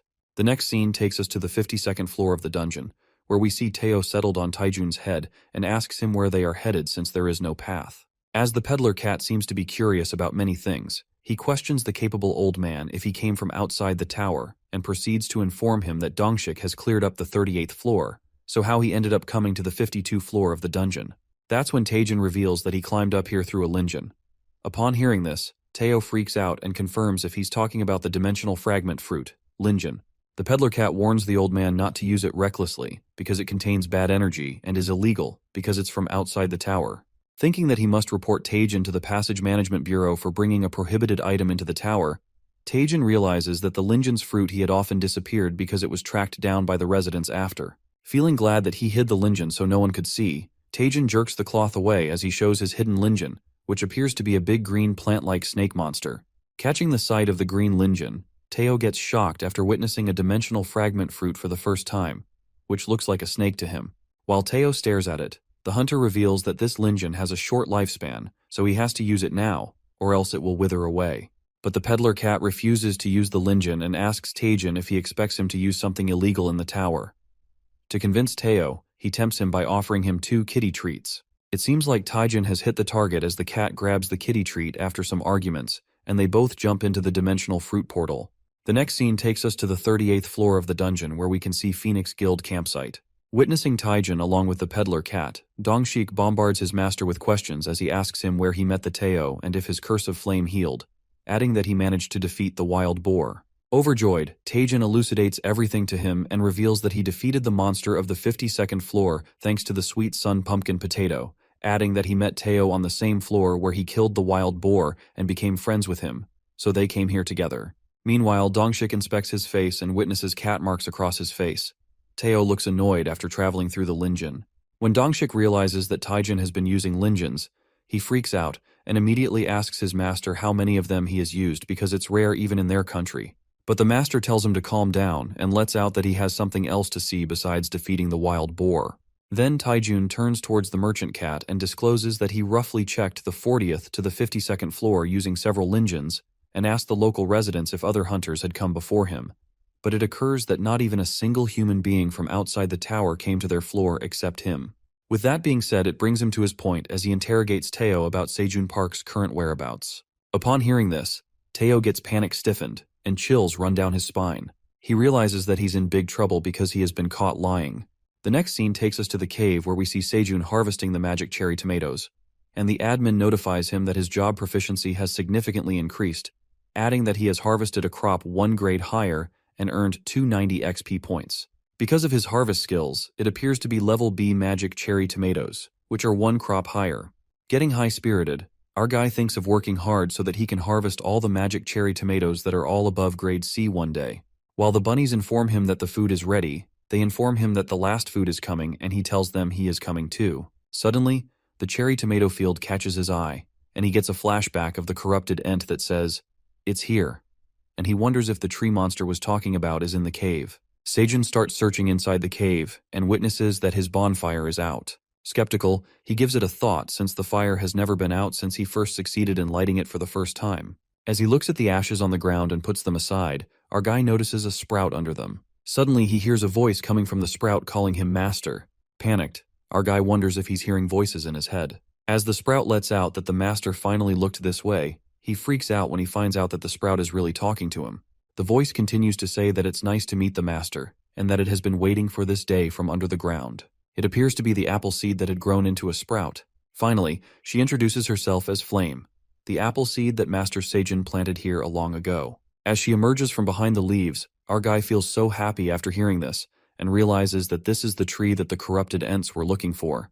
Encountering her master, Flame tells Sejun that this is the happiest she's ever been since she gained consciousness. However, our guy looks a bit concerned about her name since it has nothing to do with an apple tree. He gets confused about her appearance as he wonders how a plant can talk. He curiously asks Flame how she can talk, and that's when she responds that she's a flaming red apple tree, adding that she's directly transmitting her consciousness into his head through the power of magic. While Flame the apple tree appears to be in red hair, she looks like a fairy and wears a dress made out of flower petals.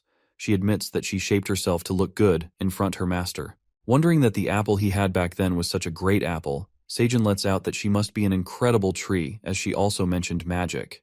But Flame says that she's not that great and reveals her story when she was a seed. Flame explains to him when she was a seed she felt an intense heat under the ground and had to sprout in order to survive. She went down endlessly to the point that she did not know where it ended. Then, she discovered cold underground water and drank it to withstand the heat. In the darkness, she waited for the sunlight to reach her and bloom her into a new sprout.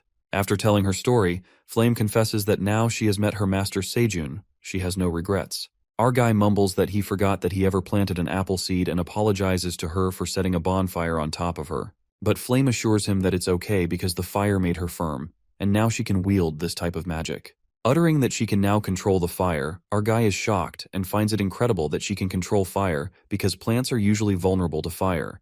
Proud of herself, Flame says that she's the flaming red apple, while our guy adores her for how tiny and cute she is. Flame lets out that she can only control fire for now, but she will grow up as fast as possible to help her master.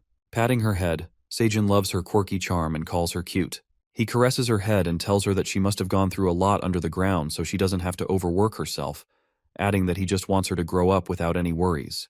Insisting to pat her more, Flame thinks that is the best day of her apple tree life, and she's glad that she can act spoiled and receive her master's affection. She decides to hide a bit of root that goes way down in the deep from Seijun for a bit longer. Flame's root goes endlessly under the sea of dimensions, and there seems to be no end. She plans to hide that secret from her master for as long as possible. The next scene takes us to the 39th floor of the dungeon, where we see Taijin questioning the peddler cat about the whereabouts of Seijun Park. As Dongshik recalls that the cat told him how he met Seijun on the 40th floor and saved his life, helpless Teao finally confesses the truth and utters that he cannot reveal where Seijun is. Upon hearing this, Taijin asks him why and lets out that Park Seijun is gathering the entire world's attention. He proceeds to tell Teao that he doesn't know how important Seijun is to the people inside the tower, but he's an extremely important figure to them outside the tower. Taijin, the leader of the Hunter Association of the Republic of Korea, interrogates the peddler about which floor he is on and asks every possible detail about Seijun, asking why he isn't coming out of the tower. Wanting to know all this, Taijin pleads with the peddler cat to show some generosity. Finally, Teao agrees with him, but he offers to sign a contract first. The contract is to secure Seijun's current whereabouts and ensure that Taijun keeps everything they exchange a secret, concluding that he has to offer his life if he violates it. Without another thought, Taijin agrees to his demands. As Dongshik interrupts to say something to his master, Taijin also instructs him to sign the contract. Both the hunters then take the oath that they will only speak the truth to Teao and keep everything a secret. Returning to the main point, Taijin asks about Seijun's current location, to which the cat reveals that he's not on the 40th floor. Teao goes on to say that Seijun asked him to lie about his whereabouts if someone asked him. While Dongshik appears to be shocked, the peddler cat makes it clear that Seijun is in some place so far above that no humans can imagine, let alone go there, concluding that this is the reason why he cannot get down the tower. After spilling the half-truth, Teao gets on his way and waves them goodbye, but Dongshik looks baffled and asserts to his master that no matter how strong a hunter is, it is nearly impossible to go beyond a particular floor using Lingen. While Taijin agrees with him, it doesn't make sense to him that Seijun is on such a high floor of the tower and even growing crops there. Dongshik assumes that he is around the 60th floor and wonders if he's probably being held captive and isolated by the monsters. But Taijin, who seems to have grasped the truth, lets out that judging by the description of the sweet sun pumpkin potato, it says that the sweet potatoes have soaked up the sun's rays from the highest point of the tower, which leads him to believe that Seijun is on the 99th floor of the dungeon. The next scene takes us to the hometown of Teao, Granier Village, where we see Israel's residents, the wealthiest family in the town. Sitting at his desk, the father of Oren, Israel, starts by saying that he's heard the war with red locusts on the 67th floor is taking longer than expected, and a food shortage is expected, similar to the famine decades ago. But Oren, who seems busy with his girl, ignores what his father is saying. His father informs him that the tower's food shortage has nearly doubled or tripled the prices of the food imported into their village, and it's becoming a headache. As the father utters that with so little information, there's no way they will ever find out what's happening within the tower, he stops in the middle and yells at Oren to heed what he's saying. Just like spoiled rich kids, Oren recklessly tells his father that the war doesn't even matter as they are super rich. While Oren pays attention to his girlfriend, his father loses his cool and warns him that he will disown him if he does not run to the merchant district to buy food right now. Upon hearing such a scary warning, Oren gets mad at his father and curses him as he goes to the merchant district, thinking about what's so difficult about buying food. He orders the local people to follow him as he needs a potter. That's when we see Scaram, the evil goblin, hiding in the alley as he throws a wicked grin while looking at Oren. The next scene takes us to the 75th floor of the dungeon, where we see Granier's village food market. While Oren visits the merchant district to buy food, he finds out that the piece of meat that used to cost 1 dungeon coin now costs 3 dungeon coins, and the fish costs 4 dungeon coins. After witnessing this drastic rise in prices, the black cat throws a tantrum. Wondering why everything is so expensive all of a sudden, the people around him inform him about the ongoing war. Some merchants on several floors have begun to buy large quantities of food, and instead of releasing the food in the market, they're holding it.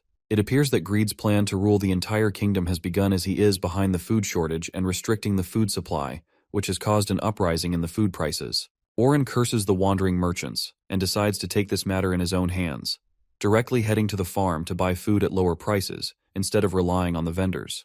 With his plan, he tries to convince other people to go to the merchant association with him and become a wandering merchant, after which he will sponsor everyone.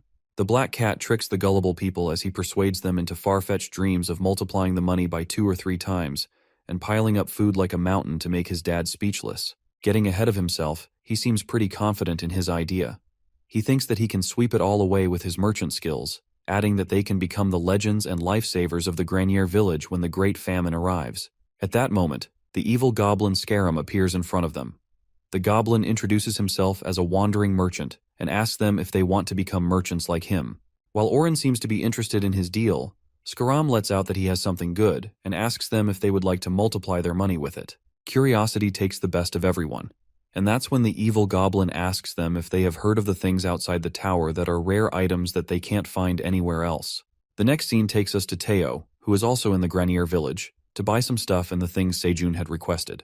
He also buys a few more boxes of nails and continues on his way. As he walks around and looks at the list, his eyes land on the weapons in the stall that captivates him. As he is about to ask for the weapon's price, Teao is interrupted by the black cat, who appears to Oren and is reminded that Teao is the guy who fled from the Granier village at night. Shocked, the peddler cat peeks at Oren and asks him what brings him here. Teao catches a glimpse of the badge on Oren's coat and assumes that he has also become a wandering merchant.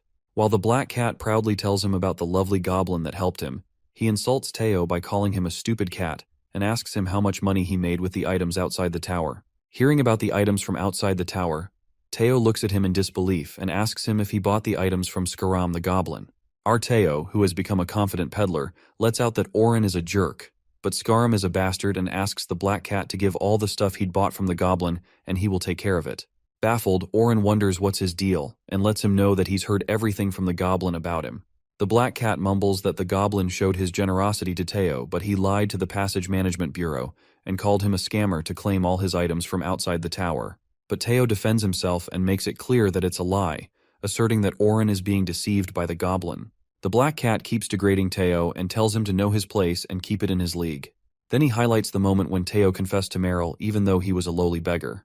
While Teo's eyes soften upon hearing Meryl's name, and he asks Oren if she's doing well, the black cat mumbles that he doesn't know who she is. But one of the merchants from behind reveals that Oren was dumped by Meryl the day Teao left the village because she didn't like him. But the black cat tries to keep his pride by saying he's the one who dumped her, and Teao pats on his shoulder, saying that Meryl has always been a fickle and not to take it personal. Saying that he doesn't need to be comforted by him, Oren shrugs his hands off his shoulder and discloses that they will sell these items to the Minotaur King on the 99th floor since he likes items from outside the tower. Thinking that he can sell items to the most dangerous monster on the 99th floor, Oren thinks of selling these items to become the strongest individual in the tower, adding that he could become a great wandering merchant but lacks supporters to build his rapport. He then leaves as he brags some more while Teao wishes him luck and laughs at his utterly foolish ideas. We are then taken to the 99th floor, where we see the corrupted Ents have flooded once again. The Crimson Grizzly Bears stand alert, ready to combat with the corrupted Ents. In the meantime, Sejun, Kyung, and Mama Bear consume the red locust soup. It appears that they all consumed combat food that will increase their strength by 7.1 for the next 30 minutes. Knowing that the tree bastards were targeting Flame, Sejun and the others take their positions and get ready to attack. While Mama Bear and Kyung slash the tree bastards with their claws, our guy attacks him with his dagger, and the Black Bunny shows his incredible strength as he strikes at the corrupted Ents with his hammer. Suddenly, our boy gets attacked by a giant corrupted Ent, and as soon as it is about to hit him, Teao makes a heroic entrance and strikes at the monster with his claws, tearing it into pieces. Watching the corrupted Ents infiltrating their field, Teao asks the president what's the deal with these guys. Sejun mumbles that as soon the cat climbed downstairs, these bastards barged into their territory, concluding that they are corrupted Ents. As he continues to tell Teao about the apple tree in their cave known as Flame, the cat seems to be confused by such new things.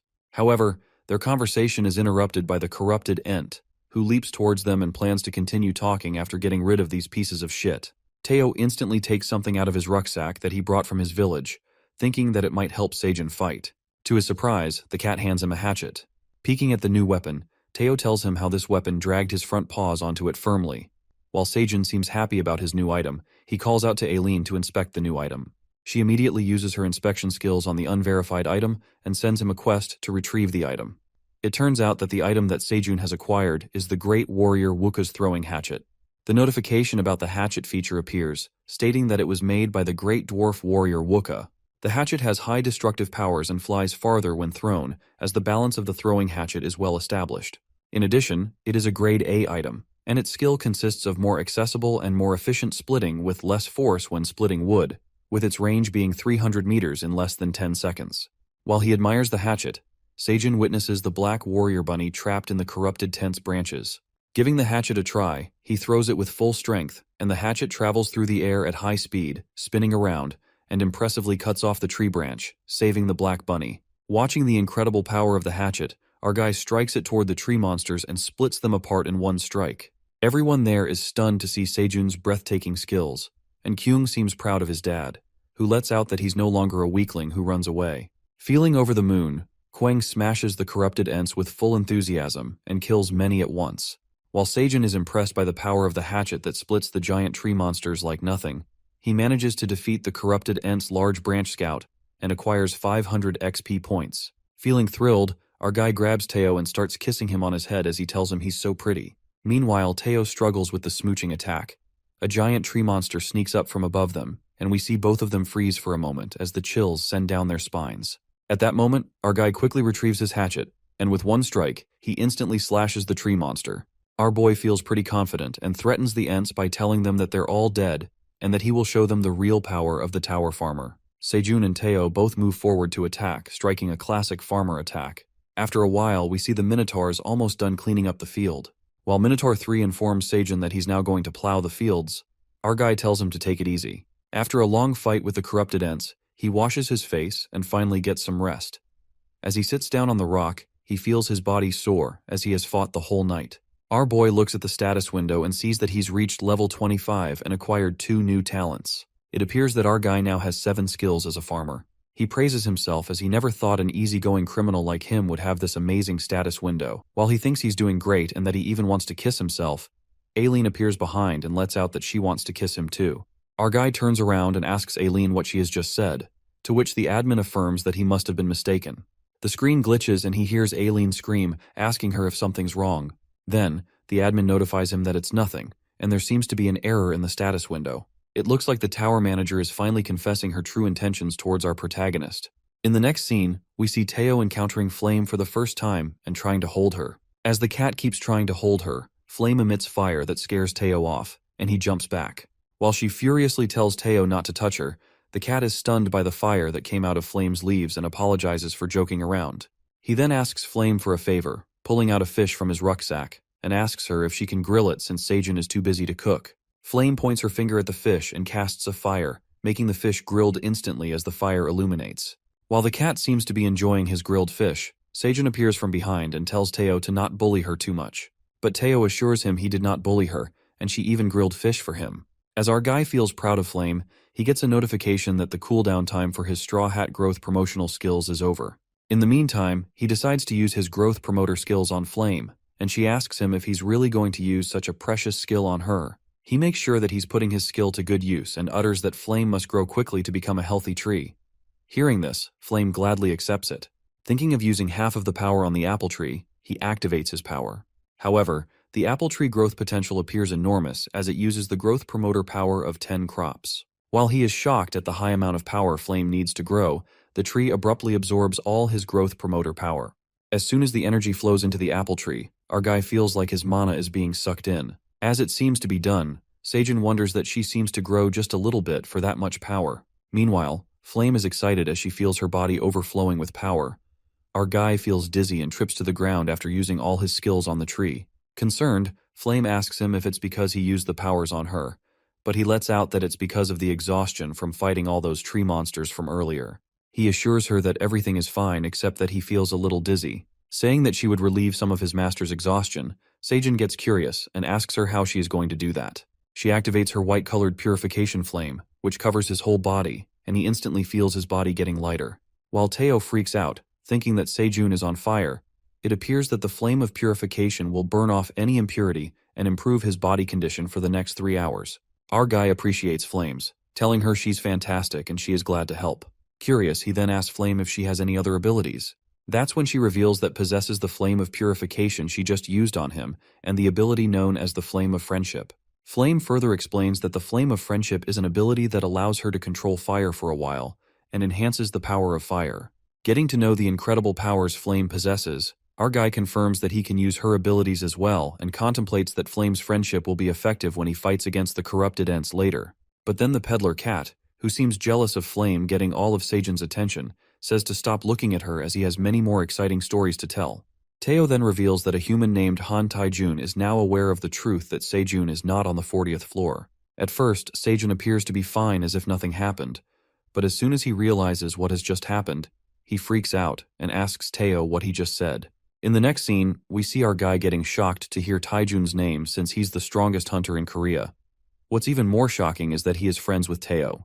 The cat then repeats that Taijun knows he is not on the 40th floor, but tells Sejun not to worry because he has signed a confidentiality contract with him so that his secret stays safe. Our guy is surprised when he discovers that Dongshik is Taejun's disciple. Sejun then thinks about his family in Korea and believes that it would be nice to be indebted to them both, and he can also continue to help them by sponsoring them with crops. Our boy then wonders how Teao could make this kind of connection by selling a bunch of sweet sun pumpkin potatoes and reckons if this is what he should expect from a wandering merchant. After that, the peddler cat asks Sejun if he remembers why he became a wandering merchant in the first place, to which he responds that a guy named Oren stole his girlfriend, so he left his village to become rich and take revenge on them. Poor Teao gets reminded of his humiliated past and gets worked up, telling Sejun everything that happened in the village about Oren becoming a wandering merchant and how he fell for Scaram's trick. He further reveals that Oren is carrying useless items from outside the tower on his way here to see the Minotaur King. While our guy finds this situation quite amusing, Teao requests him to give Oren a scolding once he arrives here. In the next scene, we see Oren and his underlings struggle as they reach the 99th floor. Upon reaching, they witness the floor, which appears to be a barren land with no restaurants and no trace of humanity. At that moment, the merchant cats look behind and see the white farmer bunnies carrying bottled water for sale. The trio was glad to survive till now and rush towards the bunnies to buy water. As they ask for the prices, they find out that each water bottle costs 0.5 dungeon coins. Startled by the expensive prices, Oren asks the bunnies about the high cost, and the bunnies explain that it's extremely difficult to get water on this floor. After that, the bunnies speculate that they are the Minotaur King's wandering merchant guests, and Oren proudly reveals that he's here to sell rare items to the Ox King. The bunnies apologized and let them know that they were allowed to put it on credit since they were esteemed guests. At that moment, they offer Oren a contract of guarantee for outstanding payments and notifies him that he has to pay 10 times back unless he pays the outstanding payments within 3 days. Thinking that he's being scammed, Oren presumes that making them pay back 10 times is ridiculous. Upon hearing Oren's objection, the bunnies again explain that the 99th floor is a crude place, and it's hard to survive until they sign the contract, adding that they've been deceived many times. That's when the bunnies offer Oren to pay back with his body, but the black merchant cat informs them that they will sell their stuff within 3 days and pay them back. The merchant cats get on their way by placing the water bottles in their bags. The next day, those 3 merchant cats were parched by the lack of water as they had drunk all the water they bought from the bunnies. With the lack of water and food, the wandering merchants feel helpless. Feeling more thirsty, Oren asks one of his underlings to give him the last bottle of water. Since it was the last bottle, everyone wanted to drink the water, but they had no choice but to offer it to Boss Oren. At that moment, one of his underlings points at something far away that seems like a restaurant, as the smell of grilled fish diffuses into their nostrils.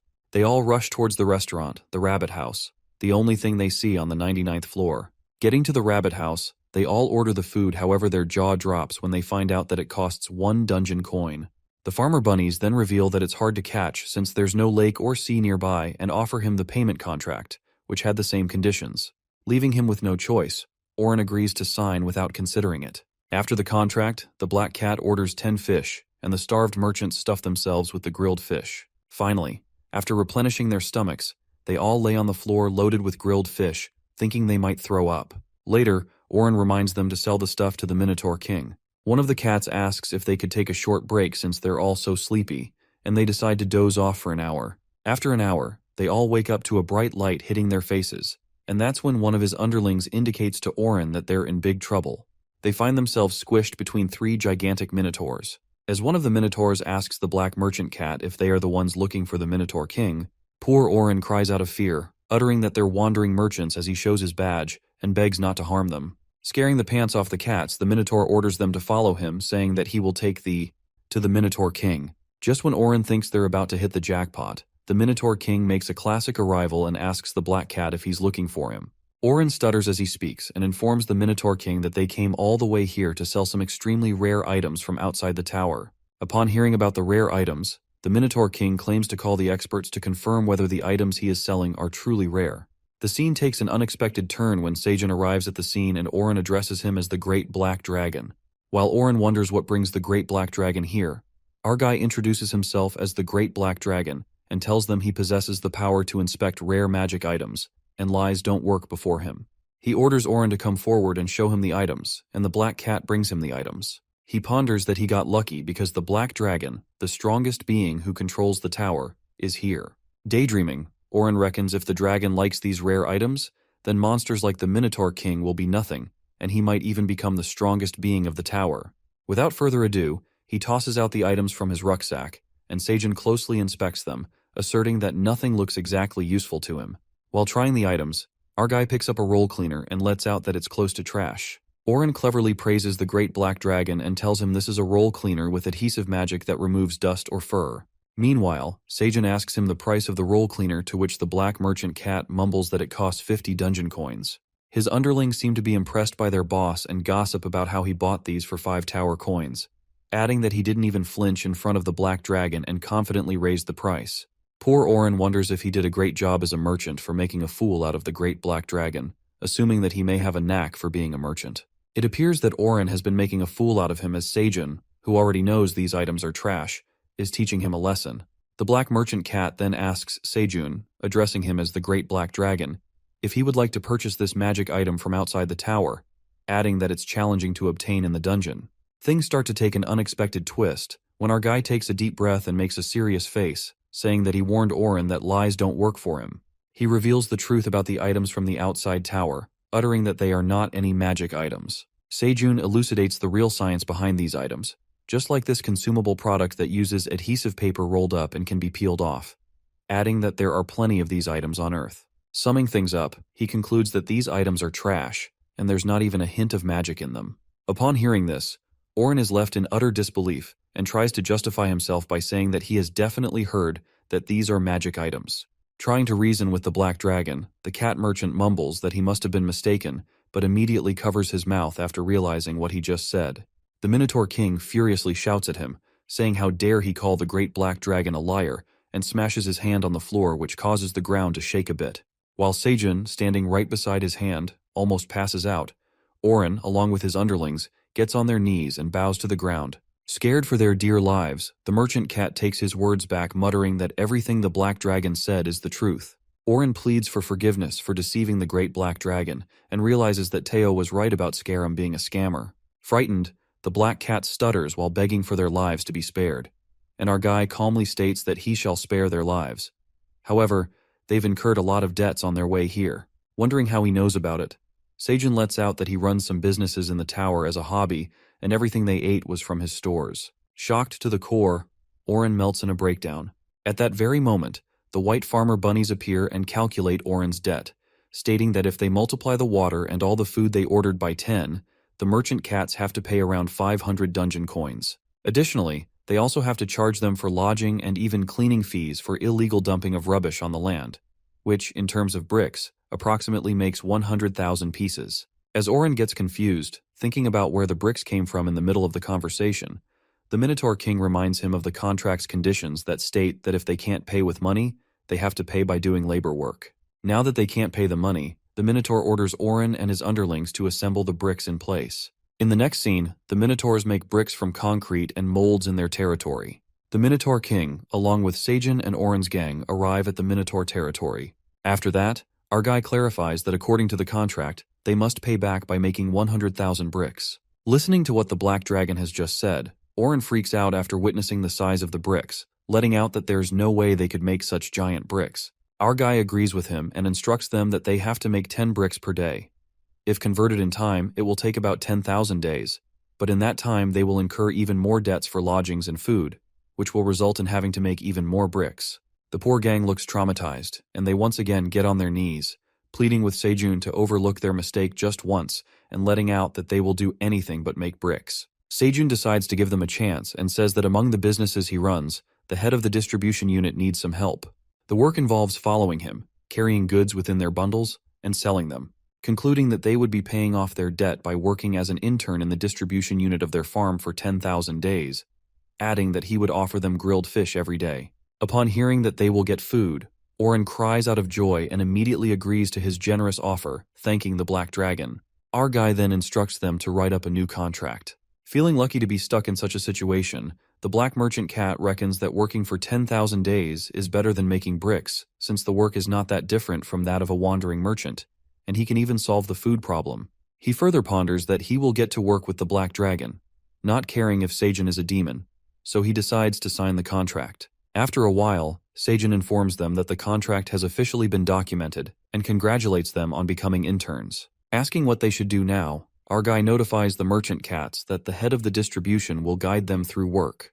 He then introduces the head of the distribution unit, who is none other than our very own Teao. As his jaw drops, Oren is left speechless as he gets to know that Teao is the head of the distribution, mumbling what a midnight runaway beggar like Teao is doing here. Upon hearing this, Teao hits the black cat in the face and says that even as a mere intern, he has no respect for the head. Our peddler cat then nicely greets the other two interns and gives them a proper introduction of himself as the head of the distribution unit and first subordinate of the Black Dragon. He then states that they should listen to him, ordering them to answer him. Oren, who's been smacked by Teao, still seems to be shocked and curses him in his mind, wondering who would have thought someone worse than a demon could appear. Meanwhile, the head shows the interns around where they will work, informing them that they will be harvesting cherry tomatoes for sale and ordering them to follow him.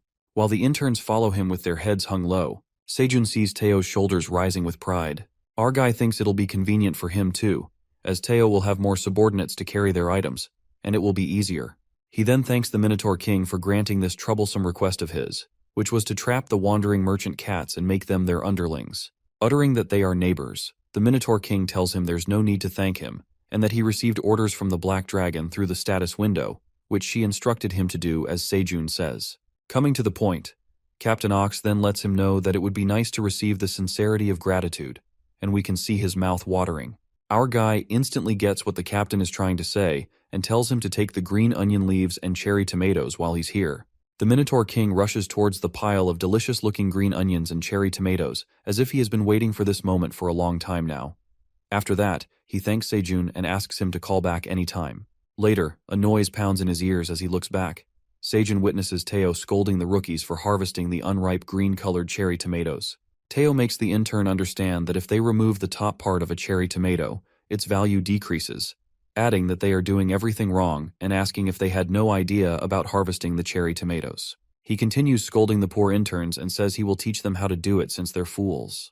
They all sit down, looking overwhelmed with emotions, and by looking at this sight, Sejun says a quote that the frog can't remember his days as a tadpole. He refers to Teao, who was also once an intern, and laughs at him for acting like a tough guy, thinking of watching out for Teao.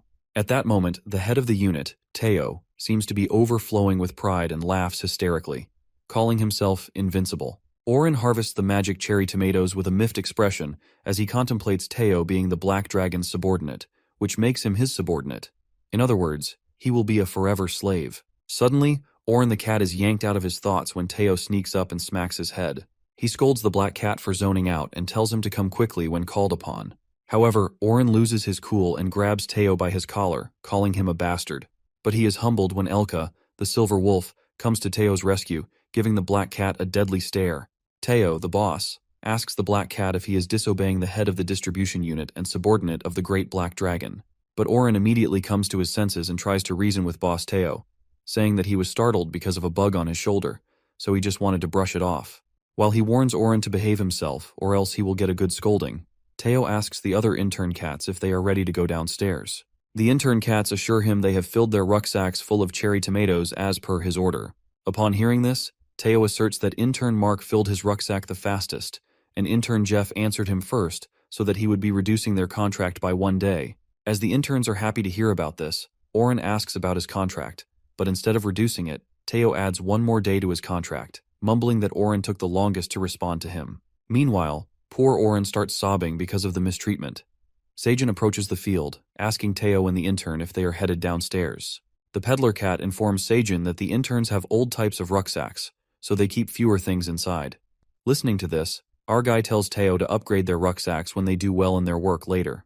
Peeking at Seijun, who looks prepared, Teao asks him if he is going somewhere, and our boy informs him that he is headed to the western forest. Seijun and the crimson grizzly bears prepare while Teao, silver wolves, and the cat interns prepare to go to the 38th floor. However, Teao, who seems highly concerned about his president, clenches Seijun's cheeks and asks him if he will be fine without him. As Teao clings to his face, our guy lets him know that Kyung and his mother will be going with him, adding that his extreme concern is an offense to the bears as Kyung furiously stares at the cat. He tells Teao not to worry about him because he also has a secret weapon with him. The cat jumps back on the ground and utters that he's not worried about him because he's going to the western forest to face the Ents head-on. Listening to this, Elka presumes that Teao is saying all this because it sounds fun, but the cat hides his true intentions and claims that he's worried about Seijun. Our guy insists Teao get back his work and show the new interns the proper image of a peddler cat. After that, the peddler cat asks Seijun to be careful, to which Quang assures him that he will protect his dad. Then, Teao, accompanied by silver wolves and the cat intern, waves them goodbye.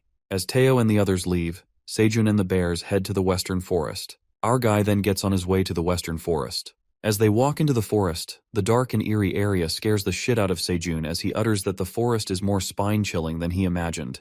He notices the trees that look like they died screaming, and Kyung struggles from the strange smell coming out of the tree. Suddenly Mama Bear halts and warns Seijun about the enemies ahead. But our guy, who peeks at a bunch of dead trees in front of him, lets out that there's nothing and moves forward. However, the Mama Bear stops him and asserts that they must not go further than this. At that moment, our guy freaks out when he witnesses the tree monsters begin to move out of their place. The monsters that have awakened appear to be the corrupted rotten guards. While the corrupted Ents leap towards them, Kung doesn't feel good, and Seijun is startled at the sight of overwhelming monsters, calling them tree zombies. As the corrupted Ents attack them, Mama Bear strikes a powerful blow at them, but it seems to not affect them when many of the tree monsters attack their branches towards the bear and entangle her. After witnessing the endless corrupted rotten Ents trapping the Mama Bear, and they are trapped by the tree monsters, our guy decides to pull off his hidden weapon. In a flash, he throws his straw hat, tossing out his dagger, and a flame appears above his head. His secret weapon turns out to be a flame of friendship, which seems like a power to control fire for a while. But before Seijun can strike his secret weapon, Quang puts his hand above his head and tries to blow out the fire, saying that his head is on fire. Our guy freaks out and tells Quang that it's a buff that Flame put on him. Revealing that the flame of friendship strengthens and controls even the smallest of sparks, Seijun leaps forward steadily holding his dagger and strikes the fire as the dagger collides with the fire, creating a blazing fire lightning that stumbles on the corrupted ends. In a flash, the fire spreads rapidly, burning the corrupted monsters, and eventually, the whole forest begins to catch fire. Catching the sight of the fire spreading like crazy, Seijun retreats with the bears, uttering that they could also be swept in the fire if something goes wrong. The three of them scamper to escape the forest, and our guy instructs Mama Bear to move faster as the fire spreads faster than he imagined. However, their way is blocked by the corrupted Ents that emerge before them. As the corrupted Ents approach, Mama Bear asks Seijun if he can still use the fire technique he used earlier, and tells Quang to be prepared to kick the monster's ass. Our guy pulls out his daggers, creating a blaze from the flame of friendship power, and the Mama Bear rushes toward the monsters. That's when Quang enters the scene and smashes the fireball with his foot, striking a classic 360-degree attack of the fire flame on the corrupted ends. As soon as Quang strikes like the Hulk smash, an enormous explosion occurs in the western forest. While the sound of the explosions rumbles across the 99th floor and flames emerge from the western forest, the minotaurs are astounded. On the other hand, the bunny gang also catches sight of the bursting flames appearing from that area, and the bunnies figure out that the smoke is coming out of the western forest. Alarmed by the situation, the daddy bunny recognizes that it's the power of the flame of friendship that Seijun received from Flame, and he made it certain that he will use it. After a while, Seijun and the crimson grizzly bears return to their home. It seems like they made it out alive. In the cave, our guy thanks Flame's power for helping them escape the aggressive corrupted Ents, thinking he would die. While Flames feels glad to be of any help to Master Seijun, the daddy bunny lets out that he was too reckless to burn down the forest. Our guy explains to the daddy bunny that the corrupted Ents keep invading every night, and he had to try Flame's power, but he didn't expect it to be so powerful. Hoping the corrupted tree bastards won't be invading them for the time being, the admin sends him a notification about his beekeeping ability being leveled up. In the meantime, the 3 poisonous queen bees fly towards Sejun, asking him what kind of flowers they should collect to make the honey jelly. Confused, he asks the queen bees about honey jelly, assuming he got it after leveling up. The queen bees agree with him and reveal that it's a soft jelly that can enhance his talents. As soon as he hears this, Sejun is left stunned. The next scene takes us to Ailen, the dungeon administrator, who seems to be enjoying her bath time while she slurps the red locust tomato soup. As she seems to have time for her life, Ailen assumes that she has gotten bigger, saying that her body feels light. The admin figures out that her wings have gotten bigger, but she sighs deeply, thinking that proliferating is not enough. Ailen yearns for Dragonheart to get stronger and grow to be an adult, so that she can emancipate from the administrator area and glide magnificently during the blue moon. While contemplating her future, she starts to blush again. She lets the freaky thoughts take control of her as she imagines showing Sejun her polymorphed appearance, thinking that he will undoubtedly fall flat out of shock. Thinking about Sejun, she peeks at her crystal ball and gets reminded that he told her a few days ago that he would be testing the apple tree's ability, the flame of friendship, and decides to take a look. Suddenly, Ailen seems to experience a seizure and collapses on the floor. Her body starts hurting badly as she stumbles on the ground. Az tries to reach her magic crystal ball to call Sejun for help, but the dragon passes out. After Ailen faints, notifications begin to show up about the tower manager's life being in danger as the Black Tower emergency system activates. The Black Tower emergency system requests help from the last person being contacted by the tower manager. The next scene then shifts back to the cave where the honeybees are making honey jelly out of the cherry tomato flowers. While the daddy bunny looks at the queen bee as she produces a honey jelly, Sejun reads through the beekeeping skill feature status. He ponders on the honey jelly that can enhance talents. He reckons that normally it's difficult for ordinary hunters to awaken their talents, but honing that skill and growing to a higher level is a whole different matter. In addition, an average man like him with simple talents must go through excruciating pain and persevere for a long time. Adding that to become a true craftsman, they can't resolve it through intense efforts. Snapping out his thoughts, our guy is astounded by the fact that he can enhance his talent just by eating honey jelly and concludes that the tower is a world full of surprises. In the meantime, the queen bee comes to Sejun, informing him that the honey jelly is ready to eat.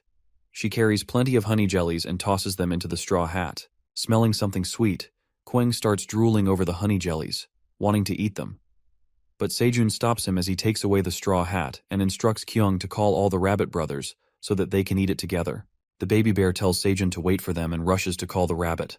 While the queen bee informs him that they will make more jellies in the meantime, our guy checks on the honey jelly's status window. It appears that the poisonous honeybee's cherry tomato honey jelly is made from pollen and the nectar of the magic cherry tomatoes that are perfectly processed by the honeybees using their unique methods. Holding the honey jelly, Sejun is delighted by the sight and gets to know that it enhances mana-related talents. Thinking that it's because of the jellies that are made with magic cherry tomatoes, our guy gets disappointed as he doesn't have any mana-related talent.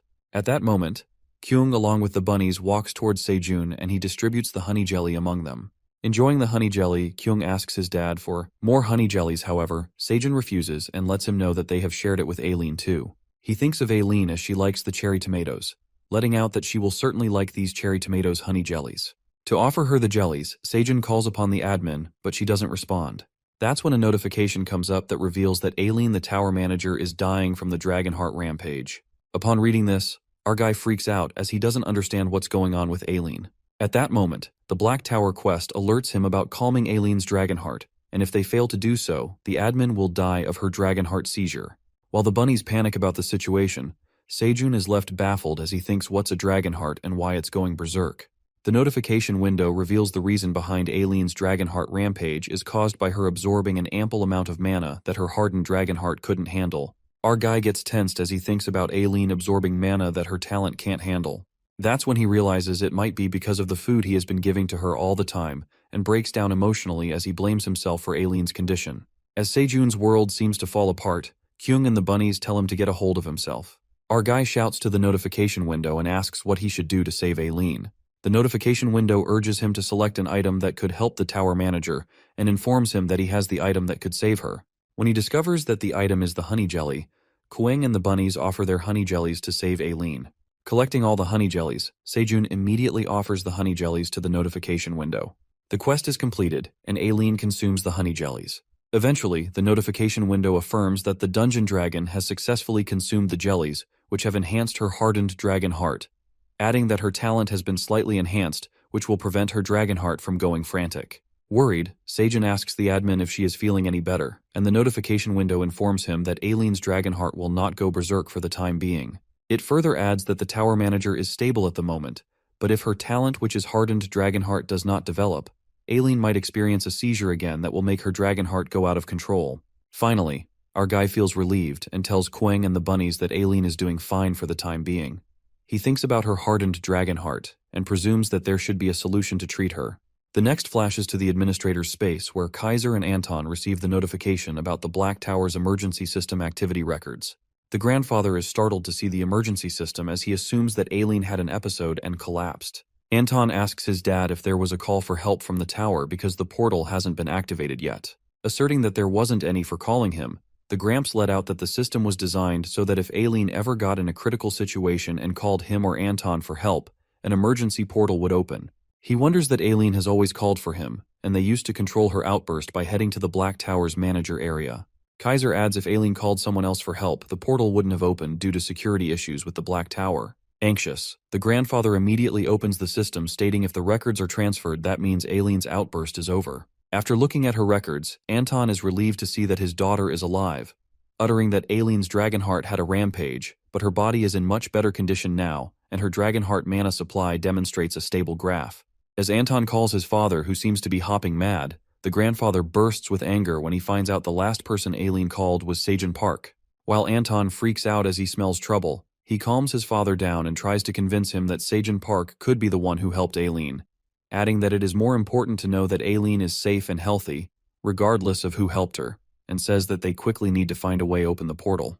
However, the Gramps don't seem to take this well as he bursts with anger and starts transforming into a dragon, mumbling that Ailen requested Seijun Park for help, but not her grandfather. Transitioning into a black dragon, Kaiser hits the roof and says that he won't forgive Seijun Park for stealing her granddaughter's heart.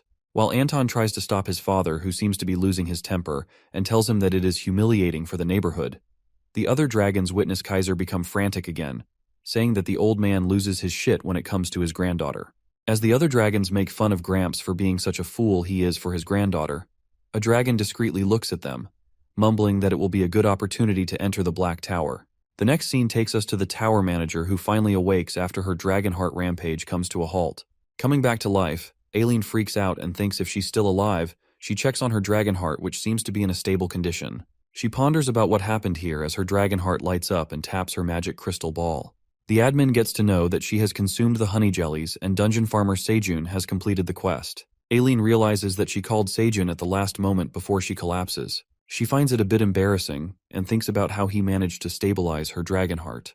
Thinking that it was the honey jelly, she ruminates that Seijun must have unlocked a new item while leveling up his beekeeping ability. Feeling bad for not getting to taste the jelly as she passed out, Ailen lets out that the honey jelly that enhances the mana-related talents was the perfect item for her situation. Clearing her throat, Ailen Pratani, the great black dragon, plans to show her proper gratitude to the person who helped her, because it's what truly means to be a dragon who belongs to the prestigious Pratani family. She decides to reward Seijun and looks for something valuable inside the room full of gold and treasures. As she struggles to find something good enough for Seijun, her eyes settle on the big black dragon statue that appears to her. Catching the sight of the colossal and magnificent statue of the black dragon, Ailen thinks of rewarding it to her human farmer, as he will certainly like it.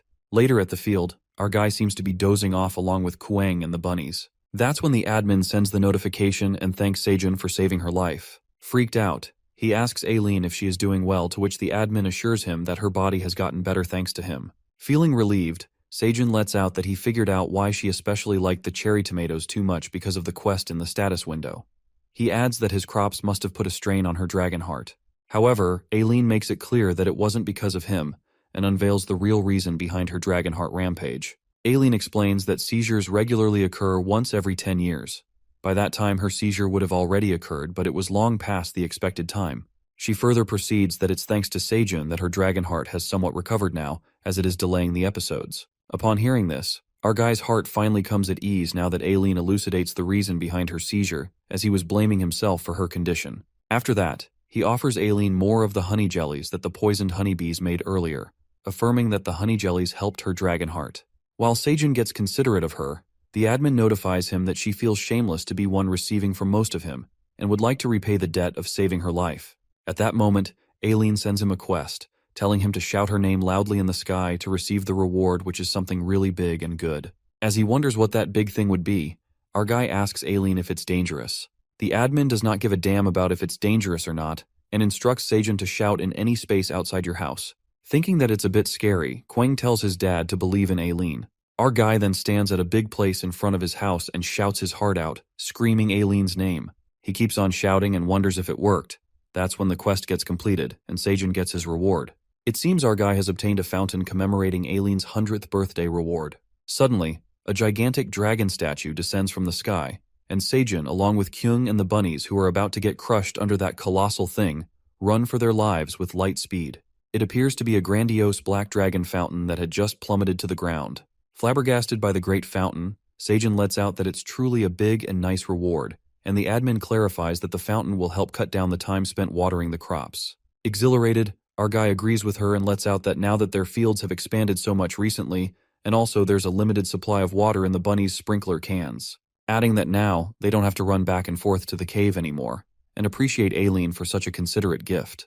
As he asks why the other skills are hidden, the admin tells him that she has no idea as her grandfather never told her. While Sejun wonders how the fountain generates water, the tower manager reveals that the fountain has no limitation usage, as it is an uninstallable item, and instructs him to summon the fountain status window to retrieve the control system, which is also part of the reward. He then summons the control system to set the control setting. At that moment, a fountain magic controller appears, which controls the power, direction, and distance of the water, and even the movement of the statue can be controlled freely using the controller. Holding the controller, our guy presumes that it looks like a game control and moves the statue with the controller. Controlling the statue, our guy feels like playing with a game character while Quang and the bunnies are fascinated by the moving fountain. Quang and the bunnies imitate the statue's moves and seem to enjoy it when suddenly the statue dragon leans towards them with its giant neck, scaring the hell out of them. But the baby bear loses his cool and smacks the statue hard, breaking one of its ears. While Sejun freaks out, Ailen's magic crystal ball indicates her danger, and she immediately asks Sejun if something's wrong. Panic-stricken, our guy tries to act cool as he stands in front of the statue, hiding the broken part of it, trying to convince Ailen that he loves the statue and is just taking a closer look. Diverting her attention from the statue, Sejun asks her if she wants to eat something tasty, and the admin agrees. Getting the basket full of tasty food, Ailen feels relieved as he loves the statues. On the other hand, our guy lets out a sigh of relief as Ailen doesn't catch on to the situation and gets carried away by the food. The next scene takes us to the 67th floor of the dungeon, where we see the lizard warriors planting the blade green onions, while the silver wolves collect the dead red locusts. Meanwhile, the silver wolf Elka's son rushes off to bring more red locust corpses. Elka tells him to be careful and not to go so far. Elka's wife gets worried about her son and asks him if it's okay to let the kid be brought to such a dangerous place. But he assures his wife and informs her that it's safe now as the red locusts are gradually diminishing through the tough blade green onions. He adds that due to red locusts' simple behavior of moving groups, they have figured out their attacking patterns and timing. Also, the accumulation of the red locusts only takes place when the lizardmen are replacing the wilted blades with the fresh blade green onions, so if anything happens, the lizard warriors will be here to protect them. After that, Elka's son grabs a red locust that seems to be alive. The kid instantly calls out his parents as he gets excited to see many perfectly fine red locusts flying in above him. It appears that the swarm of red locusts have infiltrated the floor once again. Witnessing the flooding red locusts approaching his son, Elka calls out to his son who is about to get killed by them. That's when a lizard warrior leaps in front of the kid, slashes the red locusts with his sword, and alerts the wolves to run away. As the overwhelming red locusts change their direction, the lizard man realizes that they have changed their attacking pattern. The next scene takes us to the 99th floor, where the great black dragon glides in the sky as the blue moon rises, protecting the area. Sitting outside his house, Sejun watches the black dragon flying around the blue moon and thinks about how beautiful Ailen is. He catches the mesmerizing sight of the dragon while the baby bunnies sleep on him. Assuming that it's the 9th blue moon already, Sejun asks the mama bear if she feels okay. The mama bear appears to be fine and utters that with Ailen's power, the influence of the blue moon has vanished, making it easier to keep herself in control and stay sane. The crimson bear appreciates the tower manager and says that she's truly impressive. While Sejun thinks of waiting for the blue moon energy to seep through the crops, the white parent farmer bunnies run towards him and tell him that some of the crops have turned blue. Our guy then heads to the field to harvest the blue moon crops and witnesses plenty of blue moon cherry tomatoes. He harvests the blue tomatoes while the chunky wagon bunny collects them all. In the meantime, one of the white farmer bunnies approaches his uncle Sejun and informs him about the blue moon energy that has also impacted the cornfields that are yet to be harvested. As he seems kind of surprised, our guy speaks out that it is already time to harvest the corn. Reaching the cornfield, Sejun finds out only 2 blue moon corn and harvests them. Finding out that they are blue stamina corn, he thinks of giving them to Ailen since she can't eat the cherry tomatoes because of her dragon heart stabilization. Meanwhile, the tower manager notifies him that she's done with the Blue Moon Patrol and feels drained. Our guy appreciates Ailen for her hard work, urging her to get some rest as she must not be feeling well. Remembering that she can't eat the cherry tomatoes right now because her dragon heart is stabilizing, he offers the admin 2 blue moon stamina corn instead. Ailen thanks him for the stamina corns and signs off as she feels sleepy after all the hard work during the blue moon. As our guy decides to harvest the remaining corn, something catches his eye. It occurs to be a corn with a red glow. Curious, Sejun harvests the corn with the red glow and finds out that it's exploding stamina corn. As he earns plenty of XP points and proficiency of the harvest ability increases, it turns out that he has earned the achievement of creating a new variety in the dungeon. The new crop variety, which is the exploding stamina corn, breaks down 30 grams of body fat, increases strength by 0.5 for 10 minutes, and consuming this red glow corn makes the hair fuller. In addition, no one is allowed to grow exploding stamina corn without Sejun's park permission. Our guy also earns the accomplishment of creating 3 new crop varieties in the tower. Regardless of the remarkable achievements earned by Sejun, our guy gets carried away when he stumbles upon the status window and finds out that this corn makes the hair fuller upon consumption. Feeling over the top, he kneels on the ground as the happiness gushes through him and holds the corn up high like it's something of a gem. At that moment, Kwang looks at his dramatic dad and asks him what he's doing. Removing the straw, Sejun asks the baby bear about his hair, and Kyung makes a boring remark, saying that it's not cool. Suddenly, a spark of energy strikes in Sejun, and he eagerly instructs the farmer bunny to expand the field right away and focus on growing the new variety of corn. Kyung tells his dad to calm down as he looks even less cool. But it seems like our guy is hyped up to grow the new variety of corn because he wants to grow his hair like crazy. After that, Sejun plucks out a few seeds from the red glow corn and walks towards the cave to ask Flame about how he should eat the exploding corn. Upon arriving at the cave, our guy is shocked to see Flame, who has grown so much because of the blue moon energy. Flame lets out that she feels a boost of power within her, adding that she acquired 3 more abilities. Happy to hear, Sejun asks her about the 3 powers, and Flame reveals one of them to be the Flame of Protection. The blue-colored flame emerges from the apple tree, leaving him astounded. At that moment, Flame casts the blue spark on him. As the blue flame shines through him, the notification mentions that the Flame of Protection will seep into him for the next 3 hours, adding that it protects its target. After the ability penetrates him, he holds the Flame of Protection and realizes that it's not hot. Flame informs him that this ability will protect him, and Sejun thanks her for how reliable she is, affirming that he will take good care of it. He then tells Flames about his new variety crop, which is the exploding stamina corn, and asks her if she could heat the corn. He lets out that the corn will explode when heated up, so he is not sure how to eat. Looking at the red corn, Flames reveals that if he wants the exploding corn, he must heat it without tearing up the leaves. She instructs Sejun to tie the corn from the top and hold it upright. That's when Flames cast the fire to heat the corn and inform him that he won't feel the heat because of the Flame of Protection. As soon as the corn is heated up, it begins to explode within the corn leaves and swells up like a ball. Fully exploded, Sejun opens the tip and is amazed to see that the kernels exploded into popcorn. After that, he asks Kwang for some salt and sprinkles on the popcorn. Sejun, Kwang, and the bunnies eat the popcorn and are left enthralled by the crispy and savory taste of the popcorn as their eyes sparkle with admiration. While Sejun touches Kwang's fur and asserts that fur somehow looks better, the baby bear returns the favor and tells him that his hair looks fuller too. While he asks Kwang who taught him to lie like that, a loud rumble from outside the cave. Scared stiff, the popcorn drops out of his hands.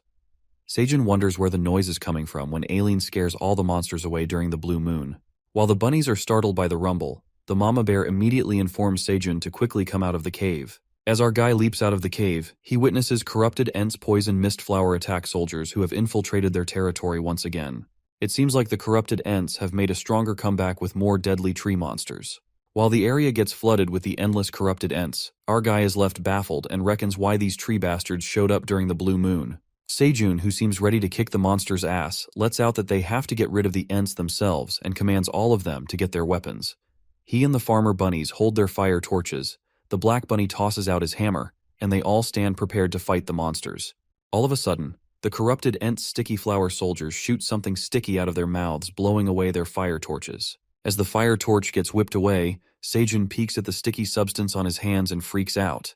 At that moment, purple smoke starts appearing everywhere as our guy tries to approach the mist. A black warrior bunny leaps in front of him, stopping Sejun from touching the purple mist. While our boy crashes on the ground, the warrior bunny that the purple mist is poison. It appears that the corrupted Ent's position mist flower attack soldiers are emitting the poison mist that is now diffusing across the area. Meanwhile, Quang gets sick of the endless tree monsters that keep coming their way. A colossal tree monster stomps out of the forest. The big tree monsters turn out to be a corrupted Ent that has consumed blue moon energy. Scared witless, our guy wonders if the Ents can absorb the blue moon energy too, and the mama bear warns him that this blue moon tree monster will be a difficult opponent. As the gigantic corrupted Ent strides towards them, Sejun looks in front of him and thinks that it's a dead end. He ponders that he went through so much to come all the way here to build his farm. Hopeless, he anticipates that it's the end because it's impossible for them to win. While the bunnies are scared for their life, a voice comes from behind saying, "Oi," and claims that it will help them. As our boy looks behind him, it turns out to be the black dragon statue. They all stare at the statue with bafflement, and that's when it reveals that he's the great black dragon Anton Pratani, Ailen's father. In the next scene, it is revealed that the fountain that Ailen had gifted to Sejun turns out to be her father, the great black dragon Anton Pratani. Confused, Sejun wonders how Ailen's father is talking through the statue. That's when Anton Pratani explains that the statue is infused with ancient golden magic and was originally intended to be activated if Ailen was ever in trouble. But for some unknown reason, they cannot open a gate that enters into the tower. Anton further reveals that right now they are in a position where they can't enter the Black Tower or use any authority, adding that they have the right to use this statue, and when it was awakened, it slanted to the 99th floor, and they were able to detect the signal from outside the tower, allowing him to control its movement. He then thanks Sejun for helping his daughter Ailen from the Dragonheart rampage. Our boy gets nervous and says he just did what he should have done. After that, Anton lets out that he roughly guessed that the Black Tower isn't being managed properly, asking Sejun to help going forward. As our guy seems baffled and wonders what kind of help he can offer to the dragon, Anton announces that he would like Sejun to take over tower management on behalf of Ailen. Couldn't believe his ears. Our guy is left astonished and thinks that he must have been mistaken. He then realizes and says that he's just a tower farmer with no special abilities. Moreover, he can't get out of the 99th floor, and he can't get rid of the approaching Ents either, pointing towards the army of tree monsters that are approaching them. However, Anton believes in him and lets out that he has more than enough power to handle this situation, and they will help him with the impossible stuff so he doesn't have to worry. While our guy wonders who else will help him, just then a loud noise thunders through the fountain and introduces himself as Ailen's grandfather, Kaiser Fertani. Screaming, he blames Sejun for not being able to see his granddaughter, and says that if it were up to him, he'd love to crush him with his claws, but he can't do it since our boy is too important to be gone. Our poor protagonist looks terrified and says that it's a pleasure to meet him. He then apologizes for the inconvenience he caused and says he does not know about it. Upon hearing this, Kaiser laughs and asserts that Sejun is more polite than he thinks. Thinking about getting into the details later, the Gramps decide to get rid of the tree bastards first. With full strength, the black dragon statue glides into the sky. Kaiser, the great black dragon, decides to kill the rotten-looking weeds first and inhales a huge amount of air. He strikes a massive blue flame on the corrupted Ents, creating a big explosion. It appears that the mighty great black dragon has killed the overwhelming tree bastards in the blink of an eye with this exceptional blue flame. While everyone's eyes fixate on the explosion that had just occurred, Sejun is amazed as the dragon destroys a whole mountain, thinking if that's the true power of a black dragon. Just then, we see a glimpse of Ailen, who's sleeping and seems to be dreaming about her human farmer, Sejun. After that, the black dragon calls out Sejun and instructs him to go to where the corrupted Ents died, revealing that he will find a helpful item. Hearing the command, our guy, along with the farmer bunnies, Quang and Mama Bear, goes to that place and carefully walks into the trench. As they walk into it, they realize that the heat hasn't subsided yet. Afterwards, Kyung points towards a shiny thing, and as they draw near, they wonder if this is what Kaiser is talking about. Nonetheless, Sejun picks up the shiny blue thing, which appears to be a corrupted Ent's enhanced seed. Then, the status window states that this enhanced seed has absorbed the blue moon, and upon consumption, all stats can permanently increase by 10. It adds that if this enhanced seed is left on the ground, it will germinate and become a powerful corrupted Ent. Grandpa Kaiser then orders Seiun to eat the seed so that his weak body becomes slightly stronger and warns him to get rid of the seed, which can grow into a powerful corrupted ent before that happens. However, our guy doesn't feel right to eat the corrupted ent seed and asks Grandpa if he can eat it after cooking. Listening to this, Kaiser seems surprised and asks if he can cook. Telling him that he can cook? Curious about the cooking stuff, Seiun offers some of the cherry tomatoes he had earlier. Wondering how the statue would eat the tomatoes, Kaiser Gramps states that the statue's mouth contains a device that can easily transport items. If the stone statue swallows it, it will be transported to where he is. It turns out that the cherry tomatoes have been transported to the administrator's space in Kaiser's hands. Seated in his chair as he controls the dragon statue, Kaiser looks at the cherry tomatoes and inspects that this made Ailen's Dragonheart race. On the other hand, we see Anton looking at the data collected on the 99th floor over time. He looks at the picture of Quang eating the red locusts and ponders when the red locusts infiltrate the tower, assuming that it must have been a recent attack. He concludes that if their corpses can be transported up to the 99th floor like that, a lot of time must have passed.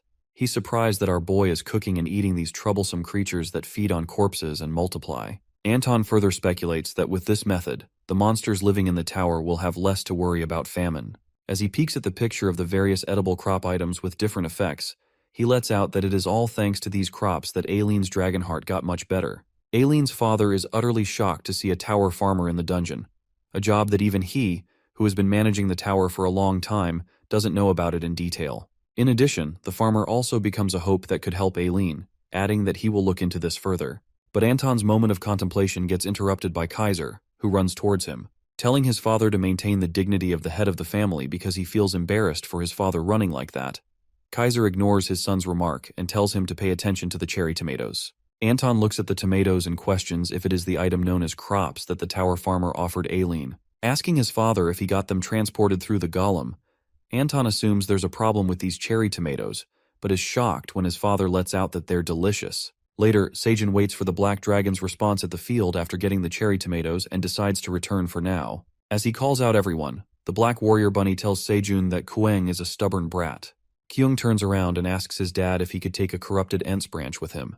The baby bear insists on taking the huge corrupted Ent branch that nearly touches the sky, saying that he wants to have a weapon just like a black rabbit, bro. Seiun looks at the wooden branch and finds it too sturdy to move. He makes Quang clear they can't take this home since it's too big. Sadly, Quang keeps insisting on taking the branch since it even has a name for it, and that's when an idea comes to his mind. As our guy asks him to go home so they can find him an excellent weapon, he is left bewildered when he witnesses the baby bear holding the colossal corrupted Ent's branch. While Quang holds onto the branch, Seiun and the black warrior bunny are too stunned to speak. Asserting that they cannot take this big branch, in a flash, the corrupted Ent's branch shrinks to a tiny size as if it is made for the baby bear. Kuing informs his dad that this branch is an item as the status window appears, stating that it has been strengthened by the energy of the blue moon, and by infusing it with mana, its size can be adjusted as well. Making their jaws drop, it appears that Kueng has a new friend, who is the weapon, and our guy adds this moment to his survival diary. Kueng, who seems happy after getting his new weapon, challenges the black rabbit bunny holding his hammer. As they fight, Seiun, along with the white farmer bunnies, watches them as they enjoy their fight. While they are sitting, the silver wolves call out to Seiun and inform him that they've bought red locusts. Our boy is amazed to see the carts full of red locusts and appreciates them for their work. Asking why Elka did not come with them, one of the silver wolves reveals that he rushed to the magic tower to visit Iona as she had been absent from the battlefield. Upon hearing this, Seiun speculates if there's a problem on the 67th floor, and that's when the wolf lets out that while they were collecting red locusts on the 67th floor, their pattern changed, and they were struck by the sudden strong attack. Worried, our boy assures us everyone is okay, and the wolf ensures him that the lizardmen and the mercenaries were there to help them. While our guy holds the wolf's face to see if he's okay, the wolf mumbles that the red locusts are launching such heavy attacks that the tough blade green onions are barely visible. The silver wolf adds that red locusts are piling bodies like a mountain, but due to the vast number of the red locusts dying to try to cover up the tough blade green onions, there's a high chance that the monsters cannot invade through the waypoint yet. The silver wolf further assures Seiun that there's no major issue as of now, and they have informed the magic tower about the whole situation and requested their support to prepare beforehand. Upon hearing this, our boy feels relieved, however he gets worried and wonders if everyone is doing okay. The next scene switches to the Passage Village where Elka the Silver Wolf arrives at the Magic Tower of Gravity and gets informed that Wizard Iona is out of the office. He asks another wizard about when she will return, but the wizard seems to have no idea about it, and tells him that Iona is very busy. Elka further asks the wizard if Iona informed her where she going, on which the wizard recalls, and responds that she was headed to the Grenier village. As soon as they hear this, the wolves get surprised, and Chief Elka recognizes that Grenier village is Boss Theo's hometown. The scene then flips to Teao, who seems to be walking joyfully and calls upon his interns, ordering them to follow him, while Oren, who seems to be left behind, stomps quickly and asks Teao to wait for him. As Oren rapidly moves along his way, he bumps into a little hamster and trips to the ground. Annoyed, the black cat lashes out at the little hamster, who appears to be Iona, shouting, "Why is she lingering in front of someone else?" making them fall. Iona clarifies that Oren tripped over her while he was running himself, so he should not be getting angry at her. Listening to this, the black cat gets even more furious and asks the hamster if she has a death wish, calling her a little rat. Meanwhile, Iona, the Wizard of Destruction, loses her nerves as she gets called a little rat. Teao appears from behind to find his intern and spots the hamster. It seems like Oren was lucky enough to be saved by the peddler cat. After Iona encounters the peddler cat, Oren asks his boss if he knows this hamster, and Teao addresses it as a special relationship. While Iona freaks out and warns Teao to stop saying such things as they will get misunderstood, the peddler cat asks her if something happened, and the hamster lets out that this black cat bumped into her. Suddenly, Oren kneels to the ground and apologizes to the Iona. He defends himself by saying that he didn't see ahead as he was in a rush, so he ended up acting rude to her and asks the hamster to forgive him, addressing her as Lord Magician. Seeing the black cat begging for forgiveness, the peddler cat requests Iona to let it slide this once, as his underling is a fool, and the hamster forgives him for Teao's sake. After that, Teao asks the wizard where is she headed to, which she responds that she's going to the Grenier village to meet someone. Listening to this, the peddler cat lets out that this village is his hometown. Getting to know that Teao is from Grenier village, Iona requests him to come with her if he's not busy, but the peddler cat refuses. At that moment, Oren desperately grabs his boss from behind and pleads with Teao to stop by the Grenier village, as there's news that he urgently must tell his father. But Teao refuses, and makes it clear that they quickly need to go to the 38th floor and sell their items. The black cat earnestly begs the peddler cat to go to the village and offers him 1,000 dungeon coins, saying that he's well aware that his family is rich. Trying to persuade his boss, Oren gets him with his flattery as he says to Teao that they should go to their hometown and show everyone how successful he's become, adding that if prideful Meryl sees him right now, she will regret leaving Teao to the bone. It appears that the peddler cat is moved by Oren's words and finally agrees with him, informing Iona that he will accompany her. While the black cat gets happy about going back to the village, Iona asks the peddler cat about Meryl, and Teao assures her that she's no one, and she doesn't need to stress about it. But freaky Teao, who seems to be on cloud 9, gets cocky and thinks about flaunting his success to Meryl, making him feel good just by thinking about it. Oren, who traps his boss with his words, plans something against Teao as he contemplates his carefree attitude will end today, and once they get back to the Grenier village, Teao will be crawling back under his feet again. While Oren plots this evil plan to destroy Theo's pride and lets out a sneaky grin, Iona seems to wonder about Meryl as the thought seems to bother her. As they make their way to the village, the peddler cat asks Iona if it's her first time visiting the village and tells her that Grenier village is a beautiful and peaceful place, so she will like the place as well. Moments later, they arrive at the Grenier village and witness a horrendous situation in their hometown. Everyone is taken aback as they see their village in crisis, and Teao lets out that everyone looks gaunt as if they're starving. Worried, the peddler cat turns to Jeff, who is one of his interns, and asks him what's wrong with the village. As Jeff tells him that the situation wasn't so bad when he left, somebody drops food bowls from behind. It turns out to be Jeff's mom, and he freaks out when he looks at his mother, who appears to be thin, and asks her about his other brothers. The mother holds Jeff and asks him where he has been, as they've been looking for him for so long. As they all appear to be in terrible condition, Jeff asks his mom about the situation, and that's when his mother reveals that monsters resembling frogs have appeared in Lake Zenka. As a consequence, it has disrupted the fishing and cut off the village's self-sufficient food supply. She further adds that the village youth gathered to hunt the monsters, but they barely returned with their lives, and the price of food from outside the village has skyrocketed, which makes it impossible for them to buy anything, and all the cats in the village are starving. Upon hearing this, Teao makes sure that she's talking about the frog monsters, because there are occasionally 1 or 2 of them around the lake, so they should be easy to deal with. But Jeff's mom lets out that there are thousands of frog monsters at the lake, and a few weeks ago people from the Mercenary Association came, but for some reason, their quantity has increased since then. While Iona asks her about the mercenaries, the mother tells her that they are at Israel, Oren's father's residence right now. At that moment, Teao tosses out hundreds of fish from his rucksack, and all the starving cats leap toward the food. The peddler cat instructs his interns to distribute the fish evenly among the villagers and have them take care of their families. Teao assures them that they are intern benefits, but if they run away, their contract period will be extended. The interns thank their boss for his generosity, and the peddler cat calls out Oren to go to his house. But when he looks behind, the black cat seems to be gone already. While our poor Teao looks in utter confusion and mumbles that the bastard has run away, Iona tells him to take their time to go after Oren. After that, we see the black cat rushing back to his home as he finally emancipates from being Theo's underling. Suddenly, a silver wolf approaches him and stops his way, scaring the life out of Oren. The silver wolf turns out to be Elka, who gets furious at the black cat and interrogates him about the whereabouts of boss Teao and asks him if he ran away. Trembling with fear, Oren tries to explain himself and tells him that something came up at home. Upon hearing this, Elka angrily questions him about Teao and threatens him that he is going to bite him if he doesn't answer. At that moment, someone attacks the silver wolf and he crashes on the ground. It turns out to be a big black wolf who pulled a sneak attack on Elka.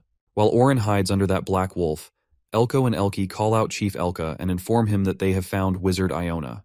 But the silver wolves are startled when they see the black wolf and question what he's doing here. Meanwhile, the black wolf asks them, what's the silver wolf tribe doing in the Granier village? Oren begs him to save him as the silver wolves are trying to kill him. The black wolf instructs Oren to leave as he has received a request to go out and meet him. The black cat then happily walks away, but Elka warns the black wolf to step aside as they have some unfinished business with Oren. However, the black wolf refuses and tells them that the black cat is the mansion owner's son, whom their boss owes a favor, and so they've been asked to pick him up. Furious, the chief of Silver Wolves warns him if he doesn't step aside they will attack him, and the black wolf confidently assures him to give it a try. He reminds Elka of the black wolves that have both strength and build, and introduces himself as Harp, the right-hand man of Mr. Hagel, the Black Wolf tribe's chief. While Harp threatens the Silver Wolves by saying that he can easily take them down, all of a sudden a blaze of fire strikes the Black Wolf and burns him to death. As the Silver Wolves watch in astonishment, it appears that Iona has attacked the Black Wolf with her wand because she sensed something suspicious. Teao, who seems to come along with the hamster, appreciates her as the three Silver Wolves almost got into big trouble. Meanwhile, the wolves are surprised to see the peddler cat and Iona. Teao asks the Silver Wolves what they are doing in the village and not headed to the 99th floor. Elka then confesses that he came to meet Iona because something happened on the 6th, 7th floor, and one of the wizards told them that the hamster came to the Granier village, but they had no idea that Iona and Teao were together. Alarmed, the peddler cat hysterically asks the wolf if something bad happened on the 67th floor. But Iona gets in the middle of the conversation and declares that there's something more important than that right now. The peddler cat then asks Chief Elka if he saw Oren on the way, and that's when the chief lets out that they saw the black cat running away and even tried to catch him, but the black wolf Harp got in their way. After that, Iona instructs them to follow along the path to the mansion of the Granier village. The next scene then takes us to Israel's mansion, where we see the black wolf chief free mercenary. Hagel seems to be waiting for Harp, the black wolf from earlier. While Israel utters that Harp is late, Hagel lets out that he asked the black wolf to pick Oren up after hearing he came to the village with suspicious guys, and asks Israel to wait a bit longer as Harp is his right hand so he's good at his job. At that moment, Oren barges into the room and calls out his father. Oren's father approaches him and asks him where he has been all this time. While Hagel asks him about Harp if he met him on the way here, Israel questions him about the food as Oren looks empty-handed and concludes that he did not get any food. That's when Oren bursts into tears and reveals that he went to the merchant village where he was scammed by a goblin who had conspired with Teao, and he ended up losing all his money. Upon hearing this, the father asks him if he's talking about Teao, the naive yellow cat who was his childhood friend, and speculates why such a kind guy would scam him. Listening to this, Oren furiously mutters that Teao is a wicked guy and goes on to lie to his father by saying that even though he explained that he needed to buy food for the villagers, Teao threatened him to sign a contract and made him work. He further reveals that someone was controlling the peddler cat and calls himself the Black Dragon despite lacking horns or wings, adding that the so-called Black Dragon even managed to deceive the rabbit tribe into working under him with his threats and lies. Abruptly, the chief of a black wolf, Hagel, rages with anger and breaks the table, asking Oren if he's lying because impersonating the great black dragon is a big crime that deserves more than just death. While Oren assures him that the guy called himself the Great Black Dragon, the black cat contemplates Hagel, the black wolf chief who is also well known as a part of a race that holds the Great Black Dragon in high regard. Having no idea what he's doing at his house, Oren further ruminates that this is the perfect chance to make use of him if he exploits this part of him. The dramatic black cat then begs in front of Hagel and asks him to defeat vile Teao and the mastermind who impersonates the Great Black Dragon and is engaging in these contemptible acts as they deserve to be punished. It seems like Hagel has been convinced by the mastermind Oren's words as the Black Wolf asks him to lead the way, uttering that he will see them himself and make the judgment. After a while, one of the servants informs them about some guests outside, and the Black Cat assumes that Teao and the others have arrived just in time, and he will face them first. He asks his father about the thing in the warehouse and makes an evil grin, uttering that it's the thing he needs the most right now. Outside the mansion, Teao, along with the Silver Wolves and Iona, calls out Oren. As Elka lets out that there's no answer, and not even a single cat has come out to greet them. He plans on forcing their way in, but gets stopped by Teao, who tells him that they can't do that because it's rude. While the Silver Wolf thinks that it's a bit weird to talk about manners to a bastard who ran away, Oren emerges out of the gate and mumbles that he compliments them for following him all the way here, addressing them as lowly bastards. He welcomes them to his mansion, and Teao immediately corrects him that it's his father's mansion to be exact. The Black Cat lashes out and reminds the peddler cat how he treated him horribly like a slave, and he won't be able to do it here anymore. But Teao reminds him that he's still an intern because of the contract, and Iona affirms that contracts made in the tower are absolute, so if he doesn't fulfill it, he will be punished severely. The peddler cat then threatens the Black Cat to extend his contract by 30 days if he doesn't come immediately as the status window pops up. Oren then comes down the stairs and asks the peddler cat if he can take a look at the contract again. But Teao refuses and tells him to call for the status window and see it himself. But the clever Black Cat forces him to see his status window, making excuses to compare the contract to see if there's a mistake. Oren assures him that it will be just for a brief moment, and approaches Teao to see the contract. That's when the Black Cat pulls something out from his back, which seems like a potion. While Elka shouts to alert the peddler cat, Oren splashes a green liquid toward him, but fortunately, Teao gets saved by a protection spell. Teao inside the shield shouts at Oren about what he was trying to pour on him, while Elka leaps forward and strikes the Black Cat, smashing him on the ground. As the Black Cat cries at his failure, Iona carries the bottle towards him and reveals that it's a contract nullification potion. She explains that when it is sprayed on the opponent's status window, the contract materializes itself immediately, and the agreement can be revoked. The hamster lets out that the Black Cat had such a precious item with him, which is such a waste, and Elka bursts into fury, muttering that he will give him a good scolding. Meanwhile, Teao loses his cool and scolds Oren for being such a jerk. He clarifies that it won't end with a 30-day extension. At that moment, the Black Cat grabs Iona and threatens Teao that if he doesn't cancel the contract right now, he will kill the little magician rat. The peddler cat, who struggles to come out of his protection shield, warns Oren to release Iona, and Elka utters he thought Oren knew well that he would immediately die in their hands if he harmed Iona. But Oren doesn't release the hamster, and declares that there's no way he would have done this without some backup. He calls upon Hagel and asks him to beat these bastards. While the Silver Wolves stand guard waiting for the attack, Oren is left confused as the Black Wolf doesn't come out of the mansion. At that moment, Iona speaks up and asks the Black Cat if he wants Hagel to beat them up. Oren tells her to shut up, but suddenly, the Black Cat is unable to move his body. It turns out that Iona has cast a paralyzing spell on him, and tells him that he won't be able to move for the time being. Iona grabs her magic stick and asks the Black Cat if he thinks that she is weak. She makes it clear to the Black Cat that he is gravely mistaken because she is Archmage Iona, the leader of the Magician Association. She strikes her wand on Oren's shoulder and lets out that he has to pay the price for threatening her and betraying Teao. Upon hearing that Iona is an Archmage, Oren is left baffled and wonders what kind of connections has Teao made, calling him a bastard. On the other hand, Teao trapped inside the protection shield feels cozier than he thought. The Black Cat keeps calling out for Hagel, but the Black Wolf doesn't come out of the mansion. It is revealed that Hagel is watching Oren from the window and calls him a bastard. The Black Wolf reckons that Oren only asked him to give a good scolding to the bastard impersonating the Black Dragon, and gets shocked after seeing Iona, the leader of the Magician Association. Meanwhile, Israel is standing beside Hagel and asks him if he is not going outside as his son is calling him out. The Black Wolf grasps the situation as he is fooled by Oren. Iona gets furious and orders Hagel to come out since she can sense him, and as soon as he comes out, Elka is surprised to see the chief of the Black Wolves while Teao questions him if they know each other. The Silver Wolf then explains that Hagel is a high-ranking free mercenary, so he's famous in their world, and wonders what he's doing here, pondering his relationship with Lord Iona. The Great Black Wolf greets Iona, and she immediately demands an explanation of the situation. She questions him if he's trying to kill her, but Hagel immediately denies and lets out that he was unaware that she would be here, and he was deceived by Oren's words. Upon hearing the conversation, Teao is surprised by the fact that Lord Iona is the employer of the Black Wolf and wonders if he was the one she wanted to meet in the Granier village. The conversation is interrupted by Israel, who expresses his shock by praising the hamster, addressing her as the Great Archmage, while she asks him about who he is. The black cat introduces himself as Oren's father and starts scolding his son about causing trouble everywhere, but is cut off when the furious hamster uses her magic powers to shut him up while she finishes her business here. Iona then turns towards Hagel and lets him know that she's aware of the fact that he has failed his commission, while the black wolf shamefully lowers his head and accepts his defeat in subduing the frogs. The peddler cat yet once again ponders if they're referring to the frogs spreading across Lake Zenka.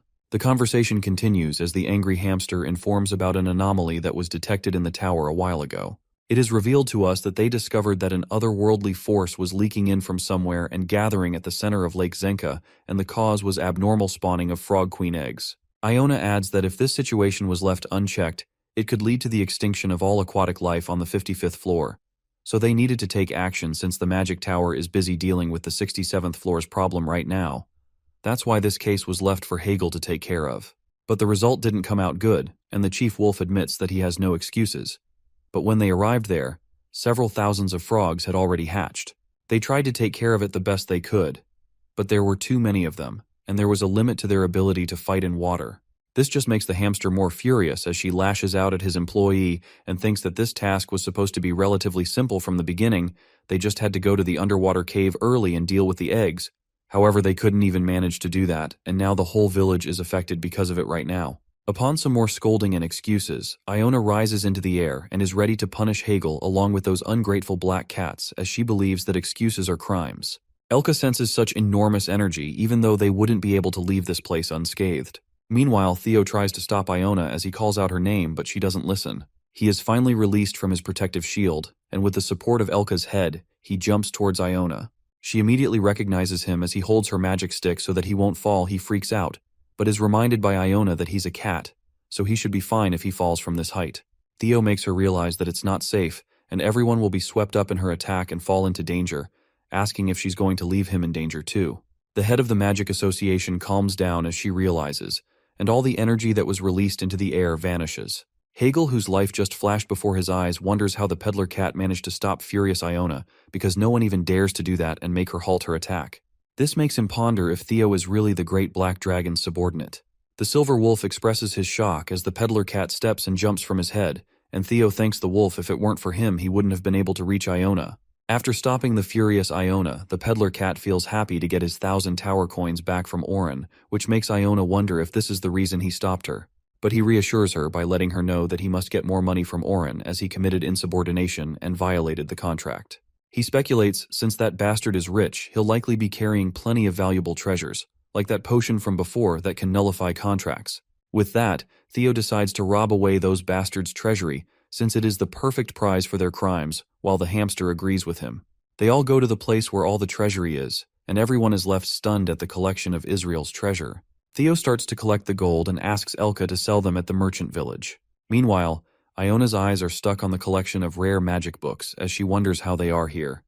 Israel lets out that he has a hobby of collecting ancient books, and she may take all she wants. After that, Iona starts looking at the collection and is stunned by the amazing books. On the other hand, the peddler cat gets his hands on a pendant that looks expensive to him. As he is busy admiring the pendant, he is interrupted by Hagel, who asks him if he has a moment and requests Teao to take the Black Wolf tribe under him. Upon hearing this, the peddler cat gets startled by this sudden request. On the 99th floor of the dungeon in the manager's space, we see Ailen, who has just woken up and feels refreshed as she had a good sleep. She wonders what Seijun must be doing right now, and as soon as she activates her magic crystal ball, a bunch of notifications appear. Looking at her status window, she ponders that the situation has gotten that bad just because she hasn't checked them for a day, as there are so many red alerts. But she doesn't let herself be bothered by the notifications and deletes them, opening the vision of the farm. It is revealed to us that ever since Ailen's dragon heart recovered, the crystal ball screen has become much wider, but the farm is so vast that she can't tell where Seijun is.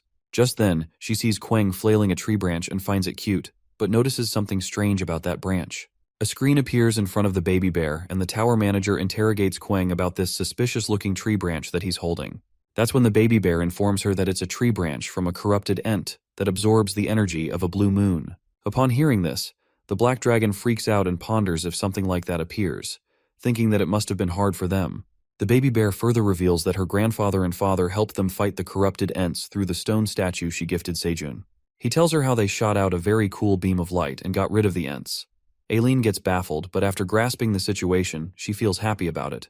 Later at the mansion, Hegel kneels to the ground and pleads with Teao to take the Black Wolf tribe under him. The wolf insists with the peddler cat, and lets out that their people have been a race that thinks highly of the great black dragon, so working under Teao would take them a bit closer to the black dragon, adding that there will be no greater honor for them than that. But over the top, Teao crosses his arms and refuses the Black Wolf's request. He reminds Hegel that he failed his mission and even made Iona angry. Meanwhile, the peddler cat makes it clear that he doesn't need an underling who can't do his job properly. Hegel defends himself and lets out that he has no excuses for that, uttering that he also took Oren as his underling. As boss, Teao clarifies that he only took Oren as an underling because he was rich, so he was of help. He asks Elka if he took everything and instructs him to share everything in the village with the cats. While Hegel calls him out, Teao informs the Black Wolf that he will stay in this place for a few more days, so he assigns him to find something he likes, and if he likes it, he will take Hegel and his tribe under him. Listening to this, Hegel becomes more than happy and assures Teao that he will not disappoint him. The next scene takes us to the cave where we see Sejun holding a corrupted Ent seed and assuming that he will get an upset stomach if he eats something like this. After that, our boy asks Flame about the seed and she analyzes the corrupted Ent seed, asserting that she can feel a dark energy. That's when Sejun gives her an idea to purify the seed with the flame of purification, and then they can sow it. Flame loves the idea and presumes that an uncorrupted Ent will be born so she can give it a try. Our guy then places the seed on the basket, and Flame uses her power to purify the corrupted Ent-enhanced seed. While Sejun witnesses that the magic seems to be working, and if they keep working like this, there's a possibility that they can purify the seed, Flame feels proud as her power is of help. Our guy then asks Flame if she can use her flame of purification for longer, to which she explains that her power will be recharged in a few days. She will then infuse her power again. As Sejun pats the apple tree for her how dependable she is, the seed store opens. Our boy is shown 4 different types of seed and notices that the prices have increased compared to the previous seed store visit. Our guy is left shocked after seeing that the 100 radish seeds price has increased 10 times from before. That's when the gray bunny anticipates that it might be because of the situation on the 67th floor, while Sejun confirms that the 67th floor is the one fighting red locusts. The gray bunny narrates that when their Red Ribbon Kingdom fell in the past, due to red locusts, the entire tower went through a massive food supply issue, and since their floor was the largest food depot, this led to a devastating famine. The bunny further reveals that when others hear about the situation of the war on the 67th floor, the residents of various floors who experienced the famine are now collecting food in large quantities. In addition, Greed, the great landlord of the 55th floor, benefited from the previous famine, so he surely won't have this opportunity, and he's likely plotting a scheme to stimulate the skyrocketing food prices further. Meanwhile, the Gray Bunny concludes that the 99th floor is also being affected by this. Sejun agrees with the bunnies and recalls that the wolves also mentioned that this war won't end this easily. Worried about the situation, our boy thinks to come up with a better way to solve this situation, because the tough blade green onions won't solve it alone. After that, he turns back to the seed store and decides to buy one type of seed. Our boy finally chooses 500 onion seeds for 5 dungeon coins, and a red pouch appears in his hands. He selects the onion seeds as it removes fishy odor and adds sweetness so they will go well with most of the dishes. In the meantime, Ailen appears on the status window and immediately tells Sejun that she roughly heard the story about corrupted Ents from Quang, asking him if he really met her father and grandfather. While our boy informs Ailen that he met Anton and Kaiser through the stone statue, the tower manager asks about the whereabouts of the statue. As soon as Sejun tells her that the statue is outside, someone calls out his name. It turns out to be the stone statue standing above the cave and calls for Sejun. Hearing her grandfather's voice, Ailen gets frantic and instructs our boy to head up. She rushes him through the status window while Sejun annoyingly assures her that he's climbing up. Reaching above, Sejun greets Kaiser but gets interrupted when Ailen pops in the middle and tells her grandfather how she missed him all this time. As Ailen gets overexcited to meet her grandfather, she makes our boy fall back into the cave, but luckily he's saved by the statue who grabs him by the leg, holding him upside down. While the tower manager asks Sejun if he's okay, Kaiser questions him if the status window is Ailen. Agreeing that it's his granddaughter, our boy, who is held upside down like a ketchup bottle, spots too many messages at once and asks Ailen why she is sending messages to him, telling her to send the messages directly to Kaiser. Confirming that it's Ailen, the grandfather gets overjoyed and asks her if she is sick anywhere, mumbling that it's been a long time since they met, so it's a relief to hear about her this way at least. While Grandpa can't control himself after seeing Ailen, he grasps Sejun tightly against the statue's cheek. And our poor boy, who appears to be in pain, reminds Kaiser that he's a stone, so it hurts a lot. The white farmer bunnies inside the cave wonder where Sejun went as his straw hat lies on the ground. Outside the cave, Anton takes over the statue and elucidates that since their physical bodies are not in this place, Ailen cannot send them direct messages using the status window. For that reason, Sejun or the other monsters have to relay their messages indirectly to Ailen because she can see them or hear them, but she can't directly communicate with them. Upon hearing this, our boy thinks that it's too complicated, while Ailen, who watches the statue from her status window, comes to realize that the tower's gate isn't opening because there's a problem with the tower's internal system, as she thought that it was because she was powerless. At that moment, Anton asserts that if she has strong magical power, there might be something she can unlock with her administrator privileges, but it would be arduous with her current strength.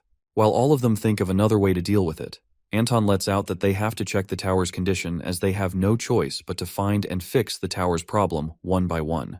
Mentioning the tower problems, Ailen's father calls her out and asks her if she saw something unusual happening in the tower. But the tower manager seems to have no idea about that and responds, how is she supposed to know all this stuff? That's when her father reminds her that she should be able to see it through her magic crystal ball and asks her if she saw any alarms or notifications with different colors. At that moment, Ailen proudly informs her father that she moved all those alarm notifications to the trash. As soon as they hear, Anton and Sejun are left speechless, and it seems like they have given up on her already after knowing what she has done. After that, Anton explains to the tower manager about going into administrator mode and informs her to address the green alerts as they are really important. While the daddy rabbit offers tomato juice to Sejun, Anton clarifies that there are a lot of things to keep in mind. Gulping the juice, our guy asks Anton about the green alert, and he elucidates that green alerts appear when a critically endangered monster enters the tower. Anton affirms that the tower's balance is more important than anything else, and it's the administrator's job to ensure that numerous monsters live harmoniously within the tower. Sejun then questions about the outsiders like him inside the tower, as he has heard that red locusts also came from outside the tower, so maybe it makes them the subject to be managed. But Anton assures him that it's different, because red locusts intruded inside the tower not following the proper procedures, and they're viruses, but humans receive permission to enter the tower. He adds that fighting the dungeon monsters and taking treasures out of the tower are actions authorized by the tower itself, but if anyone disrupts the tower order, that's a different matter, and so far human power is too weak to truly affect the tower. While our boy agrees about the human power being weak, Ailen notifies him about a big problem. She informs him that the green alert has appeared, and it says that the blue carps in Lake Zenka are critically endangered. Anton alerts Ailen and tells her to remember everything he has told her. Meanwhile, Ailen enthusiastically activates the administrator's mode and appoints Farmer Sejun Park as the middle manager. Our boy receives the notification as he gets appointed a middle manager, and a black dragon mark appears on his hand.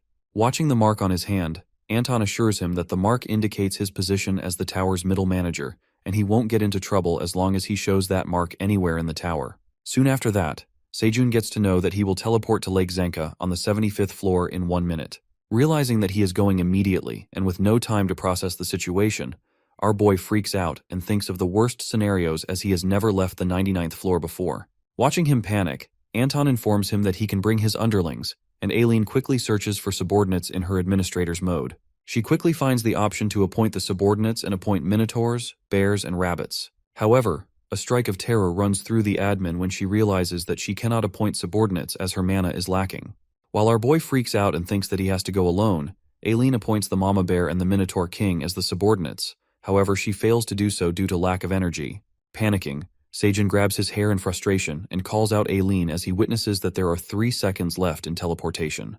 Eventually, the tower manager manages to appoint the Black Warrior Rabbit and Queng as his subordinates, making the 3 of them teleport to the 75th floor. Moments later, they arrive at Lake Zenka on the 75th floor. Queng and the Black Rabbit grab onto the green onions, and our boy comes crashing on the ground. Asking if he's okay, the Black Warrior Rabbit questions the uncle about their whereabouts, and that's when Sejun informs them that they are on the 75th floor.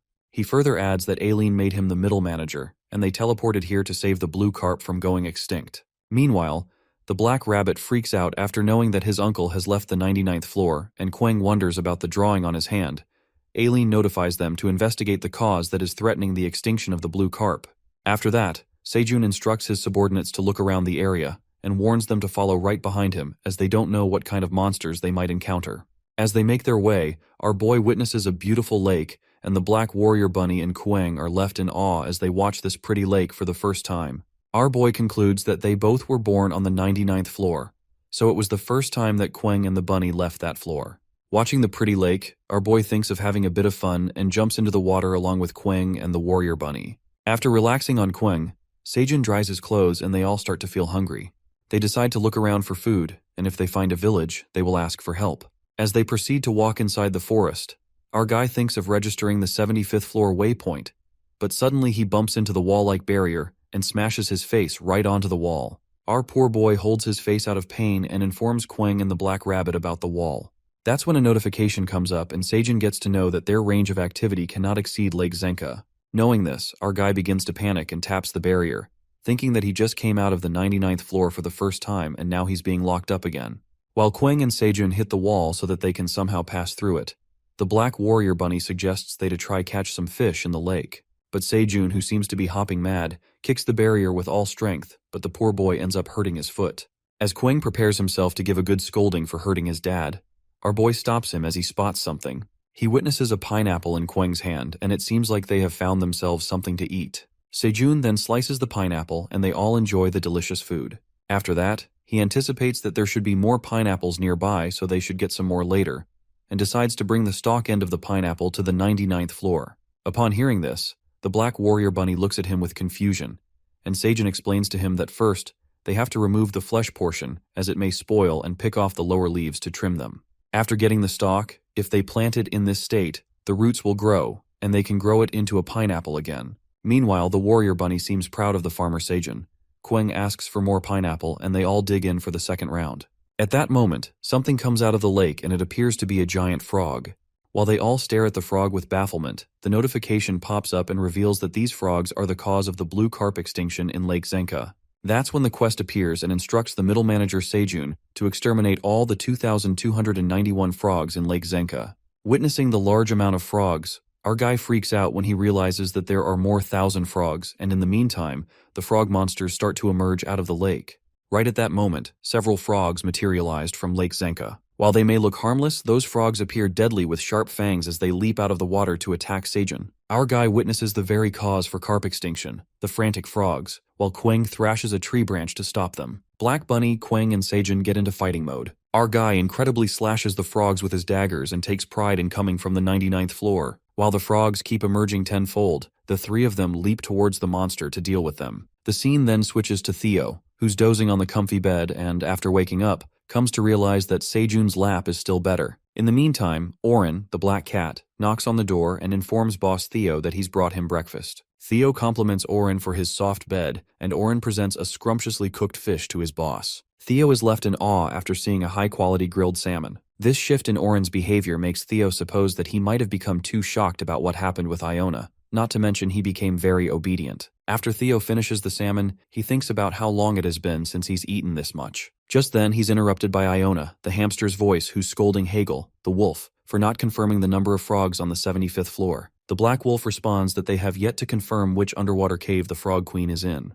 Iona gets furious since they're doing nothing at all when shortly Teao barges in and tells her not to get angry since trusting talentless underlings is useless anyway. He asks Iona if she's gotten some sleep as she looks exhausted. But the hamster lets out that there's no time to sleep, and suddenly the ginger cat grabs Iona, forcibly shoving her in his hoodie. Teao forces her to get some sleep while tiny Iona fights back and says that she has insomnia. But when she touches Theo's soft fur, she feels laid back and sleepy. As Hagel insists that he'll put Iona to bed, Teao tells him to do his job, and in a suspicious way, he warns the wolf that he's watching him. Hagel then runs off to Lake Zenka right away. On the way, the boss cat encounters Elka, the silver wolf, and asks him how it went in the village. The chief wolf states that they distributed some food and essentials in the village, but the people there wish to meet Teao. Outside Oren's mansion, there's a huge crowd of cats, and with such desperate eyes, they beg Teao to take them under him and teach them how to be wandering merchants. But Teao lashes out and bluntly refuses. Angry Teao doesn't understand why everyone wants to work under him, and it's too troublesome since there are a lot of them working for him anyway.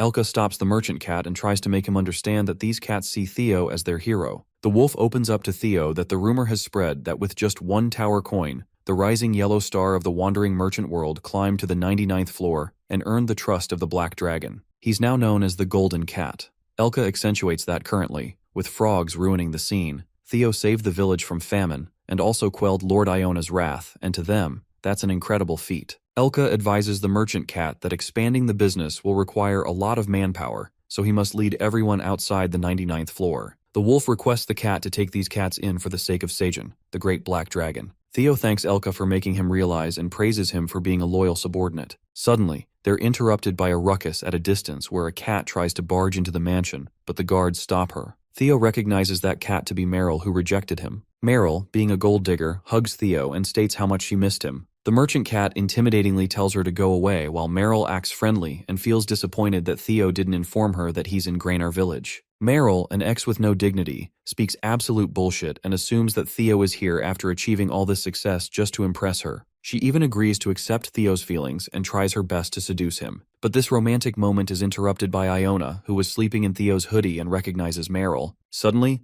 Meryl freaks out after seeing the hamster and thrashes Iona away, thinking it's a rat. Lord Iona crashes to the ground and Teao rushes to save her. He picks up the hamster, who falls on her face and lashes out at Meryl for her reckless actions. Meryl is surprised that Teao is angry at her, asking if he's worried about that little rat. While Teao asks her to apologize to Iona, Meryl tells him to stop shouting at her. As the merchant cat lets out how Iona is more hurt, Meryl shows her true colors and expresses that she can't stand Theo's Grainar dialect. Being a narcissist bitch, Meryl is furious at the fact that Teao is coming at her, calling herself the beauty of the Grainar village. Meryl goes feral as she frantically leaps at Teao, calling him a stupid yellow cat, and that's when Iona comes forward with her magic and makes it clear to Meryl that she won't win Theo's favor like that. Plus, Iona reveals that she and Teao are already significant for each other. The hamster casts the magic and half of the mansion blows away along with Meryl. While everyone's jaw drops, Iona feels exhausted and bumps into Theo's soft fur, asking him to let her sleep a little longer. The merchant cat smiles warmly and lets the hamster sleep on him. The scene then flips to the 75th floor on the outskirts of the merchant district, where we see Scaram the goblin counting his coins. He blabs about the inspection bureau guys who have been so vigilant these days that it's making it difficult for him to snag. The goblin demands some decent items and goes around to find any big fish when suddenly he's startled by a sudden crashing sound. It turns out to be feral Meryl, who was tossed away by Iona. While Scaram is shocked, Meryl is simmering with anger as she curses Iona and Teao, calling them insolent bastards for harshly treating the beauty of Grainar village. As soon as that goblin hears Theo's name, Scaram asks the angry white cat to repeat whatever she said. Meanwhile, he states that he has an interesting plan, and Meryl asks him who he is. The scene then switches to Iona's servants, the Black Wolves, and Hagel asks them if they've confirmed the number of frogs. The wolves strangely report that the number of frogs has decreased significantly, and shortly, a wolf rushes to Chief Hagel in a frenzy and tells him to see something. It turns out to be countless dead bodies of frogs in Lake Zenka, leaving the wolves in utter bafflement. At that moment, they notice smoke erupting at a distance, and Hagel decides to check that place out. On the contrary, our boy, Black Bunny, and Kueng, after killing frogs at crazy speed, rest up a bit and enjoy the leftover pineapple. Seijun opens the status window and finds out that they've killed 1,000 out of 2,000 frogs already. It's only because they were relentlessly after the frogs without any rest and food. The three of them are drained, and while Kueng expresses that he can't do this anymore since he feels hungry, the black rabbit lets out that the frogs are running away to avoid them now, and it's difficult to chase after them now. Our guy asks Kueng if he'd like more pineapple, but the bear breaks into tears as he craves meat. Seijun consoles the bear and decides to catch some fish in the lake, but the administrator warns him that the blue carp will be in even more danger of extinction if he eats the fish in the lake. While Seijun asks the admin what the hell they're supposed to eat, Kueng seems to have an idea as he peeks at the dead frogs lying everywhere. Our guy finds Kueng a genius, and soon after, the magic begins. They light up the fire, Seijun intricately slices up the frogs, and grills them after wrapping them up in green onions. The meat gets ready, and a new dish, frog and green onion roll, is added to the recipes. The detoxifying green onions nullify the poison present in the frogs, and this dish even has special effects like smooth movements in water. Seijun thinks this effect will help him swim faster and catch the frogs that run into the water. Kueng looks done and asks him to focus on the food. With that, they all dig into the delicious meal and are more than delighted after tasting it. Our guy can't get enough of how it's light and moist and soft to chew, which makes him feel overwhelmed. Now that they've tasted the meat, our farmer chef decides to get into the real feast while Kueng asks Daddy to grill more meat. Suddenly, Hagel and the other black wolves attack them inadvertently, but it turns out that Chief Hagel throws the frog meat, warning them that it has poison in it. Kueng gets furious as the wolves nearly hurt his dad, and he furiously shoves Hagel away. Kueng gets hella mad and makes up his mind to beat the black wolf's ass for interrupting Seijun while eating. But our guy calms him down and clarifies to the bear that the black wolf isn't their enemy. In fact, the black wolf is worried that they might get poisoned by the frog meat. Shortly, Hagel's eyes land on Seyun's dragon tattoo on his hand. He immediately bows down, apologizing to our guy for failing to recognize someone as great as him and acting rashly. The black wolf captain greets the great black dragon, Sejun, or so he thinks. Surprisingly, the wolf even knows Park Sejun's name. The scene takes us to the mansion where Iona is resting on Theo when suddenly, the merchant cat hears something. The hamster wonders if he's interested in something, but Theo lets out that he can sense something far away. The tingling sensation is making him crave some jelly. But Lord Iona doesn't buy this, and so she decides to head up to the place Theo is drawn to. Later, near Lake Zenka, our farmer and Quang are waiting for another frog hunt when shortly, the bubbles begin to surface. It turns out to be the black wolves who bring dead frogs out of the lake water. Our guy asks them how it feels to move inside the water. The black rabbit is amused about how he was able to swim inside the water and captured those frogs that were hiding between the rocks. But the rabbit informs Sejun that he couldn't see any more frogs inside the lake. Our farmer deduces that there are 500 frogs left, but they've looked around the lake too, but can't find any traces of the frogs. That's when Hagel reveals that the frogs might be hiding inside a cave under the lake, narrating that when they first came here to exterminate frogs, they tried to look for a cave that was predicted to be the Frog Queen's hiding place. But they failed since the cave was deep under the water, so they didn't have such strength to get closer. Our guy assumes that it won't work even with the frog and green onion roll, and Hagel nods because even if they do find the entrance of the cave, they're uncertain if there's enough oxygen inside the cave. Suddenly, someone emerges from the bushes and it appears to be Theo who's rushing to the lake as he's strongly allured to the place. Our guy is shocked to see Theo, while Theo jumps in his lap for a hug since he missed him. Theo comes along with Iona and Elka. Theo asks Park how he got here, but our guy answers that it's a long story. Meanwhile, Iona finally gets to know what Theo was drawn to, and she looks kinda done. Theo enjoys the reunion with Sejun and the others. Later, at the lake, Iona learns that after thorough research they found nothing in the water, and Sejun speculates that there's an underwater cave deep within the lake. But Lord Iona finds it impossible since a few hundred years ago, this area wasn't even a lake. Plus, the problem is that it's vast and deep, so there's a limit to what her search magic can do. The hamster exhilaratingly declares that they should increase the temperature and boil the whole lake. Our guy freaks out at such a malicious idea and tells Iona that the blue carps are also at risk. Also, every other aquatic creature will end up dead. Theo casually licks his treat and asks Iona if she's only specialized in destruction, and while they both bicker, our guy is notified by the admin that the numbers of frogs are increasing. Everybody freaks out after hearing this, and the black rabbit guesses that the eggs are continuing to hatch. Urgency presses upon our guy as he urges to find the lake while Theo remembers that he wanted to tell him something but didn't because he was too glad to see him. That's when the merchant cat discloses that he has felt a sense of attraction towards the lake. As Iona is shocked that the sense of attraction wasn't directed at Sejun, Theo lets out that he thought it was the case until he realized that it was from inside the lake. Very strong at that. Theo confidently confesses that he can find the location of the cave because he can feel it in his gut that it's real. After that, they all prepare to move inside the water, and Iona states that her shield can trap the surrounding oxygen inside it, so they can move underwater only for 15 minutes. Since they can't predict the size of the entrance, Lord Iona takes up the precautionary measures and limits the team to her, Sejun, and Theo as her guide, as well as Quang, Elka, and Black Rabbit, only leaving the black wolves out. Chief Hagel asks Iona to take care and make sure to watch and surround the lake so that frogs can't get out just in case. The anxiety kicks in, and Theo asks Sejun if they're really going into the water. Our guy nods since the merchant cat needs to show them the way, but Theo gets a panic attack as he remembers that cats hate water, thinking it'll be the death of him. Poor Theo gets scared while Iona consoles him, and assures the merchant cat that she won't let the water touch even the tip of his finger. She tells Theo to be rest assured and be their guide. The merchant cat agrees to take the leap, and they all proceed to complete the quest. The hamster forms a holy veil with her stick that embraces everything and activates the shield magic. The shield enfolds them into a protective bubble, and they're all set to go inside the lake. But Theo begins sobbing as he clings onto Sejun out of fear. The cat makes a real fuss inside the shield, and shortly, they make a dive into the lake. Just as they dive into the water, they're mesmerized by the view inside and admit that the scenery in the tower is truly wonderful. Theo forgets being a scaredy cat as he's distracted by the fishes and drools over them. The hamster asks Sejun to guide the way, and he tells Theo to point to where he feels attracted. The merchant cat is pulled closer and reveals that he can feel it from ahead. Theo guides the way, and shortly, they witness an ancient underwater city inside the lake. Theo looks surprised since he lived here his whole life and had no idea about this. Abruptly, the black rabbit points at an entrance where a frog swims in there. They all follow the frog, and surprisingly, the way leads up to an entrance, and to their luck, there's air inside the cave. Meanwhile, Theo could sense an even stronger sense of attraction from the other side of the cave, and as they are walking, the sound of the frogs gets louder. It turns out to be a big frog queen, as expected, surrounded by countless frogs who had brought her fishes to eat. Our farmer is left shocked to see the frog queen since it's so much bigger than they thought. The frog queen grabs all the fishes and gulps them down. Lord Iona, on the other hand, notices that the frog queen had become trapped in this place due to her enlarged body and was being supplied food by her underlings. However, after Seijun's arrival, the amount of food brought by her underlings decreased and she became very angry.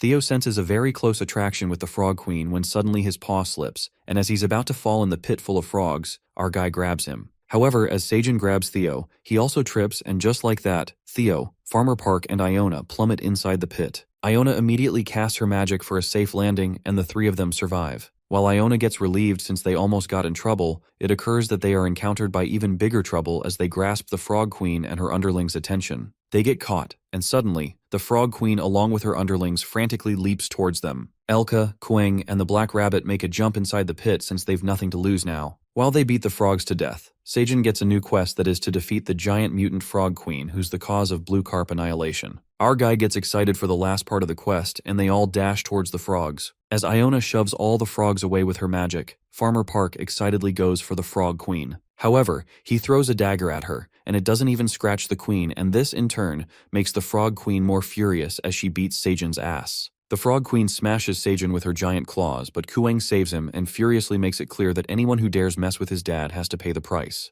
Kuang forcefully strikes the frog queen who tumbles, and Seijun takes the chance. Theo warns Farmer Park not to get distracted as Iona enfolds his dagger with her magic. The merchant cat screams at Seijun to aim for the queen's stomach, and our guy swirls the dagger that's bursting with power. With that, our guy manages to pierce the dagger into the stomach, and momentarily, a blinding flash cascades that burns the frogs to death. Seijun and the others are protected by Iona's shield while all the frogs are wiped out completely. After this, Elka brings back Seijun's hat and our guy is confused by the sudden occurrence. He notices that there's a stone where the frog queen was. Theo frantically points at the stone and claims this is what they've been drawing to. Our boy wonders if this stone is an item, but Iona warns them not to go any closer, as the stone is exuding a strong energy which is dangerous. Lord Iona uses her appraisal magic to find the truth of the identity of the stone. She activates Eyes of Truth and learns that it's a 9th fragment. But the name of the item is censored, and the hamster admits that it's her first time seeing an item flowing with divine power. It seems that the queen frog was eating this stone which caused an abnormal mutation. Hence, when the queen's belly burst, the immense concentrated energy was released. Iona manifests that if the barrier had been slightly delayed, they would have been obliterated by the holy energy themselves. Shortly, our guy gets a notification about accomplishing the quest of defeating the queen frog, who was one of the causes of the extinction of the blue carps. His new quest appears, and it's to plant a new crop that has never been cultivated before until now. Our guy is more than happy as he levels up, but he finds it strange that the frog queen was just one of the causes of blue carp extinction, which means there are more causes. Seijun looks bummed out because he was hoping to go back to the 99th floor. Just then, a flashy energy at a distance grabs their attention, and Theo warns Farmer Park to stay behind since it might be dangerous. They all walk forth and witness one of the queen frog's eggs shining. That's when Iona opens up that once the queen frog dies, one of the frog eggs becomes the queen. Given the consequences, Elka states that they must get rid of the eggs immediately, and if the frogs were to be born, they'll multiply in the same way as now and overrun the lake. But Iona elucidates that the abnormal proliferation of the frogs is probably caused by that fragment emitting divine energy. Without the fragment, the frogs will return to their original population. Elka expresses that it's not just because of the fragment. Even with fewer numbers, they will still prey on the blue carps again. Seijun concludes that it will take time for the blue carp to breed again and grow their population. Our guy then asks Iona if the frogs are carnivorous, but the hamster isn't certain since the frogs only catch fish that are easy to get, and they also may consume aquatic plants or find food outside the water. If that's the case, our farmer decides to plant the pineapple crowns in the cave. He manifests that if these plants grow here, the frogs will naturally eat them, and if it suits their palate, they'll find pineapples even outside the water too. With that, our guy completes the quest to plant something unique, while Theo calls him a genius for killing 2 birds with 1 stone. On the other side, Iona places a temporary protective measure in place to stop the divine energy from leaking. Quang flaunts his strength as he lifts the stone and Seijun gets proud of him. After that, they all plan to find other causes of the blue carp extinction, and the moment they swim out of the water, they're surprised by numerous cats begging Theo to take them under him. While Seijun wonders what's happening, Theo annoyingly asks them if they followed him here. In the meantime, Hegel appears and reveals that these cats were being stubborn and even refused to move unless they met Teao. The cats plead to follow Teao until the end of the tower to receive his teachings. Our guy is surprised to see how famous the merchant cat is while Teao looks done, as it's apparent these cats are going to follow him till the end. Surprisingly, they find another cause of blue carp extinction, and the middle manager Seijun gets another quest that is to stop the cats of Grenar village from hunting the blue carp for a year. Our guy learns that the other reason for the blue carp extinction was the cats. Teao steps up and speaks on behalf of the cats of his village. He reasons that these cats depend on fishing in the lake to make a living, so if they can't do that, they'll starve to death. Hence, the merchant cat plans to take all these cats under him, and if they all become wandering merchants, Seijun's quest will be completed as well. Teao gets determined to help them sell the crops. Seijun doesn't object. In fact, it's good for him that his bundle carrier is to expand. But he's not sure that Teao would be able to do it, given that he's becoming leader to 33 wandering cat merchants. But the leader merchant cat asks Seijun to believe in him, and promptly, our guy prepares the contracts for them. The cats sign the contracts while Teao goes up to Chief Hegel and thanks him for helping Park Seijun. Hegel thinks of it as his duty to serve the black dragon while the merchant cat tries to get at something. Teao lets out that they'll need some hands to bring the cats to the 99th floor and asks Hegel if he would like to come with them. Teao decides to take Hegel and all the Black Wolf tribe under him, which leaves the Black Wolf in awe. While Hegel couldn't be more grateful, Seijun proudly looks at the merchant cat, seeing how he's grown so much. And just like that, our guy completed his first middle manager quest. Seijun gets tower coins as a reward, and they are about to return to the 99th floor in 30 seconds. Finally, it's time that they go straight home just like how they came, and our guy asks Quang to bring the stone. Seijun tells Teao to register all the 30 wandering cat merchants to proceed to the 99th floor. Teao guides the cats to take everyone to sell stuff on the lower floors too, and they all are excited to work under him. Meanwhile, Elka informs them that he'll stop by the 67th floor with Iona to take the red locusts before they go up. As they are all leaving, Seijun calls out Black Rabbit, who's busy carrying a pineapple and wishes to bring more. Suddenly, a white rabbit pops out of the bushes and wishes to meet Iona. Black Rabbit is left in awe to see her while Iona seems to know the white rabbit and calls her Pew Pew. The 30 seconds get completed, and Seijun and the crew return to the 99th floor. The white rabbit is shocked to see the teleportation magic while Teao asks Iona about the rabbit. The hamster opens up that the white rabbit is her disciple and has some important things to discuss with her. She wanted to introduce her to Seijun and Black Rabbit, but the timing was off. The merchant cat learns about Iona's disciple, and the white rabbit introduces herself as Pew Pew, the last princess of the Red Ribbon Kingdom. On the contrary, they all arrive at the 99th floor that feels like home, and just as Farmer Park breathes in the air of returning home, he's kicked by the black rabbit who's driven crazy after meeting Pew Pew back there. He frantically asks Seijun who that white rabbit was, and our guy himself met her the first time. As the pineapples spill everywhere, Farmer Park remembers that the rabbit knew Iona, so he tells the black rabbit to ask her when she comes to the 99th floor. As Black Rabbit vividly remembers her name, our guy blushes as he smells love in the air. In the meantime, Seijun is overwhelmed by the minotaurs, bees, and the grizzly bear who welcomes him with a nice feast and expresses how much they missed him. Our guy wonders how they all knew he was coming back, and all the animals reveal that Ailen informed them. Ailen appears through the panel and justifies that she roughly guessed it by looking at the quest progress. She congratulates him for completing his first middle manager quest and notices that our guy looks a bit thinner, asking if the quest was this hard. Our farmer affirms that the quest wasn't hard, but 3 days were a longer time than he had thought. Plus, he had pineapples for food, so he thought he's gonna die. The tower manager wonders what a pineapple is and looks forward to it. Seijun explains what a pineapple is while the daddy rabbit keeps bringing in food, our guy expressing that he missed talking to Ailen like this. He felt so bored when he couldn't see her status window. Our guy makes Ailen flustered and even makes her blush when he questions if she didn't miss him, saying that he'd be disappointed if she didn't. Feeling shy, Ailen expresses that she missed him as well. Just as Ailen desperately tells him how insanely she missed him, the dragon statue emerges and checks if Seijun is back. The tower manager gets a bit too excited that she breaks the magic crystal while our guy is startled by the sudden appearance of Kaiser. Kaiser calls him an ungrateful brat who didn't even greet the adults as soon as he came back. Kaiser acts a bit too nice and asks him to raise a toast as he personally made some tomato juice for him. The disappointment is apparent when Seijun looks at the ugly tomato juice that's just raw flowers and tomatoes. Our guy asks the statue how much crops he stole while he was gone, and Kaiser lashes out at him for accusing the great black dragon. Our guy annoyingly tells him to wipe the tomato juice off his mouth, and Kaiser unapologetically admits that he ate a bit while helping the rabbits harvest the tomatoes. The rabbits, on the other hand, are hopping mad, and reveal that Lord Kaiser tore up the entire field and uprooted the tomato plants completely. Kaiser freaks out and finally admits that he caused destruction on the field, but he boastfully expresses that it's not a problem for a great black dragon, Kaiser Fratani. He humbles Park Sejun and reminds him of his position as a mere farmer. That's when Ailen enters the chat and asks her grandfather if he stole and ate Sejun's crops. She asks Kaiser why the hell he's scolding Sejun, and the grandfather tries to justify that he only ate them.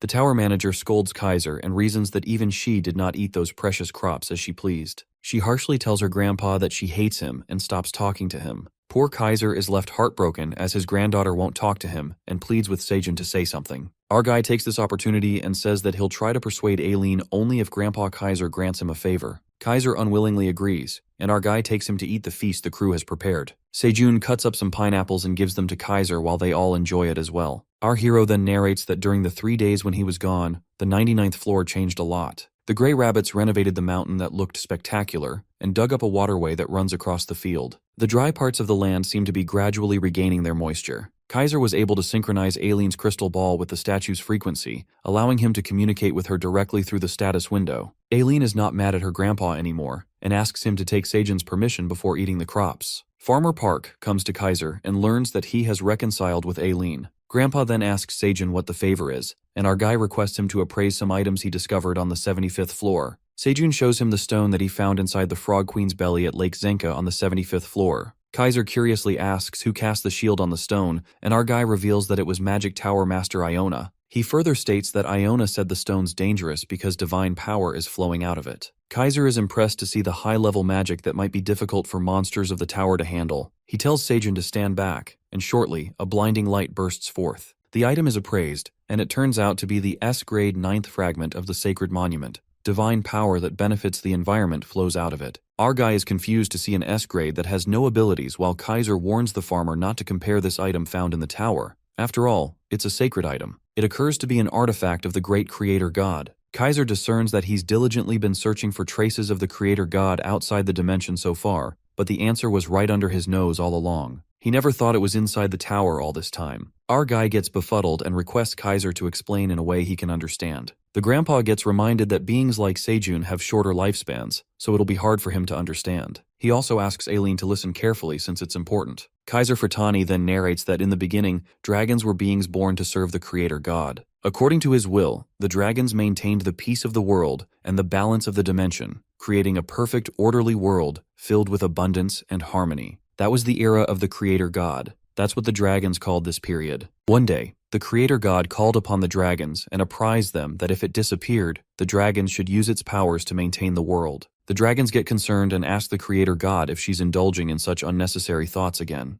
That's when the young black dragon Kaiser comes forward and can't manifest this possibility, stating that this world is entirely of the creator. He feels like just as an ownerless object cannot shine, a world without their god is something the dragons won't even dare to imagine. The god finds Kaiser rigid as ever and believes that the dragons will be able to handle things even without her. They thought the creator god was just joking with them. After all, he would occasionally create things with a playful nature too, like fairies. A compassionate yet strict and at times fickle being. But soon after, the truth came crashing on them when they realized the creator god didn't lie after all. The day the god disappeared, their land trembled and crumbled. They witnessed the god's monument, the stones, and encountered a dark energy that was making their dimension fall apart. The dragons are left to wonder if the god abandoned them and left, but Kaiser Furtani came forward as a ray of hope in the times of darkness. He reminds his fellow dragons that the creator god left those monuments for them to prepare for times like this, so they must secure them and recover the crumbling dimension. However, a devastating energy bursts forth, and their dimension falls to ruins.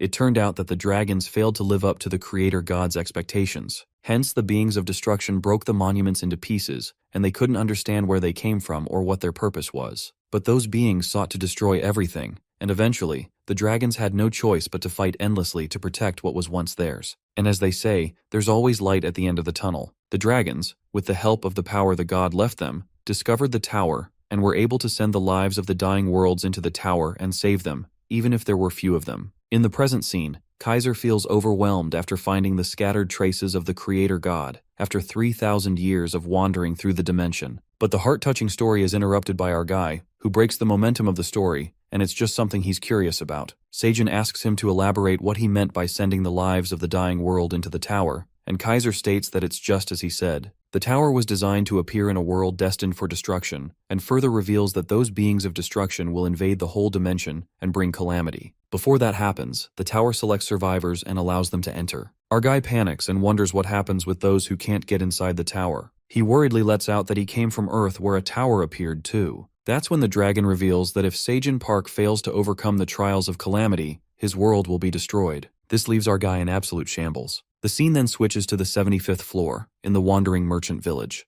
All the cats are registered as wandering merchants. The work begins, and Teao orders Jeff, his underling, to lead the cats and go with Elke and Elka to collect the red locust's corpses. Jeff is flustered to hear this and wonders if he can do this. The leader comes forward and affirms Jeff that he believes in him. Teao reminds Jeff that he never ran away from the village and took care of the cats responsibly. Plus, these village cats were able to become merchants all thanks to Jeff. Jeff bursts with happiness at such kind words and promises Teao to serve him forever. With that, the merchant cats leave, and Teao asks Oren to carry his bundle. Meanwhile, Iona is quite impressed to see our merchant cat handling his subordinates so nicely. Teao gets cocky and says that he's awesome, to which the hamster responds that it would have been better if he hadn't said that. While they both bicker like a married couple, Pew Pew asks Oren what their relationship is, to which the black cat reveals that they have a significant relationship. Lord Iona planned to go to the 99th floor with Pew Pew or the 67th floor where the red locusts were acting strange. But Iona clarifies that there's good news as the red locusts are changing their pattern. Teao wonders why that is good news, and Iona reveals that the locusts evolve depending on their population size: yellow, green, blue, red, and purple. Therefore, when their numbers decrease, their color fades, and their size and strength shrink, leading to their degeneration. In short, the locusts' trait is their definite gluttony. They can't stay in one place and must move constantly in search of food. It's incredibly scary, but that means the solution against them is just as clear. Without new food, the locusts cannot withstand hunger and will devour each other, ultimately leading to their extinction. Elka supposes that the locusts must be devouring each other since it's a sign of degeneration. At the 67th floor, the lizardmen are removing the green onion strands when the general furiously crushes the locust with its feet. The lizardman calls out General Tamuro and shows him the blue shade appearing on the locust's head. They assume that the locust's numbers have dropped to around 5 billion, as they turn green when their number reaches 3 billion. The lizardmen finally get relieved after months of struggle and believe that their goal is not far off. If they hold on a little longer, they'll certainly be able to reclaim this land. Their moment of happiness is disrupted by Tarek, who's the leader of the large wandering merchant troop under Greed's command. He arrives along with his wolves underling, already exuding malicious intent. General Tamaro greets Mr. Tarek and asks him what brings him here to such a dangerous place. Tarek mentions the sacrifice of the lizardmen for the sake of the tower and thought he should drop by to express his gratitude. Tarek tosses out a tower coin guarantee medal and gives it to the lizardmen as the token of appreciation from his lord, Master Greed. While the general is astonished to see something so valuable, Tarek tells him that if he goes to the Merchant Association's bank, he can exchange it for 10,000 tower coins at any time. Tumuro doesn't even dare to touch the precious item, but wicked Tarek flatters the lizardmen and says they're heroes who protect the tower from the red locusts, stating that Greed would like to actively support them as a sponsor. And once this is over, he'd also like to help with the reconstruction costs of the 67th floor generously. General Tomorrow can't bring himself to believe that someone like Lord Greed is being so generous, and tells Tarek that he would like to return the favor somehow. Tarek lets out that Greed is a humble fella, and asks Tomorrow to spare a moment for a cup of tea in the tent so they can talk. Greed's underling also calls the other lizardmen as they have prepared a lavish feast for them to enjoy. As soon as the lizardmen leave, the wolves pull a dirty move and swiftly begin to toss hundreds of food items into the pit to attract the red locusts. The scene then switches to the passageway village where the con artist Scaram is fooling the buyers into buying useless items. The item does not pique the buyer's interest. However, Meryl appears and forces them to buy, saying that Dad Scaram will hit her. The foxes are left shocked to know that the goblin is Meryl's father. While the cunning cat gains sympathy, the goblin freaks out and reasons that she's adopted, clarifying that he doesn't hit her. Meryl acts cute and forces the foxes to buy this item for her sake. Well, this trick works as they buy the item from the goblin, and after they leave, Scaram lashes out at stupid Meryl for lying that he's her freaking dad. Meryl appears nonchalant and gives Scaram 2 tower coins, saying that she sold the item anyway. The goblin freaks out as the item costs 5 tower coins, demanding Meryl give him more coins. But that sly white cat answers that she was the one who sold the item, and tells Scaram he should be thankful to her for selling his items. Meryl reminds the goblin that he'd let her take revenge, but she doesn't understand how that's going to happen if he keeps selling these trivial items. Just as Scaram assures Meryl that everything has its time, he spots Teao along with the silver wolves and hides his ugly ass from them. Theo's ears get on alert, and it feels like he heard a familiar voice. Nonetheless, they go on their way while Scaram and Meryl take a sigh of relief. The goblin badmouths Teao and believes that he's no fit to become a noble, while Meryl gets jealous after seeing Teao with that annoying rat, referring to Lord Iona. Scaram grasps that she's talking about the leader of the Magician Association, Iona, and Meryl gets curious if that hamster is really a big shot. The goblin reveals that Iona is leader of one of the 3 associations that sustain the tower, which makes Meryl madder as she wonders how she's going to take her revenge on them. The white cat then spots Orin and Piu, questioning Scaram who these small fries are. The goblin takes out a paper as he remembers he's seen that white rabbit before. Well, it appears that the opportunity has jumped into the evil goblin's lap as he peeks at the greed bounty list, which is a top secret, and Piu, the Red Ribbon Kingdom's princess, is reported as missing. The reward for finding her is 10,000 tower coins. Later, Teao gets to know that Piu is the last princess of the Red Ribbon Kingdom. He also gets reminded that the entire royal family was eaten by the locusts during their invasion. The merchant cat asks Iona why she didn't tell him that Piu was alive. The hamster corrects him and lets out that the royal family wasn't eaten.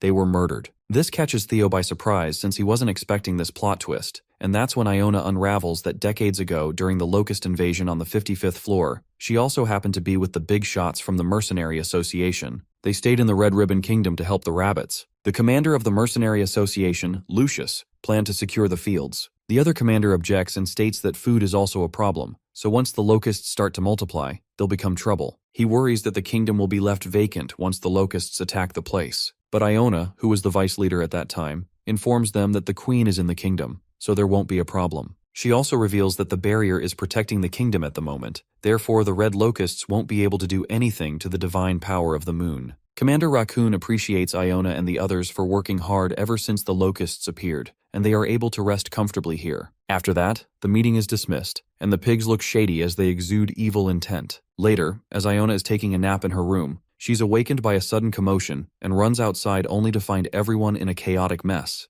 The vice commander asks what's going on, when shortly she learns that the barrier has crumbled down and the locusts have infiltrated the kingdom. Iona frantically asks about the queen's whereabouts, and everyone runs off to the kingdom to save her. However, as they barge into the kingdom, they witness Grandmaster Greed, who carries the dead bodies of the royal rabbits. Greed reveals that the king and queen died by the locusts' ambush, and by the time he arrived, they were already taking their last breaths. The bastard Greed shows them a paper, claiming that they left him with this. It turns out to be a land deed, and while Lucius tries to process this, Iona runs away. Bastard Greed confesses that the king and queen left the young princess and kingdom as his responsibility. He puts on a freaking act and states that the burden is heavy, but he is ready to take full responsibility for the kingdom. The Black Rabbit lashes out at Grandmaster Greed and tells him to shut his mouth since there's no way in hell the king and the queen left the kingdom in his hands to a greedy boar merchant. As soon as the Black Rabbit says that, he's smashed by Greed's underling, and that shuts everyone's mouth. Grandmaster Greed devilishly questions the rabbit princess's whereabouts. The scene then flips to Iona, who is running for her life. It turned out that she took the baby Piu and ran away. Technically, she saved the princess's life. It didn't make sense to Iona that the barrier crumbled and the locusts barged in. It all sounded like bullshit. She got the hunch that it was Greed's doing. Iona perceives that since the land deed is sealed with the power of the rabbit royal family, Greed must have thought that he could play the role of Piu's guardian, and once she becomes an adult, he must have planned to use her as his puppet until she took the throne officially. Iona couldn't sit by and just watch that happen. She further discloses that soon after, the locusts destroyed the kingdom, which was already empty without the king and queen. And right after the locusts disappeared thanks to the tower manager, Greed took control of the 55th floor with the pretext of the land deed that he couldn't even open and acted as a damn landlord. As Iona recalls that event, she gets enraged and calls Greed a truly disgusting and revolting bastard. Teao realizes that Greed is a bad guy and wonders how he's even able to act as landlord when he can't open the land deed. This clearly means he hasn't officially inherited the land. Upon hearing this, Elka divulges that Greed must have used his influence on the Wandering Merchant Association and Mercenary Association. He has a unique ability to make people side with him using his money, meaning he simply just lives up to his name. Iona also adds that recently they got informed that Greed put a bounty on Piu since now she's officially at the age where she can succeed the position. Teao then understands the reason why Iona wanted to introduce Piu to Sejun. She lets out that after they request personal protection from the Great Black Dragon, they're going to rebuild the Red Ribbon Kingdom. The scene then switches to the second floor of the dungeon, where two hunters are talking about how easy it is to level up, and one of them is pretty certain since it was intel that his mom got from the association. Just as they are conversing, they see someone standing. and it turns out to be Harrison, a level coordinator, who greets the newbie hunters. While the boastful hunter is thinking his mom sent this A-level coordinator, Harrison takes these new hunters to the Gagel's XP farm that's blooming with flowers. The hunter curiously questions if they really gain XP after killing these flowers, since it's the first time they're seeing these flower monsters. The coordinator reveals that it's a plant-type monster they found, and their research team has successfully mass-bred them. Therefore, they're currently offering special-level consulting exclusively for VIPs in order to train skilled hunters. Every time they slash a monster, they gain 33 XP points. Harrison successfully makes a fool out of them and asks them how much they would like to invest. It appears that those newbies accept the offer and set the whole field on fire. They excitedly burn and destroy the whole place, believing they've hit a total jackpot and they can easily get 100 million by burning the place. They're blinded by greed, unaware of the consequences. The scene then takes us to the 38th floor of the tower, where Teao and the others eye on the bunch of humans who are hunters. As Teao decides to go down, Oren looks scared. The merchant cat, without any reluctance, gets down and greets the hunters, and in return, they are all delighted to see Teao. Suddenly, Elka emerges and gets protective as he growls and protects Teao. The merchant cat scolds Elka to stop scaring the customers, and Elka apologizes, justifying that he was startled and couldn't help it. Teao affirms to the hunters that it's his subordinate, Elka, assuring them he's a really cute doggy. Teao immediately asks Elka to show them his cute side, and the poor wolf has no choice as he starts acting cute, squirming on the ground. The hunters go insane after they watch adorable Elka acting cute and desire to touch him. Teao starts his business and makes it clear that one touch will be 1 tower coin. While the humans enjoy patting Elka, the poor silver wolf sobs as his pride is crushed badly, not to mention he's the chief of his tribe doing such stupid stuff. Teao then diverts everyone's attention to a new face and introduces the black cat Oren, the wandering merchant subordinate. Scared, Oren greets the clingy-ass humans, but Teao tells him to do the trick. Oren understands the task and cutely greets them while our merchant cat collects the tower coins from the humans. The hunters really like Oren as they even film him. Shortly after looting hunters in the cutest way, Teao begins the auction of the crops, disclosing that they upgraded their bundles and they have more crops to sell. The merchant cat states that they'll be selling 5,000 C-grade magic cherry tomatoes, 5,000 C-grade strength sun-sweet pumpkin potatoes, and 10,000 detoxifying green onions. The hunters are excited by the new crops and decide to secure the cherry tomatoes first. While Teao's auction is thriving smoothly, Iona witnesses him from afar and can't help but confess that Teao shines like his fur color when he works. Pew Pew smiles and tells Master Iona that she had no idea she could make a blushing face. The hamster is flustered by that remark and warns Pew Pew that she shouldn't be teasing her master like that.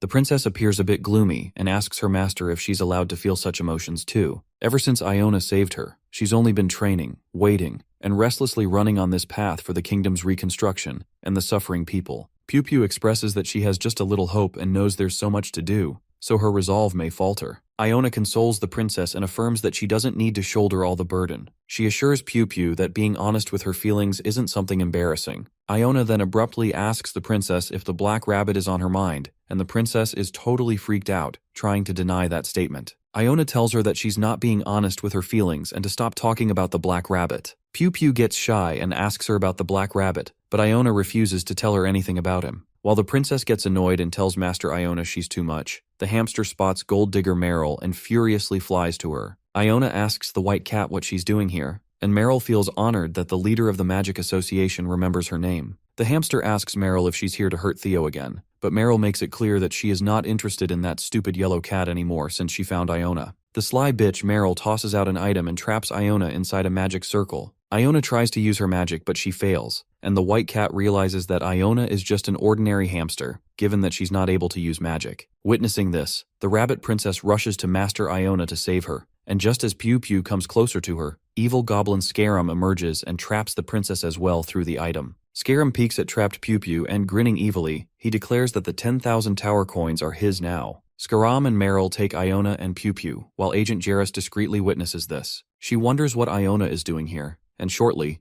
Teao returns after making booming sales and compliments Oren for having a knack for being a merchant, while poor Elka is crying after embarrassing himself to death. Agent Jarrus then meets Teao, who asks her if she's seen his party he came with. The fox appears worried and tells Teao that his party has been kidnapped. The scene then flips to the 99th floor, where Ailen is lashing out on her grandfather and calls him a dummy for revealing such important info now. Kaiser opens up that it's written in Chapter 1 of the tower's basic history, believing that Ailen again dozed off while studying. Grandpa also mentions that originally, it was a fact that all the creatures inside the tower knew. But Ailen throws a tantrum and asks her grandpa if there's a way out since Sejun's home is going to be wiped out. Everyone is saddened as Kwang asks Daddy Sejun if he has any other home than this place. But the Black Rabbit clarifies that the dragon is talking about Uncle's hometown. After that, our guy asks Lord Kaiser what the Trials of Calamity mean. The dragon reveals that it's things like the invasion of red locusts on the 67th floor, the minions of destruction. Considering how they haven't appeared on Earth yet, Kaiser assumes that they were trying to infiltrate Earth,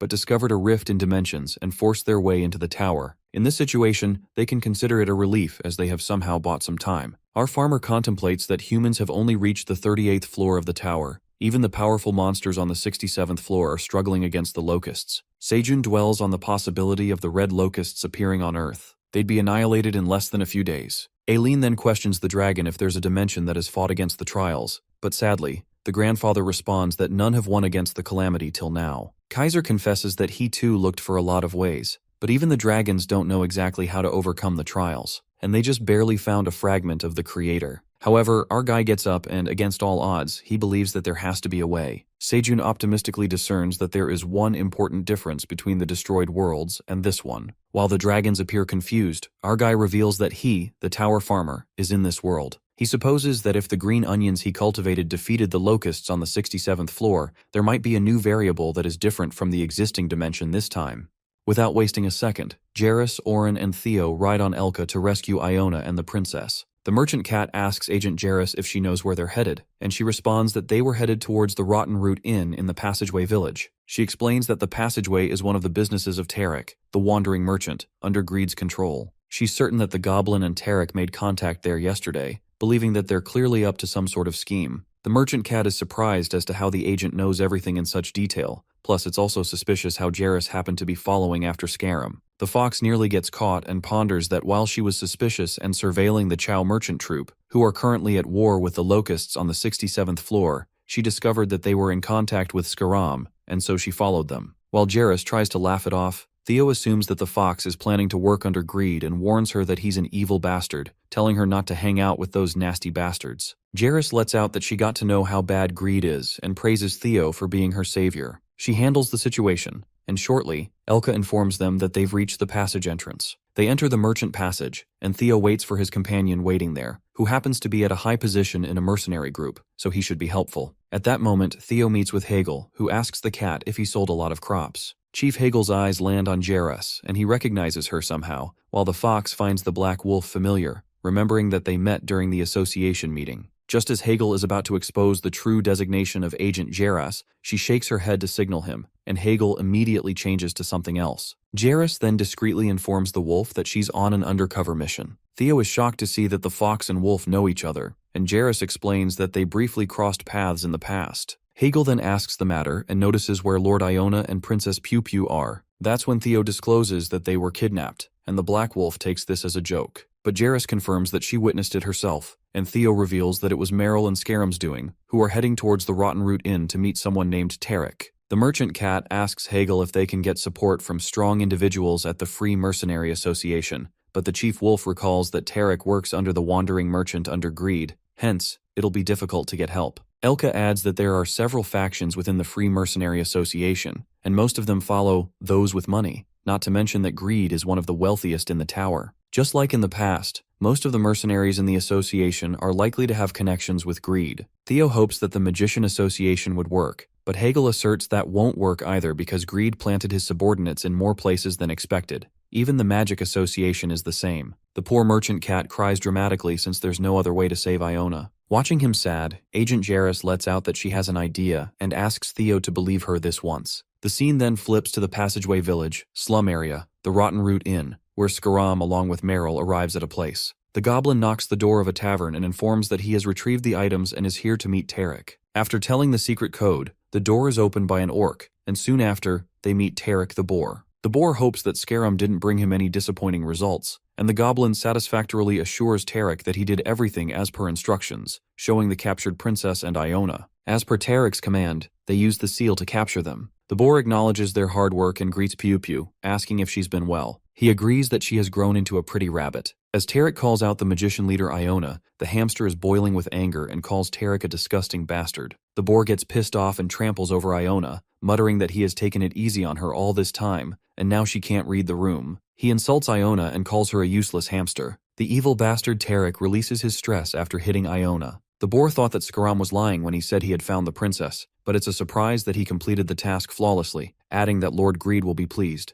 The goblin implores Tarek to introduce him to Grandmaster Greed, and shortly, the goblin and Meryl are rewarded 10,000 tower coins. After giving them the coins, the brown wolf shows them the way out, but Scaram is one persistent bastard as he tries to market his skills, but fails. Tarek gets back to Iona and recalls how many deals she has ruined. He wishes to crush her even more, but stops since it's not the time for that. The boar introduces himself to Princess Pew Pew and opens up that her patron Lord Greed has been searching for her for decades, asking her to stop wandering and return to the Red Ribbon Kingdom. But Pew Pew musters up courage and straight up refuses to go back, making it clear that Greed is not her freaking patron. She declares that she doesn't want to have her parents' mortal enemy as her patron. Hearing this, Tarek assumes that this magician Iona must have brainwashed her deeply, and calls that incident an unfortunate incident. Tarek states that Lord Greed is a virtuous individual who is managing the kingdom and its people to fulfill his responsibilities. Plus, he's giving his full support to prevent the tragedy of the 55th floor from happening on the 67th floor. That's when Iona exposes Greed and tells Tarek that everyone knows that Greed is using his support as an excuse to take control of the 67th floor. She furiously declares that things won't go according to that bastard's plan,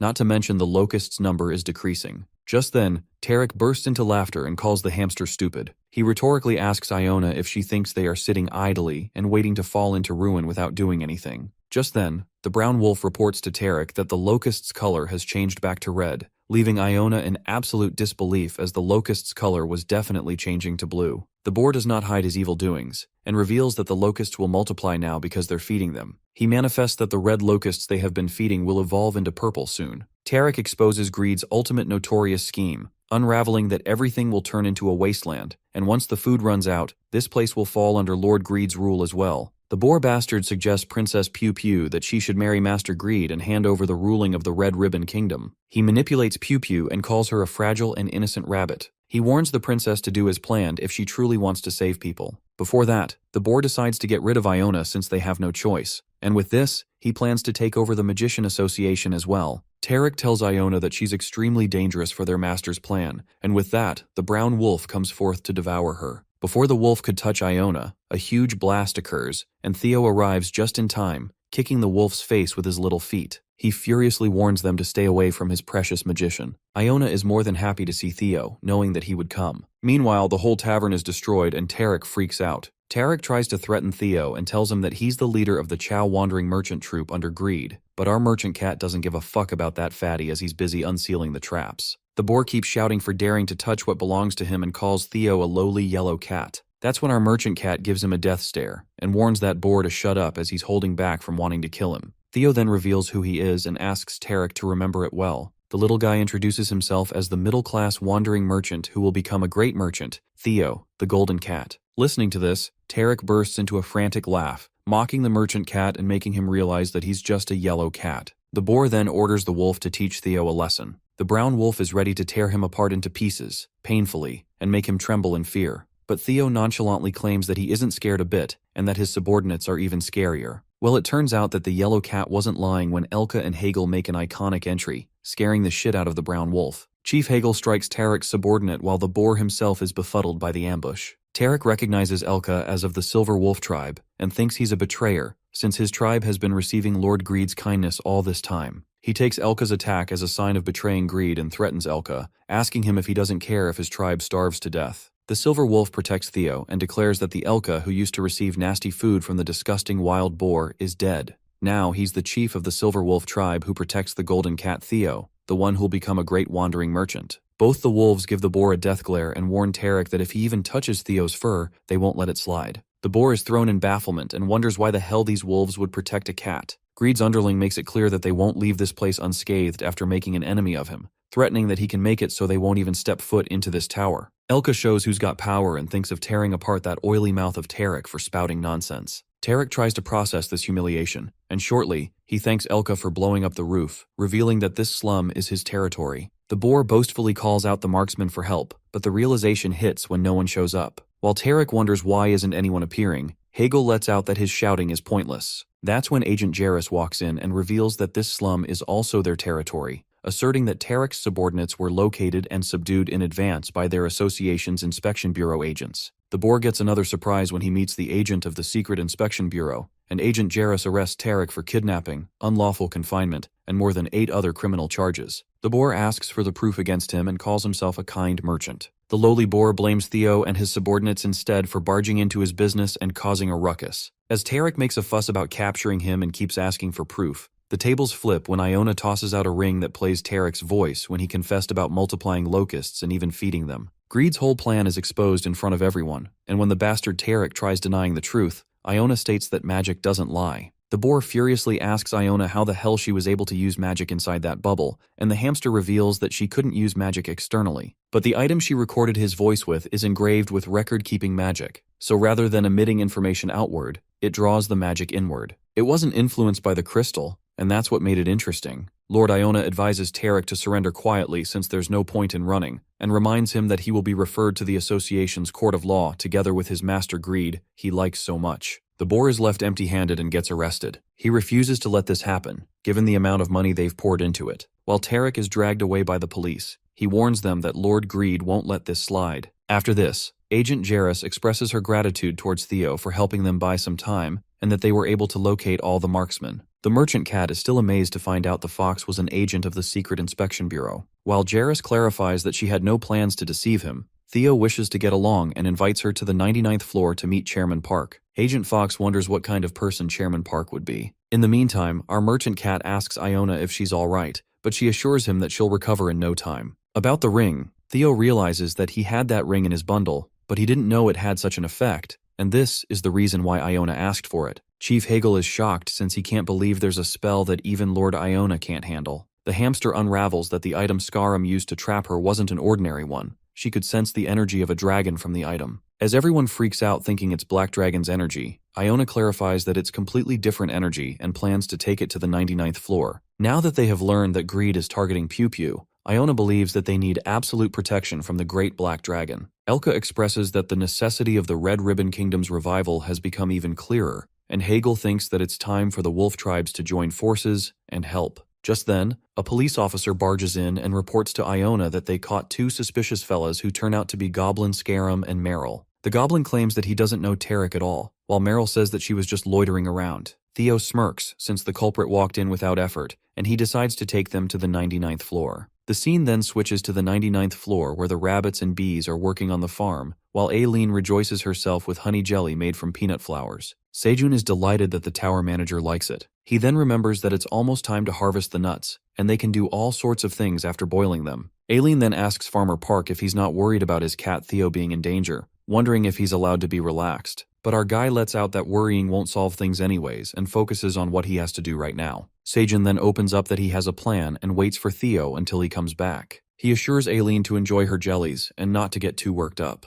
At that moment, our fella is interrupted by a notification and gets to know that his workers have planted 3,500 square feet of cherry tomatoes, gaining 200 XP. Farmer Park now grows to 20 acres and gets promoted to Tycoon. Our guy is taken aback since that is quite the land he has grown and taps on Tycoon to know what it is. He then discovers that he can now assign guardians to protect the farm and even get a bonus 50% exp from the enemies they slay. This is hitting a jackpot since guardians would make his growth and even give him a bonus without him killing anything. Just then, our boy excitedly calls over Black Rabbit and Quang to assign them as his first guardians. While Quang is happy to be an official guardian who will protect the farm, the Black Rabbit isn't quite thrilled because he has to both guard and plant crops. The rabbit wisely recognizes what the promotion actually is: slavery in disguise. Later, Sejun gets called by Flame, making him wonder what it could be. Flame informs him that the final cleansing of the seed has been done, and now it has gained a resistance to all that is negative. Our guy notices that the NT's enhanced seed does look a bit different from before, and Flame asks him if he's going to eat the seed. But Sejun is confused, although the boost stat looks tempting to him. Flame assures him that the Ent seed wasn't a bad child. It was a good child that was merely contaminated with awful things. Smiling, Farmer Park tells Flame not to worry, and as a farmer, his job is to plant any new seed that they get. With that, he plants the cleansed Ent seed, and as it sparkles, our guy can't wait to see how it sprouts. Suddenly, Ailen shows up and predicts that the seed might grow big, wondering what if they can't handle the size. Our guy freaks out because the tower manager's assumption is correct. The size of the Ent's seed might grow to the size of other corrupt Ents with blue moon energy. Panicking, Seijun tries to pluck out the seed, but the damage has been done as a new little plant rustles out of the seed. The Ent seed shows its anomaly as it starts growing already, and as the size increases, our fella gets scared. Shortly, a big fat mighty pure Ent sprouts, and it looks like a cute little tree lad. They all hysterically glance at it, but the relief settles in when they witness that it's just an adorable little bush. The bush monster opens its eyes and starts moving out of its place. While our guy freaks out as to where it's trying to go, the bush monster dashes towards Flame.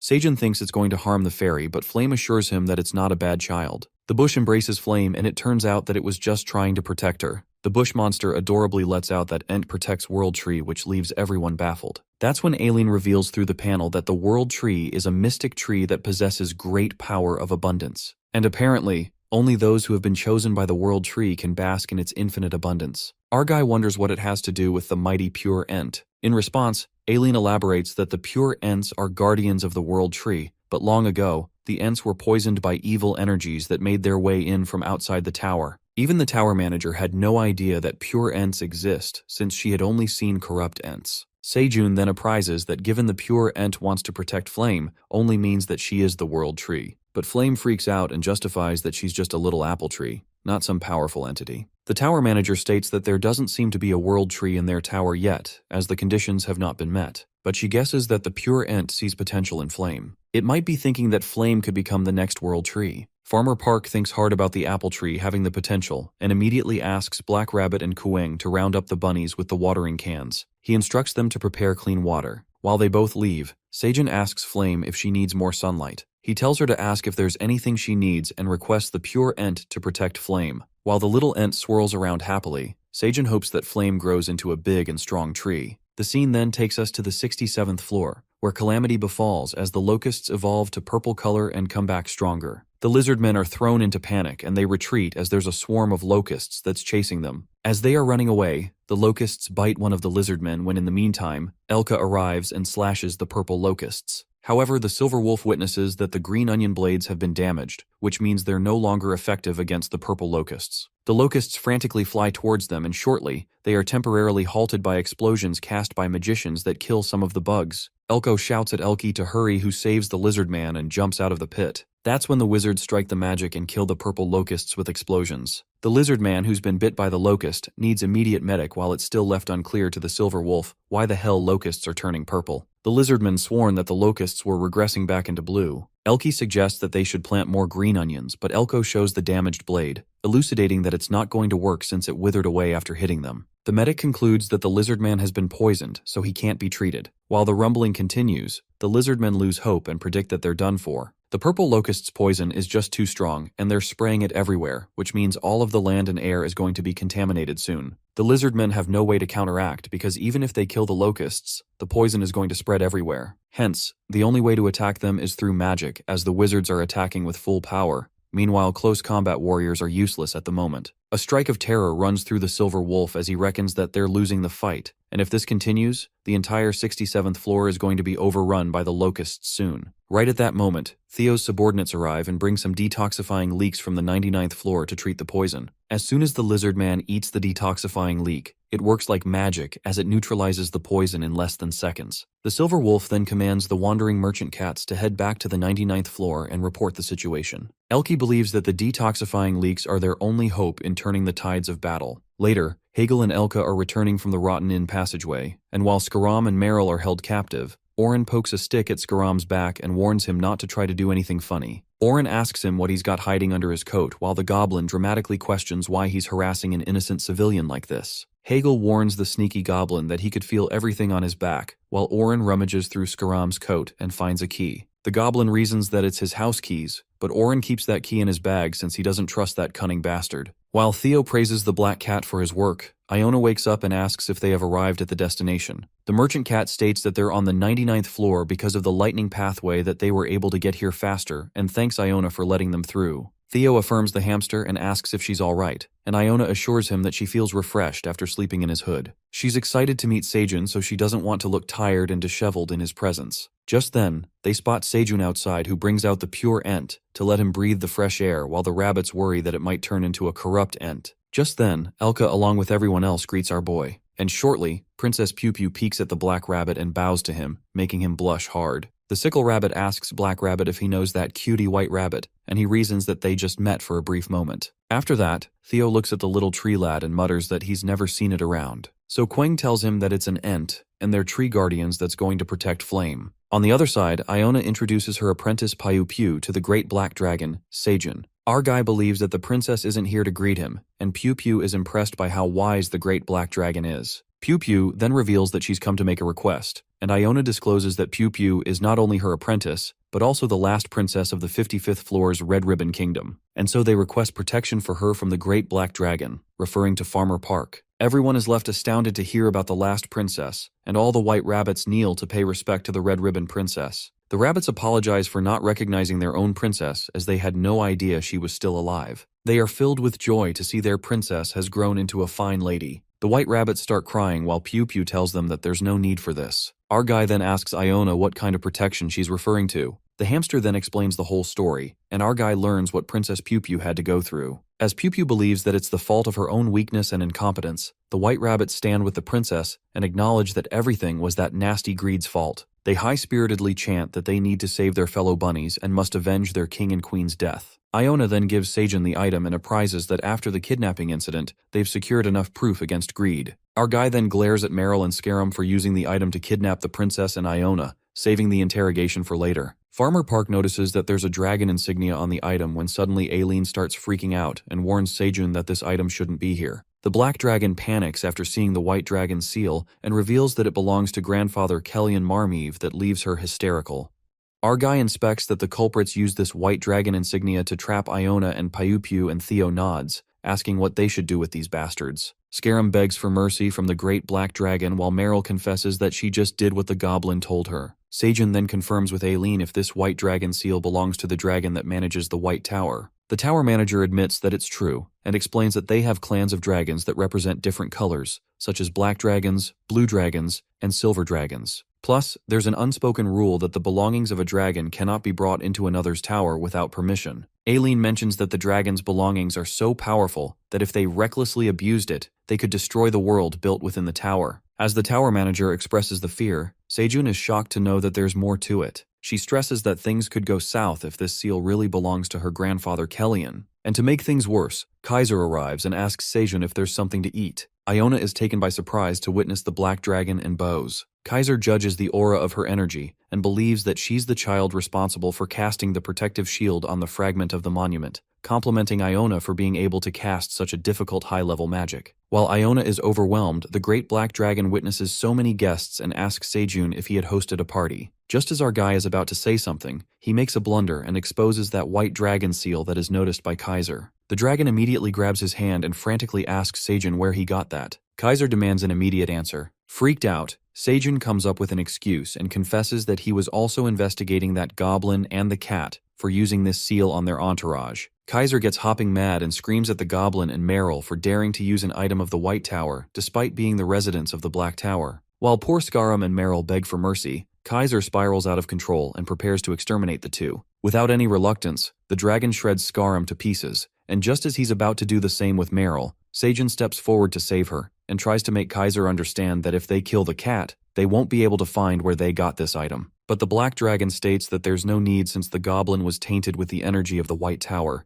This cat must be exterminated too. Just as Kaiser tries to harm Seijun as he's hella mad, Ailen materializes and tells her grandfather that he's the one who needs to be stopped. While Kaiser expresses how much he loathes those white bastards, she looks done with the grandpa and blackmails him that she's cutting off the communication. Ailen looks serious this time and goes into the administrator mode. She tells Grandfather Kaiser that she's blocking him for the time being, and using her crystal ball, she cuts off the stone statue's communication. Shortly, Kaiser could no longer access the stone statue, and Seijun is relieved. He asks Ailen why Lord Kaiser was so angry, and wonders if dragons usually fight to death like that. Ailen then opens up that dragons used to get along well. In fact, different towers interacted with each other, Before she started living in the tower manager's space, she used to play and study with dragons from other clans. She reveals that her grandfather, Kaiser, and grandfather Kellyan used to get along really well. Among the dragons, they were the closest of friends, so close that everyone envied them. However, their relationship completely fell apart because of a certain incident. After that, even the slightest trace of each other would make them charge at one another as if to kill. Because of the rivalry, the black dragons and the white dragons had to cut off their interactions, walking on eggshells for the two clan leaders. Ailen gets sad and wonders if brother Ajax is doing well, not to mention it's been 100 years since she last saw him. Our guy gets confused at the mention of another dragon who's a boy and turns to Meril. At least for the sake of calming down Lord Kaiser's anger, he asks Meryl to properly reveal the source of this insignia. Poor Meryl shatters to sobs as she's scared.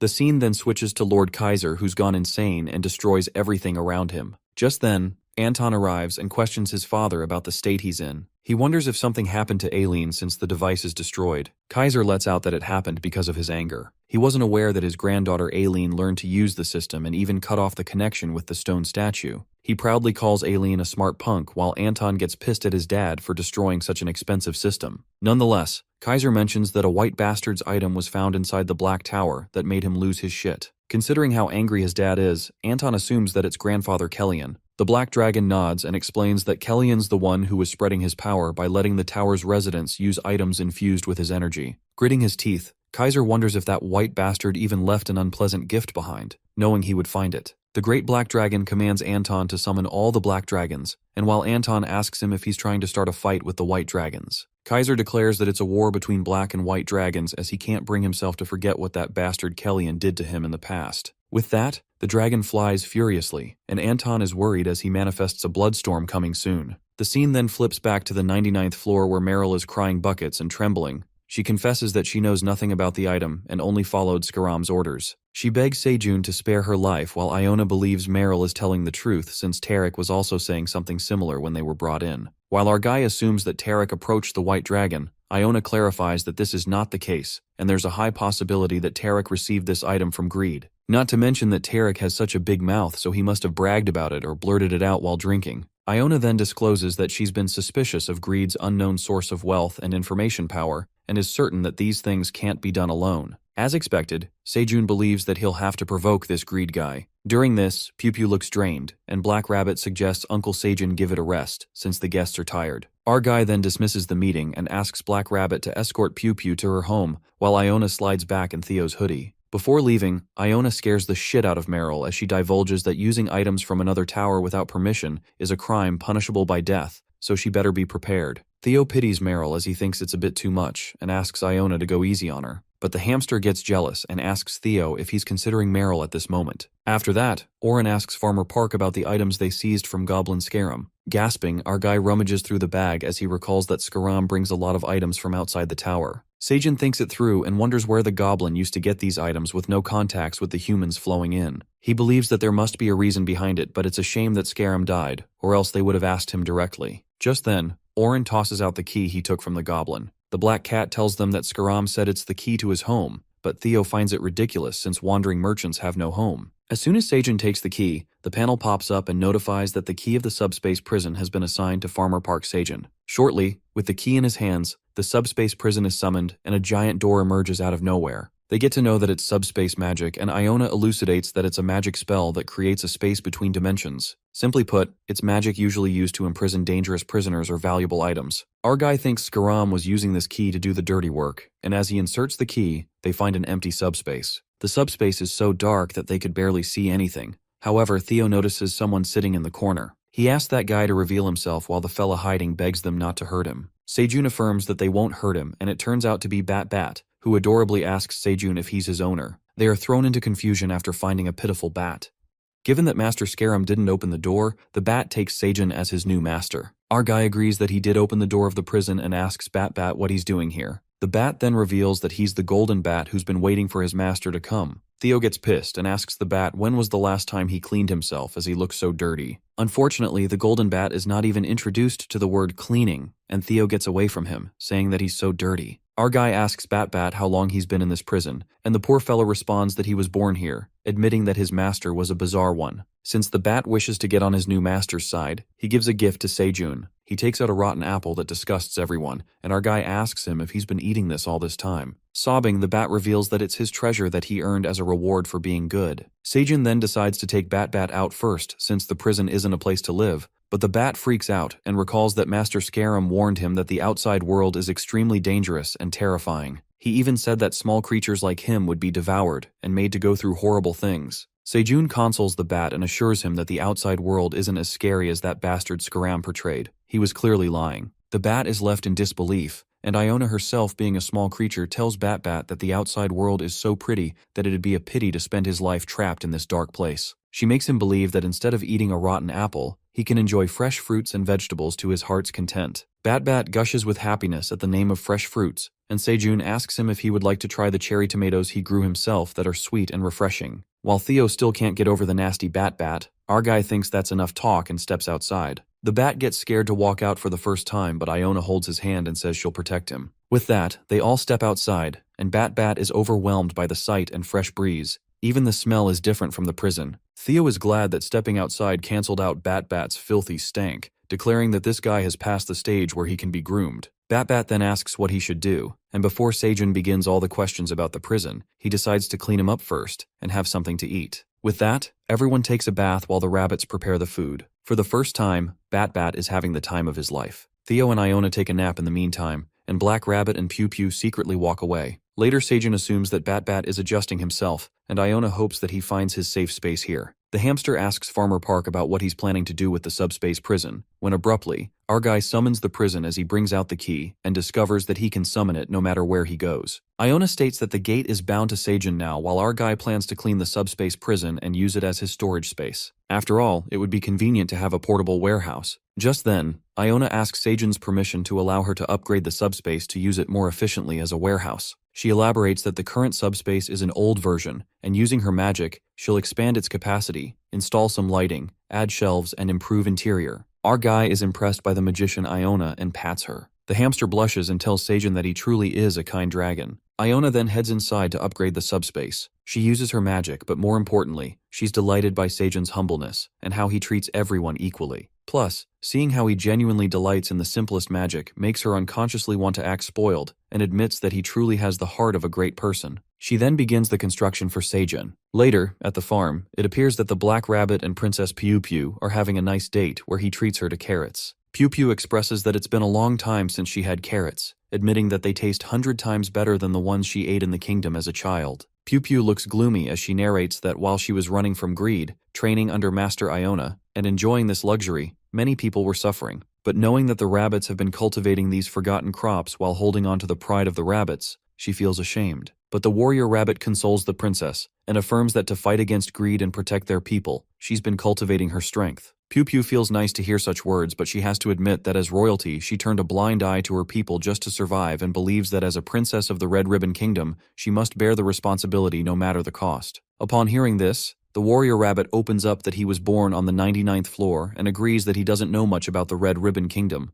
but he could feel the longing in their hearts through his parents and the fellow rabbits. He confesses that he can feel it in his guts that he wants to go back to the kingdom, to the long-lost land which once belonged to them. The determination flashes through him as the warrior rabbit wishes to restore the beautiful Red Ribbon Kingdom. He hopes that Pew can lead them with a bright smile one day. The princess is left in awe, and the Black Rabbit reveals his real name to be Piak. He tells the princess that black rabbits can become knights who protect the kingdom. Piak desires to reclaim the Red Ribbon Kingdom from greed and return her happiness. The Black Rabbit lovingly asks Princess Pew if she would allow him to be the knight of her kingdom. They embrace each other, and as their love blooms, Quang sneaks up on them, asking what they're doing. The bear spoils the perfect mushy moment while Piak and Pew freak out and ask Quang how long he's been watching them. Quang tells the rabbit that he noticed quite late, and informs Piak and Pew that everyone's looking for them. Quang grimly states that if they don't act fast, the 67th floor will be destroyed before they even face greed, while the pure Ent keeps intervening with his blabber. Piak and the others immediately return and witness a crowd of merchant cats and wolves. The warrior rabbits ask the matter and wonder why everyone's in such a hurry. Elke asks for Lord Iona, and Seijun informs him that he's busy with something else. The silver wolf then reveals to Princess Pew that the locusts on the 67th floor have turned purple and are emitting poison, that even the tough green onion blades are wilting and they're losing ground. While Pew is flabbergasted,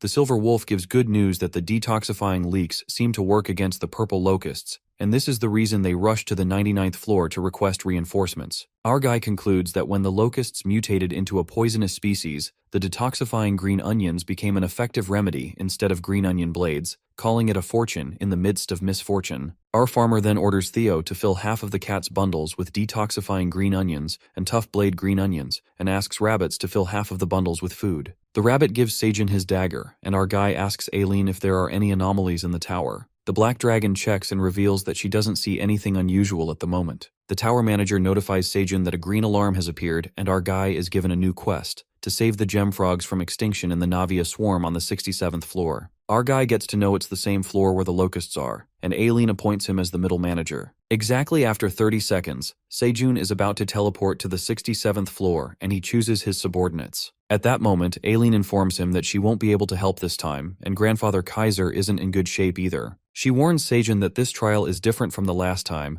and clarifies that even though her dragon has grown, he can't bring many strong monsters of the 99th floor like the last time. But our boy appears unaffected and repeats what he said earlier, that the collapsed worlds are nothing like this one. He asks Ailen to trust in Farmer Seijun, who has cultivated plenty of reliable crops to help them through. Just then, Teao gets back with all the green onions, and Quang is more than willing to assist her dad. But he's not the only one, as Pew Pew decides to support Seijun with her magic, and the warrior bunny follows the princess. Our boy selects all his subordinates, and with that, they teleport to the 67th floor. But as heroic as they try to look, they land directly in the swamp. All of them fall flat into the dirty water, and the warrior bunny warns Seijun to move carefully. Our guy thinks that they need to find a place to hide first since they are exposed. But the trouble has already found its way when Princess Pew Pew spots a purple locust. It doesn't end here when our guy looks behind him and a swarm of deadly purple locusts is bursting in their direction. They all freak out by the sudden occurrence while the quest commands Seijun to find and exterminate the cause of the gem frog's extinction,